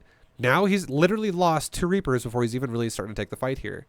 This is really good for us because it's now 3 units for us versus 2 of his. This is now good for us. We actually have a good chance to not die here. But 2 Reapers are still scary. Our Marines are still a little bit injured, so we can run back to the bunker. This is why the bunker is so useful. We could have probably stood our ground there and won the fight. Probably, if we microed properly, if we like focus fired properly. Properly. But the bunker is just a safe option. It's an option that's like, well, let's just be extra safe here and let's go back into the bunker. And we can repeat the process that we went to when he first came into our base with the first 2 Reapers. But this is already good for us because if he loses Reapers, he's wasting time because now we're even closer to the tank than we were before. And now that he's going to the base, we could pull SCVs again if we felt the need to. But he ended up focus firing an SCV that was near the command center that finished it, and it's whatever. He lost a Reaper for it, so now it's just a Reaper versus 3 units versus 1. Now we really don't need to pull SCVs anymore. We're totally fine. And he loses his Reapers, and it's all good to go. So now the rush is over. Now this game goes into a macro game, right? So we talked a lot about the opener of this game, about how this goes. And we're now playing a macro game. And we're way ahead. And how do we know we're way ahead? We know we're way ahead because our opponent went for 2 racks Reaper proxy with double gas. And we went for 1 gas barracks command center into like eventual tech behind that, which means we have an expansion at our natural super fast. Our opponent does not have anything remotely close to this. We can guarantee that. And that's also why if you look at this, we ended up scanning right about now when we're taking our natural, right? We ended up scanning and we go, let's scan like right here because we want to see not only if he's got a natural, but we also want to see the generalization of what's at his ramp and just see what he's going for. And we go, oh, cool, he's got another racks over here. And he's got, you know, Starport Factory. Now notice how the Reapers aren't attacking me anymore. It was 4 Reapers and that's it. This could very well be one of his first barracks. It could be. Is it guaranteed that it is? Not necessarily. This could also be a 3rd racks in the game, but we guaranteed know he has at least 2 barracks. At least 2 barracks from the start of what this game was. He might have started a third Rax after he realized he was going to fail and he wanted to then, go into this. That's also a possibility. But think about it for a second, okay? If he stopped making Reapers after 4, and there's nothing more attacking us for a while now, if it's been like literally, if you think about this for a second, think about this. Think about this for a second, guys. This is where time comes into the game, where you can think about it logically. So he jumps into our base again at 3 minutes. He jumped into our base again at 3:04 with these other Reapers. Think about this for a second. If my opponent stops making Reapers at 4 Reapers, and it probably took these Reapers maybe like a few seconds to get from where they were from the barracks to where they are now. We could just average this off at like 3 minutes. I'm an old man with no hope of hitting GM, but this series brought me back to playing and enjoying SC again. Oh, well done. No worries, dude. Jack, Rock and Roller, thank you very much for the 913 sub. Much love, dude. So we know he's got 2 barracks, right? And we're like right around 3 minutes is when he, probably around then is when he made his last 2 Reapers that we saw for the Reapers 3 and 4. Now think about this. Just think about this for a second. If no more units attack me from this point, from 3 minutes, if I don't get attacked anymore, notice how we're not getting attacked anymore. It's been a minute since we last got attacked. I now have a tank ready to go. We're not getting attacked, and now finally we scan his base. This means that this barracks, we can see that it's starting an add-on, which means it's just recently started an add-on. We can tell that this is probably one of his proxied racks because that's fucking 90, like either 90 or over 90 seconds of time that this barracks has been unaccounted for. That is clearly enough time for him to go land, build reactor. Now, if this reactor was already done, I would definitely say this is a third Rax. Coins at rally.io. Yo, Oddity, thank you for the 104 Vibacoin worth, or dollars worth of Vibacoin purchase. Much love, man. Enjoy your Vibacoin. Thank you, thank you, thank you. Enjoy it, dude. Hold it to the moon. So we have, we have our reactor barracks, right? It's just started, which means it's not been here for a long time. It means it's fresh. So that could very clearly be one of his proxy racks. Why this is relevant as well. We'll talk about it in just a second, okay? We'll talk about it in just a second. These are signs that you can read out of your opponent. We're going super heavy and deep into this game with signs about how to read opponents. So this is probably one of his first 2 proxy racks. Where's the other one? It might be over here. It might be right there. Where the fuck is it, right? I don't know. We don't know yet. It has unaccounted for. Because we know he has 2 at least so far. Anyways, not a big deal yet. The biggest thing we want to see is he going to all-in us or is he going to expand? We can clearly see he's expanding, and he literally teched all the way up to a factory starport now. And it makes sense that he did that because he opened double gas and he only made 4 Reapers. So what the fuck is he going to do with all that extra gas? Well, clearly now he's going to tech really hard. That's all good. We don't have a starport yet, but we didn't go double gas either. Okay. And then we have our little depot wall here. It's all good. We now are starting our starport. This SCV needs to be fixed. It's fine though. And we have a choice to make now. Once again, our opponent went for an expansion, right? So what I could do now is I could go, I know I'm ahead. I have 2, this is a fork in the road we talk about all the time. I did a macro fork versus an aggressive of my opponent. I took the lead for there because his aggression did nothing. So now I'm in the lead. And I could now say, do I want to, A, make more production and go for a timing attack? Which could totally fucking work. Why would it work? I know I'm ahead. His aggression failed. So my attack, if I decided to go for it, especially if he goes for economy himself, if I want to go for an attack investment now, I have a chance that it could work higher than normal. So if it's normally 50-50, now because of how the early game developed, now it's 60-40. I have a good chance if I wanted to be aggressive that it would work a little bit more than normal. However, if I wanted to switch it and go, you know what, let's not be aggressive. Let's go for a third base. Let's go down the economic fork of the road once again instead of going down the aggressive fork of the road. You know what that means? That's fine again. I could make a third command center, and because I'm already ahead, I know that if I take a third command center, the chances of me dying are very low. So once again, if it's a normal game where I go down an economic fork of the road, it's like 50-50 with my opponent. We don't know what's going to happen yet. Because of the early game, whatever choice I pick, I have the advantage of like, it's not like a game winning, it just can't lose now. It's not like 100% to 0. It's like a 60-40. I'm a little, like one mistake has happened from my opponent where it was a failure, but it's not the whole game. He only made 4 Reapers and wasted it. It's not everything. but it is an advantage for me. So it's like 60-40 either way, whether I go for a macro follow-up or whether I go for an aggressive follow-up for my aggression to work. It's just a lead. That's what the general term for this is. You have a lead in the game. You're ahead, right?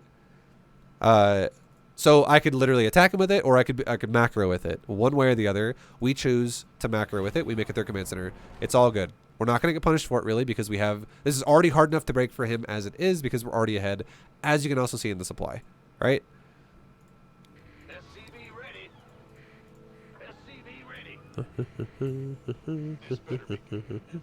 And we're just doing our build as is. We got our starport behind this, which so we're 1-1-1 as well with the third command center. Now we're going to go into bio. So we go into 5 Raxes behind our third command center. So we're gonna have control of the mid game.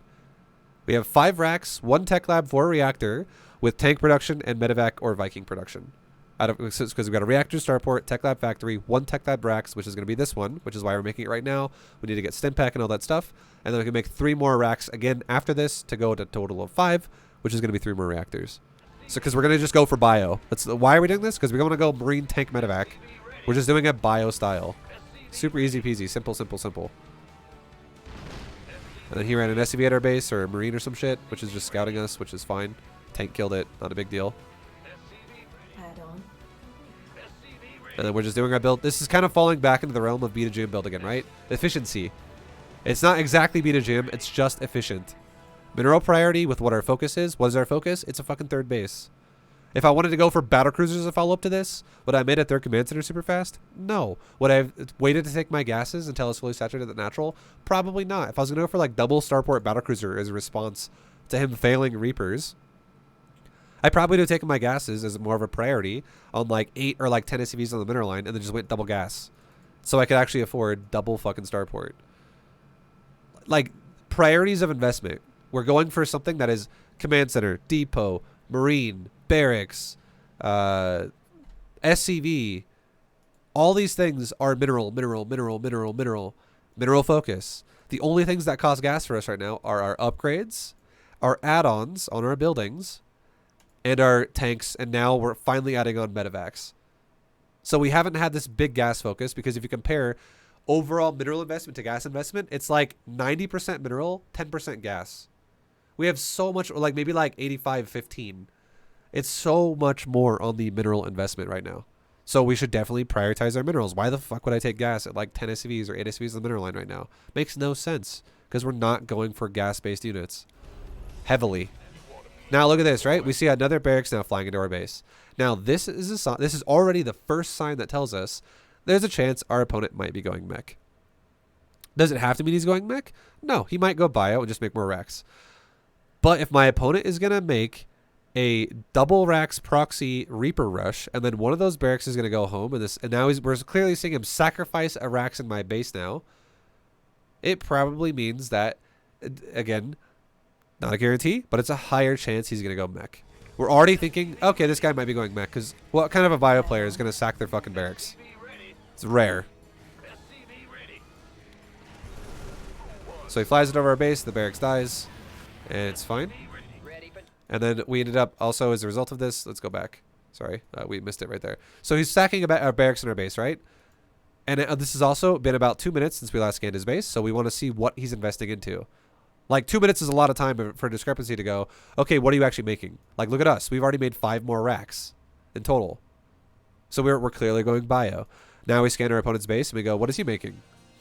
And what do we see? Go, go, go. We see 2 factories, a starport, and a tank. We still see a racks with a reactor here, which is whatever, but we see double factory already, guys, off of 1 barracks. This is very much like a mech build. This barracks with a reactor might be just like marines to fodder for the tanks, or it might be to like load a bunker right there at the natural or some shit.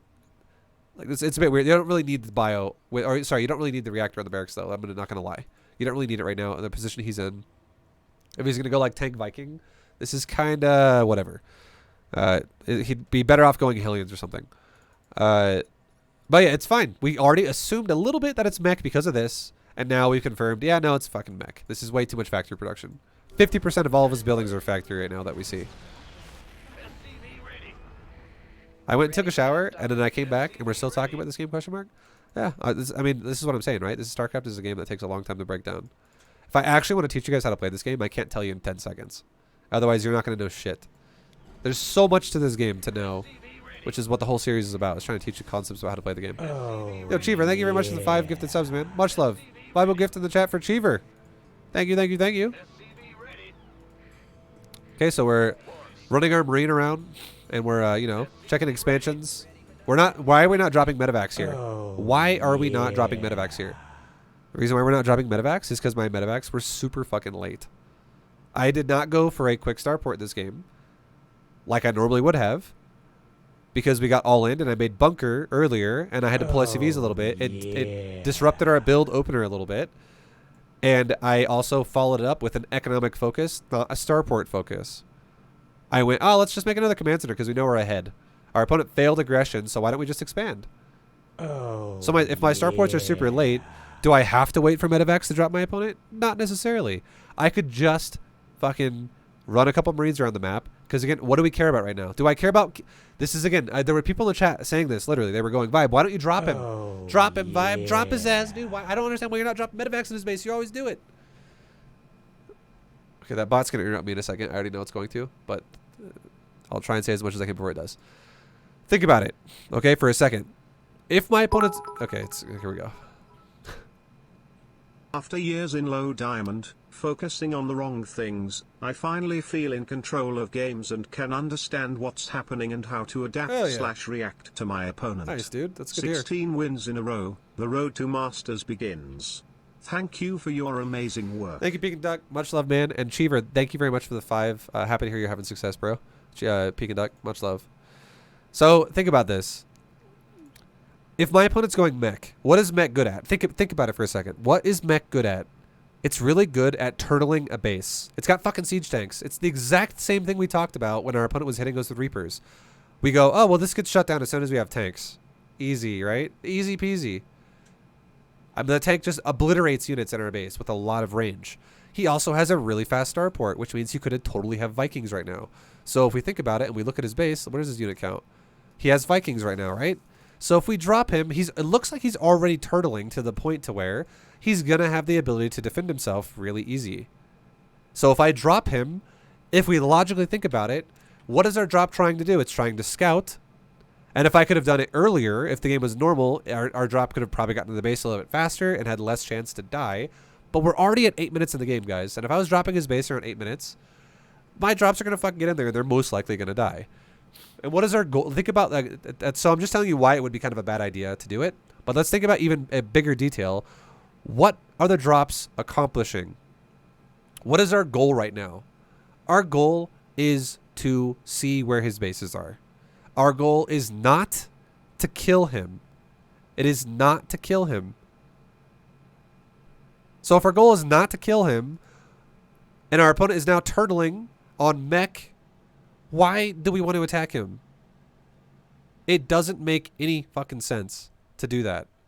If we drop this guy's base, all we're doing is we're going to throw units away. Because the main thing we want to do, because we're trying to understand the game right now, right? Concepts of game. And all we need to know is where his expansions are and how many he has. And we just scouted the whole fucking map, so there's no proxy bases, with a couple Marines around the map. And we just went, cool, he doesn't have a third base.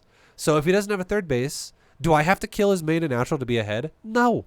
Because look at his third. It's got my Marines standing at it. Look at my third. It's got a fourth base building at it, and I'm fully saturated. I am fully fucking saturated here. All I got to do is fix my SCVs on the gas, and I'm literally perfectly saturated. I am mining more than my opponent. So if I'm already ahead in the early game because my opponent failed in aggression, and then I'm ahead again in the mid game because my opponent is turtling with mech while I am expanding like normal with bio, why do I have to break his turtle shell? Wait for him to leave it, take his third, and then attack his ass. Much more intelligent decision making there for us. We just want to scout. We don't need to drop him. Now, is that saying you should never try to drop him?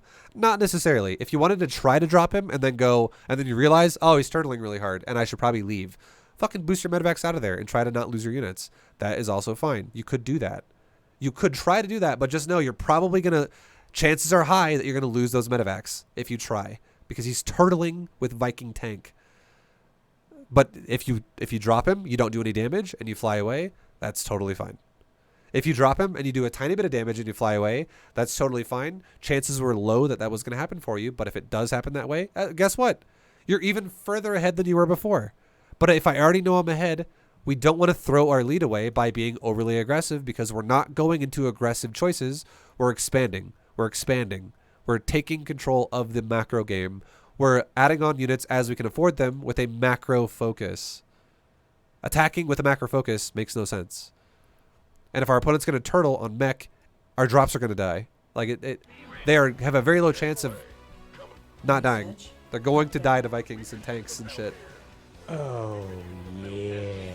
And remember how I told you guys, it makes no sense for my opponent as well to attack us right now if he's this far behind. If he's going to play turtle mech, he probably wants to play a game where he wants to sit back and, you know, turtle up and try to, like, every time I attack, he wants me to attack him and throw units away. That's how he gets back in the game. If my turtle mech opponent attacks us, he's so far behind that we'll run his ass over. That's exactly what happens in a second here, right? So we go take another base, because again we have another fully saturated mineral line. We expand again. He shows up and attacks us, and look at the army size. Very tiny army. Look at our army size. Very big fucking army. We have like a 50 supply lead over this guy. So even though we don't really micro here, we don't do all these crazy micro tricks right now, we just stim pack stutter step him. And he gets obliterated.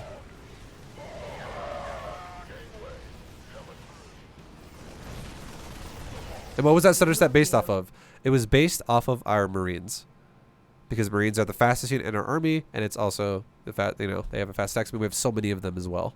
So we did not stutter step off of my tanks, which also have a decent attack speed. We stutter stepped off of our Marines, and it makes our tanks a little bit less efficient, but our tanks are slower, and they're also going to be doing less damage overall, because our total amount of Marines we have is going to do more damage than the tanks. It's going to out DPS. It's our focus of our army. So we stutter step based off Marines there, and we just obliterated his army. Our army's just dead. Depleted. Command center And now what happened to the Terran player who's going mech? He's further behind. depleted. Because he just threw an army away because he doesn't know what kind of position he's in this game right now. People do this shit all the time in Diamond League. This is why I'm spending so much time explaining the concept of position, like concept of how to play the game, right? And now what am I going to do? A traditional Diamond player would say this. I'm going to fucking push right into that base. I'm going to push right into all these tanks and all these Vikings, and this guy might even be able to pull SCVs here, and I might lose my whole army. Is this 178 supply worth of army? No, it's not. You want to know why it's not? Because we just fought with this army and broke his last push on my base. These are new units. These are new units right here. These are more units in my supply. That calculates all the 178. So if we really wanted to talk about what this is actually worth, this is not worth 178 supply, guys. This army is actually only worth, we could do the math on it, but it's probably actually only worth like fucking 60. 55, 60, somewhere around there, honestly. And look at this army. Does he have a bunch of rallies on the map like this and like this coming across? No, because he's already at his base. Does he have units in production? Yes, he does. So obviously he's also not worth 104 right here. He's probably worth, like, if let's not include SCV count at all. This army itself is probably worth like 45, 40 range, or maybe like 35 to 40, not 45, 35 to 40. So clearly it's still smaller than my army. But the thing about this is he once again has siege tank advantage. He is already sieged, which could very well make us throw this army away. Now, let's think about concept. Does it make sense to fucking attack his base and all in him right now? No, it doesn't. And why does it not make sense? Because we're doing a macro-focused build. So you know what makes the most sense to attack his base? When we're maxed out. Not when we have a little tiny ragtag army that just went through a previous fight and we throw him right into another one. If we max out, it is the biggest power spike we can have, because we're going to max out much faster. Which, think about this. It's a 22 supply difference, right? Push into that ramp, boy. It's a 22 supply difference to max out from where we are now. And we're gonna get 22 supply additional in our army faster than he's gonna get 22 supply in his army. Why? Look at our fucking income. We're crushing his ass in income. So what makes more sense?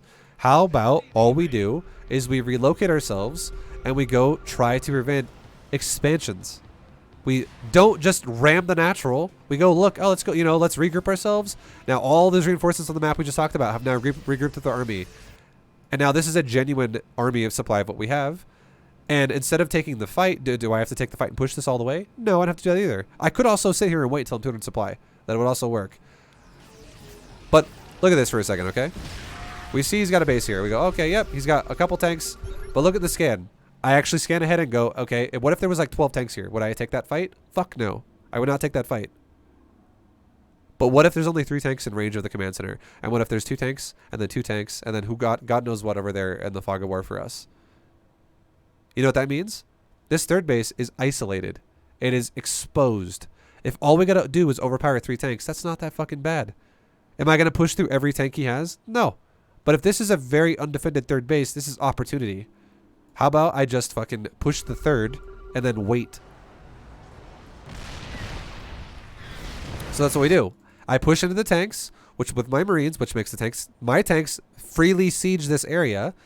And then my Marines take damage from his tanks, but then I don't run my Marines all the way through the army, otherwise that would just be a waste. If I'm going to siege here, I'm going to guard here. And why did I siege right here?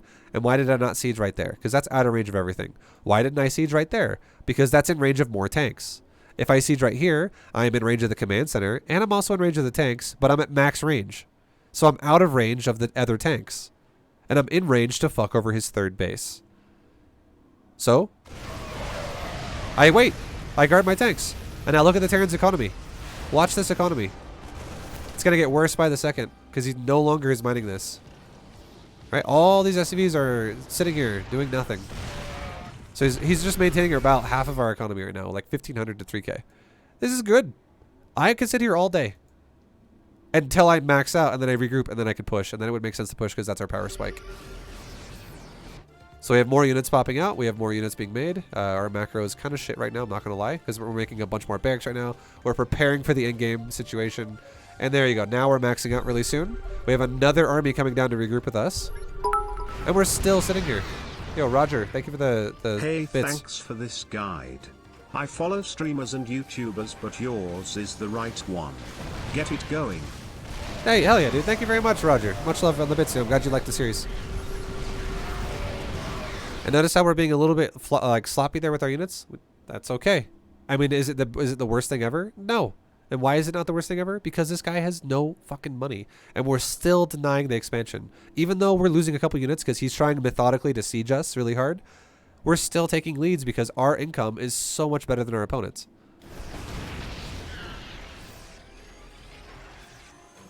So finally we decide, okay, all our tanks are dead. Now we no longer have control of this area. So what can we do?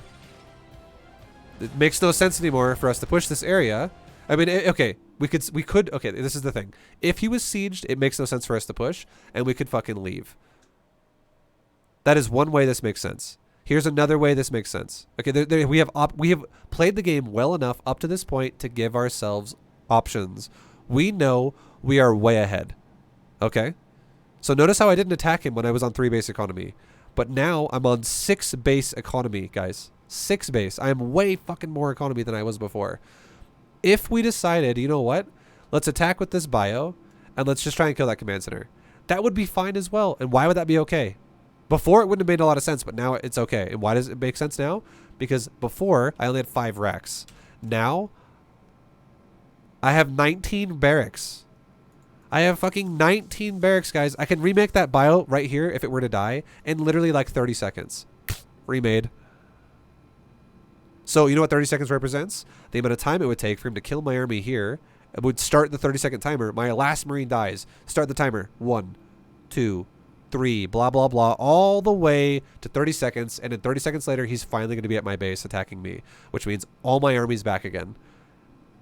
So it makes sense now. It's totally fine because we're at a power point in this game where we can control really heavily. And we ended up scanning and we just happened to see, what the fuck, he's unsieging. Not a big deal, right?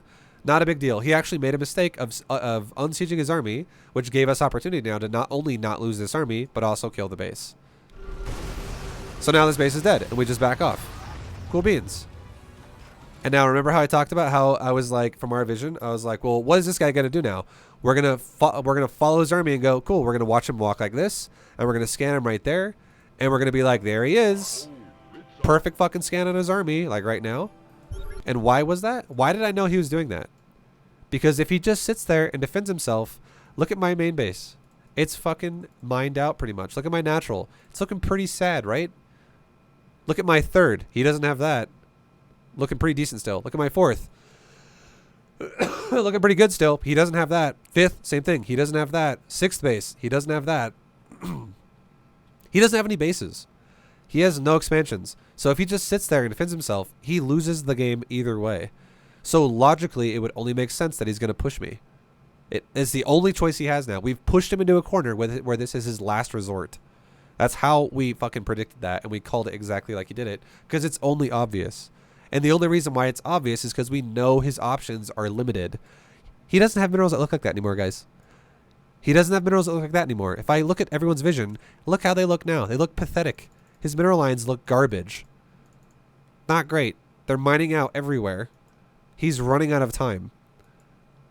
So he has to push, and when he pushes, we have so much more production, and we have a bigger army, so all we do is we group our army up over here on the top, and this was our push from the bottom earlier, and we just go for it.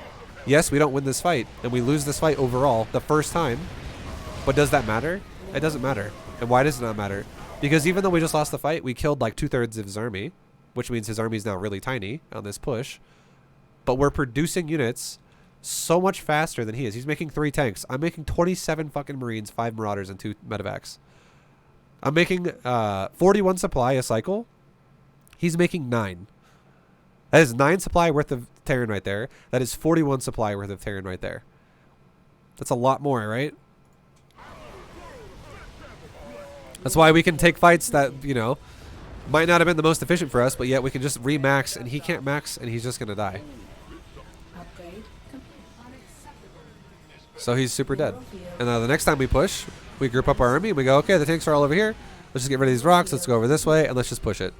And now this one is literally just going to be insta win. Even though this is 7 tanks, and they're already sieged versus bio, this is not the greatest fight for us.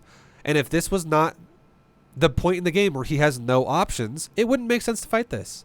If this was like 9 minutes in the game, or like 7 minutes in the game, and he was doing a 2 base all in, you know what I could do against this? I could fucking go around it and then go kill his base if I wanted to.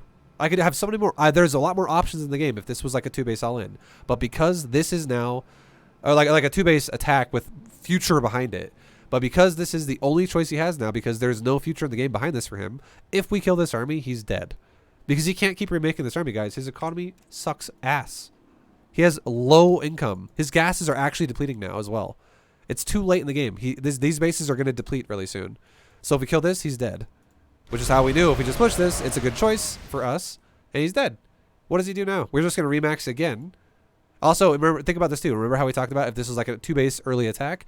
We wouldn't have fucking 19 barracks behind this. You know, or like he killed 3 of them already because he killed some over here. We have a lot of production though.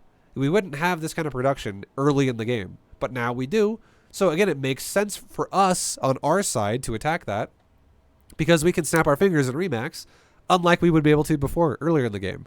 We can't remax off of like 7 production buildings really fast. So all these reasons are why we play the game out the way we did. There's so much thought that goes into StarCraft for you to play better at this game. And these are things that at first, they're definitely going to feel a little overwhelming. And you're going to be like, oh my God, there's so much to think about.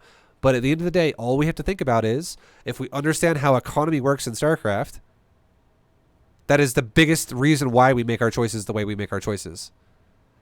Notice if you're gonna notice something, you will notice something, and you want to know what you'll notice eventually if you start to really like catch the patterns. Every choice we make in StarCraft is dictated by economy. It is not dictated by many other things. Economy always makes the choice. Like, remember how we just talked about how you could look at that tank army and you could look at our bio army and go, fuck, that is a good situation for the tank Terran because he's probably going to get a more efficient trade there because he's got a bunch of tanks already sieged. Maybe not going to be the best fight for the bio.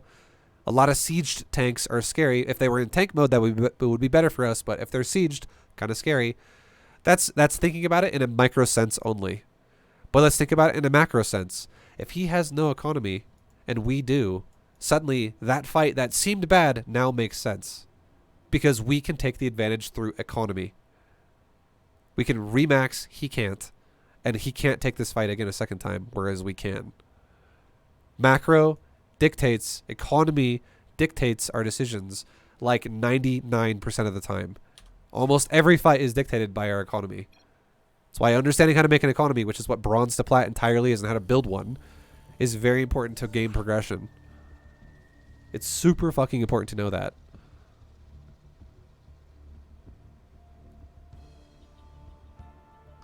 Okay, we've talked about a lot of concepts throughout this video. And yeah, I've said this a couple times before, but now I do mean it. We're probably going to go through the rest of this series, or the rest of this league promo a bit faster. Because, yeah, we're just going to reference the concepts we talked about instead of, like, breaking them down fully again. But they're really relevant, though. The shit you got to know. So, this is one of those moments where I would highly recommend, if you're someone who really wants to get better at StarCraft, or just in general get better at RTS, don't just watch these videos like once and then be like, I watched it once, I'm done. There's going to be so much shit you're going to miss. You're going to just like go in one ear, go out the other, and you're going to miss. Yeah. Watch it multiple times. You're going to learn so much more shit. Oh ye Vibu, the StarCraft professor. Yo, thank you very much, Holofy, for the 30-month resub, dude. All right, guys, let's do this game. Let's do a fucking all-in. Let's straight up just do an all-in. Okay, we'll do a barracks all-in this game. I will not proxy it either. Let's just see. Let's now do an all-in with, you know, our build. Again, I'm trying to give you guys all-in potential as well, like some simple basic all-ins you can do that are not going to be too technical, too crazy. Yeah, whatever. Not enough minerals.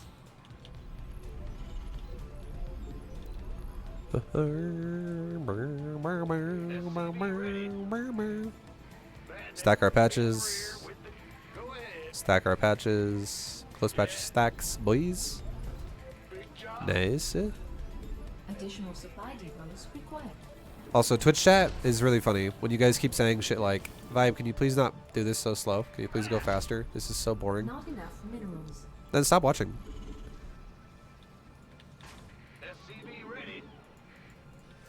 I feel like anyone who wants to be good at something, but you also have the lazy ass mindset. It's quite a like ironic situation there. SCV ready.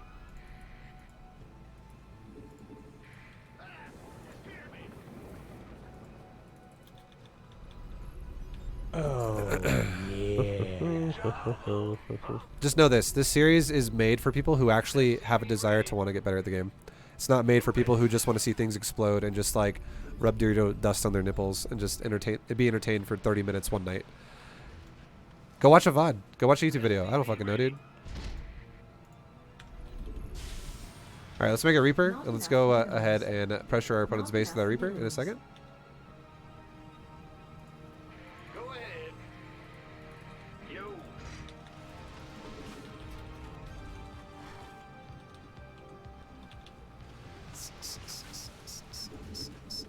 Let's also make a bunker, and the reason why even though we're all-inning him, and the reason why we're going to make a bunker is because Command center. we're not going to be having tanks or anything like that, so if this guy decides to push us with like stalkers, it's going to be kind of scary, boys. Going to be kind of scary.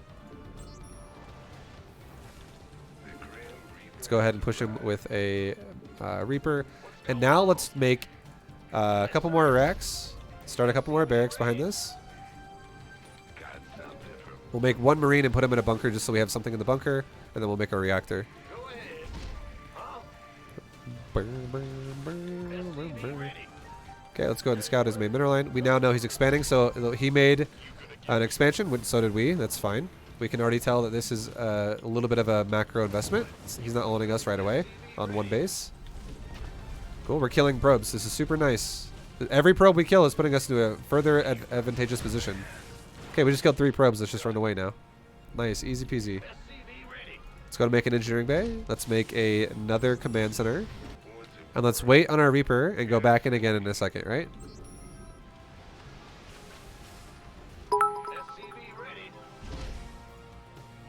Dusty nipples. Complete. That's right. That's right, dude. Thank you, Chocolate. What the fuck are dusty nipples? Command center upgrade. Doesn't really matter. Okay, Reaper has to run away from the Stalker. Complete. I just think it's sometimes exhausting trying to teach people that. I know some people want to learn, and it's all good, and I appreciate that people want to learn.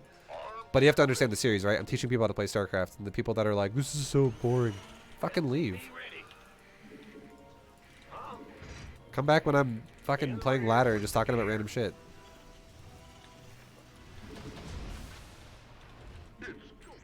Okay, so now we're gonna go ahead and keep making depots, right? And we're gonna keep making Marines. We're gonna keep making Marauders. We're just gonna make SCVs until our mineral line is saturated for the most part, because that's all our focus is, because we're going to be going for heavy mineral, less gas. We're not teching it all this game. We're also waiting for our +1 weapons and our stim pack and our concussive shells to be done. And if we're going to all in this, you know what we can do as well?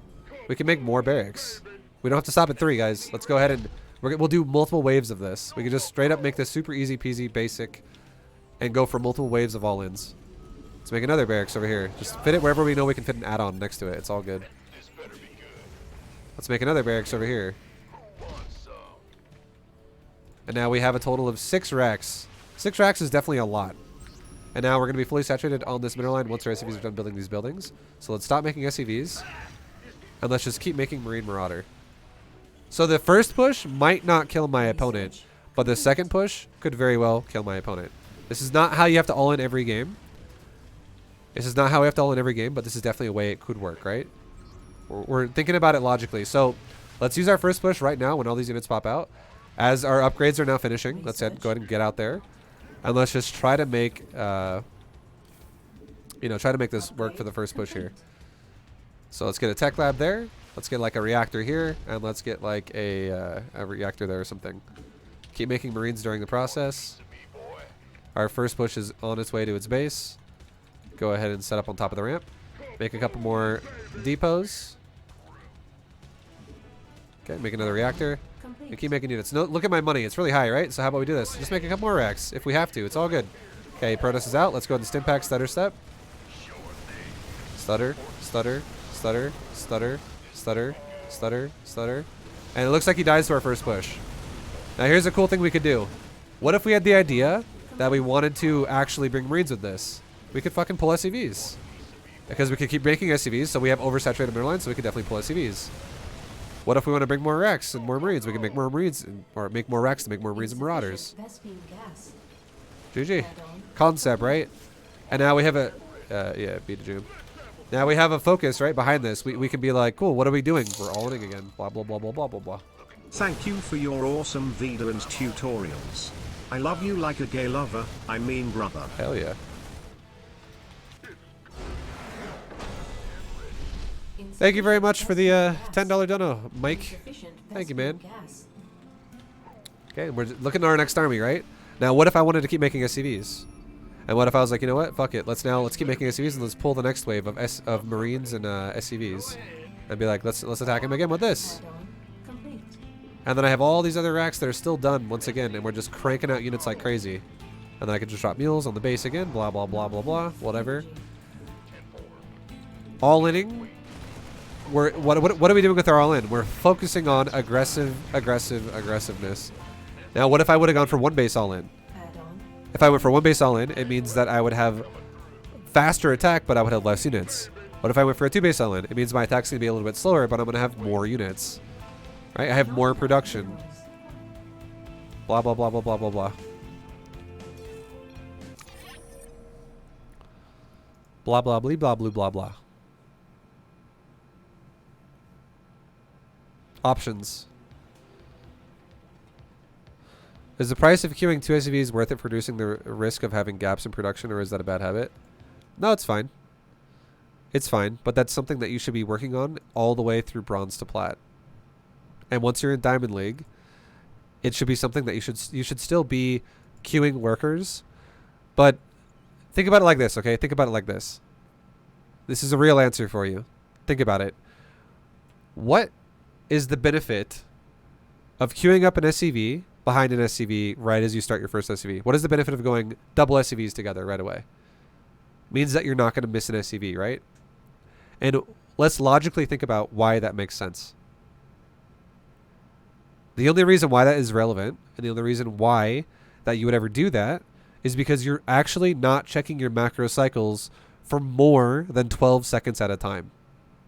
Because if you were checking your macro cycles before 12 seconds at a time, you should be seeing that your SCVs are needing to be built sometime within that 12 seconds that the first SCV is being built.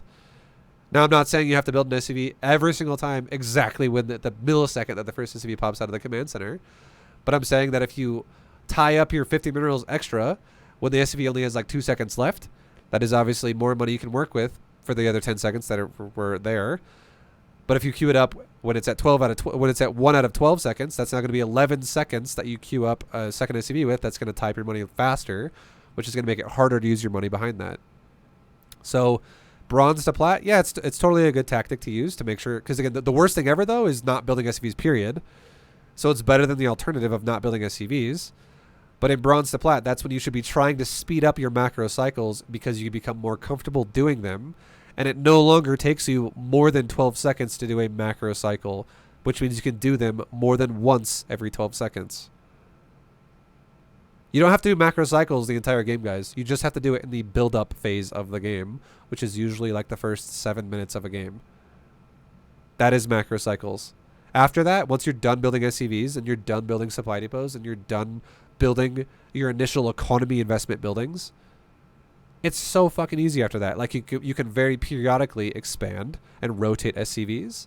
You can very periodically add on more production to make sure you can spend your money. You can periodically check your upgrades to make sure you're not missing your upgrades. Shit like that, right? But then your macro cycle becomes making units and not making SCVs. But at that point, if you queue up units a little bit harder, it's not actually that big of a deal because it's not sacrificing economy buildup in the process. Your economy's done at that point. So I hope that's a good answer for you. I was super in depth about it. But yeah, it's totally fine to make SCVs, queue them up and shit when you're lower level. But something you're not going to really want to be doing when you're higher, as you get higher and higher and higher, like in Masters and shit. You don't want to be having like 3 SCVs or 2 SCVs, always making them go like 1, 2, 3, and then you just never look at your command center again for the next like 30 seconds. Like it's fucking really bad. If that's how you macro still and like Masters and high diamond, you're not going to fucking, you know, be very good there.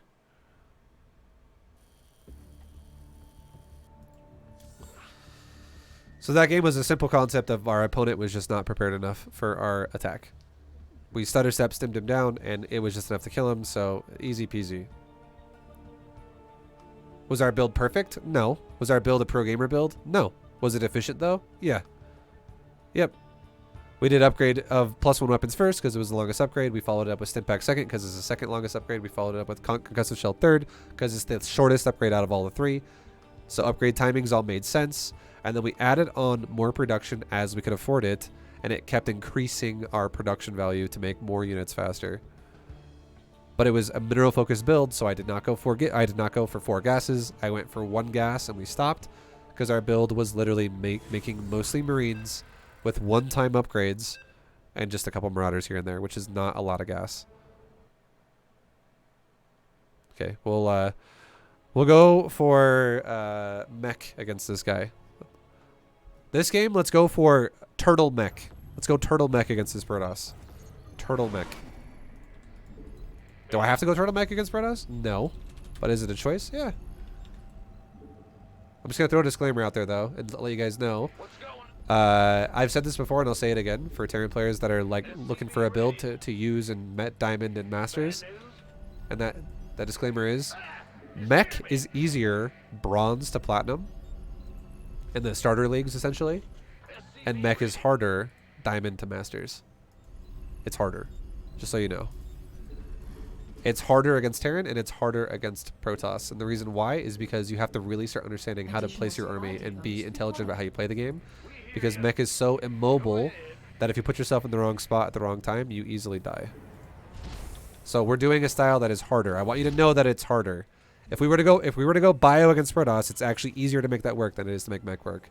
Mech requires more intelligence at these levels of play, just because, again, it can fall apart so easy if you put your shit in the wrong spot. It requires experience is the better way to say it. I wouldn't say it requires intelligence. It requires more experience. Bio is more forgiving. Mech is more unforgiving, because if it's in the wrong spot, you die.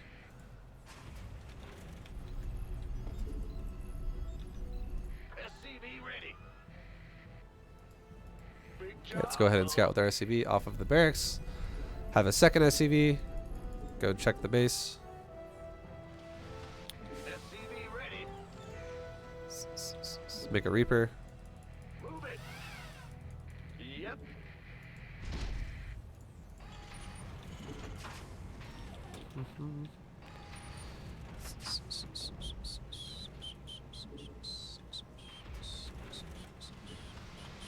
In the rear with the gear. Command center upgrade complete. All right. The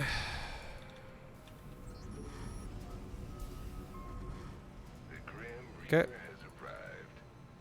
SCV ready. Let's make a marine now. Let's make a factory, and now let's start our second gas because we're making mech this game, right? So if we're gonna go mech this game. Let's make a factory early. Let's fall back to our base and let's make a bunker because again, this is Protoss. Oh, yeah. And if we don't make a bunker against Protoss, we could definitely get fucked up for that. Fear the Reaper, man. Reaper's going in. Let's go ahead and try and scout his base even further and possibly kill whatever we can, probe-wise or anything like that. He's got an adept coming to my base. Okay, we scouted another gateway. Let's go ahead and get out of there. Nothing. We just got hit a couple times by that Reaper, or on the Reaper by the adept, so it's kind of scary.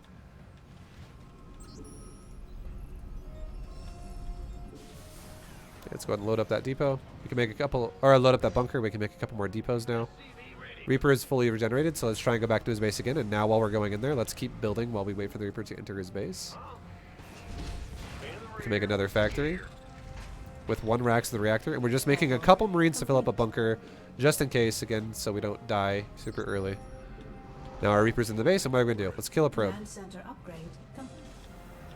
Still macro at the same time. Run away. Stutter step away. Stutter step away. Stutter step away. Stutter step away. Stutter step away. Stutter step away. Okay. Now he's making a stalker. Let's run away from that. Let's go ahead and check his natural mineral lane. What's going on over here? Let's kill a probe for a second. Make a couple units. Let's make a tank. Make SCVs. And we just kill the probe. Sick. Let's go ahead and kill one more and let's leave. We're scouting his base like crazy, right? Lots of adepts from this guy. All G. Kind of annoying. Let's just run our SCVs to the bunker. And our Reaper just died to the Base Stalker. is It's okay. under attack. Now, how can we deal with this in an efficient way? Let's just wait. Keep making SCVs. Don't stop making SCVs, though. Look at our tank. It's almost done, right? Let's do this with our tank. Put our tank down on the low ground. Like right here. So it covers the entire natural. And now we can pop Marines out to help that tank. Add-on complete. So move our Marines in that area. We can even try to repair the tank if we need to, alright? Try and repair the tank. It died. It's okay. Do we care that our tank died? A little bit. But is it totally fine? Yeah. Why? Because all his adepts are dead. Okay. So now I would say, now that we actually are getting to a point where we have a lot more Marines going on, let's kind of stop making Marines now. We don't really need to make Marines all game. It's just while we're kind of defenseless early game. Now we can go more into like the tank department. And now let's just don't let our Marines go die. He looks like he's going to kill a couple depots, so let's go ahead and defend that. And let's make a couple more tanks. He's also supply blocking us because he's killing our depots right now, which is a little annoying. But again, it's not the end of the world, guys. Let's go ahead and siege our tanks up. Siege another tank up over here. Okay, he's pushing into the base. Cool. Go ahead and send our Marines up to go kill that. This guy's super aggressive, right? Super fucking aggressive. So we're both... I'm playing turtle defensive. He's playing super aggressive. We are taking a little bit of damage here and there, but I would say at the end of the day, it's not that bad. Simply because he's losing his units every time like crazy. Now we're getting a lot of money, and we're not able to spend it. Let's take our third base. We got our gases going over here. Let's get that depot going up right there. Let's add on an armory now. So we can start going into like more units that are not just tanks. So we can start making like Thors and shit as well. And let's also make another factory because again we can't spend our money properly. We're having a hard time. Let's make our factory right here on the reactor so we can go Hellions. Turtle mech. We're chilling. Let's make one engineering bay as well so we can make turrets. Let's go ahead and scan his base one time really fast. What has he got going on? He's got robo, gateway. He's making robos and gateways. All good. Okay, let's go ahead and siege one tank, maybe like in our main base in case this turns into like a prism or something. And maybe make another tank siege like behind our natural a little bit, like back here or some shit. Now because we're playing Turtle Mech, again, what are we afraid of? We're a little bit afraid of prisms. And this guy's going for multiple robos, so he might actually go for a prism. Let's go to make a couple turrets on the edges of my base, the borders essentially, so that we have less of a chance for a prism to become a problem for us. Let's get an upgrade on our factory, or on our armory. Let's get an orbital command on our third. And look at our money, it's really high still. How about we make another command center? And why are we doing that? This base is already getting really highly saturated, oversaturated, so it's going to transfer to our third when the orbital's done. So it would make sense for us to, you know, have the option to transfer some shit around. Let's siege a couple more tanks. Here we go. We're super defensive. Turtle Mech, right? Turtle Mech. This is lots and lots and lots of mech units. Not enough minerals. Now let's go ahead and get another armory. Because we're going to be going for Thors, we're going to be going for tanks. We still want to get armor upgrades as well. So we should actually be going double factory, or double armory for our factory units, which is all good. But now that we have our third base, let's go ahead and take it. And let's do this. Let's unsiege like 3 of our tanks. Let's move 2 of them down to our natural, or to our third, and let's move like 1 more to the cliff behind my third. Have 1 tank siege like right there, and have 2 more tanks siege like in the mineral line. Like 1 can siege like right here, and 1 can siege like right there. Now suddenly I have taken my turtle mech defense to a whole new level by being able to defend my third base really well. Let's have the rest of my units, my Hellions and my Thors, go defend my third base as well, because we have a bunker still defending our natural. Let's also make maybe a turret in the mineral line, and let's maybe make a turret like right around here. That way, just in case DTs arrive, we're not going to be like, oh fuck, DTs, oh my god. Let's go take our 4th base. Unacceptable landing. And let's scan his base one more time. What's he making? Double Forge Council now with more robos and gateways. Cool. Not a big deal. We can get building armor so we can defend our base better. Again, this is Turtle Mech, right? Turtle Mech.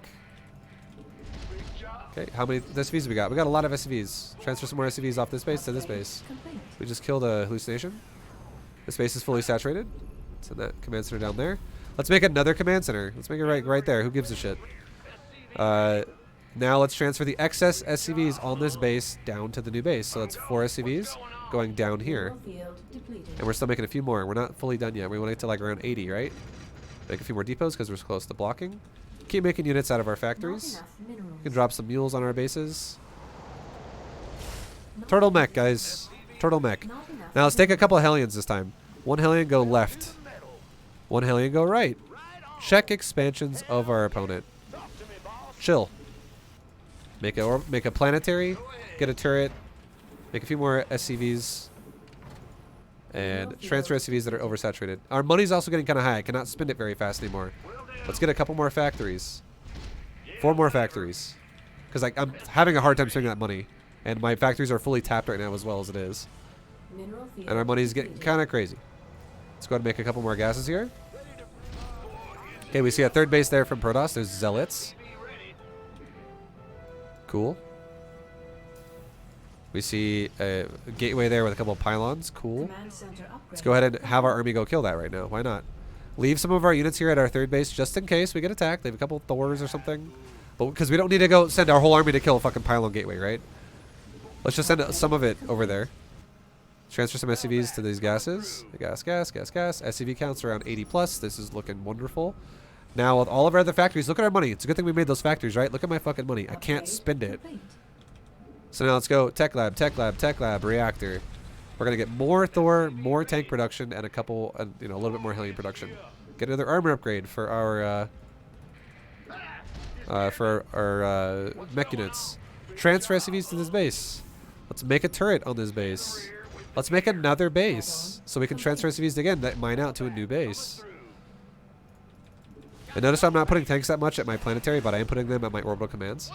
Now let's scan and try and find where his army is, right? Okay, in front of the natural. Why did this make sense? It's the heart of his base. It is easiest to go there, and it's easiest to go there. What is that army? Lots of ground. Zealot, Marauder, or sorry, Zealot, Immortal, Archon, Stalker.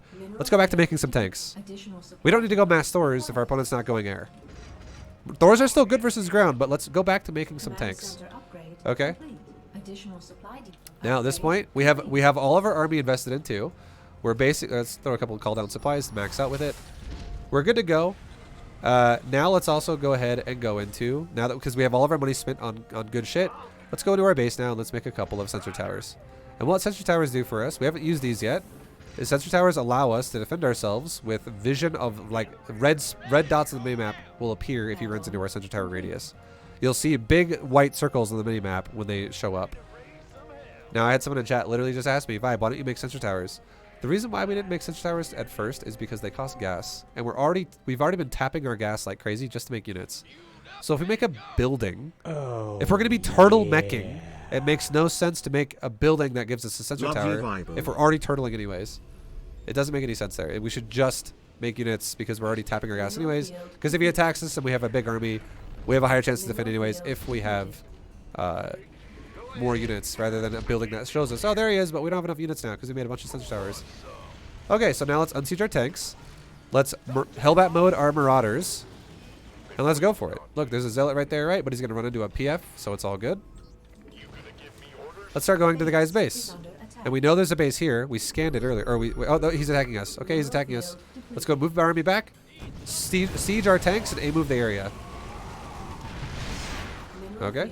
And now we know where he is, so let's push this direction. Let's push the direction he's coming from. So move towards his army again.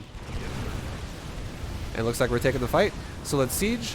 Pull back for a second. Pull back to our army of siege tanks, and now move again. And now we're fighting with tanks as well. Let's make another round of tanks. Let's make another round of Hellbats. And look at my money. It's really high, and I can't spend it all. Factory, factory, factory, factory, factory, factory. Make a bunch of factories. Cool. I am still fully tapped on our buildings right now. What's our SCV count? 79? Let's make a few more. Go up to like 83, 84, whatever. Let's make a Raven. Why are we making a Raven? Just in case this guy uses Observers, or just in case this guy uses Dark Templars. It's going to help us now spot shit on the screen. Let's go ahead and get our Blue Flame. Let's get our Drilling Claws. Let's get our Smart Servos. What if we want to use Widow Mines? What if we want to make our Blue Flame Hellions better? What if we want to transform Thors into High Impact or into other mode? Okay, he's currently attacking this base with DTs. So Raven's now a good choice, right? Let's move this base and go save it. This base is fine because of the scan. It should be good to go. Let's scan it one more time because it's going to run out of scan. This base is dead. It's all good. Upgrade complete. More units coming back to defend our bases over here. Let's go ahead and scan again.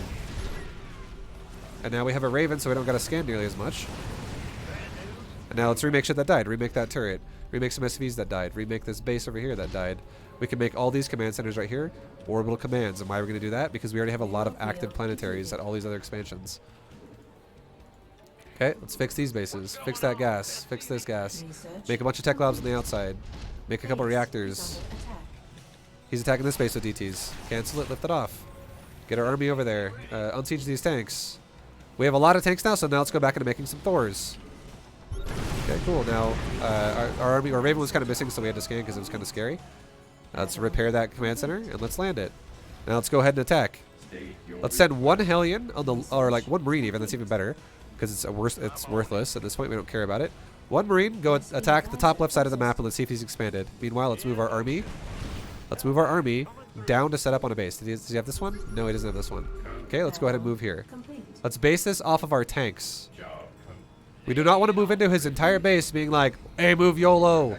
We just move it off of our tanks. We siege outside of his base, and now we can slowly leapfrog tanks into his base. What's he doing over here? He's running around, right? He's getting froggy. That's all good. Move tanks a little bit closer. Siege. What's he doing with these units? He's waiting still. We're waiting as well. Not a big deal. We have more factories as well now to max off of. Let's turn this into a planetary. And why is it okay now? Even though this is an orbital before, why is it okay to make it a planetary? Because we have new orbitals. Okay. Now let's go ahead and make maybe like a couple more factories, just in case we need them. Because again, we have a lot of money. We don't have a lot of factories yet. Now we have 16 production buildings. That's great. Let's go grab this army, group it up.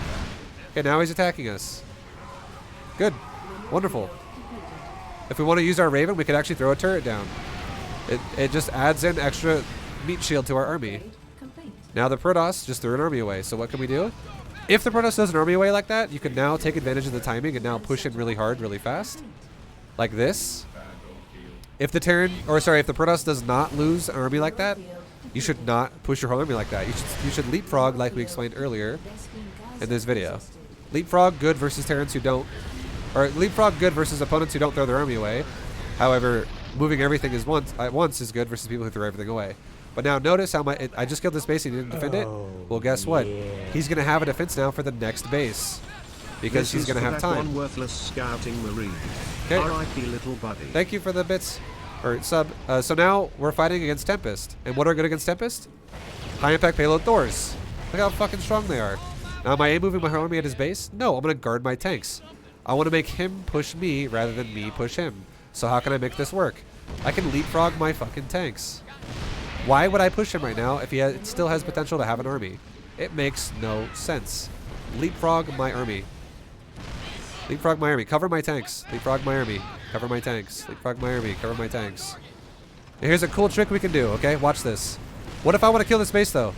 How about I grab, like, 1 Hellbat, 2 Thors, hit Alt 2 on it. A move, Shift A move.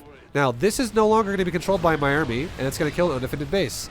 And now, if the rest of my army is on control 1, I can still guard my tanks and leapfrog. Meanwhile, this army is going to just do what it does to that base. If they die, is that my whole army? No. It's a small bit of it.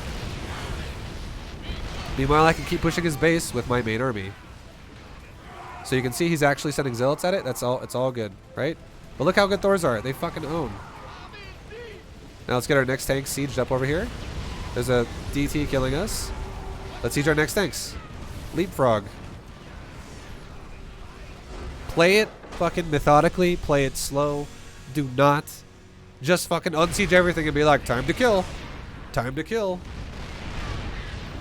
Don't do that. No, no, no, no, no, no, no. Because if you do that and your opponent engages you and you're currently trying to siege your tanks, so it have to be like, they have to be like, and then like put the legs out, and then the top starts spinning and turning and being like, I'm going to siege mode, and then it finally gets in place. You could already be getting attacked by your opponent for like 2 seconds during that, which is terrible. Because siege tanks are the best when they actually shoot shit as it tries to engage, rather than shooting shit as it's already engaged. And why is that? Because tanks do fucking friendly fire splash damage. So if I'm shooting myself for the same damage that I'm shooting him for, that's fucking really bad. Tanks are like double-edged sword units where they're really good if you siege before the fight starts, and they're really not so good if you're sieging yourself while you siege his army at the same time. They can kill you faster than he kills you. You can literally kill yourself faster than he kills you. Especially if his units are like zealots, which don't take bonus damage versus the damage type here, which is 52 versus a zealot, 85 versus a tank or a Thor, because they're armored. Vibu Heart. Yo, thank you so much, Christina Thor, for the 9-month resub. Thank you, thank you, thank you. Much love, much appreciated. Hell yeah. Oi. Hopefully it makes sense, guys. Hopefully I'm making that fucking sense, dude.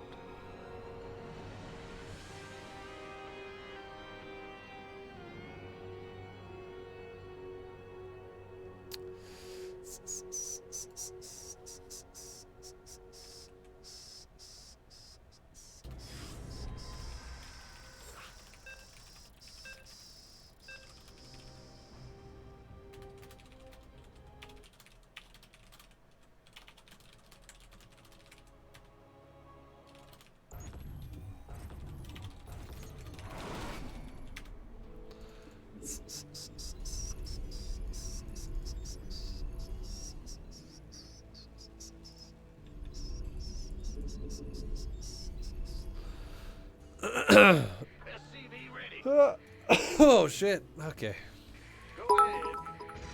Oh wow, thank you for the bits. Much love, Less man. than 3. Yo, oh wow, thank you very much for the bits, dude.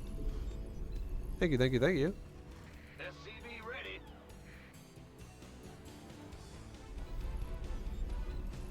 Huh? In the rear with the What race is this? This is Terran. Okay, how about we go starport this game? Let's go starport build this game. Let's actually do a different kind of build now. Let's do a starport game this game. Again, what are we going to do if we go starport? We're probably going to go faster gas. These are logical things to think about, right? And let's say this. Let's go even deeper into this category. I want to go really fucking fast starport. I don't want to just go starport. I want to get fucking fast starports. Well, you know what? That's cool. You know what I'm going to do then? I'm going to skip a fucking Reaper. I'm just going to skip the Reaper. SCV ready. So what am I going to do instead? Let's just make a Marine. And if we're not going to make a Reaper, it's going to be a little bit harder to defend our natural. So let's go ahead and make a CC on the high ground in a second here. Let's make a Marine. So we have an orbital, we have a Marine, we're going to make a command center. Not enough minerals. And we're checking out this guy's base, and we go, oh, cool, you got a factory and a tech lab barracks. Awesome. How many gases do you have? He has double gas. Cool beans. Let's go ahead and make our factory. Let's go ahead and also make another Marine. Let's make an SCV, drop a mule, and let's make our next depot. Not enough Oh, yeah. Yo, Fiesto, thank you very much for the 12-month resub. So there's multiple things we could do here. We could go for a Banshee, we could go for a Battlecruiser, we could do lots of builds. Efficiency is all that matters. It's not, there's no units in this game that are just shit. It's about how to do them efficiently. How about we go for a Battlecruiser? Fuck it, we'll go Battlecruiser. I know a lot of people keep asking me right now in the chat, go PC Vibe. Vibe, make a Battlecruiser. Alright, fine, fuck it, let's do it. Oh, yeah. Let's fucking do it, dude. Battlecruiser time it is. Okay, so let's go ahead and make a starport. Again, we're prioritizing the starport over everything because it's making our battlecruiser.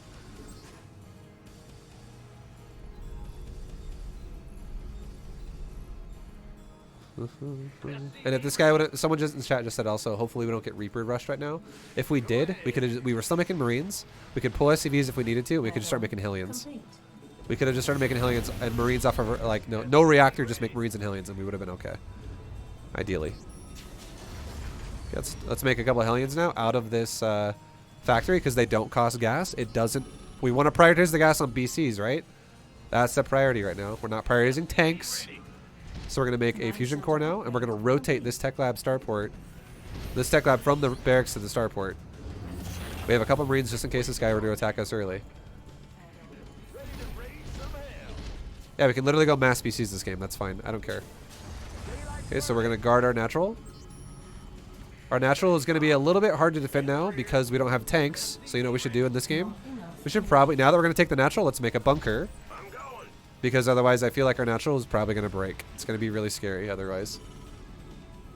Let's go to make a depot and like another depot because we're going to supply block soon. We have a BC about ready to come. Gotcha. What's going on? I'm waiting on you. Send these Marines down to that SCV ready. bunker. BC is ready to be built. We're about ready to have enough resources for it. It's 400, 300, and there we go. Right away, we start it, and depot finishes, and now we're going on a BC. Load up that bunker, and now let's go ahead and, because we have the bunker now, let's go ahead and move out with our Hellions, and let's see what we can do. Oh, we're getting tank all in. Okay, that's fine. So tank all in's not gonna really, we're not gonna really be able to help this bunker with Hellions against a tank all in. So you know what you do instead? Fucking repair the bunker. Just repair the bunker, and we're making a BC. Okay, so let's get our SCVs over here, and let's repair this bunker. Let's scan to kill that Banshee. It looks scary, right? You're like, oh, Vibe, we're gonna die. He's killing the bunker. It's buying us time. It's okay. After watching B2GM, let's rally here in the main. I went from hold on, I'm gonna to divorce. no, stop. Right, let me talk for a second. I'll come back to that in a second. Thank you for the sub though. He's got one base, right, guys? Our Hellions are doing nothing aggressively or nothing defensively, so let's put him on aggression. Go over here, and let's kill these SCVs. Leave it. Fuck it. They're killing a lot of SCVs. I am doing great, right? This is putting the Terran into an all-in. I don't need to look at this anymore. Let's look at our base. Make SCVs in the main. Let's lift off this command center because it's going to die otherwise. Let's lift up my depot because it's going to die otherwise. Scan and kill that Banshee in my base because my SCVs are dying right now. And now look what he's got to stop a BC. He's got fucking nothing. So now he's dead. So now I can just chase his army. Now that he's leaving, let's put our command center back down. And what's going on over here? Okay, we can try and kill the last SCVs that if possible. And there we go. And now how about we just now that he's leaving our base, how about we just teleport into his base of the BC? This guy has no fucking money. Let's just stay near this command center if he runs away, because if he loses his command center, he loses all sources of being able to play this game. And then if he defends the command center though, let's try and kill the Vikings. Chase the Vikings, chase the Vikings, chase the Vikings. Am I still macroing during this? Yes. Am I all-inning during this? No. He's running away. Let's go ahead and Kill the command center. Okay, he's coming back. Let's try and kill the Vikings. Okay, he's running away. Kill the command center. If either one of these dies, he loses the game. Kill the Vikings if he stays in range. He's running away. Okay, let's run away from him. Kill the command center. Keep making SCVs. Keep making BC. Okay. Look, guys, another BC's out. Guess what I can do? Teleport on that fucking thing. And let's kill it. Let's just kill that command center right now. Let's kill those mules because they're actually out repairing my damage. Kill the mule. Kill the mule. Kill the mule. Kill the command center. Command center's dead. He is now all in. He's now all in. What's our SCV count look like? It's looking pretty decent. I made SCVs during that. Even though we lost SCVs and he lost SCVs, we're looking okay. Let's send some Hellions across the map. Let's attack him with Hellions again. Make another BC. Because again, this build is based off BCs, right? Send Hellions over to his base. And now this guy is 100% all in. He has no choice. And now that I know he's all in, how about we do this? Let's rotate our barracks back to a reactor and just start making Marines. And let's make a tech lab on our factory and just start making like a tank. And why does that make sense? It makes sense because our opponent's going to try and kill us with tanks, whatever SCVs he has left, and Vikings. So if I get a siege tank, he can't fucking do anything, right? Let's lift this off. Go back to the main. Am I worried right now? Definitely not. Let's get a fucking. Let's get a. Or we could even get a cyclone to kill the Vikings. To help kill the Vikings. Either way works. Let's just make a tank, because fuck it. Okay, Hellions are killing his base. Now look at our BC. It's about to spawn. Let's repair that starport, because that's how what the game is based off of right now. Repair that starport. Get our SCVs around it and repair it. Now the BC's out. We just killed a Viking. Now let's start killing his tanks. Okay, let's chase that Viking again. Okay, go back to the tanks. We have our own tank now. Siege it. Chase the Viking again. Keep making SCVs. His tanks are gone now, guys. You know what that means? It means if we make a Marine now, a Marine can shoot his Viking forever. And tank kills the tanks, and he can't stop my Marines to kill the Viking. Or I can make a Cyclone, and a Cyclone stops his Vikings, and then my BC can kill the tanks. So many options here, right? So many options. But I still have 39 supply versus someone who is 100% all in there. He actually did have an... I'm not going to lie. I did not know he had a natural expansion. But how many SCVs does he have? He actually has 6. Where the fuck are they? They're down here. My Hellions are actually being annoying. I didn't know he had this. So he's not fully dead yet, but he's pretty fucked. He is still pretty fucked. But this was somebody going for a one base all in versus us going for a battlecruiser rush. And we played the game based off of the battlecruiser. And it made sense the way, like, is the way I used BCs the only way you can use BCs this game? No, we could have used it multiple ways. But the way we ended up choosing to use it was we pushed him into an all-in because we killed all of his fucking SCVs. He literally left his depots open and let us go into his base, and we killed every SCV for the most part, the majority of them. So that was really bad for him. And because we killed all the SCVs back at like this point in the game, like right here is when all the SCVs die. Right around this point, because we're killing SCVs like crazy, we can take the game further into the realm of, okay, how about we just keep killing his economy? Why don't we just keep killing the economy? Because he's pretty fucked right now. Like, that's not good. Obviously, he killed a lot of our SCVs as well. So we were trying not to not die as well to the tank push, right? So this game is a bit of a trade. It's okay.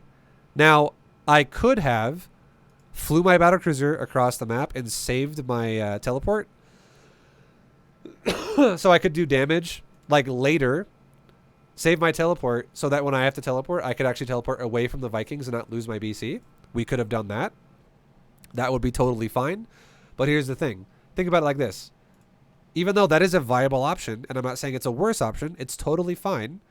We also could teleport our BC and play more aggressive here into his mineral line because we already killed a bunch of SCVs. He killed some of my SCVs. And so far in total, he's killed 34 actually, and I've killed 18. But we're not dead and he's dead. Like we have more than he does, even though we lost more. And why does that make sense? Because we already had a natural. He one base all in us. And if we want to make sure we can really fuck him over, if we teleport into his base again and we continuously disrupt his economy, we can actually make as much minerals as what a BC costs in the time that our BC dies. That is why this is also an acceptable option. And we're making another one behind it already. So if this guy actually decides, you know what, I'm going to turn my tanks around again and now go attack your base again, I have another BC coming that'll stop that. So you have multiple choices here are totally fine. We know we have a lead. That's all it really comes down to. We know we're in the lead right now. Look at that income. Look at that income, guys. Look at that motherfucking income right there. Now look, our second BC comes over. And it would have defended. And that's fine, but we decided to teleport again. And why are we doing it? We went down that fork of the road, which went to the aggressive side because we went, well, if I'm making money and you're not, and I can just aggressively fuck over your expansion, why not do that so that you just can't ever have money? And then even though I lose a BC here and there, you can't actually mine anything, right? So we do that. We kill his expansion. We kill the command center. And you remember how I tell you as well? Defensive options are a higher chance to work. Aggressive options have a chance to fail. Well, I'm going to tell you guys something right now. Even though that worked, I would say that defensive option of teleporting BCs defensively rather than teleporting them aggressively would have been a safer thing to do, because if this guy would have actually saved this command center right here, these mules almost saved it, but if these SCVs weren't sitting on their ass doing nothing, and instead if they would have came back just a little bit faster,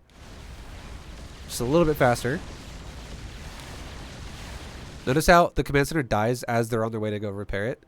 The BC also dies right after the command center dies. If those SCVs came back to repair the command center just a little bit faster, I probably would not have killed that command center and I would have lost the second BC. That is why aggressive options sometimes are an option that could throw the game for you, which is why I generally tell you, unless you're a god at micro, you should probably pick the more defensive option.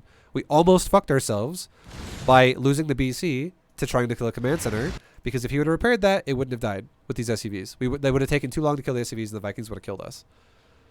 So a little scary there, right? But it ended up working. So our aggressive option ended up working and it was great. And now this Terran is mining nothing versus us who are mining a lot. We're mining infinity over him now because he's 0 to number. It's 0 compared to something. Now these Hellions are once again really shit against siege tanks and Vikings. They're really bad. Hellions are like god awful against those units. So we just go back to his base again and just reconfirm he's not going to retake expansions again. We're constantly killing his economy with our army, and we're following this up with another battlecruiser. And now we're deciding, you know what? Hellions are fucking awful in this position because now he's got no economy anyways, and we already have more Hellions that are going to go finish it off regardless. And we actually could have, if we were paying attention to our Hellions, we could have killed that too, right? We just kind of drove by it. But now we're going to go, okay, how about we just go for tanks, and we go for Marines again to support our BC, because this guy is 100% all in, and if this army here can't win the game, he loses. And we ended up seeing it didn't win the game, right? We got our BC out, and our next BC was enough to kill this because it killed his 2 Vikings, and then it kills all of his tanks at the same time. And then he's dead. Got nothing. Nice.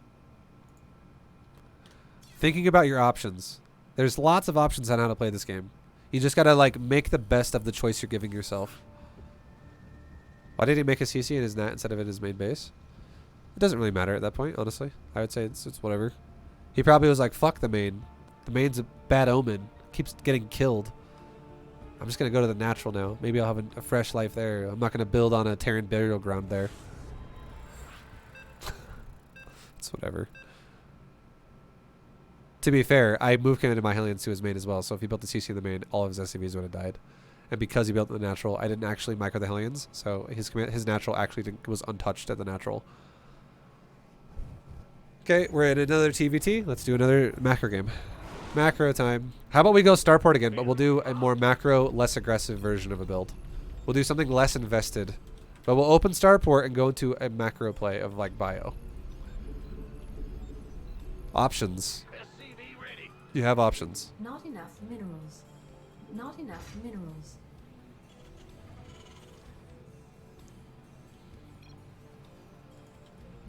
SCV ready.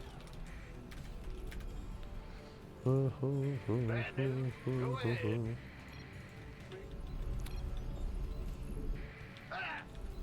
Additional supply depots required.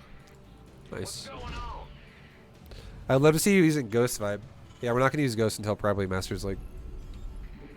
Ghosts are a unit that requires its own control group to work properly. Spellcasters require their own control group to work properly.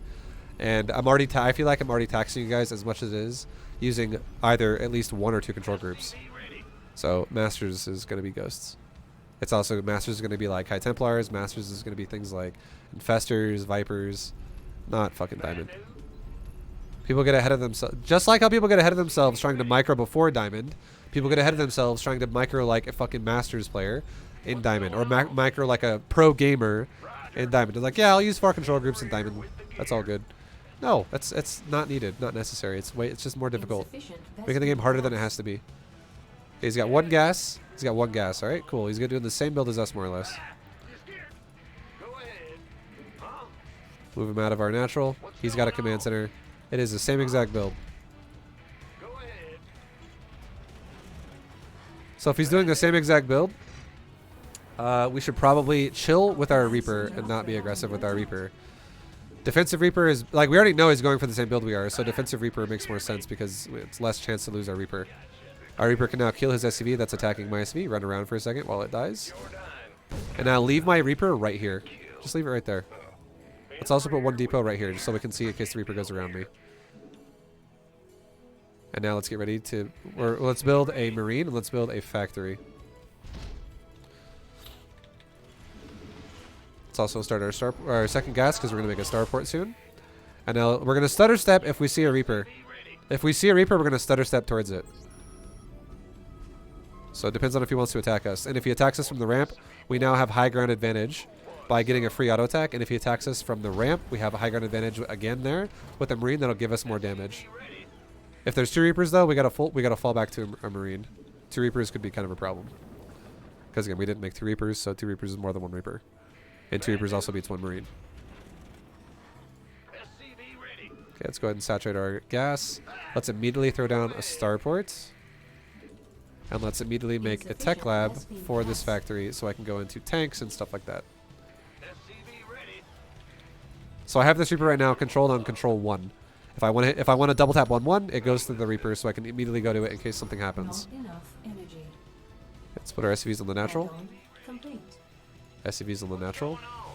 Let's make a 3rd command center because again we can play this with a macro focus even though this is going to be an aggressive build. Let's make a siege tank. Let's make Marines.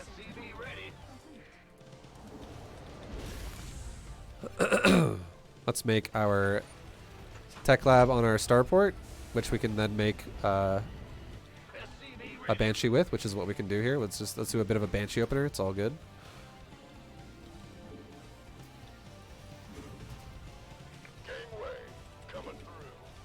Okay, now we have a tank out, and we're gonna have a Banshee coming soon. So now let's use our Reaper and let's go confirm, is this guy gonna be really greedy and take a fast 3rd or what? Meanwhile, we can put our tank on the high ground or something over here. Continue to make tanks. And, you know, Marines and all that shit.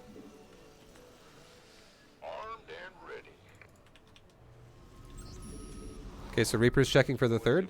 Let's also take a couple more depots so we don't supply block. There's no 3rd. Okay, let's jump into his main base. Let's see what he's got. He's got Marines. He's got a Cyclone. Okay, so we got to be careful about that Cyclone, right? It gave us information. That Reaper kind of missed. It's now over the phase of the Reaper doing damage, and it's not in the phase of the Reaper needing to scout for us because he's worthless otherwise. Reaper sucks a dick later on in terms of damage. Okay, now we have the Banshee. Now let's actually lift off our barracks, lift off our starport, swap them out, and let's go into tank, Marine, medevac, Viking. Let's also throw down a couple more barracks. Let's go to like 5 racks in total. Let's get our Banshee going to his base. I think it stopped for a second. Let's go to the natural up here because the Cyclone wasn't there, right? Let's go there instead. Let's now take our gases at our natural because we're fully saturated. Let's also take our engineering bays at our natural because we're taking gas. Let's go ahead and start stim pack. All these barracks become reactors. Let's take our 3rd base. Keep making units. Siege our tank. Let's make a couple of medevacs and a Viking or whatever. Now let's go attack him with, we're still macroing during this. SCVs, all this other shit. Now let's attack his mineral line. What can we do here with attacking his mineral line? Get away from that missile turret that's being built right now on the top. Keep making units. Notice how I'm still making shit in the base. I'm still macroing. I am not tunnel visioning. Macro, macro, macro, macro. Okay, let's fly away from that Raven. Go into his base. Now that I'm moving, let's take a second to macro. Macro, macro. Let's go, start, gases. Fix our gas, fix our gas. Okay, what's our Banshee doing? Okay, cool. Go back to using our Banshee again. Macro subtly. Our Banshee's dead. It did a pretty good job, though.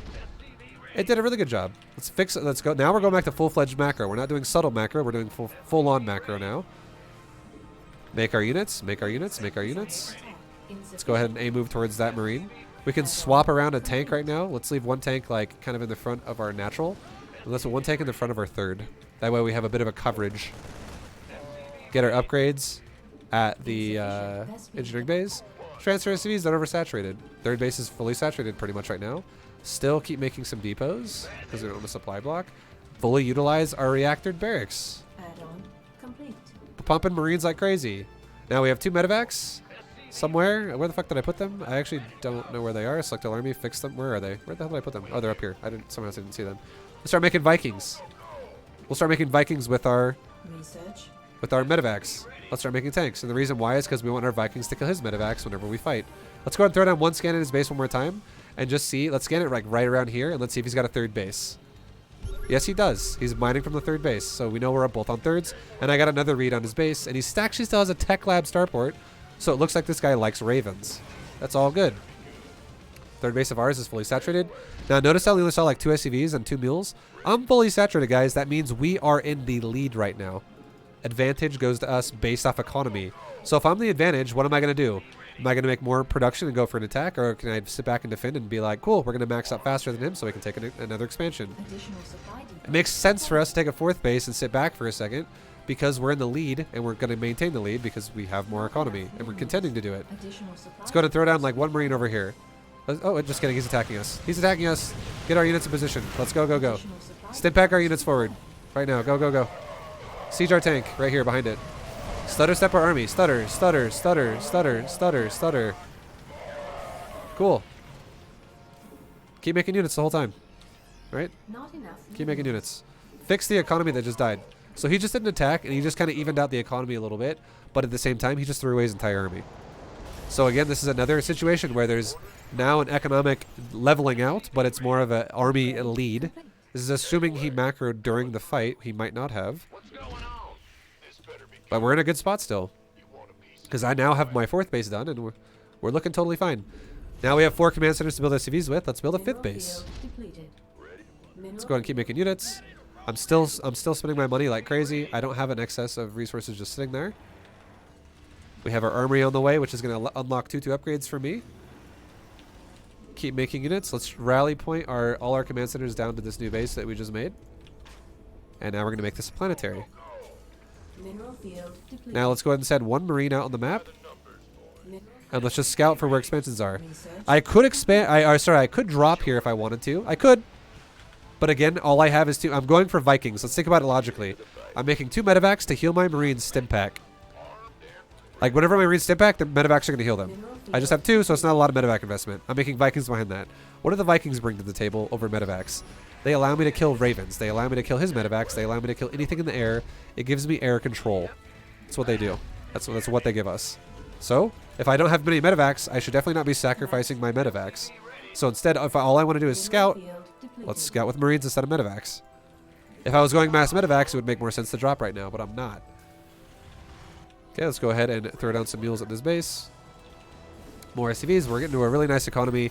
And now we know for a fact that this guy only has a total of possibly 3 bases, because this is the last base. Unless there's a base here, which there might be. Let's confirm it. Make units while we're doing that. And there's no base here. So at the most is 3 bases. Now look, we just caught a move out, right? Oh, look, he's moving out. Let's go react. Let's go defend that. Get over there. Let's go ahead and scan in this area. Is he coming to the north? Yes, he is. Okay, let's get over here and defend it. Mineral field. Now look at my Vikings. They're already doing work, right? Let's go ahead and scan one more time and see what he's doing. He's running away. Okay. All good. We're just controlling the area. Now that this game, we're now kind of maxing out. This game's turning into like a map control game. Let's throw down a couple of sensor towers. Let's get a tech lab on the other factory we just made. Let's make a bunch of reactors on these other racks we just made. And let's leave like 1 Marine over here again. Let's leave like 1 Marine over here again. We want to know where this guy is going. Where the fuck are you? Our sensor towers are just about done. Command We're about to center max as upgrade well. Complete. Add-on. And we're now maxed out. We're looking great. And there he is. He's going to the north. So let's go to the north. King of the North. Scan him once. See what he's got. That army is not very big compared to ours, right? So let's get a nice concave going here. Get a nice spread. Move in an angle that's going to make us go lining up with him. Now, go stim pack his ass. Stim forward. Go A move. Siege our tanks. And our Vikings are doing work on the Raven. Meanwhile, our army is attacking the army. Now he's got a Ravens flying around my base. It's all good. It's annoying, right? But it's all good. Let's go attack him now. Why does it make sense to attack him now? Because I'm basically maxed out, and this guy's got no fucking economy. Run here, shift, right click back there. Easy fix to that problem, right? Now, this is a moment where it would make sense now. Remember how I talked about just killing the third base? That would make the most sense right now. And if he has a third base, we should probably kill that. So I could either go in from here or here. We should always attack from the outside, work our way in. Oh, we actually just ran over the Vikings. No, we got to see a fourth. Holy fuck. It's a good thing we went this way, right? Let's go ahead and stim pack again. Let's stutter step this base. Let's siege our tanks. Keep macroing. Keep macroing. Keep macroing. We're maxed out. Let's go ahead and expand again while we're at it. Because we can. Get our army grouped up. Scan forward. And let's now start pushing the base. Here's a cool trick you can do as well. This is something we haven't talked about yet. You can leapfrog tanks with Viking coverage. So, watch this. My army's right here. Put it on hold position. Just put your army in hold position so you don't fuck this up. Hold position your army. Move my Vikings right here. Patrol my Vikings right in the front. Like that. So they don't fan out. Move my tanks forward a little bit. Unsiege these tanks. Move them forward a little bit. Okay, if he scans you though, be careful because vision is everything here. Okay, so again, what are we doing behind this? Let's say we have to wait for a scan. Let's go like this. Rax, rax, rax, rax, rax, rax, rax, rax, rax, rax, rax. Gas. Shift right click the mineral line. He's attacking us. Go ahead and stim pack these Marines. Keep macroing. It's okay. We can land our Vikings. We can even pull our SCVs. Go attack that shit. Make units. Make SCVs. Make things. SCVs are getting fucking owned. Okay, let's run away for a second. New Marines are spawning. Let's come back to this for a second. Unsiege a couple tanks. Move forward. This is methodical pushing. Again, do we have to methodically push if he attacks our base? Not necessarily. But I'm just giving you guys an idea of how this works, right? New units come out. What are we going to do? Let's A-move these Marines. Guess what? We're totally fine. Not a big deal, right? It's all good. Meanwhile, what's going on here? Oh, he's pushing us. Let's A-move it now. A-move our army towards that. Stutter, stutter, stutter, into the tanks. And now the game is over because he just took a fight. He got impatient and he took the fight. He tried to break us. It failed. You lose when that happens. You have no choice. You're dead now. So now behind us, let's make a couple tech labs. Or a couple tech labs on it. A bunch of reactors. Add in all these racks into our control group. And look at our economy. Already fixed. Already fixed. Meanwhile, we can rotate SCVs to new bases. Transfer SCVs to new bases. Transfer SCVs to new bases. Transfer SCVs to new bases. Transfer SCVs to new bases. Transfer SCVs to new bases. And boom! We just fixed our economy. Now let's take another base. I'm macroing still at the same time during this. I'm macroing. I'm macroing. I'm macroing. Make our Marines stim pack in the area. Oh look, we're dying. Okay, is that the end of the world? No. Did I have to kill him there to win the game right there? No, there's more important shit we were doing. We were fucking setting up our production for control of the game. We were setting up our expansions for control of the game. Even though I just lost an army, within 10 seconds of that army dying, I am fucking maxed again. We are just maxed again. So now I can push again. We're good to go. Let's go ahead and do that. Let's go ahead and grab these new units that all just spawned and let's go push now.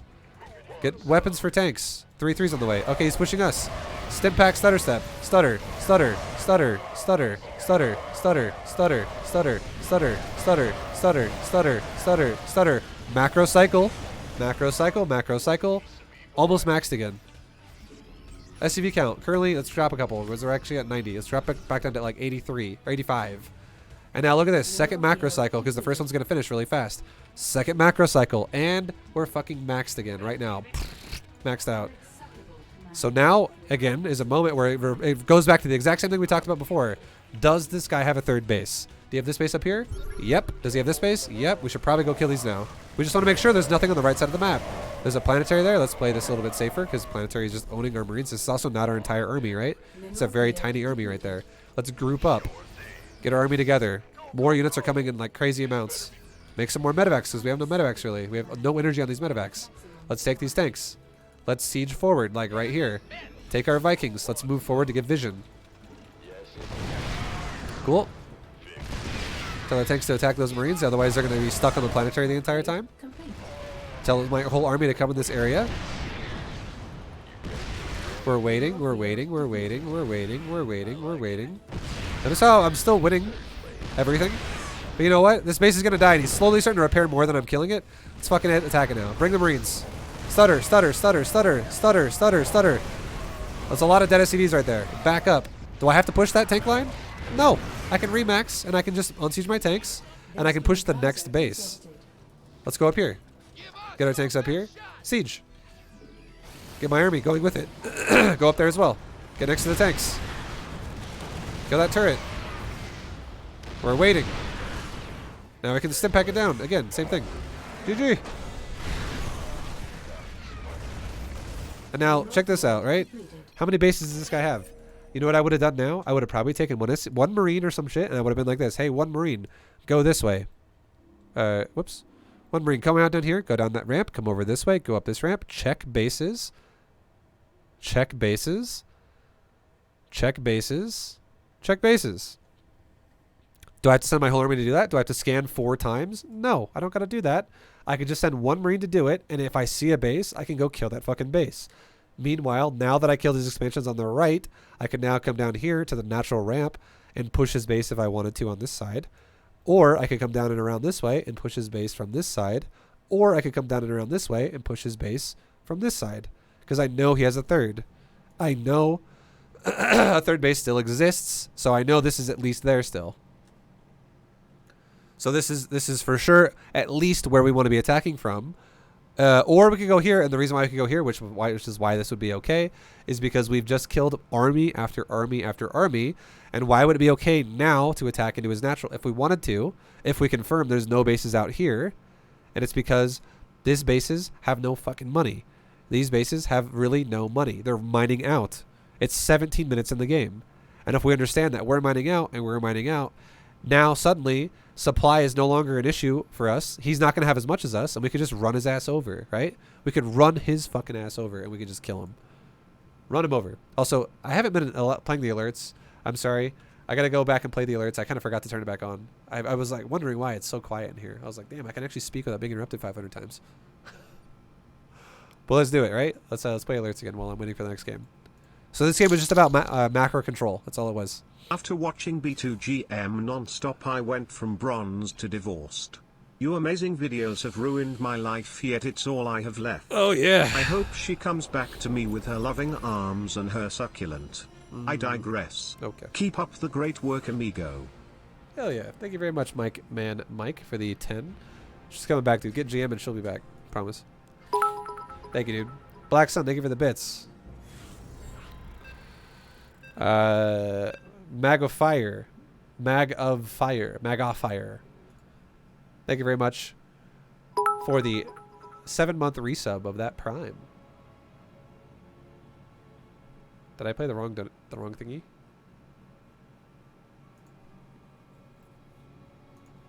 Oh, yeah. Thank you for all the content you provide. Yeah. Thank you very much for the 7-month resub.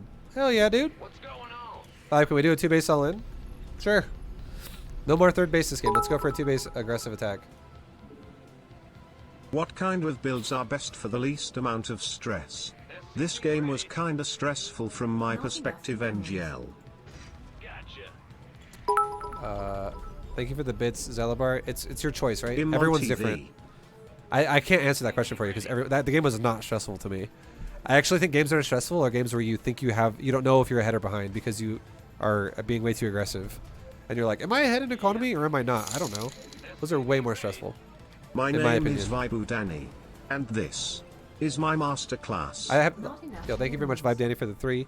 What's Theory? Thank you for the 100 bits. Zalabar, thank you for the 100 bits. Chogler, thank you for the 100 bits. I don't find games stressful if I know I'm ahead in economy. I don't know why that would be that stressful. was beautiful. Thank you, man. Games where you know you have a better economy situation than your opponent are so easy to understand your position. You're just like, I'm ahead. Oh, yeah. Yo, damn it, Carl. Thank you for the 9-month resub too. What's up, dude? Welcome back. Thank you, thank you, thank you. All right. SCV ready. Go ahead. So again, we're gonna open up this game a little bit aggressive. Okay. Let's go ahead and do this time. Since this is gonna be a 2-base all in. Okay. 2-base all in. Let's go ahead and get a second gas. Let's go ahead and get a second depot right now. This is before we've expanded, right?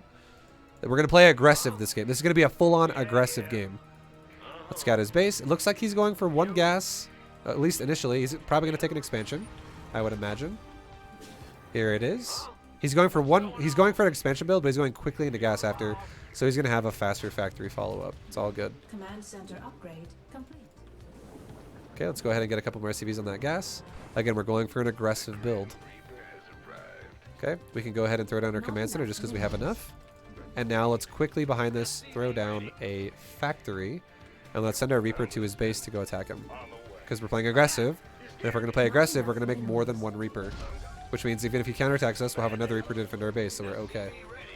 Let's go attack his base. And look, he's attacking our base, right? Oh no, he's in our base, guys. Let's fucking get in his base at the same time. Attack him with the Reaper just like he's attacking us with the Reaper. Now our second Reaper is coming out, and it's going to go kill that fucking Reaper in our base. Meanwhile, we're killing his base too. Same time. Get in his base. Attack him with a Reaper. What's going on over here? Our Reaper just killed him. Or something. Let's bring our Reaper now across. Keep making SCVs. Stutter step. Stutter step. Stutter step. Stutter step. Stutter step. Stutter step. Stutter. Stutter. Stutter. Stutter. Stutter. Stutter. Stutter. Stutter. Macro. Stutter. Stutter. Stutter. Oh, his Reaper's here. Throw a grenade at it. Okay, he's got 3 units there. That's fucked up. Run right, run away. Now we have 2 units. Let's run this away. Come back to this. Run this away the other way. Run away to the top.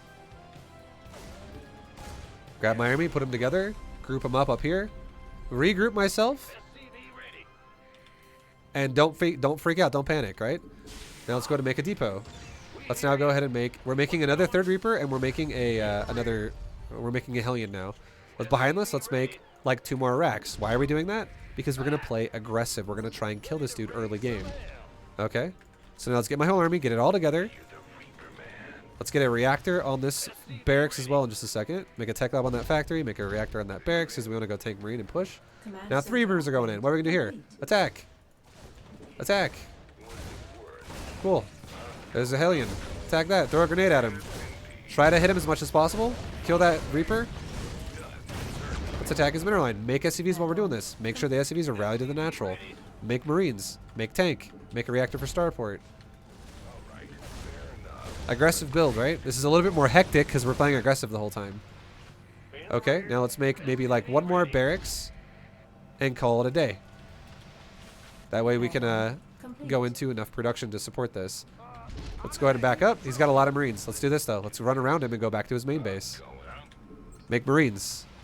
Make tanks. Make medevac.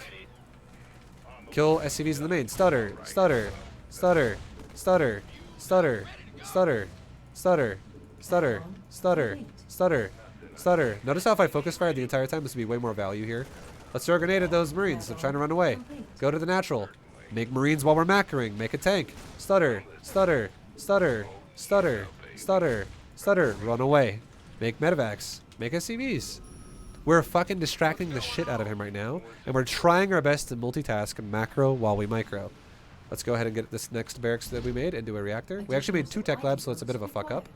Not a great idea to make 2 tech labs, honestly. But it's okay. It is what it is, right? If we fuck up and we're like, whoops, we made the wrong thing. Guess what? It's okay. Make some more depots so we don't supply block. Drop down a couple more mules. Keep making units. Oh, look, he's attacking us, right? Select all army. Go attack towards the Banshee. He's attacking us with a fucking Banshee. Now he's cloaked it. So now let's go ahead and scan our base to try and get rid of that cloaked Banshee in our base. Let's also make a... we could actually, you know what we can do? Let's do this. Let's lift off our reactor to tech lab with our reactor and tech lab, swap them around so we can make a Raven. Because this guy went for cloak fucking Banshees. Chase this Banshee. You can see how the flutter moves on the screen here. We know it's going to our natural. Get over here, scan it, try to kill it. Stutter step towards it. It got away. It's okay. Fuck it. It's gone. Let's make a Raven. Let's make, just so we, in case we don't get hit by Banshees in the future, let's make a couple turrets in the middle line because the Raven can push with us, whereas the Raven can defend our base. Or sorry, the turrets can defend our base while the Raven pushes with us. Now let's go back to macroing. Go back to making tanks. All this stuff. Okay, he's got another Banshee in our base, right? Let's defend our base for a second. Super annoying, right? We want to get our turrets done. Super annoying, super annoying. Wait on it. Raven's just about done. Now our turrets are done, so now this is no longer really a problem. These turrets will now kill these Banshees as they try to enter our base. Let's do the final attack with our Reapers here. Maybe we get something done. Maybe we don't. Looks like we're not going to get much done, right? Ah, shit. We died. It's okay. Again, this is an aggressive style. Do you understand why I say aggressive styles are more hectic than macro styles? This game's hectic as fuck already, right? We're both attacking each other constantly. Way harder to play this game than if we just sit back and have an economy lead. Now we have Stim Pack is almost done. Or it's actually done now. It is literally done. So let's go ahead and A-move its base. Let's go out. We're attacking. We're playing an aggressive build. Let's go, go, go, go, go. Time to attack. Bring our Marines. Let's rally all of our production outside of his base because, again, this is an all-in. This is definitely aggressive. We can start a couple more gases. We can start a third in case we somehow don't win the game right now. But now we need to make sure we use our army properly. So let's get our army together. And we see there's a tank here. Let's go like this. Raven, go disable that tank. Army, move in. Step back my Marines. And siege our tanks. Try and kill this command center. Stutter, stutter, stutter, stutter, stutter, stutter, stutter, stutter. Make units, make units, make units. Back up. Okay, we just killed a fucking command center. That's really nice. Alright, let's go back now. I would say let's swap this back over. And the reason why is because we have the Raven, which is going to give us detection, but we don't want to make... we want to make more medevacs now. We don't want to make a tech lab medevac worth of starport units. We want to make 2 at a time, not 1 at a time. So, we're going back to that now. And now we have 2 tech labs. We can get a concussive shell. We can get combat shield. It's all good. Make medevacs. Make tanks. Again, rally point's going to switch over here now because it's a relocator army. Scan ahead. See what he's got. There he is. Okay, now let's do this. Let's siege our tanks in a good spot. First 2 tanks can go like right here. Second 2 tanks. Scan one more time so we can see what's going on. Second 2 tanks can go like right here. Now we're causing a reaction from the opponent. Let's move a medevac over here. And what's he doing? He's running away from the middle line. We're getting further ahead. This is really nice. He's attacking us with a Banshee. It's annoying, but it's all good. It's just how it goes, right? Okay, and now check this out. Our opponent's really heavily defending his base over here. Let's go like this. Let's make this game confusing for both of us. Because again, we're playing aggressive, so that's what we kind of got to do. Load up 2 medevacs. Okay, load 2 medevacs. Leave my other shit here. And let's boost 2 medevacs into his main base. Put these medevacs on light control too. Make units, make units, make units. Make depots so we don't supply block forever.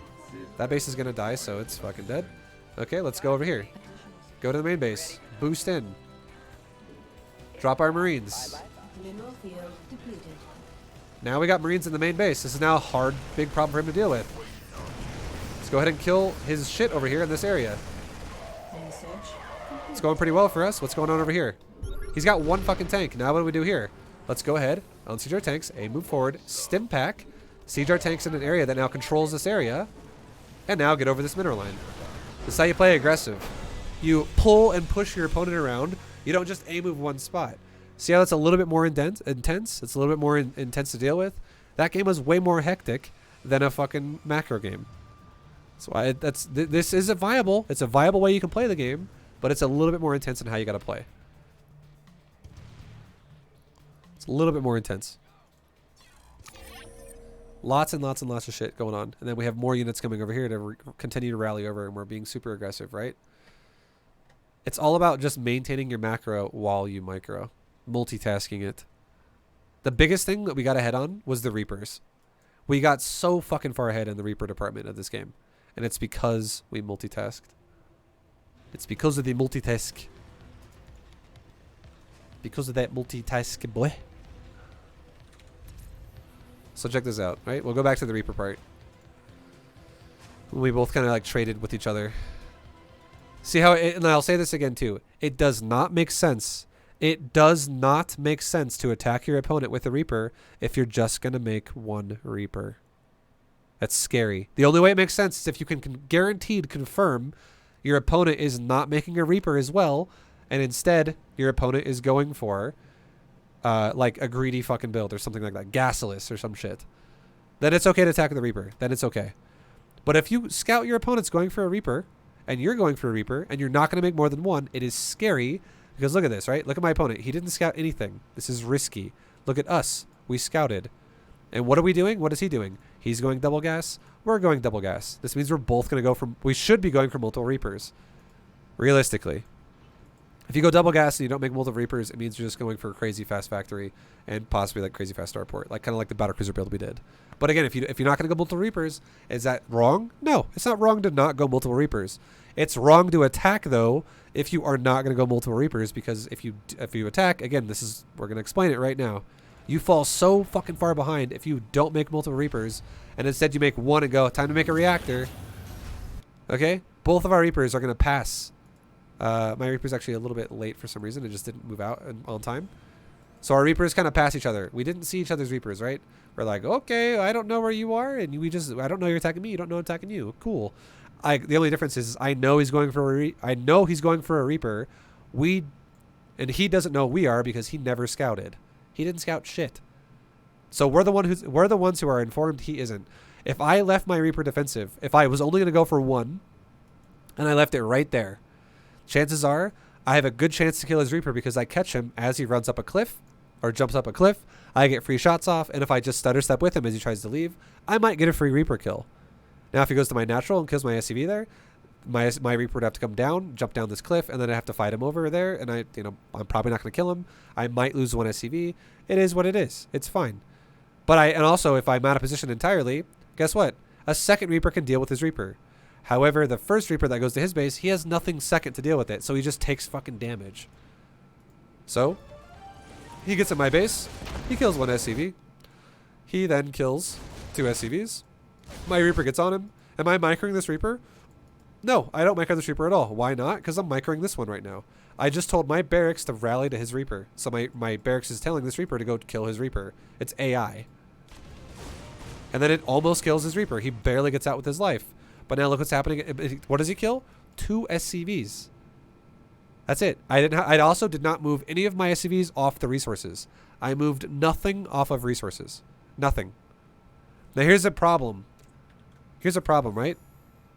Here is a problem that we talk about with B2GM and we talked about with Bronze to Plat. And this is, again, a Diamond player starting to fall apart. Why is a Diamond player falling apart? Because he's not expecting this. He's only expecting this. He's like, well, normally in my games, I attack people with my Reaper, but I don't have to multitask Reaper and Reaper on 2 sides of the map at once. This is now way harder. Even though I have only killed 1 SCV, and he has killed 2, we have the same SCV count, guys. And you want to know why that is? It is because one of us is continuing to build SCVs, and the other one is not. This is the priority, like we always talk about. This is fucking huge. If you don't build SCVs, now look in a second here. Now, remember how I said I was 1 SCV ahead of him? Now I've lost. He's only lost 1 SCV. I've lost 2. Yet I still have. Or sorry, I've only killed 1 SCV. He's killed 2. Yet I'm ahead by 1. I should be behind by 1 in a normal game because we should be making the same amount of SCVs. The only reason why I'm even further ahead now is because I have made 2 more SCVs than him at this point, which means this command center has been idle for at least 24 seconds. That's not fucking good. That's not good. You gotta macro while you micro. Multitask. If you don't macro while you micro, you get really far behind. Now, on top of that, how many SCVs do I kill? Let's look at my Reaper. His Reaper is super far out of position. It's all the way across the map, right? And he made a reactor. He has no units right now. He made a building instead of making extra support.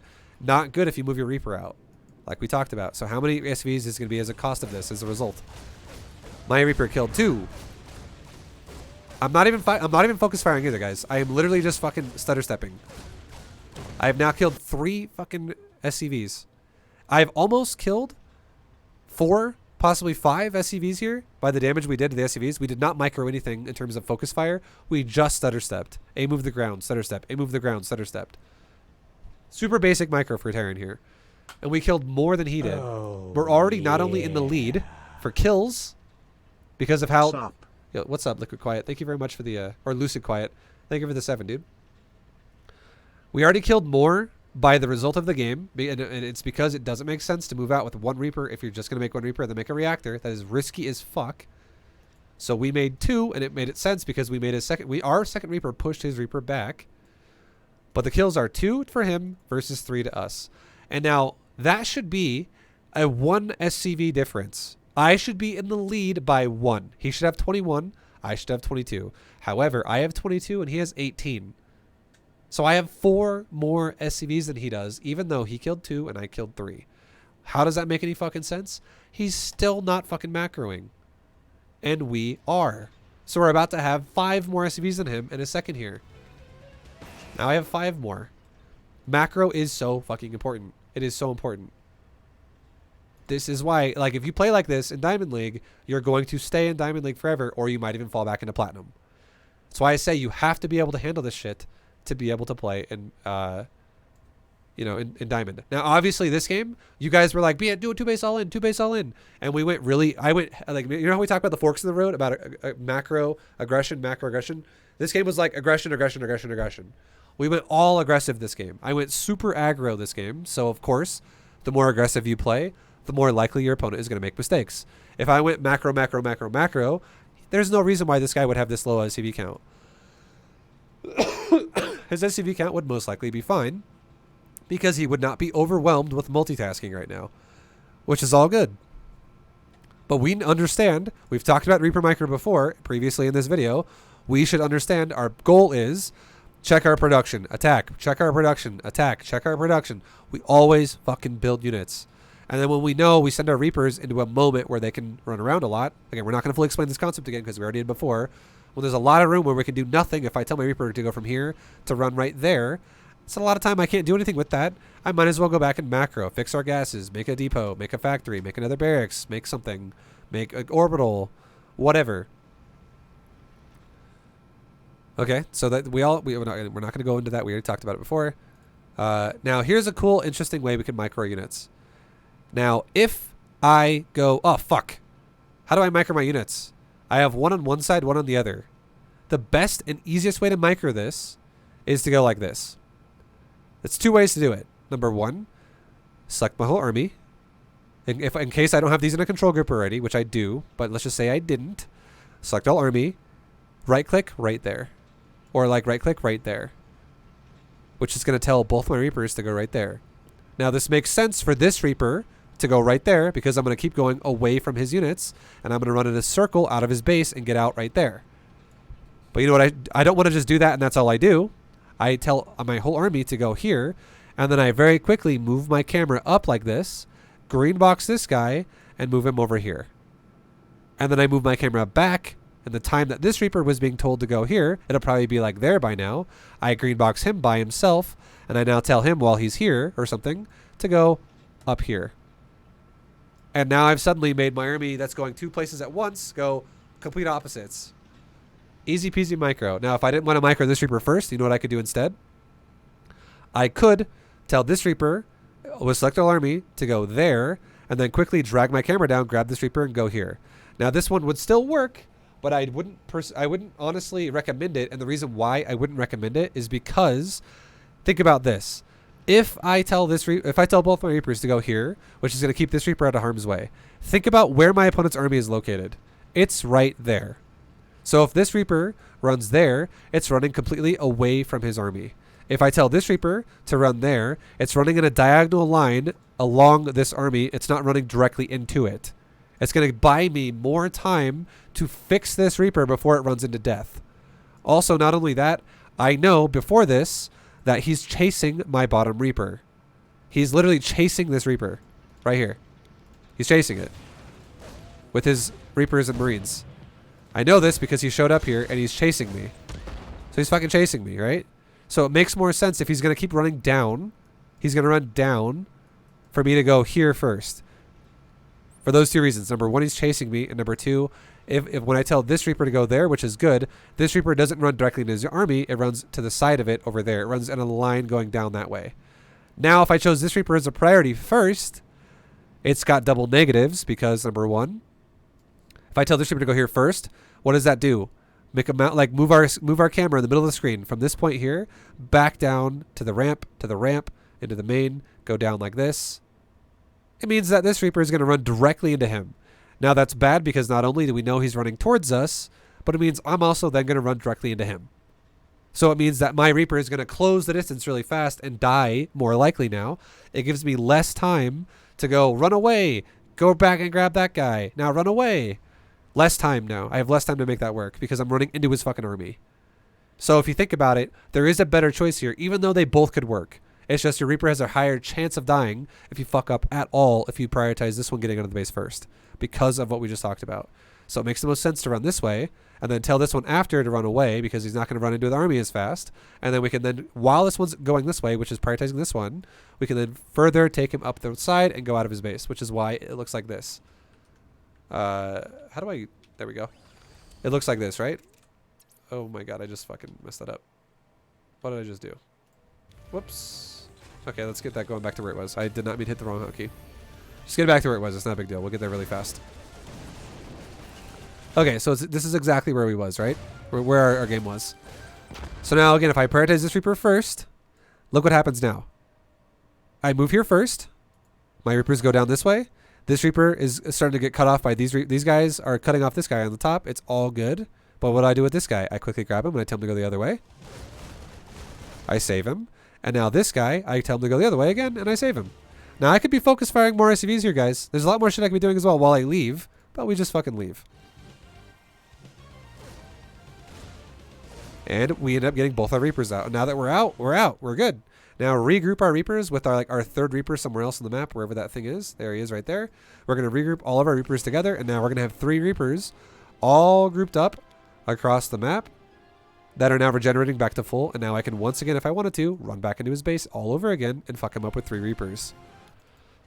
So we're playing aggressive, right? Now, am I telling you every single game that you should be... am I telling you every game you're going to have to micro Reapers, like one go this way, one go that way? Not necessarily. The only reason why we had to do that... the only reason why we had to do that is because while my Reaper was attacking his Reaper, I did select all army and I hit control 1 and control 2. I just made my armies go in control 1 and control 2. I just put them on it.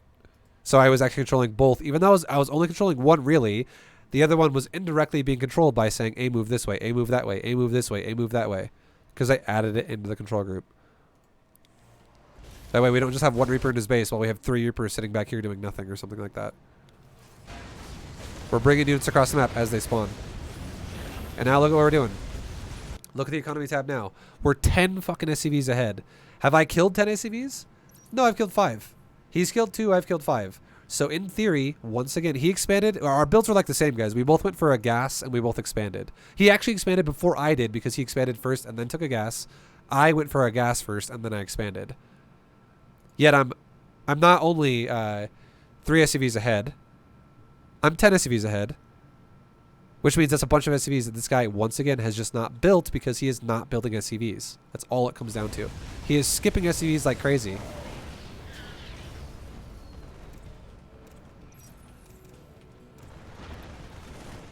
And then, yeah, going further forward, you know, the game turns into us dealing with a Banshee. It's all good. He plays aggressive. It's not a big deal. We take some damage. This definitely is, you know, better for him than it is for us throughout this process. But at the end of the day, we kept macroing during the whole process. It's not a big deal. SCV count now has been kind of tied up. And now how many SCVs have we lost? We've lost 14. Think about this for a second. If we both did the same fucking build, right? We both went for command center, gas, double gas command center. How does it make any sense if he's killed 14 SCVs and I've only killed 6, yet we have the same fucking economy? It's because one of our macro cycles is better. It's because one of us macros more than the other. That is why this makes sense. So even though we're not talking about macro like we did in Bronze to Plat, see how it still applies? If my opponent killed 14 SCVs and I killed 6 and we had the same fucking build order, it means that I should be behind by 8 SCVs right now. I should have, to his 37, I should have 29. Oh, yeah. But only one of us has been macroing properly, so it shouldn't be 36 to 37. It should actually be 36 to 44 because he should have 44 SCVs right now. But the reason why he doesn't is because he's missed the macro cycle of a bunch of SCVs, right? Or sorry, I said 36 to 44. He should have 36 to 45. He should have 45 because 37 plus 8 is 45. He should have 45 SCVs. He's missed 8 SCVs throughout macro cycles. And if you want to know how many seconds that is on command centers that has been missed, that is 12 times 8. 12 times 8 is what? That's 96? Right? Am I wrong on that? I think it's 96 seconds. That's like a minute and a half of time that has just been fucking missed on SCV production. 96 seconds of SCVs not being built on command centers. That is humongous. And why did that happen? It's because Reapers were attacking each other and he got fucking flustered. And he stopped macroing.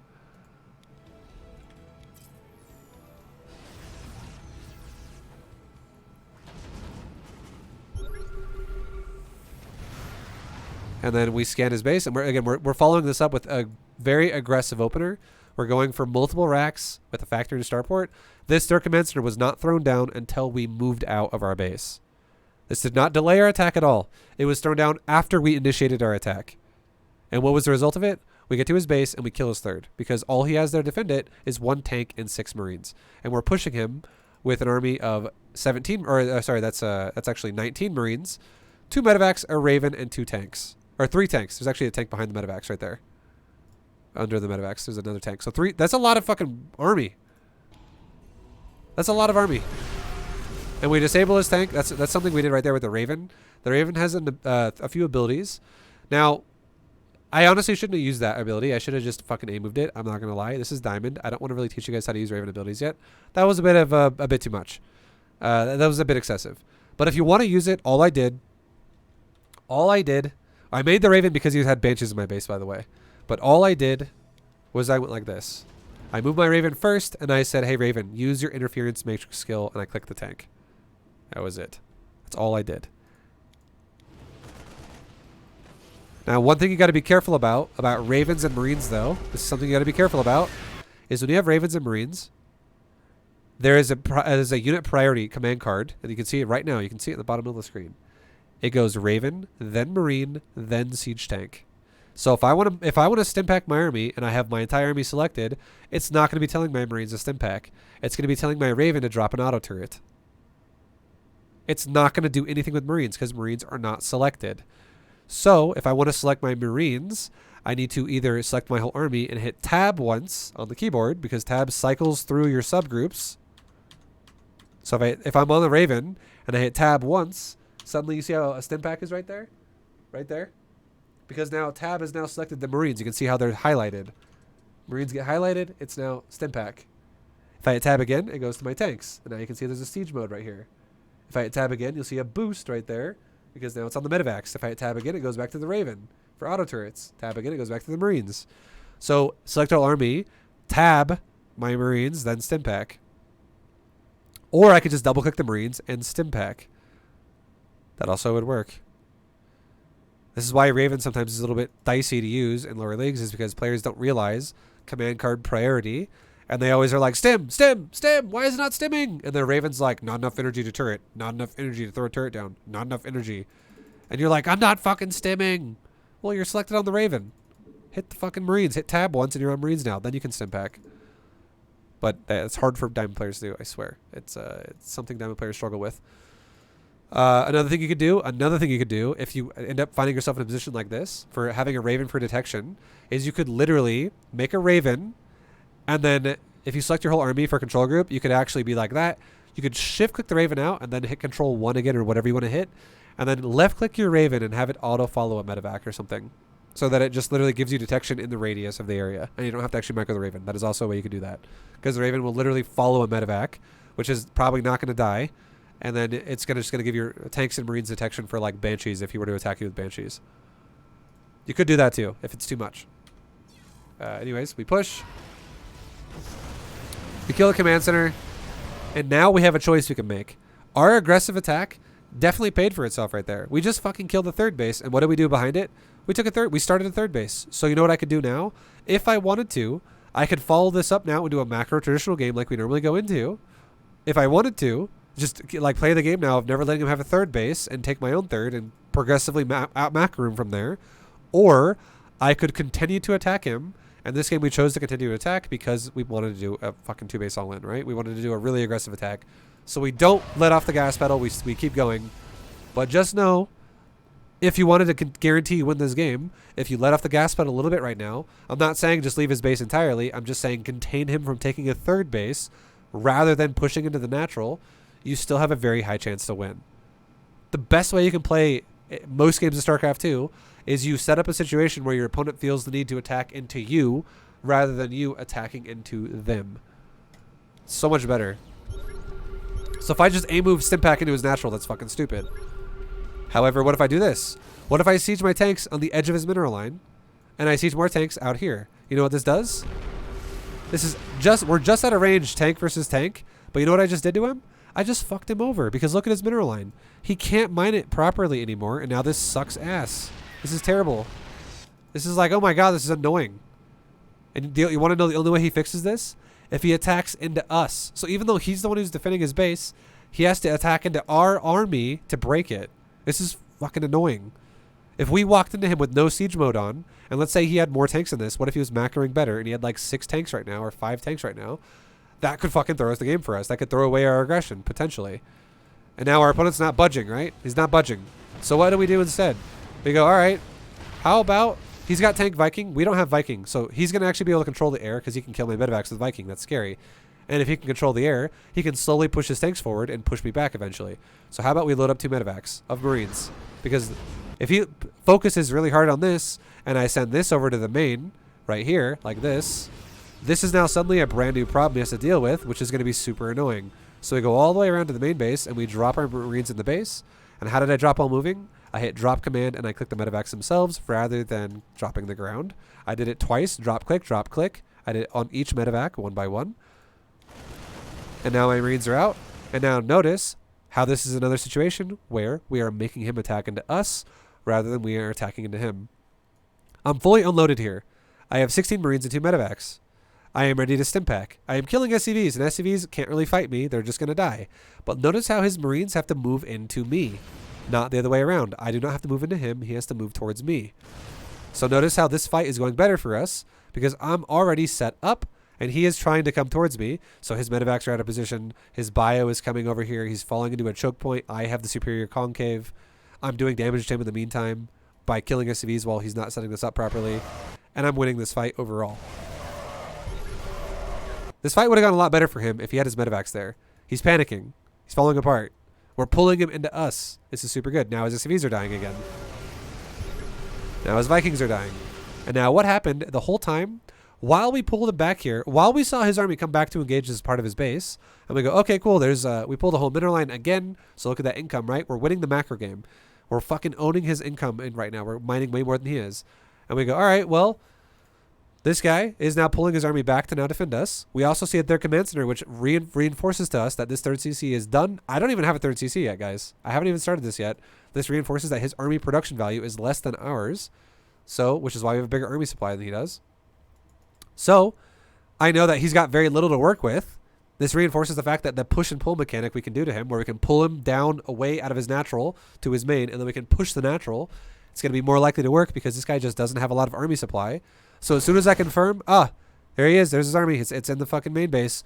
I follow this up with a quick scan at his natural. And I go, all right, let's scan here. Let's see what he's got. Oh, he's got 1 fucking tank. 1 tank's not enough to beat that, right? It's not enough. So I go, all right, how about this? We unsiege and we just go for it. We're like, cool. This army could die now. If it dies, it dies. We don't really care. Let's just push this base now. And now what we could do is we can now relocate our siege tanks back to here, right where his tank was. And why is this a good spot? Because as every time he tries to come down the ramp, he's just going to be getting fucking pounded by tanks. And you know what this is? This is a choke point. It's a bottleneck that your units get really clumped up into, and my tanks AoE the crap out of it. 1 tank shot is like that wide of a radius. I'm just wiping his army like crazy right there. So, if I can control the natural, I once again control his economy even more, and he mines less and less and less and less. And now all he's got to mine with is this command center that's a command center they can turn into orbital at some point, and the main base that has a mineral line here. But guess what? All the SCVs died here as well. The best thing he could do is run the SCVs back to the main base, save as many as possible, but he's back on 1 base economy. So again, I could do whatever I want. I could take this into a macro game and contain him, or I could continue to attack him. Either way works. It actually makes a lot of sense to continue attacking him because he actually lost the fight here as well. All of his Marines died, and I still have Marines and medevacs in his base killing shit. And at this point in time, his entire army consists of one Banshee, which is over here, at my base somewhere. I don't know where I came home actually. And it was one Banshee, 2 tanks. One is on the high ground over here. One is near his main command center, and he's got 4 medevacs. He's got nothing else. He's also not producing anything out of the barracks. He's panicking. He's freaking out, right? He's losing it, losing control of the game. So push and pull maneuvers. If you're going to play aggressive, push and pull. You pull them one way, you push the other way. You pull them another way, you push the opposite way.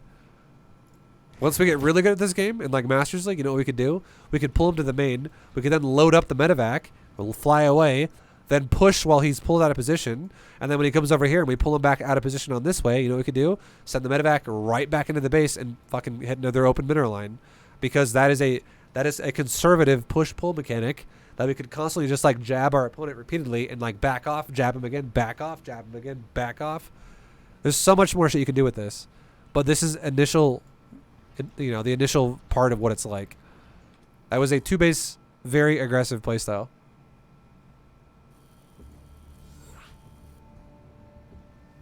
Hoi. Oi. Oi. Thank you very much, Wayfair Monk, by the way, for the 5 gifted subs. Yo.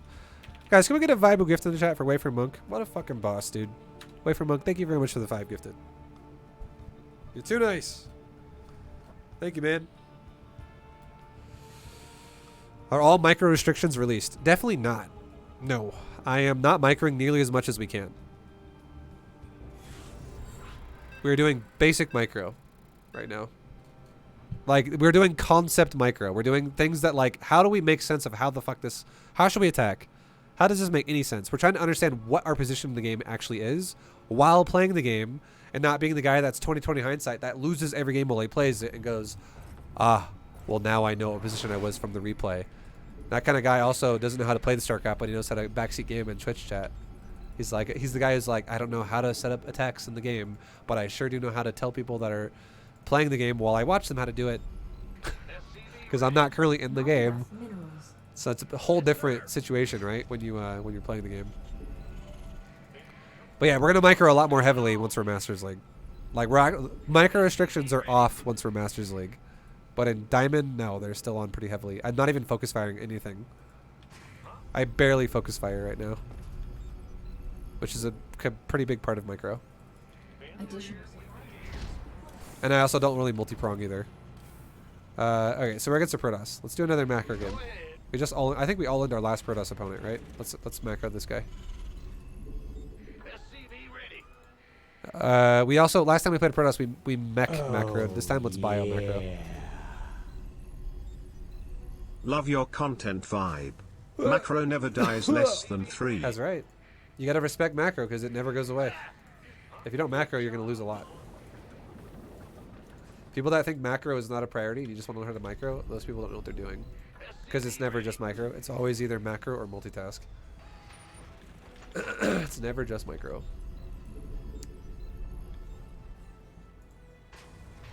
Okay, let's go ahead and make a orbital. Send an SCV down to the natural. Let's make a Reaper. Let's go ahead and make a command center. Papa Spaceman, thank you very much for the sub. For that 3-month resub. Much love, dude. Let's go. Let's make another depot. Let's make a Marine behind this. Let's rally the barracks to his base. And it makes sense to send the Reaper out against Protoss and Zerg, by the way, because they don't have the potential to be going Reapers as well. And Marine is totally fine to deal with shit. Okay, we see this guy's going for double racks opener. Cool. Back off. We have a good idea what he's doing. Let's go back home and make a bunker when we get there. Meanwhile, send our Reaper to his base and go attack. Let's make a factory behind this. And double racks investment, guys, is definitely aggressive. So let's play extra safe now. Let's get a second gas a little bit faster so we can actually make tanks and stuff a little bit quicker. Oh, he's got double stalkers ready. Let's get out of his base. This is scary. Do not stay. Let's go to make our bunker now. Now let's see. Is he gonna push? Is he gonna push us? Let's watch and see while I'm making stuff. Are you gonna expand or are you gonna push me? What are you doing? Let's also make a second barracks right now. He's not expanding and he's not pushing me. Are you sitting on top of your ramp? Yes, you are. Okay, back off. We can try to go up the cliff again now. Let's make a reactor now that we have our bunker almost done. We have a couple of Marines for it. Let's make our tech lab now for the factory so we can actually saturate that properly. Or we can set that up properly. And let's go back into the main. So we're playing safer. We're getting a little bit of a faster second barracks. We're getting a little bit of a faster second gas than we normally would with the normal B2GM build. We're reacting to a build. Okay, this guy's chrono boosting fucking gateways again. So what are we going to do now? Let's go ahead and play defensive. This is super aggressive, right? Start making tanks. And now let's get ready to repair this bunker in case this guy attacks it. He's going fucking ham right now. He ran right by it. So what are we going to do? We're just going to chill for a second. It's all good. Okay, so he's fully committed right now. He's fully invested in attacking us. Let's make a couple new depots because we're going to get supply blocked if we don't. Now he's committed to the main base. So now let's try and time it. Let's try and pull our SCVs at the same time our tank spawns and our Marine spawn. So SCVs come back for a second. Units rally here. Grab everything. And let's fucking go. Go right now. Everything go at once. Make a Marauder. Make Marine. Make some mules drop. Make SCVs. Attack everything. Tell our SCVs to go surround the stalkers. And our tank died. And it's okay. It's annoying. But we're not dead. The guy just threw away all of his stalkers. Go right back into fucking fixing our economy. Fix our economy. Fix our economy. Load up these bases. New units, come down the ramp.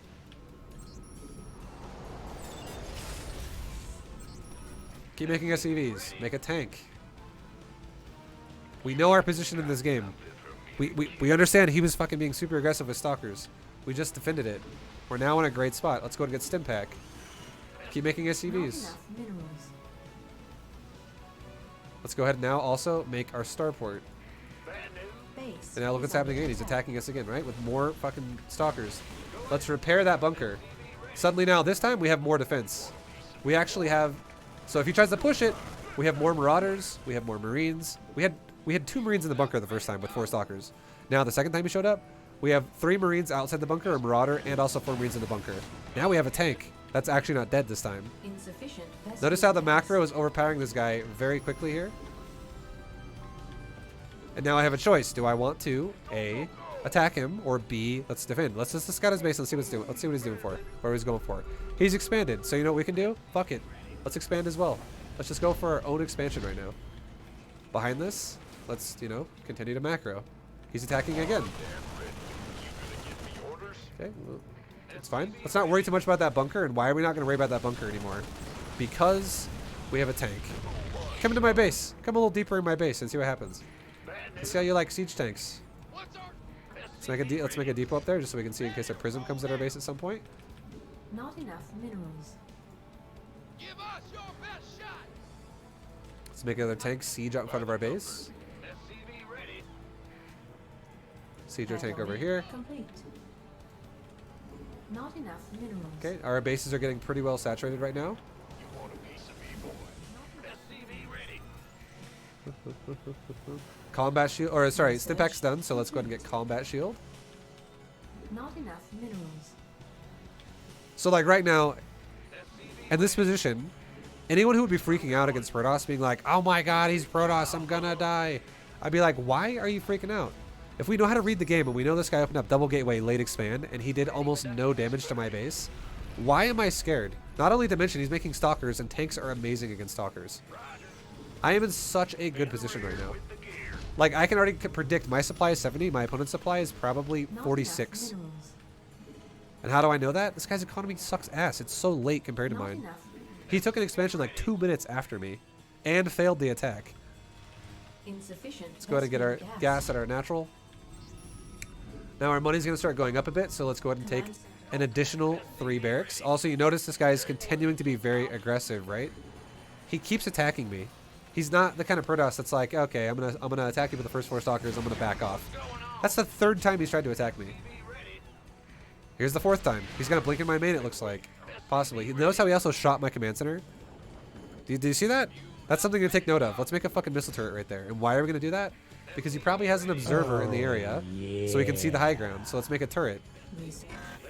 13 MTHS. Wow. B2GM is the best way to learn SCAT. Thanks, Vibo. Thank you very much. Much love. Keep making our shit. Let's make like 3 more racks like we talked about so we can actually go into a solid production amount. off of 3 bases. enough This means we're now going into the more aggressive round here. Right? We're picking more production, so we're going more aggressive. So it's probably going to mean we're going to attack soon. Now we have a turret. Look at that fucking observer, right? Hey, observer. Let's load up some Marines in this medevac and let's just go kill it really fast. Kill that stupid ass observer.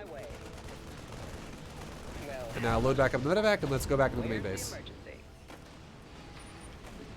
Now we have 2 choices here. Number 1, I could defend myself with tanks and the rest of my bio and drop him. Or number 2, I could actually attack him with my whole army. I could attack him with my whole army. Either way, this works. Let's do it. Let's do the drop way. We haven't really done the drop way very much lately. Yeah. So let's go like this. Load up our 2 medevacs right now. Load 2 medevacs up. Stop command all of our units so they don't go in and chase it. Now take these 2 medevacs and let's boost to the right side of the map. Okay, we have our upgrades going. Let's get an armory. Okay, we just flew into all of his stalkers. See, this is why aggressive choices sometimes fuck you over, right?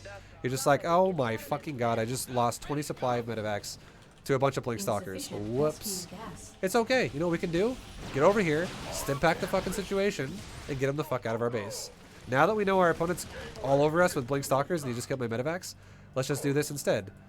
2 tanks, sit in the back of this base over here.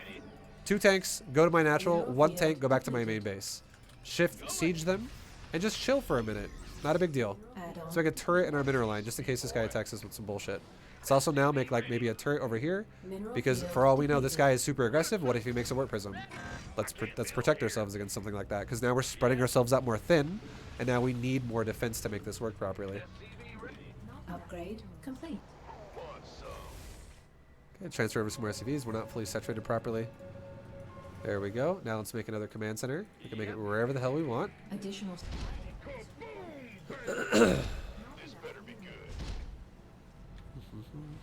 Now this guy just killed my medevacs a second ago. Let's try sending a marine out now, so we don't lose medevacs. Because for all we know, he's everywhere with blink stalkers. He could have observers in multiple places. We don't really know. So let's not sacrifice more medevacs if we don't have to. He's playing a contain game on us, or he's trying to at least. But we still want to know where he expanded, and we're getting closer and closer to maxing out. Let's make a couple depots up here so we can reduce the surface area of zealots in our base. Transfer some SCVs to the gases. Keep making army. And look, there's a warp prism remains, so now let's go defend that. He's also got shit over here in my 3rd base, so let's defend this. Grab only a chunk of army and go defend the warp prism of my main. Keep making units the whole time. You guys go here. You guys over here. Fight here. Are under attack. What's going on in the main? We're looking fine. What's going on in my 3rd base? Maybe make that turret. We're looking fine. Notice how you can send your whole army one way and not have it all go one way. You can go back and grab a chunk of it and go a different way. It's okay. It's not the fucking hardest thing to do. Just as long as you understand that that's how that works. Let's go take a 4th base. Let's also, while we're at it, take our upgrades. And let's start like maybe 3 more racks or something somewhere. Start racks there. Racks there. Start racks there. What's going on now? Stim pack these units. Siege that tank. What's going on here? Nothing. Bring some army over there to help. This base is getting kind of fucked up right now. They're doing pretty well though. Now this army's coming over to defend. Reinforce. Am I freaking out right now? Nope.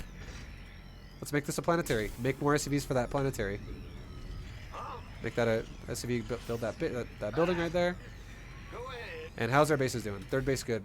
4th base fine. Main base fine. Natural base needs more SCVs to be transferred somewhere else like that. Fine. Perfect. Good shit. The warp prism's over there again. Alright, this guy likes warp prism. Let's send over some marines to go kill it. Just fuck it, dude. Stim pack our marines. Go over there. Go fucking kill that thing. It's annoying. Keep making units at the same time. These marines can go kill this prism. Did I have to send my whole army to do that? No. I just hit the chunk. There, green box some units. It's all good. Let's make some more barracks. Barracks. Okay, we're looking good on that. And now we're getting ready here pretty soon to push. Transfer some SCVs to the new base. This base is getting really well saturated. Let's make a turret for it. And let's also probably throw down a another command center so we can expand again. Scan his base. What's he going for tech-wise? He's got the potential of Colossus. Okay? He's got Robo Bay. So that's scary. So let's go ahead and make a starport, because that could actually be a fucking problem if I don't have enough Vikings, if we're gonna start dealing with that crap. Okay, now he's pushing this base. Go ahead and grab my SCVs and repair it. Grab my mules and repair it. A-move my army to it, and let's stim pack. Stutter. Rebuild that base. Stutter. Stutter. Stutter. Stutter. Stutter. Stutter. Stutter. Step back again. Stutter. Stutter. Stutter. Stutter. Stutter. Stutter. Stutter. Stutter. Stutter. Stutter. Stutter. Stutter. Okay, he's getting away now at this point, and you know, we can no longer punish him. But notice how, even though we just killed my 4th base, guys, we fucking destroyed his ass right there. We absolutely murdered his army. And now we have a really good position in this game to go further forward into a nice attack. This would now make sense for us to attack around this point in time, because we just murked his ass. That was really good for us. Let's make a reactor on the starport. Let's transfer SCVs to new bases all over just like we did before. We're still making SCVs.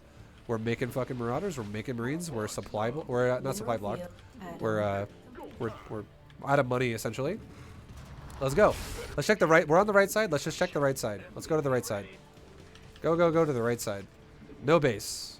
What about here? You have a base here? Let's take 1 Marine by itself. They go, hey Marine, you attack over there. Okay, we found him. He's right here. So let's siege our tanks. Get our tanks sieged, and now we know he's going Colossus as well. It's all good. We also saw a prism right there, which is, it's going to multitask you, right? But it's fine. Now if we know he's going Colossus, let's make some fucking Vikings. And now how we, see how we pull him into us? See how much easier that is? Now we stem pack into him. Stutter those Colossus down. Stutter, stutter, stutter, stutter, stutter. Now he's fucking dead. Keep making units. Keep making units. See how we pulled the prism back? That was a mistake by him. It's all good. Bye, you getting concussive shells? It was last upgrade. We have it, but it was last. So yeah, it was just late. It's not a big deal. Okay, let's go back to our tanks. Go back to kite back to the tanks. Go back to the Colossus. Keep making units. Keep making units. Keep making SCVs. SCV count currently is 78. Make this a planetary. Lift this off. Make this a planetary right there. We're going to be really well saturated on these bases. What are we going to do now? Let's go ahead and fucking build another command center. Transfer over a few SCVs off this base to this base. Mineral field depleted. Transfer more SCVs to off that are depleting mineral lines. Notice how we're not neglecting macro. Even though we're attacking, we're not neglecting macro. And notice how it's going to make me lose this fight? That's okay. You want to know why that's okay? This guy is falling back into a position that is hard as hell to win this game from. And we are in a position where we have so much control. So even if I want to be like, hey, Marines and Marauders, go back in that mineral line and kill some more probes. I could even be like this. Hey, let's load up that medevac, boost into his main base, and kill some probes. Is this supposed to win the game right now? No. I don't need to win the game with this little Marauder Marine attack. It doesn't matter. Because I am maxed out again with a new army. Macro is the key. Macro, boys. Macro. Okay, let's go and transfer some SCVs off that base to a new base. Let's go and make another command center. Why not? We need to send SCVs. We keep running out of SCV places to go to, so let's make more. And now we are maxed. We're maxed. Now let's go left. Let's go left this time because we just went right last time. Now let's go left. Let's go fuck up the left side. So now we're going to the left, guys. On the left Ola. Let's get 3-3 upgrades. Let's get another upgrade for our mech units. Transfer more SCVs to a new base that needs more minerals at it, or needs more mining. There's a pylon here, so he's going to know where we are. So if I'm going to assume he's already in the heart of his base over here, in this area right here, if I scan right here, his army's probably going to be in this area. And it's coming right now. Why did I know that? Because nobody fucking defends the edge of their base. Everybody defends the center of their base, so if I push the left side, he'll move to the left side. You don't ever want to be so far away from one side, or else you just lose bases. So now I know I'm going to fight the Protoss in this area, which is all good because I have a fucking huge army. And I will now stutter step the situation and kill the base. Stutter, stutter, stutter, A-move. Okay, let's just A-move because he's coming through a choke point. I'm not. This is a good location for me to A-move here. Step back again. Make units. Make units. Max out. And notice how my Vikings are popping these Colossus and my Marine Marauder are just killing everything. It makes no sense to stutter if I'm going to run through a choke point as opposed to him. If he's going to run through a choke point, because why does that make sense? I pulled him to us because we attacked his base. We pulled him to us. If he backs up, we kill the Nexus. If we go, if he goes forward, he goes through a choke point. Okay, now let's go to the next base. Same thing again. Stutter, stutter, stutter, stutter, stutter, stutter, stutter, stutter, stutter. Now A move because we're in the area. Macro, macro, remaxed immediately. Okay, eat that disruptor shot, right? But macro again, look, remaxed immediately, once again. Macro the whole time. Stem, kill this base, stutter, stutter, stutter. Now let's kill the next base. What's our economies look like? Mineral field Fix that. depleted. Fix that. Bases needs to be fixed. And bases is good. Just send them all up here. And you know what we should do again? Let's fucking expand again. Let's send the excess from this base over, away. We need 2 more. 1, 2. Boom. Look at my economy. It's super fresh again, right? Super good economy.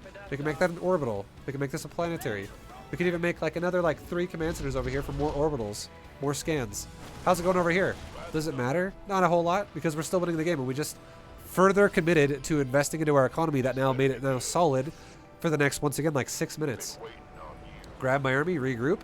Let's regroup my army and let's work our way from the right way in. Is there a base there? Nope. So that means we should attack this base first. Command center. My reinforcements are coming across the map right now. Let's just go ahead and kill these rocks just to get rid of them, because they're in the way. Steam geyser And now we're regrouped again. And now we can push the next base. And look, he just took that base as the scan ended. So what are we going to do? Let's just attack this base first. Let's work our way back to that base second. Here we go. Let's go again. Stutter into it. Stutter, stutter, stutter, stutter, stutter. We can siege that tank right there. And now we're good to go. We can stutter towards those disruptors. Stutter, stutter, stutter. Remake, remake, remake. Remaxed immediately all over again. Base is going to die. Now let's go ahead and push the next base.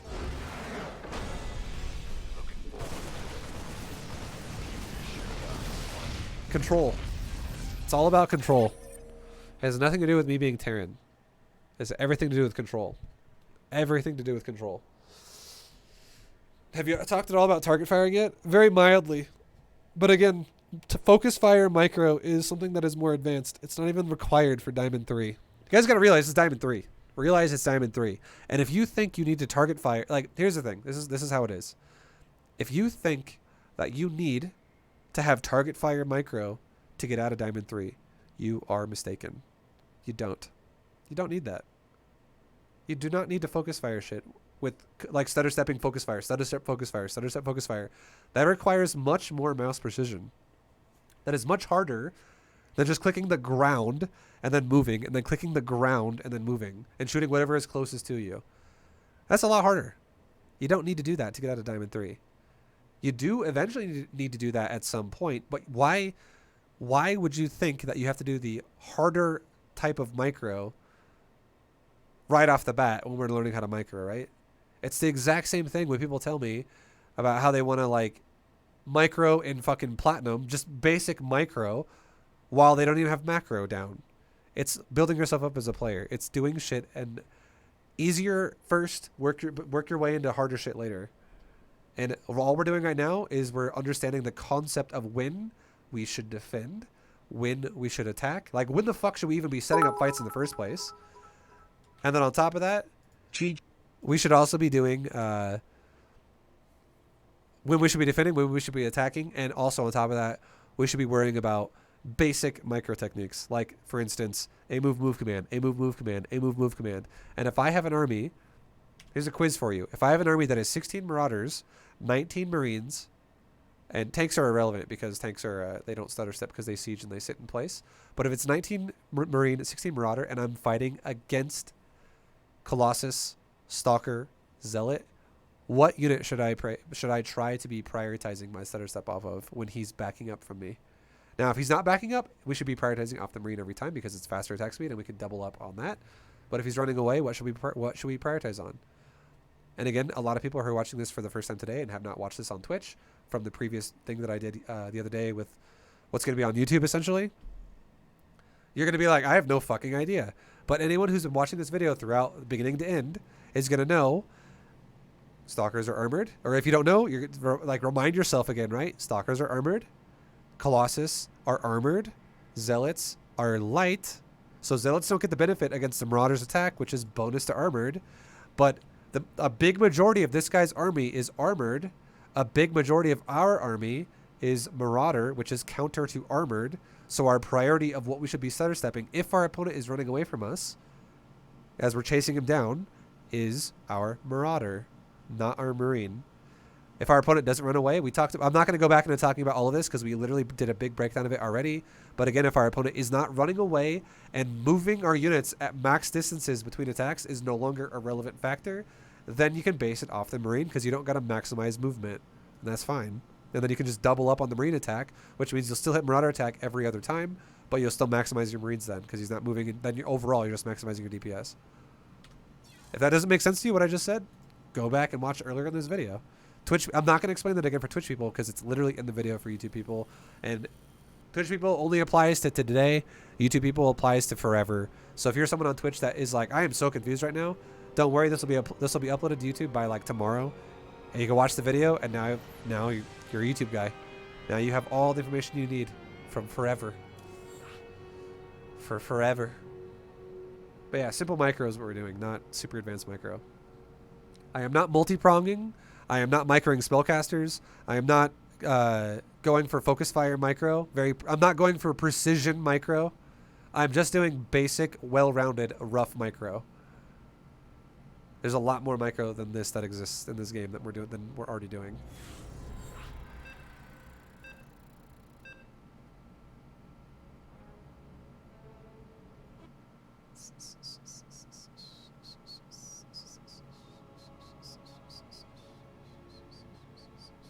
Okay, let's play mech again against this guy. Let's go for a battle mech this game. Let's be aggressive mech this game. Let's go for an aggressive mech style. Battle mech into whatever. Battle mech into air Terran, sky Terran.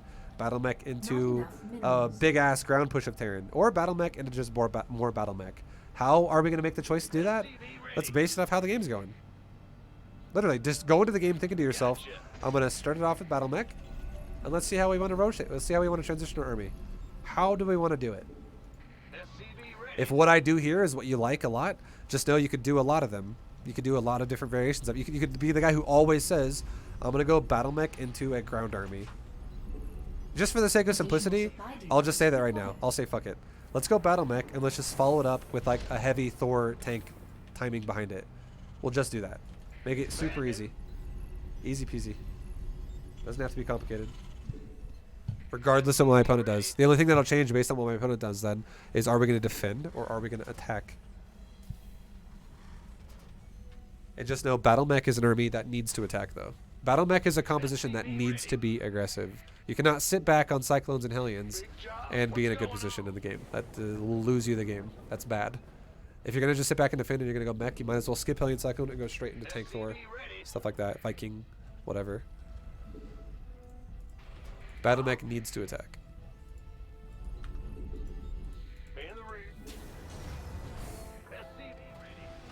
Okay, let's go ahead and get our orbital. Let's get our Reaper. Let's get our natural. And let's get our scout. Not enough minerals.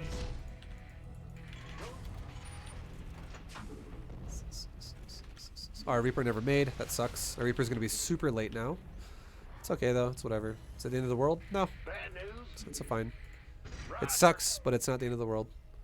Okay, let's go ahead and get our second gas. And why are we going for a second gas? Because we're going for an aggressive opener. So we're making it either right as we start or right before we start the factory. Okay. We see he's going for an expansion with a gateway wall off at the ramp. That's fine. Let's go ahead and get our factory now. And what are we seeing? Like, we're gonna see nothing in the main base really, because he's already showed us he's going for an expansion at the doorway. So let's mineral walk our SCV onto the minerals to walk through the zealot. We might die in the process. We might not. We're probably gonna die. And we died. It's okay. Is it the end of the world? No, it's not the end of the world. Let's go jump into his base now with a Reaper. And let's now get more gas and go into his second factory pretty fast. So Reaper goes in the main. And we're going to make Marines if we need to. Or Hellions. We'll just make Hellions actually, because we're going battle mech. What are we talking about? No Marines. Let's make a second factory. Reaper's going in the base. Turn our second command center into an orbital. Make SCVs. And look, this is super fucking annoying for Protoss, right? Super annoying. Okay, now let's kite. Run away from the zealots. Run away. Stutter step. I could be killing SCVs, or I could be killing probes all fucking day right now, guys. Because notice how these zealots can't actually chase me down. I could be killing probe. But let's go and do this. Let's move my Reaper right there. Give me a second to macro for a second. There we go. Let's make a tech lab for that factory. Rotate this factory to a reactor. Go back to my Reaper. Okay, now Reaper's going to die, but only because there's a Stalker. And we also ended up seeing, oh cool, he's got a starport. All good. So now if he's got a starport, let's just keep going for battle mech like we were planning on going before. But let's get ready because we're going to be playing aggressive. Also, let's get rid of the bunker. We're not making Marines. I don't know why I made a bunker. Because we're going to be going aggressive, Complete. it means our base is going to be less defended. So if our base is going to be less defended, you know what we should do then? You know when this would make sense to make turrets? It would be right now. We are not going to have any type of defense in our base. We're going to constantly be moving out of our base with our army. So if an Oracle shows up or something like that, it's going to be a problem. But suddenly, if we make fucking turrets, we don't have to worry about it anymore. But the Reaper did a lot. Reaper did great. Great job. Could have done more, honestly, but it still did a good job. Let's make some depots, because we're going to block soon. Additional supply depots required. Okay, let's send some Hellions over to this guy's base. See what we can do. Let's make sure he doesn't have a third base. Let's make sure he doesn't have a third base, and, yeah. Okay, our Cyclone's out. Let's probably put our Cyclone back in our mineral line just so it doesn't die, because it is pretty exposed right now. So you have a third base? No. Why can I not go in there? Because it's fucking walled off. You have a third base? No. Okay, let's tell one Hellion now to run around the entire map on the top side and just make sure our opponent's not hiding bases on us. This is aggressive control. We are making sure our opponent is not cheeky, sneaky, deaky, sneaking stuff on us. Let's get Mag Field Accelerator because it's a super good upgrade. Let's also start our gases at our natural. SCV ready. And now look at our opponent, right? This is why we want to be near turrets and not be in the open, because Phoenix are scary as fuck for Cyclones. So let's leave our Cyclone in hold position right now. Just leave it in hold position. SCV ready. Near the turret. Same thing with these Cyclones in the main base. Leave them near our turrets. Raise some hell. How much pickup energy does he have? He's got a bit. He's got like one pickup on that. It's like 50 per. So he's got about one pickup there, and the other ones don't have a pickup right now. So even though Phoenix right now are scary as fuck to us, once he runs out of pickups, it's not going to be nearly as scary. Are you taking a third base? Let's see. We just scouted the whole map and we saw no third with the Hellion going around the map. And now we once again confirm there's no third. So our opponent is on a low economy, kind of like we are. This is aggression versus aggression. Not enough minerals. Am I going to get Blue Flame? I will get Blue Flame eventually. enough minerals. But Blue Flame is not the priority over a fucking Additional Cyclone. supply depots required. Battle Mech is based off of your Cyclones, not off of your Hellions. Hellions are literally there to support Cyclones. So we want to make sure we're constantly pumping Cyclones like crazy. Okay, now we can try to leave. He's picking up all my Hellions. It's all good, guys. Not a big deal. Let's go ahead and throw down another factory. And like another factory. So we can, because again, we're playing an aggressive game, right? This is a aggressive game. SCV count currently is about done. Not enough minerals. And how many seconds do we have now? We have 6. In this position as well, you know what would not be a bad idea? Complete. Widow Mines. Widow Mines would not be a bad idea. And why would Widow Mines not be a bad idea? Widow Mines would not be a bad idea because he's going fucking mass Phoenix. And Phoenix get obliterated by Widow Mines. Like, hard. So let's start making a few Widow Mines. Let's make like 4 Widow Mines or so. Do we have to go mass Widow Mines? No, not necessarily. But now that we have Widow Mines, let's go ahead and push out. We have some Widow Mine. We have some Hellion Cyclone. Let's make another Tech Lab and a Reactor on these buildings. He's pushing us, right? Okay, so let's go like this. Get a lock on, scan him, and then just maintain the lock on and back up to our Widow Mines if it comes down to it. So we're just trying to maintain the lock on. That's all we're doing. Okay, back up. And we're chilling. We're chilling, guys. Add-on complete. Keep making Cyclones. Keep making depots. So on and so on and so on. Scan out here again. He's still kind of out there. It's all good. And now here's the thing, right? If my opponent's going to be aggressive, check this out. If my opponent's going to be aggressive, watch this. Let's right-click our Hellions right to his natural mineral line. And this will be on control 1, and we'll kind of like be here. We'll just be ready.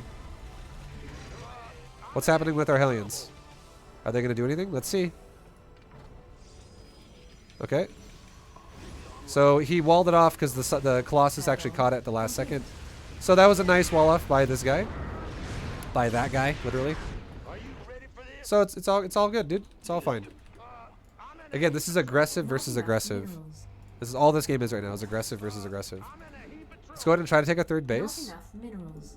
And now I would say again, our opponent's not taking a third base, guys. He's just not expanding. He doesn't want to do that. So let's go ahead and make a sensor tower in front of our base, and let's get ready to defend ourselves. We don't know where he is.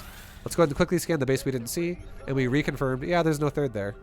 He did have a gold patch of minerals in his hand right there a second ago, so he might be taking the gold, maybe.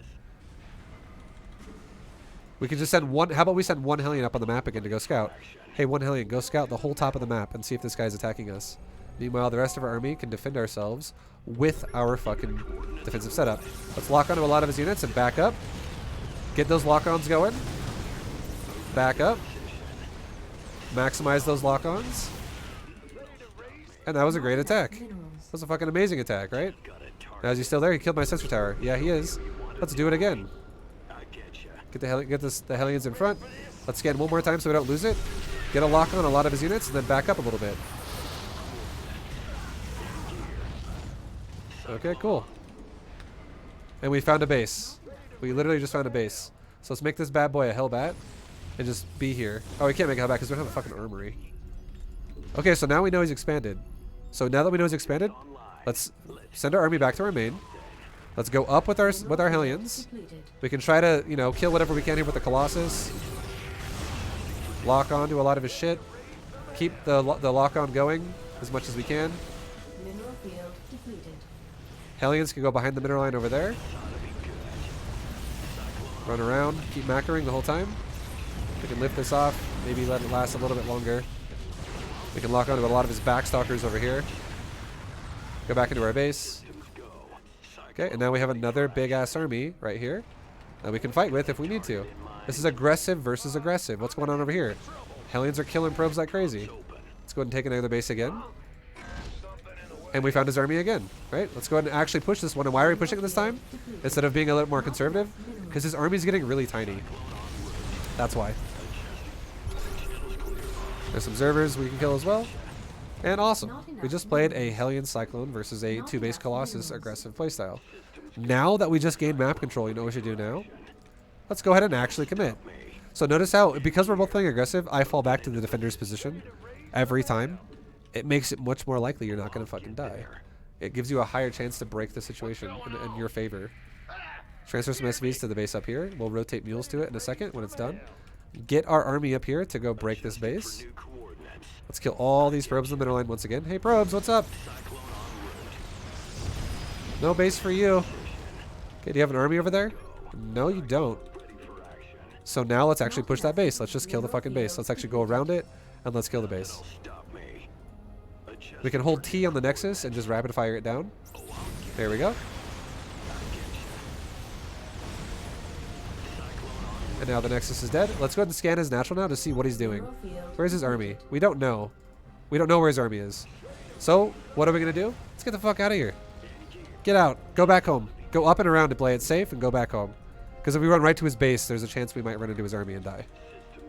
Not enough. Okay, so we're still making units the whole time, guys. Notice how my base has a new army again, right? Now we have this base ready to go. Let's drop a bunch of mules on it. Transfer SCVs that are oversaturated. Yeah, whatever. Make an orbital. Get another SC ready to take another base. And this Hellion right here is scouting for a third base. And you know what we see? We don't see a third base. There is no third base. Check this right here. Are the mineral patches being mined? No, there's rocks there, so we can't actually see that entirely. But there might be a prism loading a Nexus there. But yeah, there's no third. No third, guys. So am I freaking out right now? Am I thinking to myself, I gotta kill him. I need to kill him. Oh my god, he's gotta die. I need to kill him. I need to kill him. No, I'm not thinking that at all. Now, at this point, now that we have a little bit of extra money to spare, let's actually get some blue flame. Let's also get a smart server upgrade in case we want to get Hellbats going in and out of Hellbats really fast. Let's continue to get armor upgrades for our Hellion Cyclone. Okay. And now we have a choice. Do we want to play another aggressive Hellion Cyclone push in a second here, which we are looking like we're going to do? Or are we going to transition into an actual full-fledged mech army? Which one are we going to do? Literally both are an option right now. And why are they both an option? Because this guy has no third base. I could do either way. Let's just go ahead and tell our Hellion once again to go scout the map. Go scout top, top, top, top. We'll send one more Hellion to go scout bottom, bottom. I want to see if he expands. And the reason why I want to see if he expands is because if he does, I want to kill him. Now we can see he's going to the top.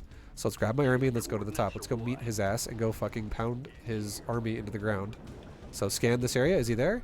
He's coming. Let's go ahead and engage right now. What's up, Protoss? Come here. No? Okay, we wait. Am I going to push down that ramp? Fuck no, I'm not going to push down that ramp. I'm going to wait for Protoss to make a bad choice. Let's make a sensor tower. Let's make another sensor tower.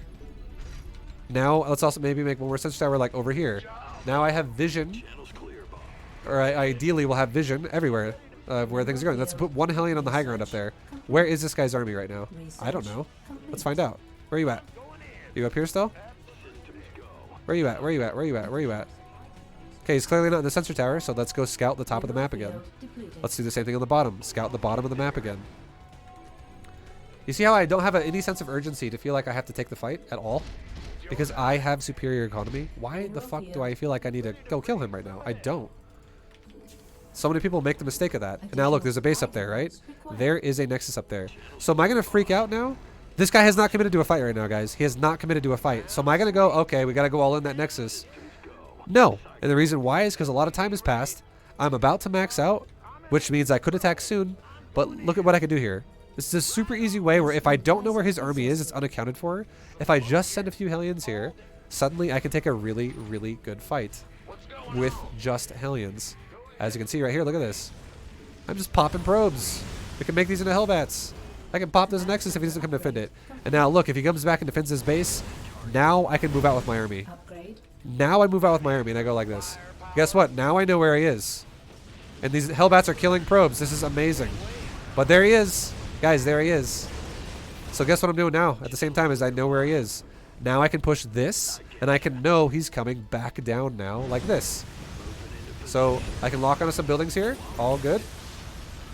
And I scan here. He'll be right there. And now I go, cool. I'm ready to take a fight now with the Terran player, or the Protoss player, in the middle of the open. Go ahead and lock onto his ass. And go ahead and back up. A lot of Protoss is dying in the middle of nowhere, right? This is suddenly a super good fight for us. Now push forward because a lot of his shit's dead. Now behind this, I can make Thors. I can make tanks. I can make Hellbats. And now I can go push his fucking base. Why did it make sense for us to push his army like that instead of just blindly going across the map? Because I controlled his movement rather than crossing my fingers hoping for where he was. What if my army was going right here on move command for a second, or a move command, and then what if he fucking is right there and I don't realize it, and there's an observer watching me and he goes force field, force field, force field, force field, and I'm like, oh fuck dude, I just got half my army stuck and it died and the other half of my army's over on the other side stuck out of the fight. That sucks. Same thing over here. What if the same thing happens here? What if he force fields me on this side? I don't fucking know where he is. But if I don't know where he is, that's a problem. So I can force a reaction to then figure out where he is. I can create a situation that is now to my advantage because if I know where he is, I am no longer going to have that oh shit moment I threw my army away to some stupid engagement.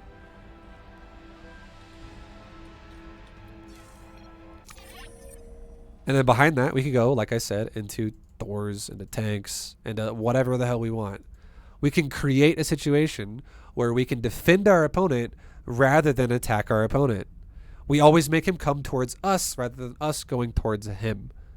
So much easier to do that. And again, all we were doing this game, realistically, was A-moving.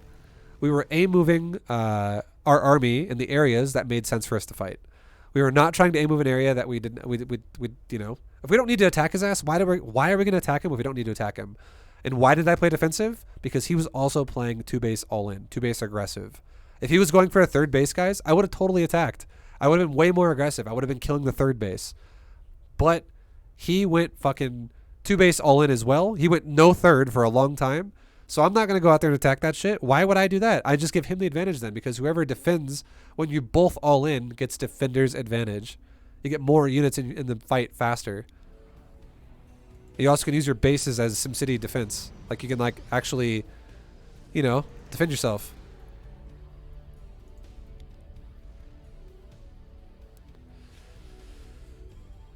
Well, notice that early game here, it wasn't looking good for us, guys.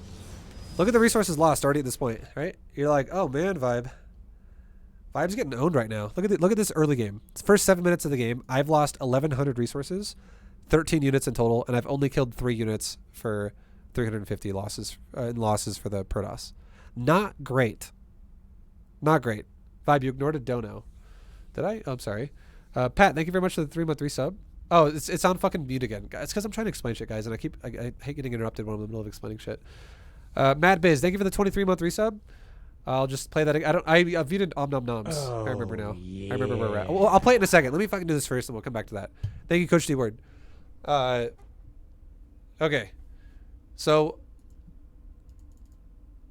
guys, in this position, right? I'm losing my fucking point I was making there a second ago now. God damn it, dude. Fucking always lose my point. Yeah, okay, there was 2 base aggression versus 2 base aggression. I don't want to be the one who's on 2 base aggressive. I don't want to be the one who's going 2 base aggressive. If we're both going 2 base aggressive.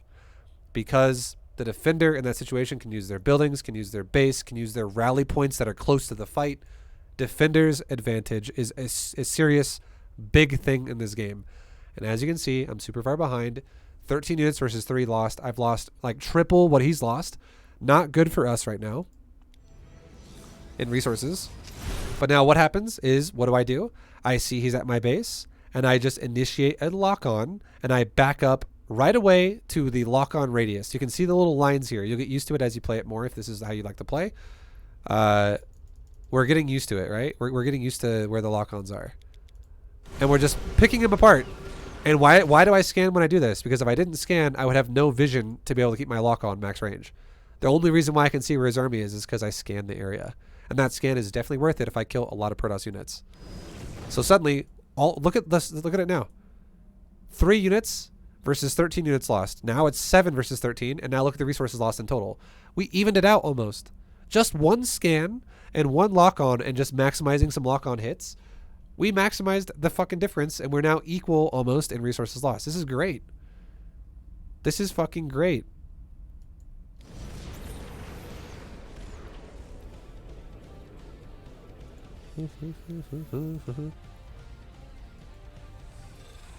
Okay, and we're macroing the entire time as well. We're always macroing, always macroing, always macroing.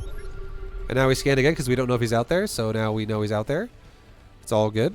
And we have a choice to make now. Do we want to do like what we talked about here? I can do something cheeky, right? You know what this does?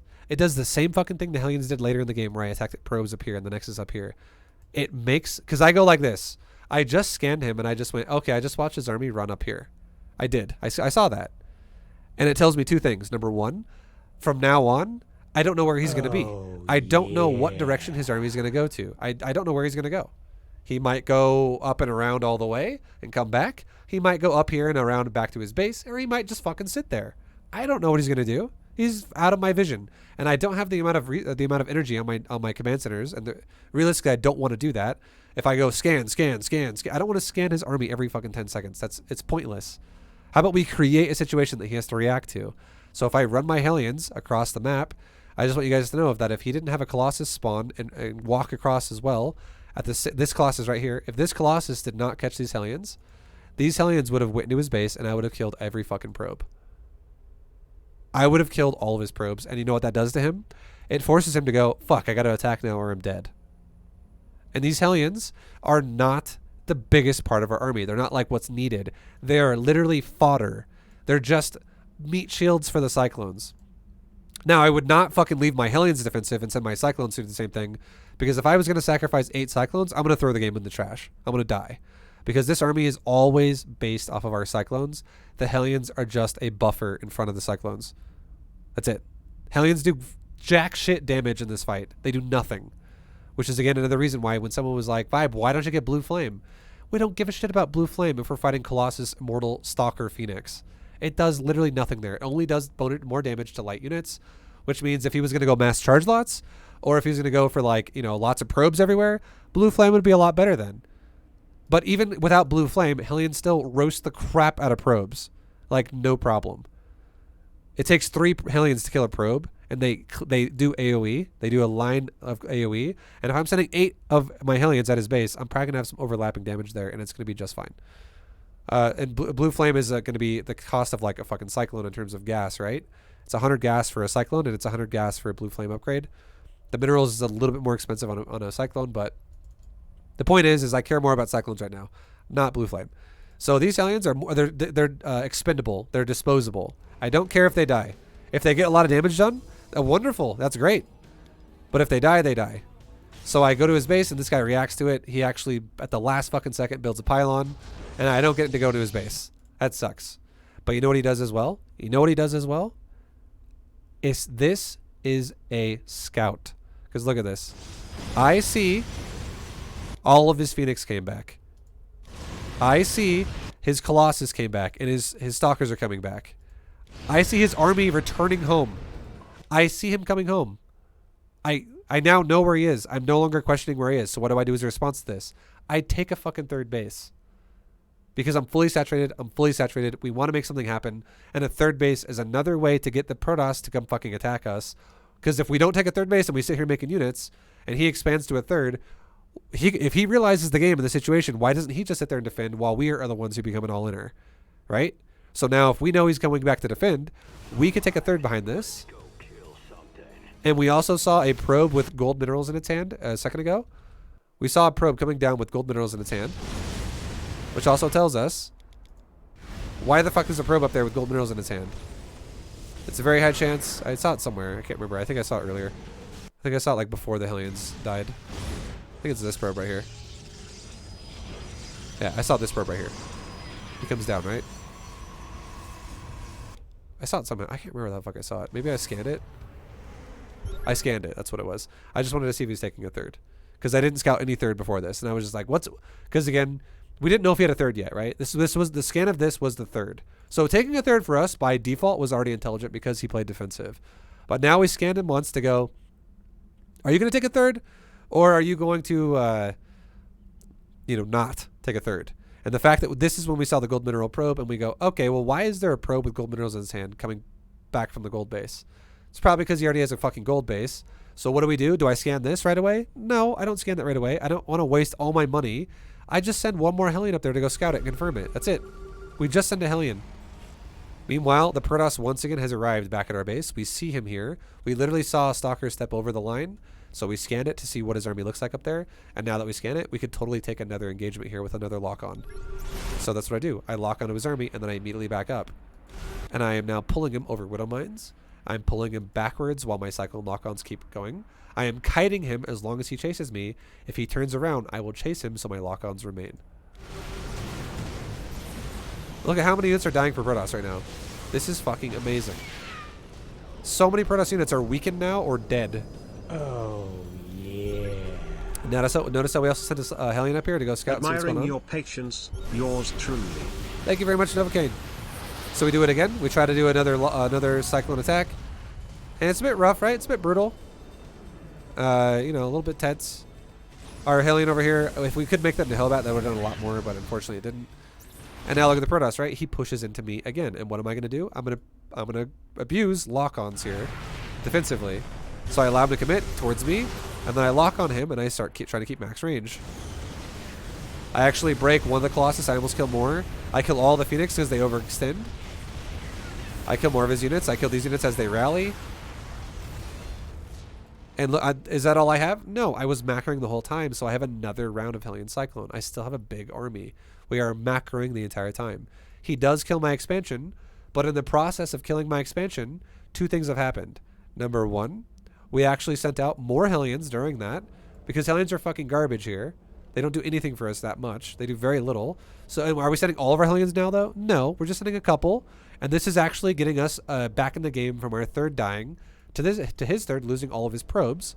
But at the same time, if he just lost a bunch of units and killed my command center, because not his entire army wasn't engaging my entire army, it was only a piece of it, because other parts of it were killing the command center, I can now get more aggressive with my new rallied units. And I can now start... Now it makes sense to be aggressive against the Protoss if he's still here. Do I know he's still here? No, I don't know he's still here. I'm poking around and I'm spotting and seeing if he's still here. And what do I see? A fucking Colossus shoots me, and I'm like, oh yeah, he's still here. Yep. He's still here. So now notice how this time, I don't lock onto him and back up. And why is that? Because he just threw away a bunch of units. This army is now really tiny. All the Phoenix are dead. Colossus are half dead. The Stalkers are like half dead. The Sentries are all dead. The Adepts are dead. It's really just one Adept, 7 Stalkers, and 2 Colossus. This is a fucking terrible army. That's not as big as our army's a lot bigger.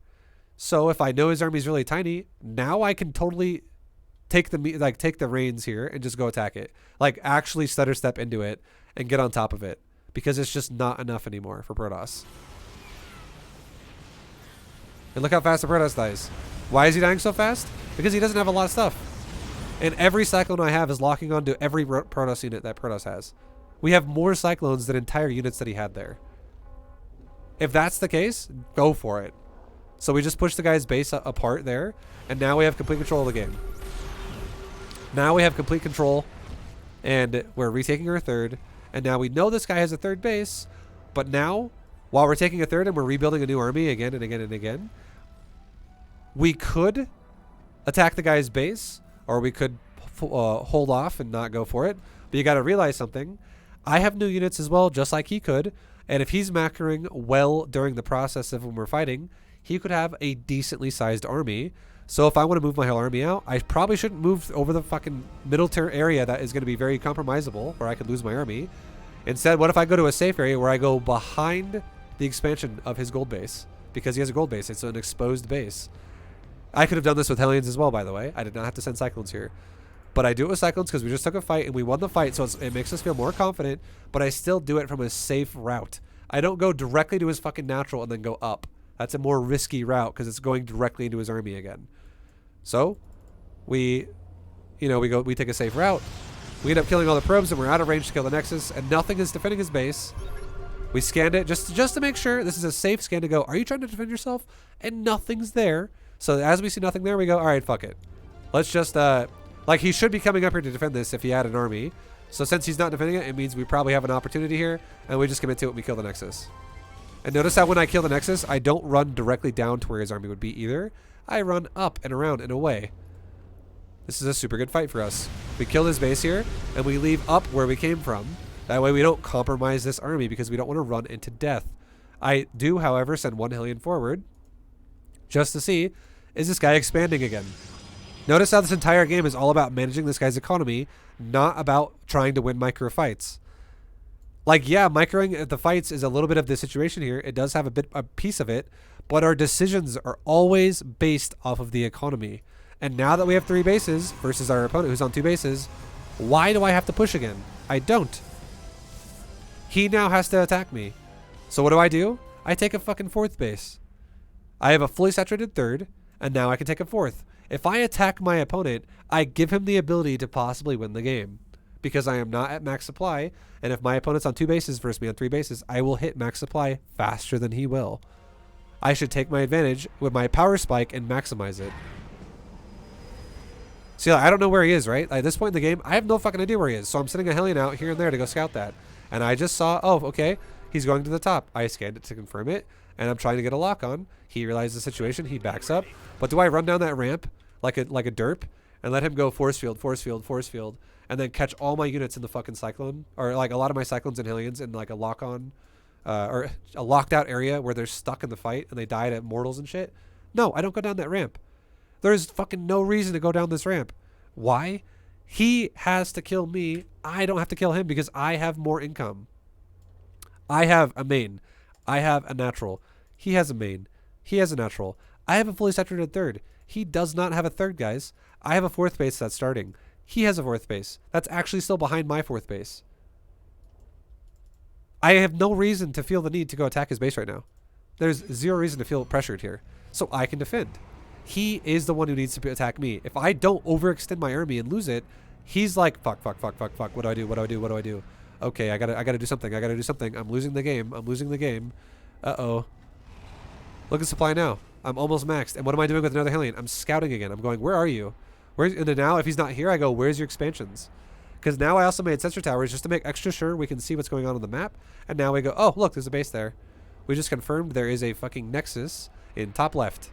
And my Hellion still keeps going, right? And I go, okay, there's no Nexus anywhere else.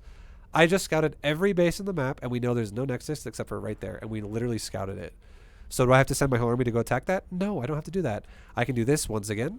Like we talked about before, I can send a... Because he's missing, right? To me, this Protoss is missing. I have no idea where he is. He did kill a couple Hellions there. So if I was paying attention to that, I would know he's there. But if I'm like, okay, I'm not really sure where he is. How about we make him go somewhere? How about I go, hey, if you don't have a mineral line, you lose anyways. So I go here. And I know he's not in this area because I see he's not in my sensor towers. I turn these into Hellbats to threaten the Nexus really hard because there's not a lot of probes here. Command center. Hellbats actually kill Nexus pretty decently. And now look what I see. I see army starting to arrive. So now that I see army starting to arrive, what do? I start moving out. Complete. And now I see more army arriving while I'm moving out, and more army arriving while I'm moving out, and then more army arriving while I'm moving out. I know this is his whole fucking army. This is everything. So he's currently busy trying to guard his top left base, and I'm currently trying to engage his natural. Now, do I just run into his base and go for an all-in base trade? Not necessarily. And the reason why I don't want to do that is because I don't want to waste a bunch of my Cyclone lock-ons. Ideally, I want to fight with my Cyclones in an open area where as many Cyclones can lock onto him as possible. But why am I attacking his base right now? Am I attacking his base because I want to kill him right now? No, I don't want to kill his base right now. I don't give a shit about killing his base. But you know what this does? It makes him go back down right to where I want to fight him at. In the fucking open. This makes me take an advantageous fight for us because we want to fight in the open. We do not want to fight in a choke point, and we do not want to fight in a choke point, and we do not want to fight in a choke point. We do not want to have our Cyclones locking onto buildings and probes and wasting their cooldown. We want as big of an open area as possible to maximize our lock-ons. So we know by doing this, we're going to create a situation where he's going to attack us. So we confirm it with a scan and we go, there he is. And now look at how he's moving his army as well. It's so scattered. It's like a big conga line of units. So if I now engage this before all the Immortals are there, I can lock on all the Phoenix before they even arrive. So now I go for it, and I move into his army, and I lock onto him, and I start, you know, look how many fucking Cyclones we have, guys. This is an amazing fight for us, right? Every Cyclone's able to lock onto this fight. And why are they able? Why is all my Cyclones able to lock onto this fight? Because I'm fighting in an open area. It's not a choke point. So look at all the Protoss that are just going to explode right now. It's going to be like a massive explosion of Protoss death here in just like 2 seconds. And every unit for Protoss just explodes and dies. Suddenly the Protoss supply just plummeted down by like 80 supply or some shit, or like 40 supply. And now it falls back into the same thing we talked about here, where it was like 2 Colossus, 7 Stalker, and an Adept. It's the same thing here. Even though Immortals are really good against Cyclones, this is a big army, guys. This is a much bigger army for Terran than it is for Protoss. So we are more than capable of just pushing into these and killing them. And without running away. Because there's just not enough Protoss. And everything dies for Protoss, and then he's dead.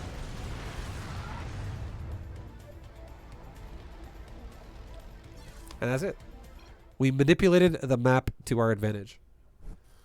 We manipulated our opponent to go where we wanted him to go, and we didn't go where he wanted us to go. Alright. Yo, okay, I'll start playing alerts again. Nom nom nom. Thank you for the bits, man, from a little bit earlier. Much love. GGWP Hey, I found out when I'm free I sent you an email asking for your coaching openings. Okay. Thanks for the help, VibU. No worries. I check it every day, so I mean, I'll always check it. Much love, man. I look forward to coaching you. Oh, yeah. Mad Biz, thank you very much for the 23-month sub. VibU Muter. Yeah.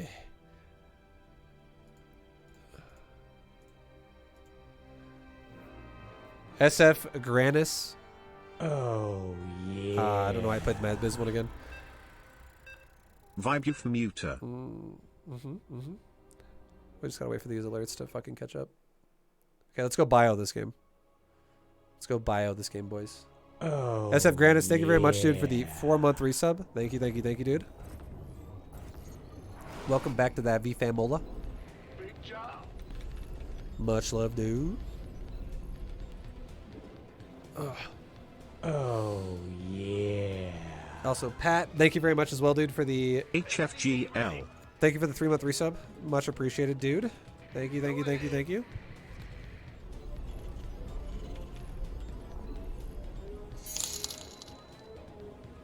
Was just watching the replay and wanted to ask real quick. So it's fine to just use the macro bio B2GM build with some adaptability, like Vikings if there's Colossus, Ravens if necessary, etc., and learn to alternate all in build? More or less. You can do that. Yeah. Avis, thank Sorry you for if the... I interrupt, Doc. Thanks, Do dude. you think it's worth to play the other races in B2GM to understand them better and possibly improve? No, it's not. Or continue to improve on main race to push further? Main race only. Also, should I make new account for a fresh start order rank on my Definitely current not. one? Definitely not. Oh, yeah. All you're going to do if you make a new account and all you're going to do if you're off race is you're going to make yourself feel better. You're going to give yourself a confidence boost by being people who aren't nearly as good as you. It doesn't actually do anything for you, though, in terms of skill. It'd be like saying, I got to fucking train for an MMA fight, but instead of fighting other fighters in MMA, I'm going to go train against 10-year-olds, right? Like, it's not actually going to help Admiring you. your patience, yours truly. Hell yeah. Novocaine, thank you very much for the sub. Granis, thank you for the $10 dono. Avis, thank you for the $10 dono. Scott, thank you for the $1 dono. Much love, guys. Thank you, thank you, thank you. Was just watching the replay and wanted to ask real quick. So it's fine to just use the macro bio beat. We got that one already. Yeah, yeah, you can do it, yeah. It's all good. Thank you guys for all the support. Zyro, thank you for the Prime sub. Coach D Ward, thank you for the 4-month resub. Novocaine, thank you for the 16-month resub. If I missed anybody, I apologize. I'm trying not to, but thank you guys very much. Sorry, I'm a little... this is so overwhelming to like keep up with you guys and your shit while also trying to explain everything about StarCraft. It's a little bit much. Okay, let's go to his base with the Reaper. But yeah, no... Here's the thing about if you off race to like try to get better at the game, you want to know why that's a fucking terrible idea? You're assuming your off race is as good as your main race, and it's not going to be as good as your main race. Your off race is going to be lower than your main race. So how the hell does it make any sense for you? Okay, this is going to fuck me over in this game. I can already tell with this discussion. How does it make any sense? How does it make any fucking sense to practice games at 2K MMR when your main race is at 3.3 or some shit? It's not even the same games. You're playing way worse opponents. So you're not actually going to learn anything. Just like you wouldn't learn anything if you were playing against 3K or 2K players at fucking your main MMR. You understand what I mean? You're fucking me over in this game as well. It's okay, though. I love you. Appreciate you. Thank you. Base is under attack.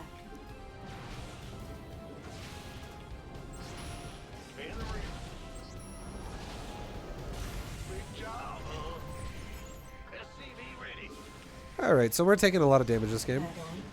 For no reason, to be honest. We just kind of weren't paying attention to anything. Let's go ahead and A-move our units now to the Stalkers.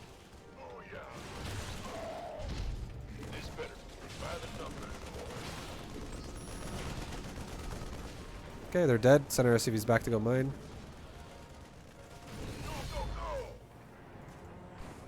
Command center upgrade complete. SCV ready. Add-on complete.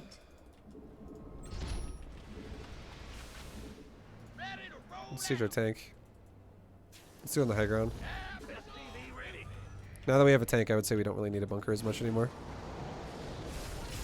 You gonna give me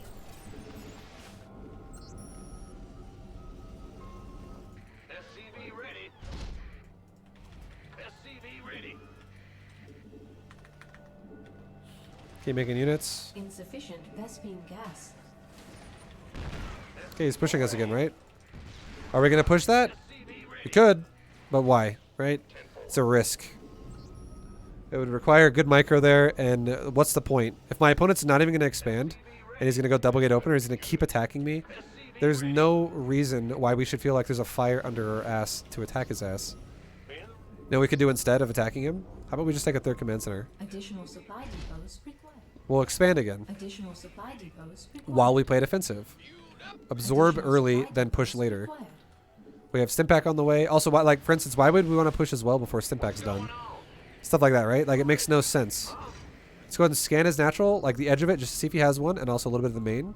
He does have a natural, and he is going for a Robo Bay, so it looks like we're going to be fighting against Colossus. Additional supply depots required. It's all good.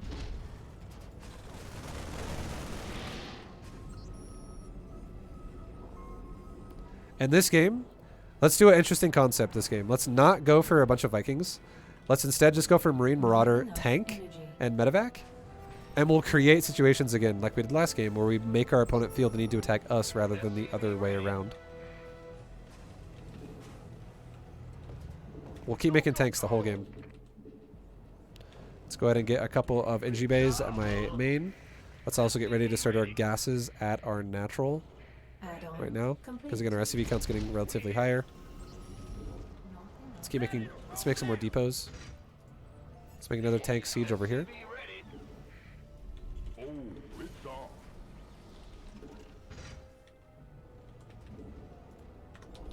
Not enough minerals. Get another orbital.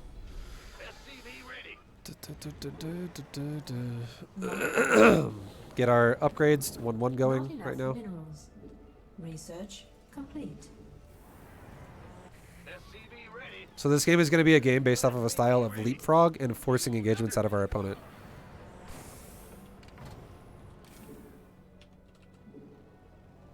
Command center.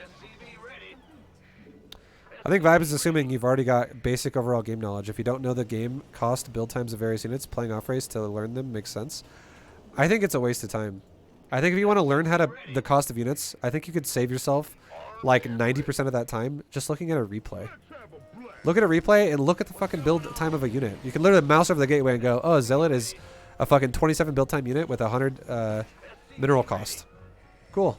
Or a 26-second build time unit. I think it's actually 26. Or maybe 24. I actually can't remember now. Get an idea though, right? Like, look at me. I don't even fucking know the exact build time of a Zealot. I know a Stalker and an Adept are 30. But the point is you just need to learn what it generally is. If I ask you what's the mineral cost of a Zealot and you say 400 minerals, or what's the build time? You go 3 minutes. I'll be like, no, dude. You need to learn your numbers a little bit. If you off race though, off race for fun. Off race for fun if that's what you want to do. If you want to get better at the game faster, I would literally slap you for playing off race. I'd be like, no. Bad you, whoever you are. Bad. Why the fuck are you off racing? And you'd be like, because I want to get better at the game. I'd be like, you're wasting your time is what you're really doing. You're actually taking longer to get better at the game. It's counterproductive because it's not actual real games when you off race. But yes, it's fun though. I 100% will say it's fun. But again, is this series about how to have fun playing StarCraft? It's about how to be better at StarCraft, right? So it's kind of like missing the point. So if you want to do a series that's like how to cannon rush the GM, I mean, that's obviously Upgrade not this. complete. Upgrade. Somebody, get me out of this mess.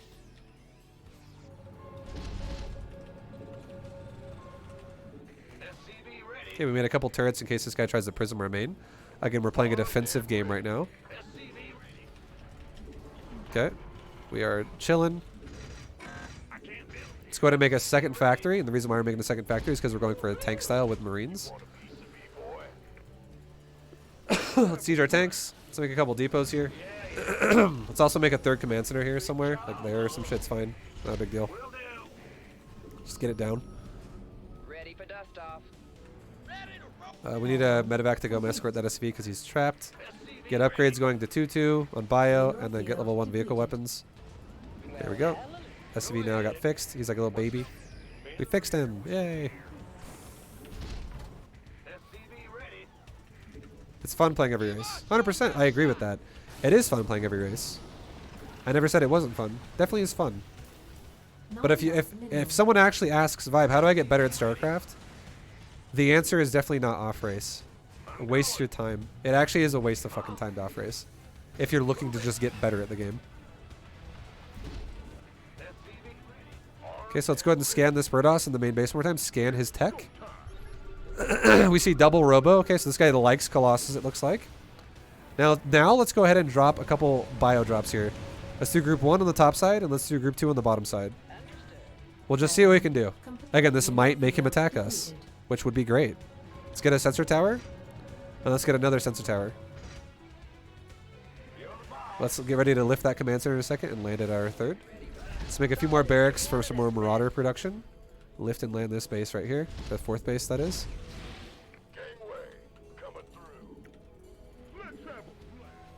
Okay, transfer some SCVs over that are oversaturated. Okay, he's attacking our base right now, right? He's attacking our base. So what can we do? Wait for our tanks to engage. Do not push forward. Makes no sense. Let him push into tanks rather than the vice versa. Now let's do this. Drop this base. Drop this base right here. How's that going? Pretty good. Stim it. Kill some probes. How's this going? Pretty good. Stim it. Stutter step. Kill some probes. Let's load this up and fly away. And go down here. Make Marauder, make Marine, make Tank. How's this going? Really good. Let's kill that pylon. Let's kill that probe. Just A move the area, whatever. How's this going? Stimp back some probes. Notice how defensive tank? We haven't moved out of our base once yet. We crushed him when he tried to push us, right? Super efficient if we're going to play this kind of a style. Make this a planetary. Make another command center in the area. How's this going? Okay, that's kind of dead. How's this going? Okay, that's kind of dead. Cool. Oh, shit. Whoops. Cool. Let's get 3/3 upgrades. So we're not that worried about anything right now, right? Really much. Really not that worried about much that's going on right now. Let's go ahead and make another call down supply on a depot. We have more depots coming, so we're going to be able to max out soon. He's pushing our base over here. Okay. Let's go ahead and unsiege our tanks and let's go. Let's go down there and defend this. Try and repair this command center if we can. And this guy's super pissed off. He's like, fuck you, Terran. So let's go ahead and siege our tanks. Let's go ahead and stimp back our army. And we're absorbing his army into us, not the other way around. Fall back to the tanks. Am I going to chase him? No. I'm going to sit on my tanks, guys. Look at these tanks beating asshole right now. They're amazing. Okay, go back to mining that base. Let's make another command center somewhere else. Wherever, let's put it like right there. We can fit it in somewhere nice and easy peasy. That's kind of safer. Another command center down right there. How come I'm not pushing him right now? We're not maxed. Look at him. He's moving to the top, right? Let's go to the top. Go to the top right now. Go to the top. Look at my supply. We're about to max out. Let's see if he pushes us. We have so many tanks sieged in this area. I hope he pushes us. Let's scan it just to make sure we get max range tanks. Okay. So he's not pushing us. It's all good. SCV count is pretty good. We're maxed out though. Now let's push. Now let's push. So let's get our army together and let's go up here. Let's push across this part of the map and let's go push his 4th base. Do you have this base as well? You do not. So let's go push his newest base. Let's get our army going. How's the economy going? We're going pretty good. Everything's going to look pretty good. Cool. Get custom shells. We never got that. We need to get that for sure. He's right here. Siege our tanks right now. Siege our tanks. Step back the area. Siege our tanks. Do not leave our tanks. If he runs away, let him run away, and we'll start leapfrogging tanks. Okay? So unsiege 2 of my tanks. Remake army right now. Make new army. Say tanks. Siege forward. Go, go, go. Siege there. Siege there. Tanks. Go, go, go. Mineral field depleted. Meanwhile, let's lift off this base and let's go take another base. Let's start another command center while we're at it. These tanks siege right here. You guys move forward. Okay, he's pushing us again. Now what are we going to do? We're going to stimp back the area. Okay, this guy's got disruptors like crazy, so he's all over that shit. That's fine. It's actually kind of brutal for us because we need a micro against those. So let's start talking about how to micro against disruptors. If our opponent throws like 20 disruptor shots at our army, you know what we can do? We can just kite backwards. Are we dead right now? No, we're not dead. Let's just move the area. Fight over the area. Okay. He just burned all of his disruptor shots, so let's stimp back down, stutter down these disruptors.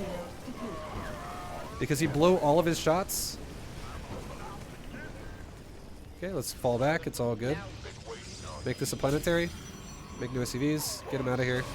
Get him out of here. Get him out of here. Drop some more mules at this base. Repair it. Make a turret here in case we see a fucking observer or something. Or a DT. Make a turret there as well. Good to go. Drop some SCVs over on that base. Transfer SCVs that are oversaturated, right? Fix our mineral lines. We're about to be maxed out again. Get building armor and building range. Fix more SCVs that need to be fixed. Send them somewhere else. SCV count's looking pretty fucking money. Let's lift this base off and go take that base now. Okay, guys, look at our supply, right? We're maxed out again. Let's go save this base. Does he have an army? Yes, he does. Let's siege our tanks. This time, let's run away with Stimpack. And now let's go forward again. Now we can stutter step towards him because he just went. He's going mass disruptors now, and he just burned all his disruptor shots. GG.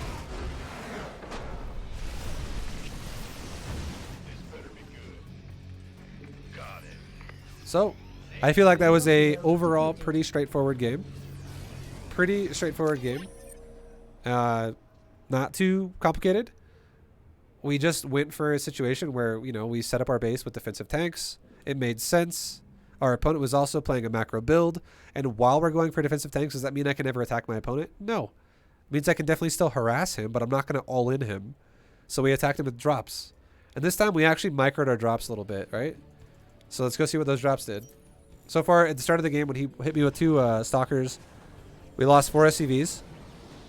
Which kind of sucked because that's really early in the game. Definitely not great.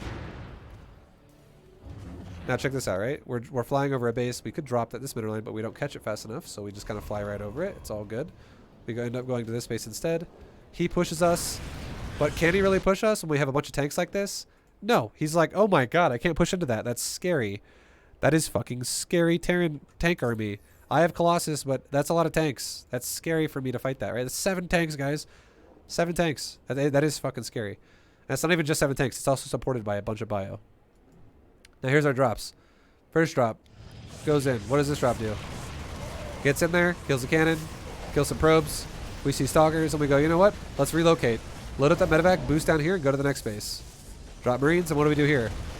We kill some probes. You know what these drops also did?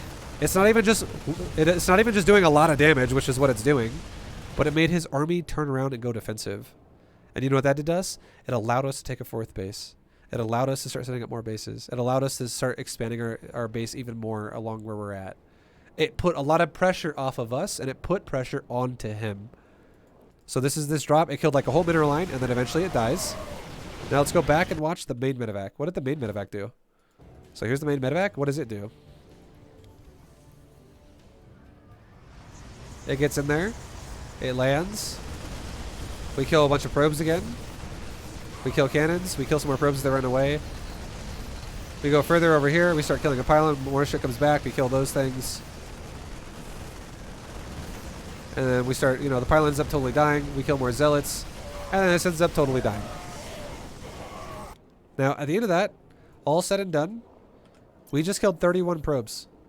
And we also made him play defensive, which buys us time now to set up our composition more. And then it also buys us time to expand to more bases. Like, it put the pressure back on the Protoss now instead of on us. Because now we're the ones who have a 5th command center on the way. He does not have a 5th nexus on the way. He's the one who's now going to start falling behind in upgrades because we're already 2-2 and we unpowered his upgrades. He's also the one who, he's got economy. He's having a bit of an economy problem now, right? He has a problem here. Economically, we can read this game and go, we're in a great spot. We now can defend until we're maxed out, and then we can push. And this is going to be the best situation for us possible. So that's what we do. He pushes us. We set up a defense, and we defend ourselves. We repair the command center. Our army's a little bit... We should have honestly... one thing we fucked up on is we didn't kill these rocks. We really needed to kill these fucking rocks. That was really bad. Because it makes our army so goddamn slow at going between bases. Because it makes it have to go like single file line. So overall, he attacks us. We guard our tanks. Lots of Protoss shit dies all over the place. The base doesn't even die. It stays alive. And that was a great fight for us. And now what is he doing, right? We see him on the sensor towers. He's going north. So what do? We go north. And now he's over here. He's killing my depot wall again. And we have a new tank set up over here. And the Protoss once again can't engage that. We just weaken a bunch of his units again. We end up popping like 2 or 3 stalkers right there. And now look at our supply. We're maxed out. Now it's okay for us to max. And we also don't see him in the sensor tower anymore, so we know we're okay. Now, we ended up scanning where we wanted to... Where's my fucking scan? I scanned his main base or some shit, right? What did I fucking scan? Additional What the hell did I scan right here? Did I scan ahead where we're going just to make sure we're not going to run into him? I think that's what we do. Oh, sorry. I wanted to scan and see if he had a base there. That's what it was. I wanted to see if this was actually going to be his most exposed base, to where if I should maybe go like this and around like that, or if I should just go down here like this and attack these bases. And since there's also no base there, even more of a reason why our army should be going this way and attacking the furthest most exposed base. And we end up running into Protoss during the process. We're like, oh shit, Protoss is here. So what do? We obviously wanted to leapfrog our tanks. We did not expect to see him this fast. We probably should have also scanned here to make sure we're not going to run into him, realistically. But because you want to scan before you take the fight, and we're like right next to his base. So we end up having a panic scan, or panic siege, like all of it right away. But it's okay. We just guard our tanks. But now against disruptors, What we should honestly do is we should just stim pack, back up, disruptor shots expire, go forward again. We don't do it. We actually let our army get just pounded by disruptor shots right there. But even though we took disruptor shots in the face, we end up still overall winning that fight. Wasn't that bad. It wasn't that bad. We still managed to take the fight. And now we're leapfrogging our army slowly. And this fun was really bad. Our army is so stacked up and we don't back up, right? So obviously what should we do against disruptors from now on? We should just run away from them. As soon as you see disruptor shots flying towards you, back up for like 1 second, 2 seconds, and then re-engage because disruptors will be on cooldown. And you won't have to worry about fucking your disruptor shots just like blowing up your whole army. Because that was a big chunk of bio that just died right there. Like, look at that bio that just died. We're at 100. Look at the supply. Look at the supply. Mineral field depleted. So as the fight starts, we're at 193 supply. 193 supply as the fight starts. Now watch these disruptor shots that hit right here. He gets it all over the bio. And we go from 193, right as the disruptors start going off, down to 144. So we definitely lost like 50 fucking supply right there. Brutal. Fucking brutal. Just back up from disruptor shots and you'll, much better chance to win the game there. Research complete. Oh. Cam, thank you for the gifted sub. Much love. But does it matter at the end of the day? Well, did those disruptor shots that fucked us, are those like the grand scheme? Like, oh my god, we're going to die now? No. And why no? Yes, that was a bad fight. However, our opponent has taken a couple bad fights already. Like, he took a bad fight against the planetary, so it's a bit of a reset. And I would still say we're in the lead because of those medevac drops we did. Those medevac drops slowed him down a lot, so we are actually in the lead. And now he's fighting the planetary all over again. He's losing more army on the planetary. He's losing disruptors. He's losing Colossus. Not ideal. Now, once again, we're even further in the lead, I would say.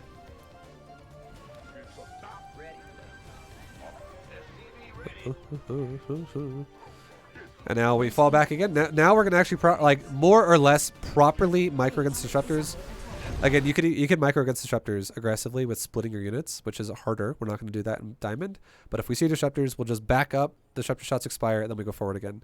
Just like this right here. He pushes forward. We engage. We get ready to stim pack. He shoots disruptors. We back up. They go off. We go forward again. And now he's like, oh, fuck. All right, well, now my disruptors are literally defenseless for the next 20 seconds. Because it's a 21-second cooldown on that shot. So then he loses his army again, and now he's dead because he just doesn't have anything to fall back on anymore. We're maxed out. He's got less than half our supply, right? He does have money still. He does still have a decent economy. We have our amazing economy. But he doesn't have enough army, and he doesn't have enough production to keep up with this because he threw away too many armies too much. So, there you go, boys. A little bit of a standard game. We went tank focused that game. We did not go bio focused there. It was still a bio style with a tank focus. And the reason why I say it's a tank focus is because we went double factory siege tanks. And whenever we had a large tank count, we always based the fight off of the tanks. The only reason why at the end of the game that we started stutter stepping forward with our bio is because all of our fucking tanks died in one of those fights where we lost the 50 supply of bio. All of our tanks fucking died, which was terrible. And then it reset the tank count. So if our tank count gets reset and we no longer have a tank focus, we fall right back to the stutter step focus.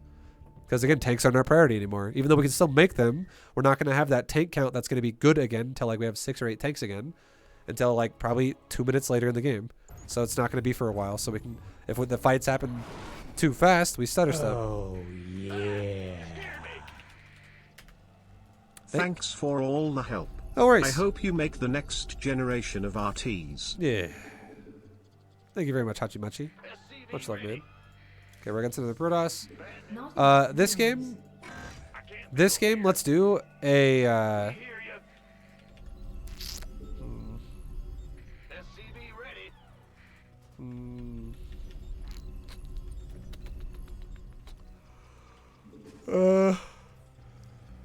this game, let's do biofocus again, but let's go for Widow Mines. You need healthcare. Thank you, Cam. Let's go Widow Mine focus this game.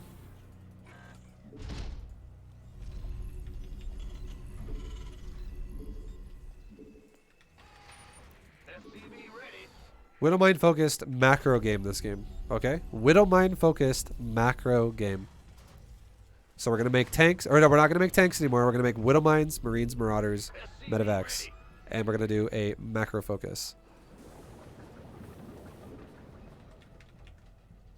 Concepts. Don't forget that. You can do anything if you understand concepts. But I do recommend you practice one build though to get better at one build while also trying to understand concepts, because yeah, it's hard to learn StarCraft. Okay, so we're gonna take our natural. One of our SVs is gonna go scout. We have a Reaper on the way. We have our orbital command started. What's going on? Oh gee. Not enough minerals. Make our command center. Big job. Get this SUV going to the base. Let's just see if this guy's opening up like double gateway or if he's opening up single gateway. So many people like to open up double gateway today, Command center upgrade which is fine. complete. It's not a big deal. Let's get a depot so we don't supply block. He's got a Nexus at the natural. Okay, cool. Let's go ahead and get out of there then. We already know. We know he's expanded. It's all we care about. So our Reaper is going to definitely be able to go do some stuff right now. Our Reaper can be annoying. Now behind this, let's go ahead and make a factory. We should still make a bunker though, always against Protoss, because that's just how Protoss is. You want to make a bunker against Protoss. If a Stalker walks across the map, your Reapers will just get their fucking asses handed to them. Or your Marines rather. And your Reapers. All of it will. So there's no probes in the natural. Go to the main. Yes, indeed. And let's start killing the probe in the main. Macro, macro, macro. Make a bunker. Okay, he's got an adept on me. Run away. Run away, run away. On the way. I'm going. Back off. Good. Let's go ahead and take our second gas. And we're, again, see how we're not going for a gas super fast? We're doing it more when the factory's done than when it starts. Why did I do it? We're going for a macro-focused game. We are not going for a aggressive focused game. So we're not prioritizing our gas as much. That is why. Let's get the Reaper back into his base. What can we do? Not enough minerals. Let's put 2 more SCVs on that gas because it's fully saturated. Mineral line. What's going on? Command center And let's get in the upgrade main and just scout what's going on in the Protoss' base. Let's also start another barracks because we need to do that. Okay, we see a council with upgrades. We also see a robo behind it. I can already tell you guys this is probably going to be like Warp Prism all in with adepts or charge lots. How do I know that? We'll talk more about that as we go. But anyone who opens up with whatever tech they go for first is going to be their priority of tech. I just want you to know that that's what that means. It's tech priority is whatever you go first. So if he's going adepts first, what is the robo going to do after that? Is it going to go Colossus? Yeah, maybe late game. But I feel like if he's going to go for a really quick council upgrade, he's probably going to want to maximize that attack by getting a Warp Prism. So we can already kind of assume a Warp Prism attack is going to hit us this game. So how should we deal with that? Let's get a fucking vision of our base. Let's get a tech lab on the second barracks so we can get stim pack and stuff like that. Let's get this front of our base walled off with a bunker. It's all good. complete. SCV ready. Start making more Widow Mines. We can start making some Medivacs. Keep making Marines like a boss. Add-on complete.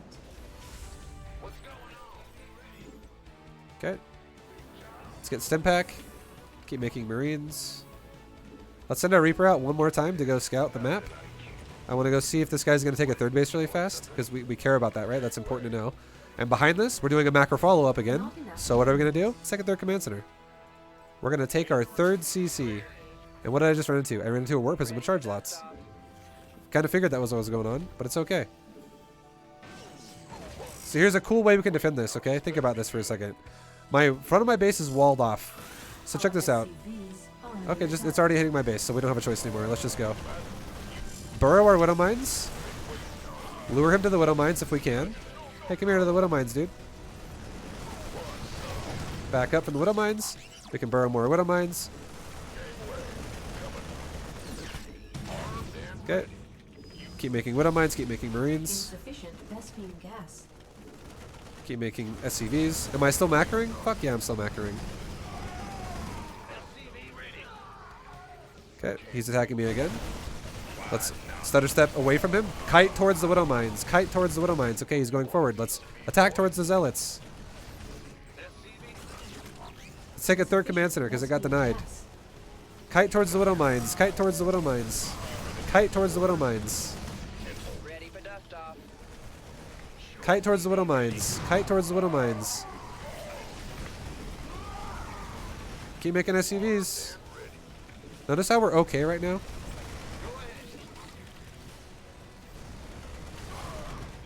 This is super all in for our opponent as well. Let's go defend our mineral line. Ready for dust off. Now let's go ahead and we have a lot of SCVs here, right? Make some gases, make engineering bays. I macroed the whole time. Did I fucking stop macroing? No, I macroed the whole time. Let's transfer some SCVs back to my main because it's really undersaturated. Now both bases have like 15, 14. Okay, and then now let's go ahead and throw down maybe like 3 more racks while we're at it because we have a lot of money during that. We didn't macro flawlessly, but we macroed all right. Not enough minerals. And now look at this. Let's do this. Look how many widow mines I have. I have a fucking lot of widow mines, right? Let's go like this. 1 medevac full of widow mines. 2 medevac full of widow mines. Group 1 go on the one side of the map. Group 2 go on the other side of the map. And now I'm scouting bases with a widow mine drop. I'm using what I have. Tells us if he's to go back in my minerals, get 1/1 upgrades. Let's start an armory as well while we're at it. Keep making marine widow mine. Let's keep my army kind of centralized. We can burrow our widow mines over here near the wall for the ones that we have. Keep making widow mines, keep making medevacs. Keep making everything that we're making. Saturate our gases properly on this base. And now we haven't seen any hidden bases on the map, guys, so we know this guy's not somehow out-macroing us like crazy. Get a couple more tech labs and a reactor because we're going marine medevac widow mine.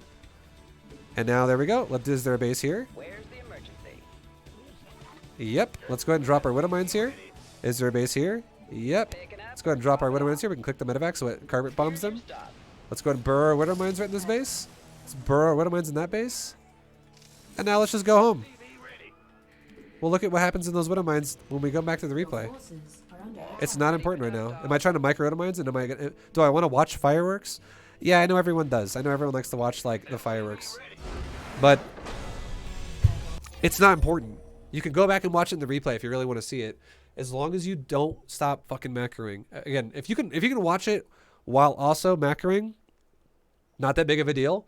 But I already can assume because there was no defense there, and like if the widow mine has begun burrowing into the fucking ground and there was not any units to defend that, nor did he start throwing the probes away, I'm gonna get some shots.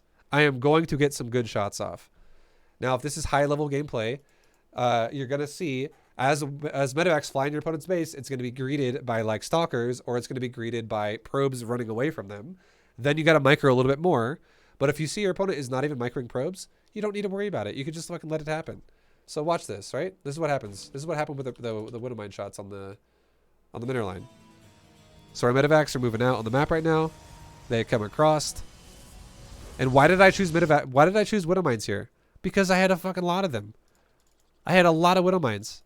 Was making reactor widow mines instead of tanks this game, and I just happened to have like 13 widow mines after his charge all-in was over.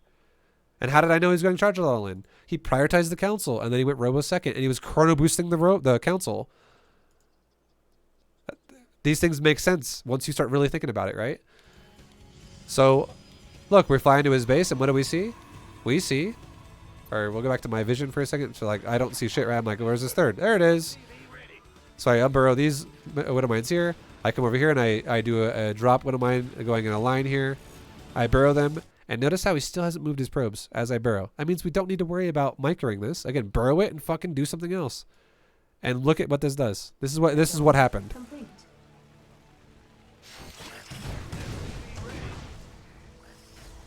It's fucking brutal. We just killed 21 probes. What happened over here?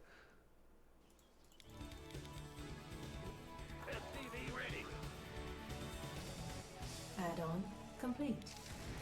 We killed Your forces are 1 under probe. attack. So we killed 20 probes in the natural, and we killed 1 probe in the third, right? All good. Widow mine drops are fucking nice. Like, do you have to do it every game? No, you don't have to do it every game. But this game, I went for widow mine bio.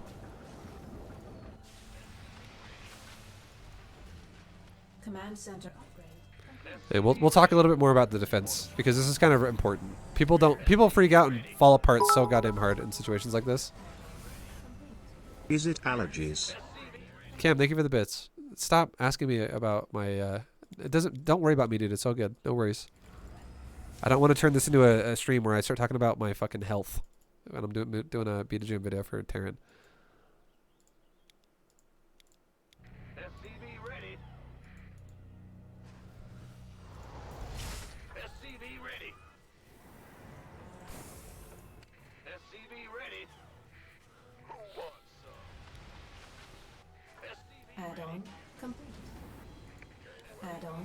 complete. Okay, so at this point, if we actually know how to read a game, literally called his build before he did it, right? We said he was going to do a warp prism attack of something out of the council. We were assuming it might be adepts because he made adepts early, but we said it could be charge lots. It's whatever. It's all good. Now, if our opponent is going to do this all in, here's the best way we could defend this, okay? The best way we could defend this.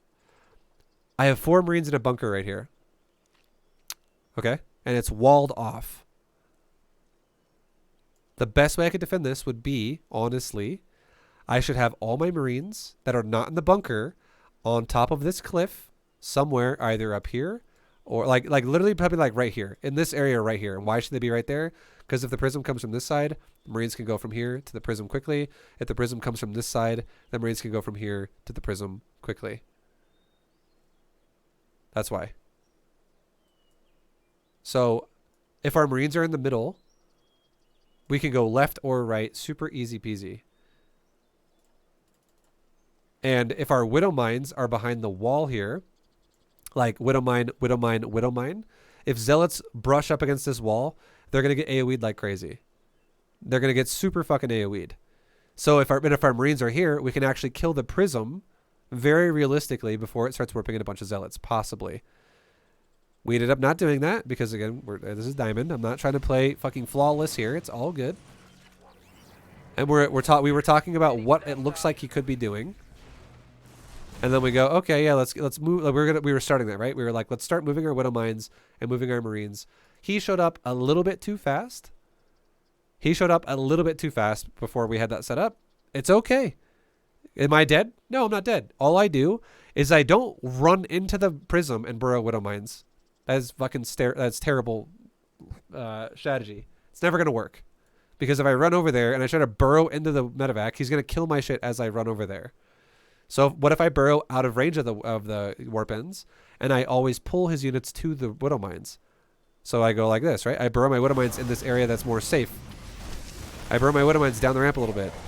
Suddenly now, whenever the Protoss wants to engage us, he has to run into Widow Mines. Notice how he's engaging us?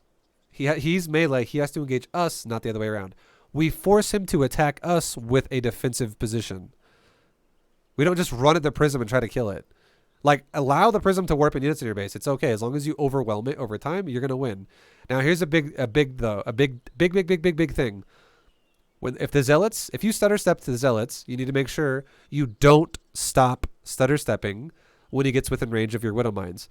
Because if you do stop stutter stepping, if you stop stutter stepping when the Zealots are charging into your Marines, and now they're going to get shot by Widow Mines do friendly fire splash damage, and they do 40, by the way. They do a fucking lot. They do 40 friendly fire splash damage. They do 65 versus shield units, but they do 40, okay, to non-shield units, and that's 5 hit points less than what a Marine has in total. So if I just stand there and let the Widow Mines blow up my Marines as well, all my Marines are going to die.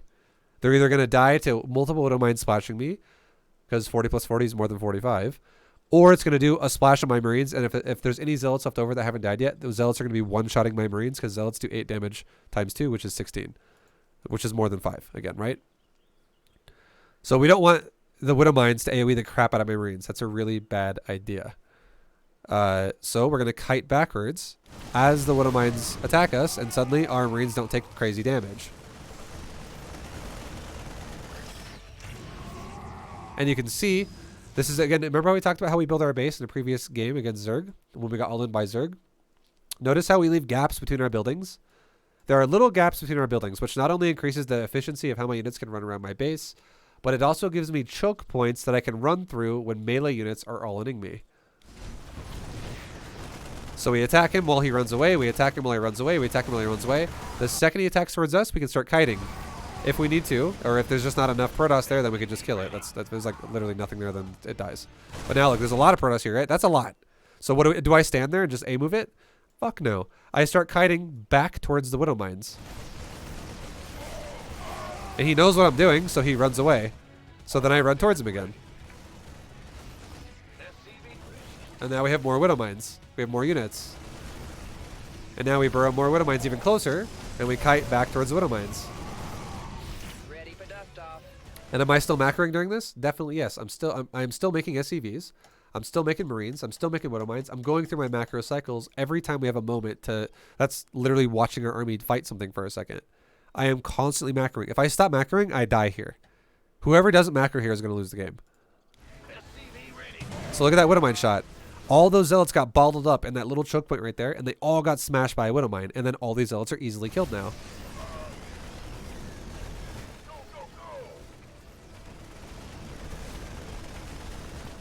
And now, at this point, we have 9 Widow Mines. We got a lot of Widow Mines, guys. And at the end of the day, at the end of the rush, look at this. At the end of the rush, supply values are 80 Terran versus 37 Protoss. And why does that make sense? Like, anyone out there that's like, Vibe, can you please explain, how the fuck do you have this much supply now? When it started, you had very similar supply to Protoss. Like, look at when it starts. It starts right. Ready for dust off. Let's see his last warping when he gets to our base. So it starts with 68 versus 55. Not that big of a difference. It's still in our favor. And why are we in the favor right now? It's because we're still macroing. It's because we made more SCVs than he made probes. I'm able to actually outproduce him over time. I have more shit than he does. Also, not much has died yet. I think I killed we both killed 1 worker of each other, which is whatever. It's not a big deal. So very little has happened in this game, but I am mining more than he is. And not only do I have more workers than he does, I also have mules, which are crazy good at giving you more money. So when it starts, it's super similar, super close. But the reason why we start taking a big ass supply lead throughout this fight is because he's losing all of his Zealots every time. We are not losing all of our Marines every time. Once again, he is losing his Zealots every time. We are not losing any Widow Mines. Once again, he is losing all of his Zealots every time. We are not losing any Medivacs. So we're only losing bits and pieces of our Marines. We're not losing any of our gas units because his Zealots aren't killing my Widow Mines and they're not killing my Medivacs. And he's always losing every single Zealot every round that happens. Every time a round happens, they all die, and then a new round comes in, they all die, a new round comes in, they all die, and they trade a little bit with Marines. Which is why we're taking supply leads, because he's doing... These trades are not efficient for Protoss just because we're maximizing our units really well here. With the way we're microing our Widow Mines and our Marines. Going through the base repeatedly, always kiting back to the Prism. Always kiting back to the Widow Mine. So now we're in a super good spot. Now we're in a super good spot, right? And now again, at this point now, we have, like I said before, we have 11 Widow Mines. That's a lot of Widow Mines, guys. I have almost as many Widow Mines as Marines. So how about we just do a Widow Mine drop? It makes sense. We can just go for the mineral lines with these Widow Mines. Meanwhile, we also scout. We also have multiple Medivacs. I had a lot of Medivacs for those Marines. And I still have Widow Mines left over. Like, if he attacks us, again, we're just fine like we were before. We have units constantly being made. And we have more units coming out. But then again, it was this situation, right? Where we'll look at it one more time. Where the Widow Mine drops come across the map. And then this happens, right? You're just like, oh, shit. And then Protoss now is just super fucked. Because that's another situation here. 2 problems here for Protoss. Number 1, these Widow Mines are permanently cloaked. Why are they permanently cloaked? Because we have an armory. The armory is done now, which makes Widow Mines forever cloak unless you have detection in the area for Protoss. Like, you'd have to have a cannon here or an observer or something. But he doesn't have either one of those. Yeah. So now they're just invisible. If I look at Protoss's vision, they're literally just they're little divots rather than being seen. You can't attack them. It sucks for Terran, right? Or sorry, it sucks for Protoss because you can't kill these Terran Widow Mines. For us on the other, and then there's even more in his fucking third base. This sucks for Protoss. And there's an observer coming back, but this is already so much damage that he has absorbed. His all-in failed. His 2-base charge the all-in failed. He's now following it up with a third, trying to go back into a macro game, and he just lost a ton of probes now to that Widow Mine drop. So now the worker count is 22 to 49. And the biggest reason of all as to why this is unrecoverable for Protoss is because the entire time he all-in us, it isn't all-in, guys. It isn't all-in. There was no probes being made the entire time. The mineral line was 15 out of 16, 0 gas, 0 gas. 16 out of 16, 0 gas. No probes get made. Like if you look right here, we'll just times 8 it really fast. Look at the next production. Nothing. That's been already like a minute. Nothing. This is now going on 2 minutes. Now finally he's making probes. And why is he making probes? Because the warp prism is coming home because he's failed the attack. Because he's realizing there's no way I'm breaking Terran right now. It's an all-in. He was doing an all-in. It failed. So he's super fucked, especially now that probes die afterwards.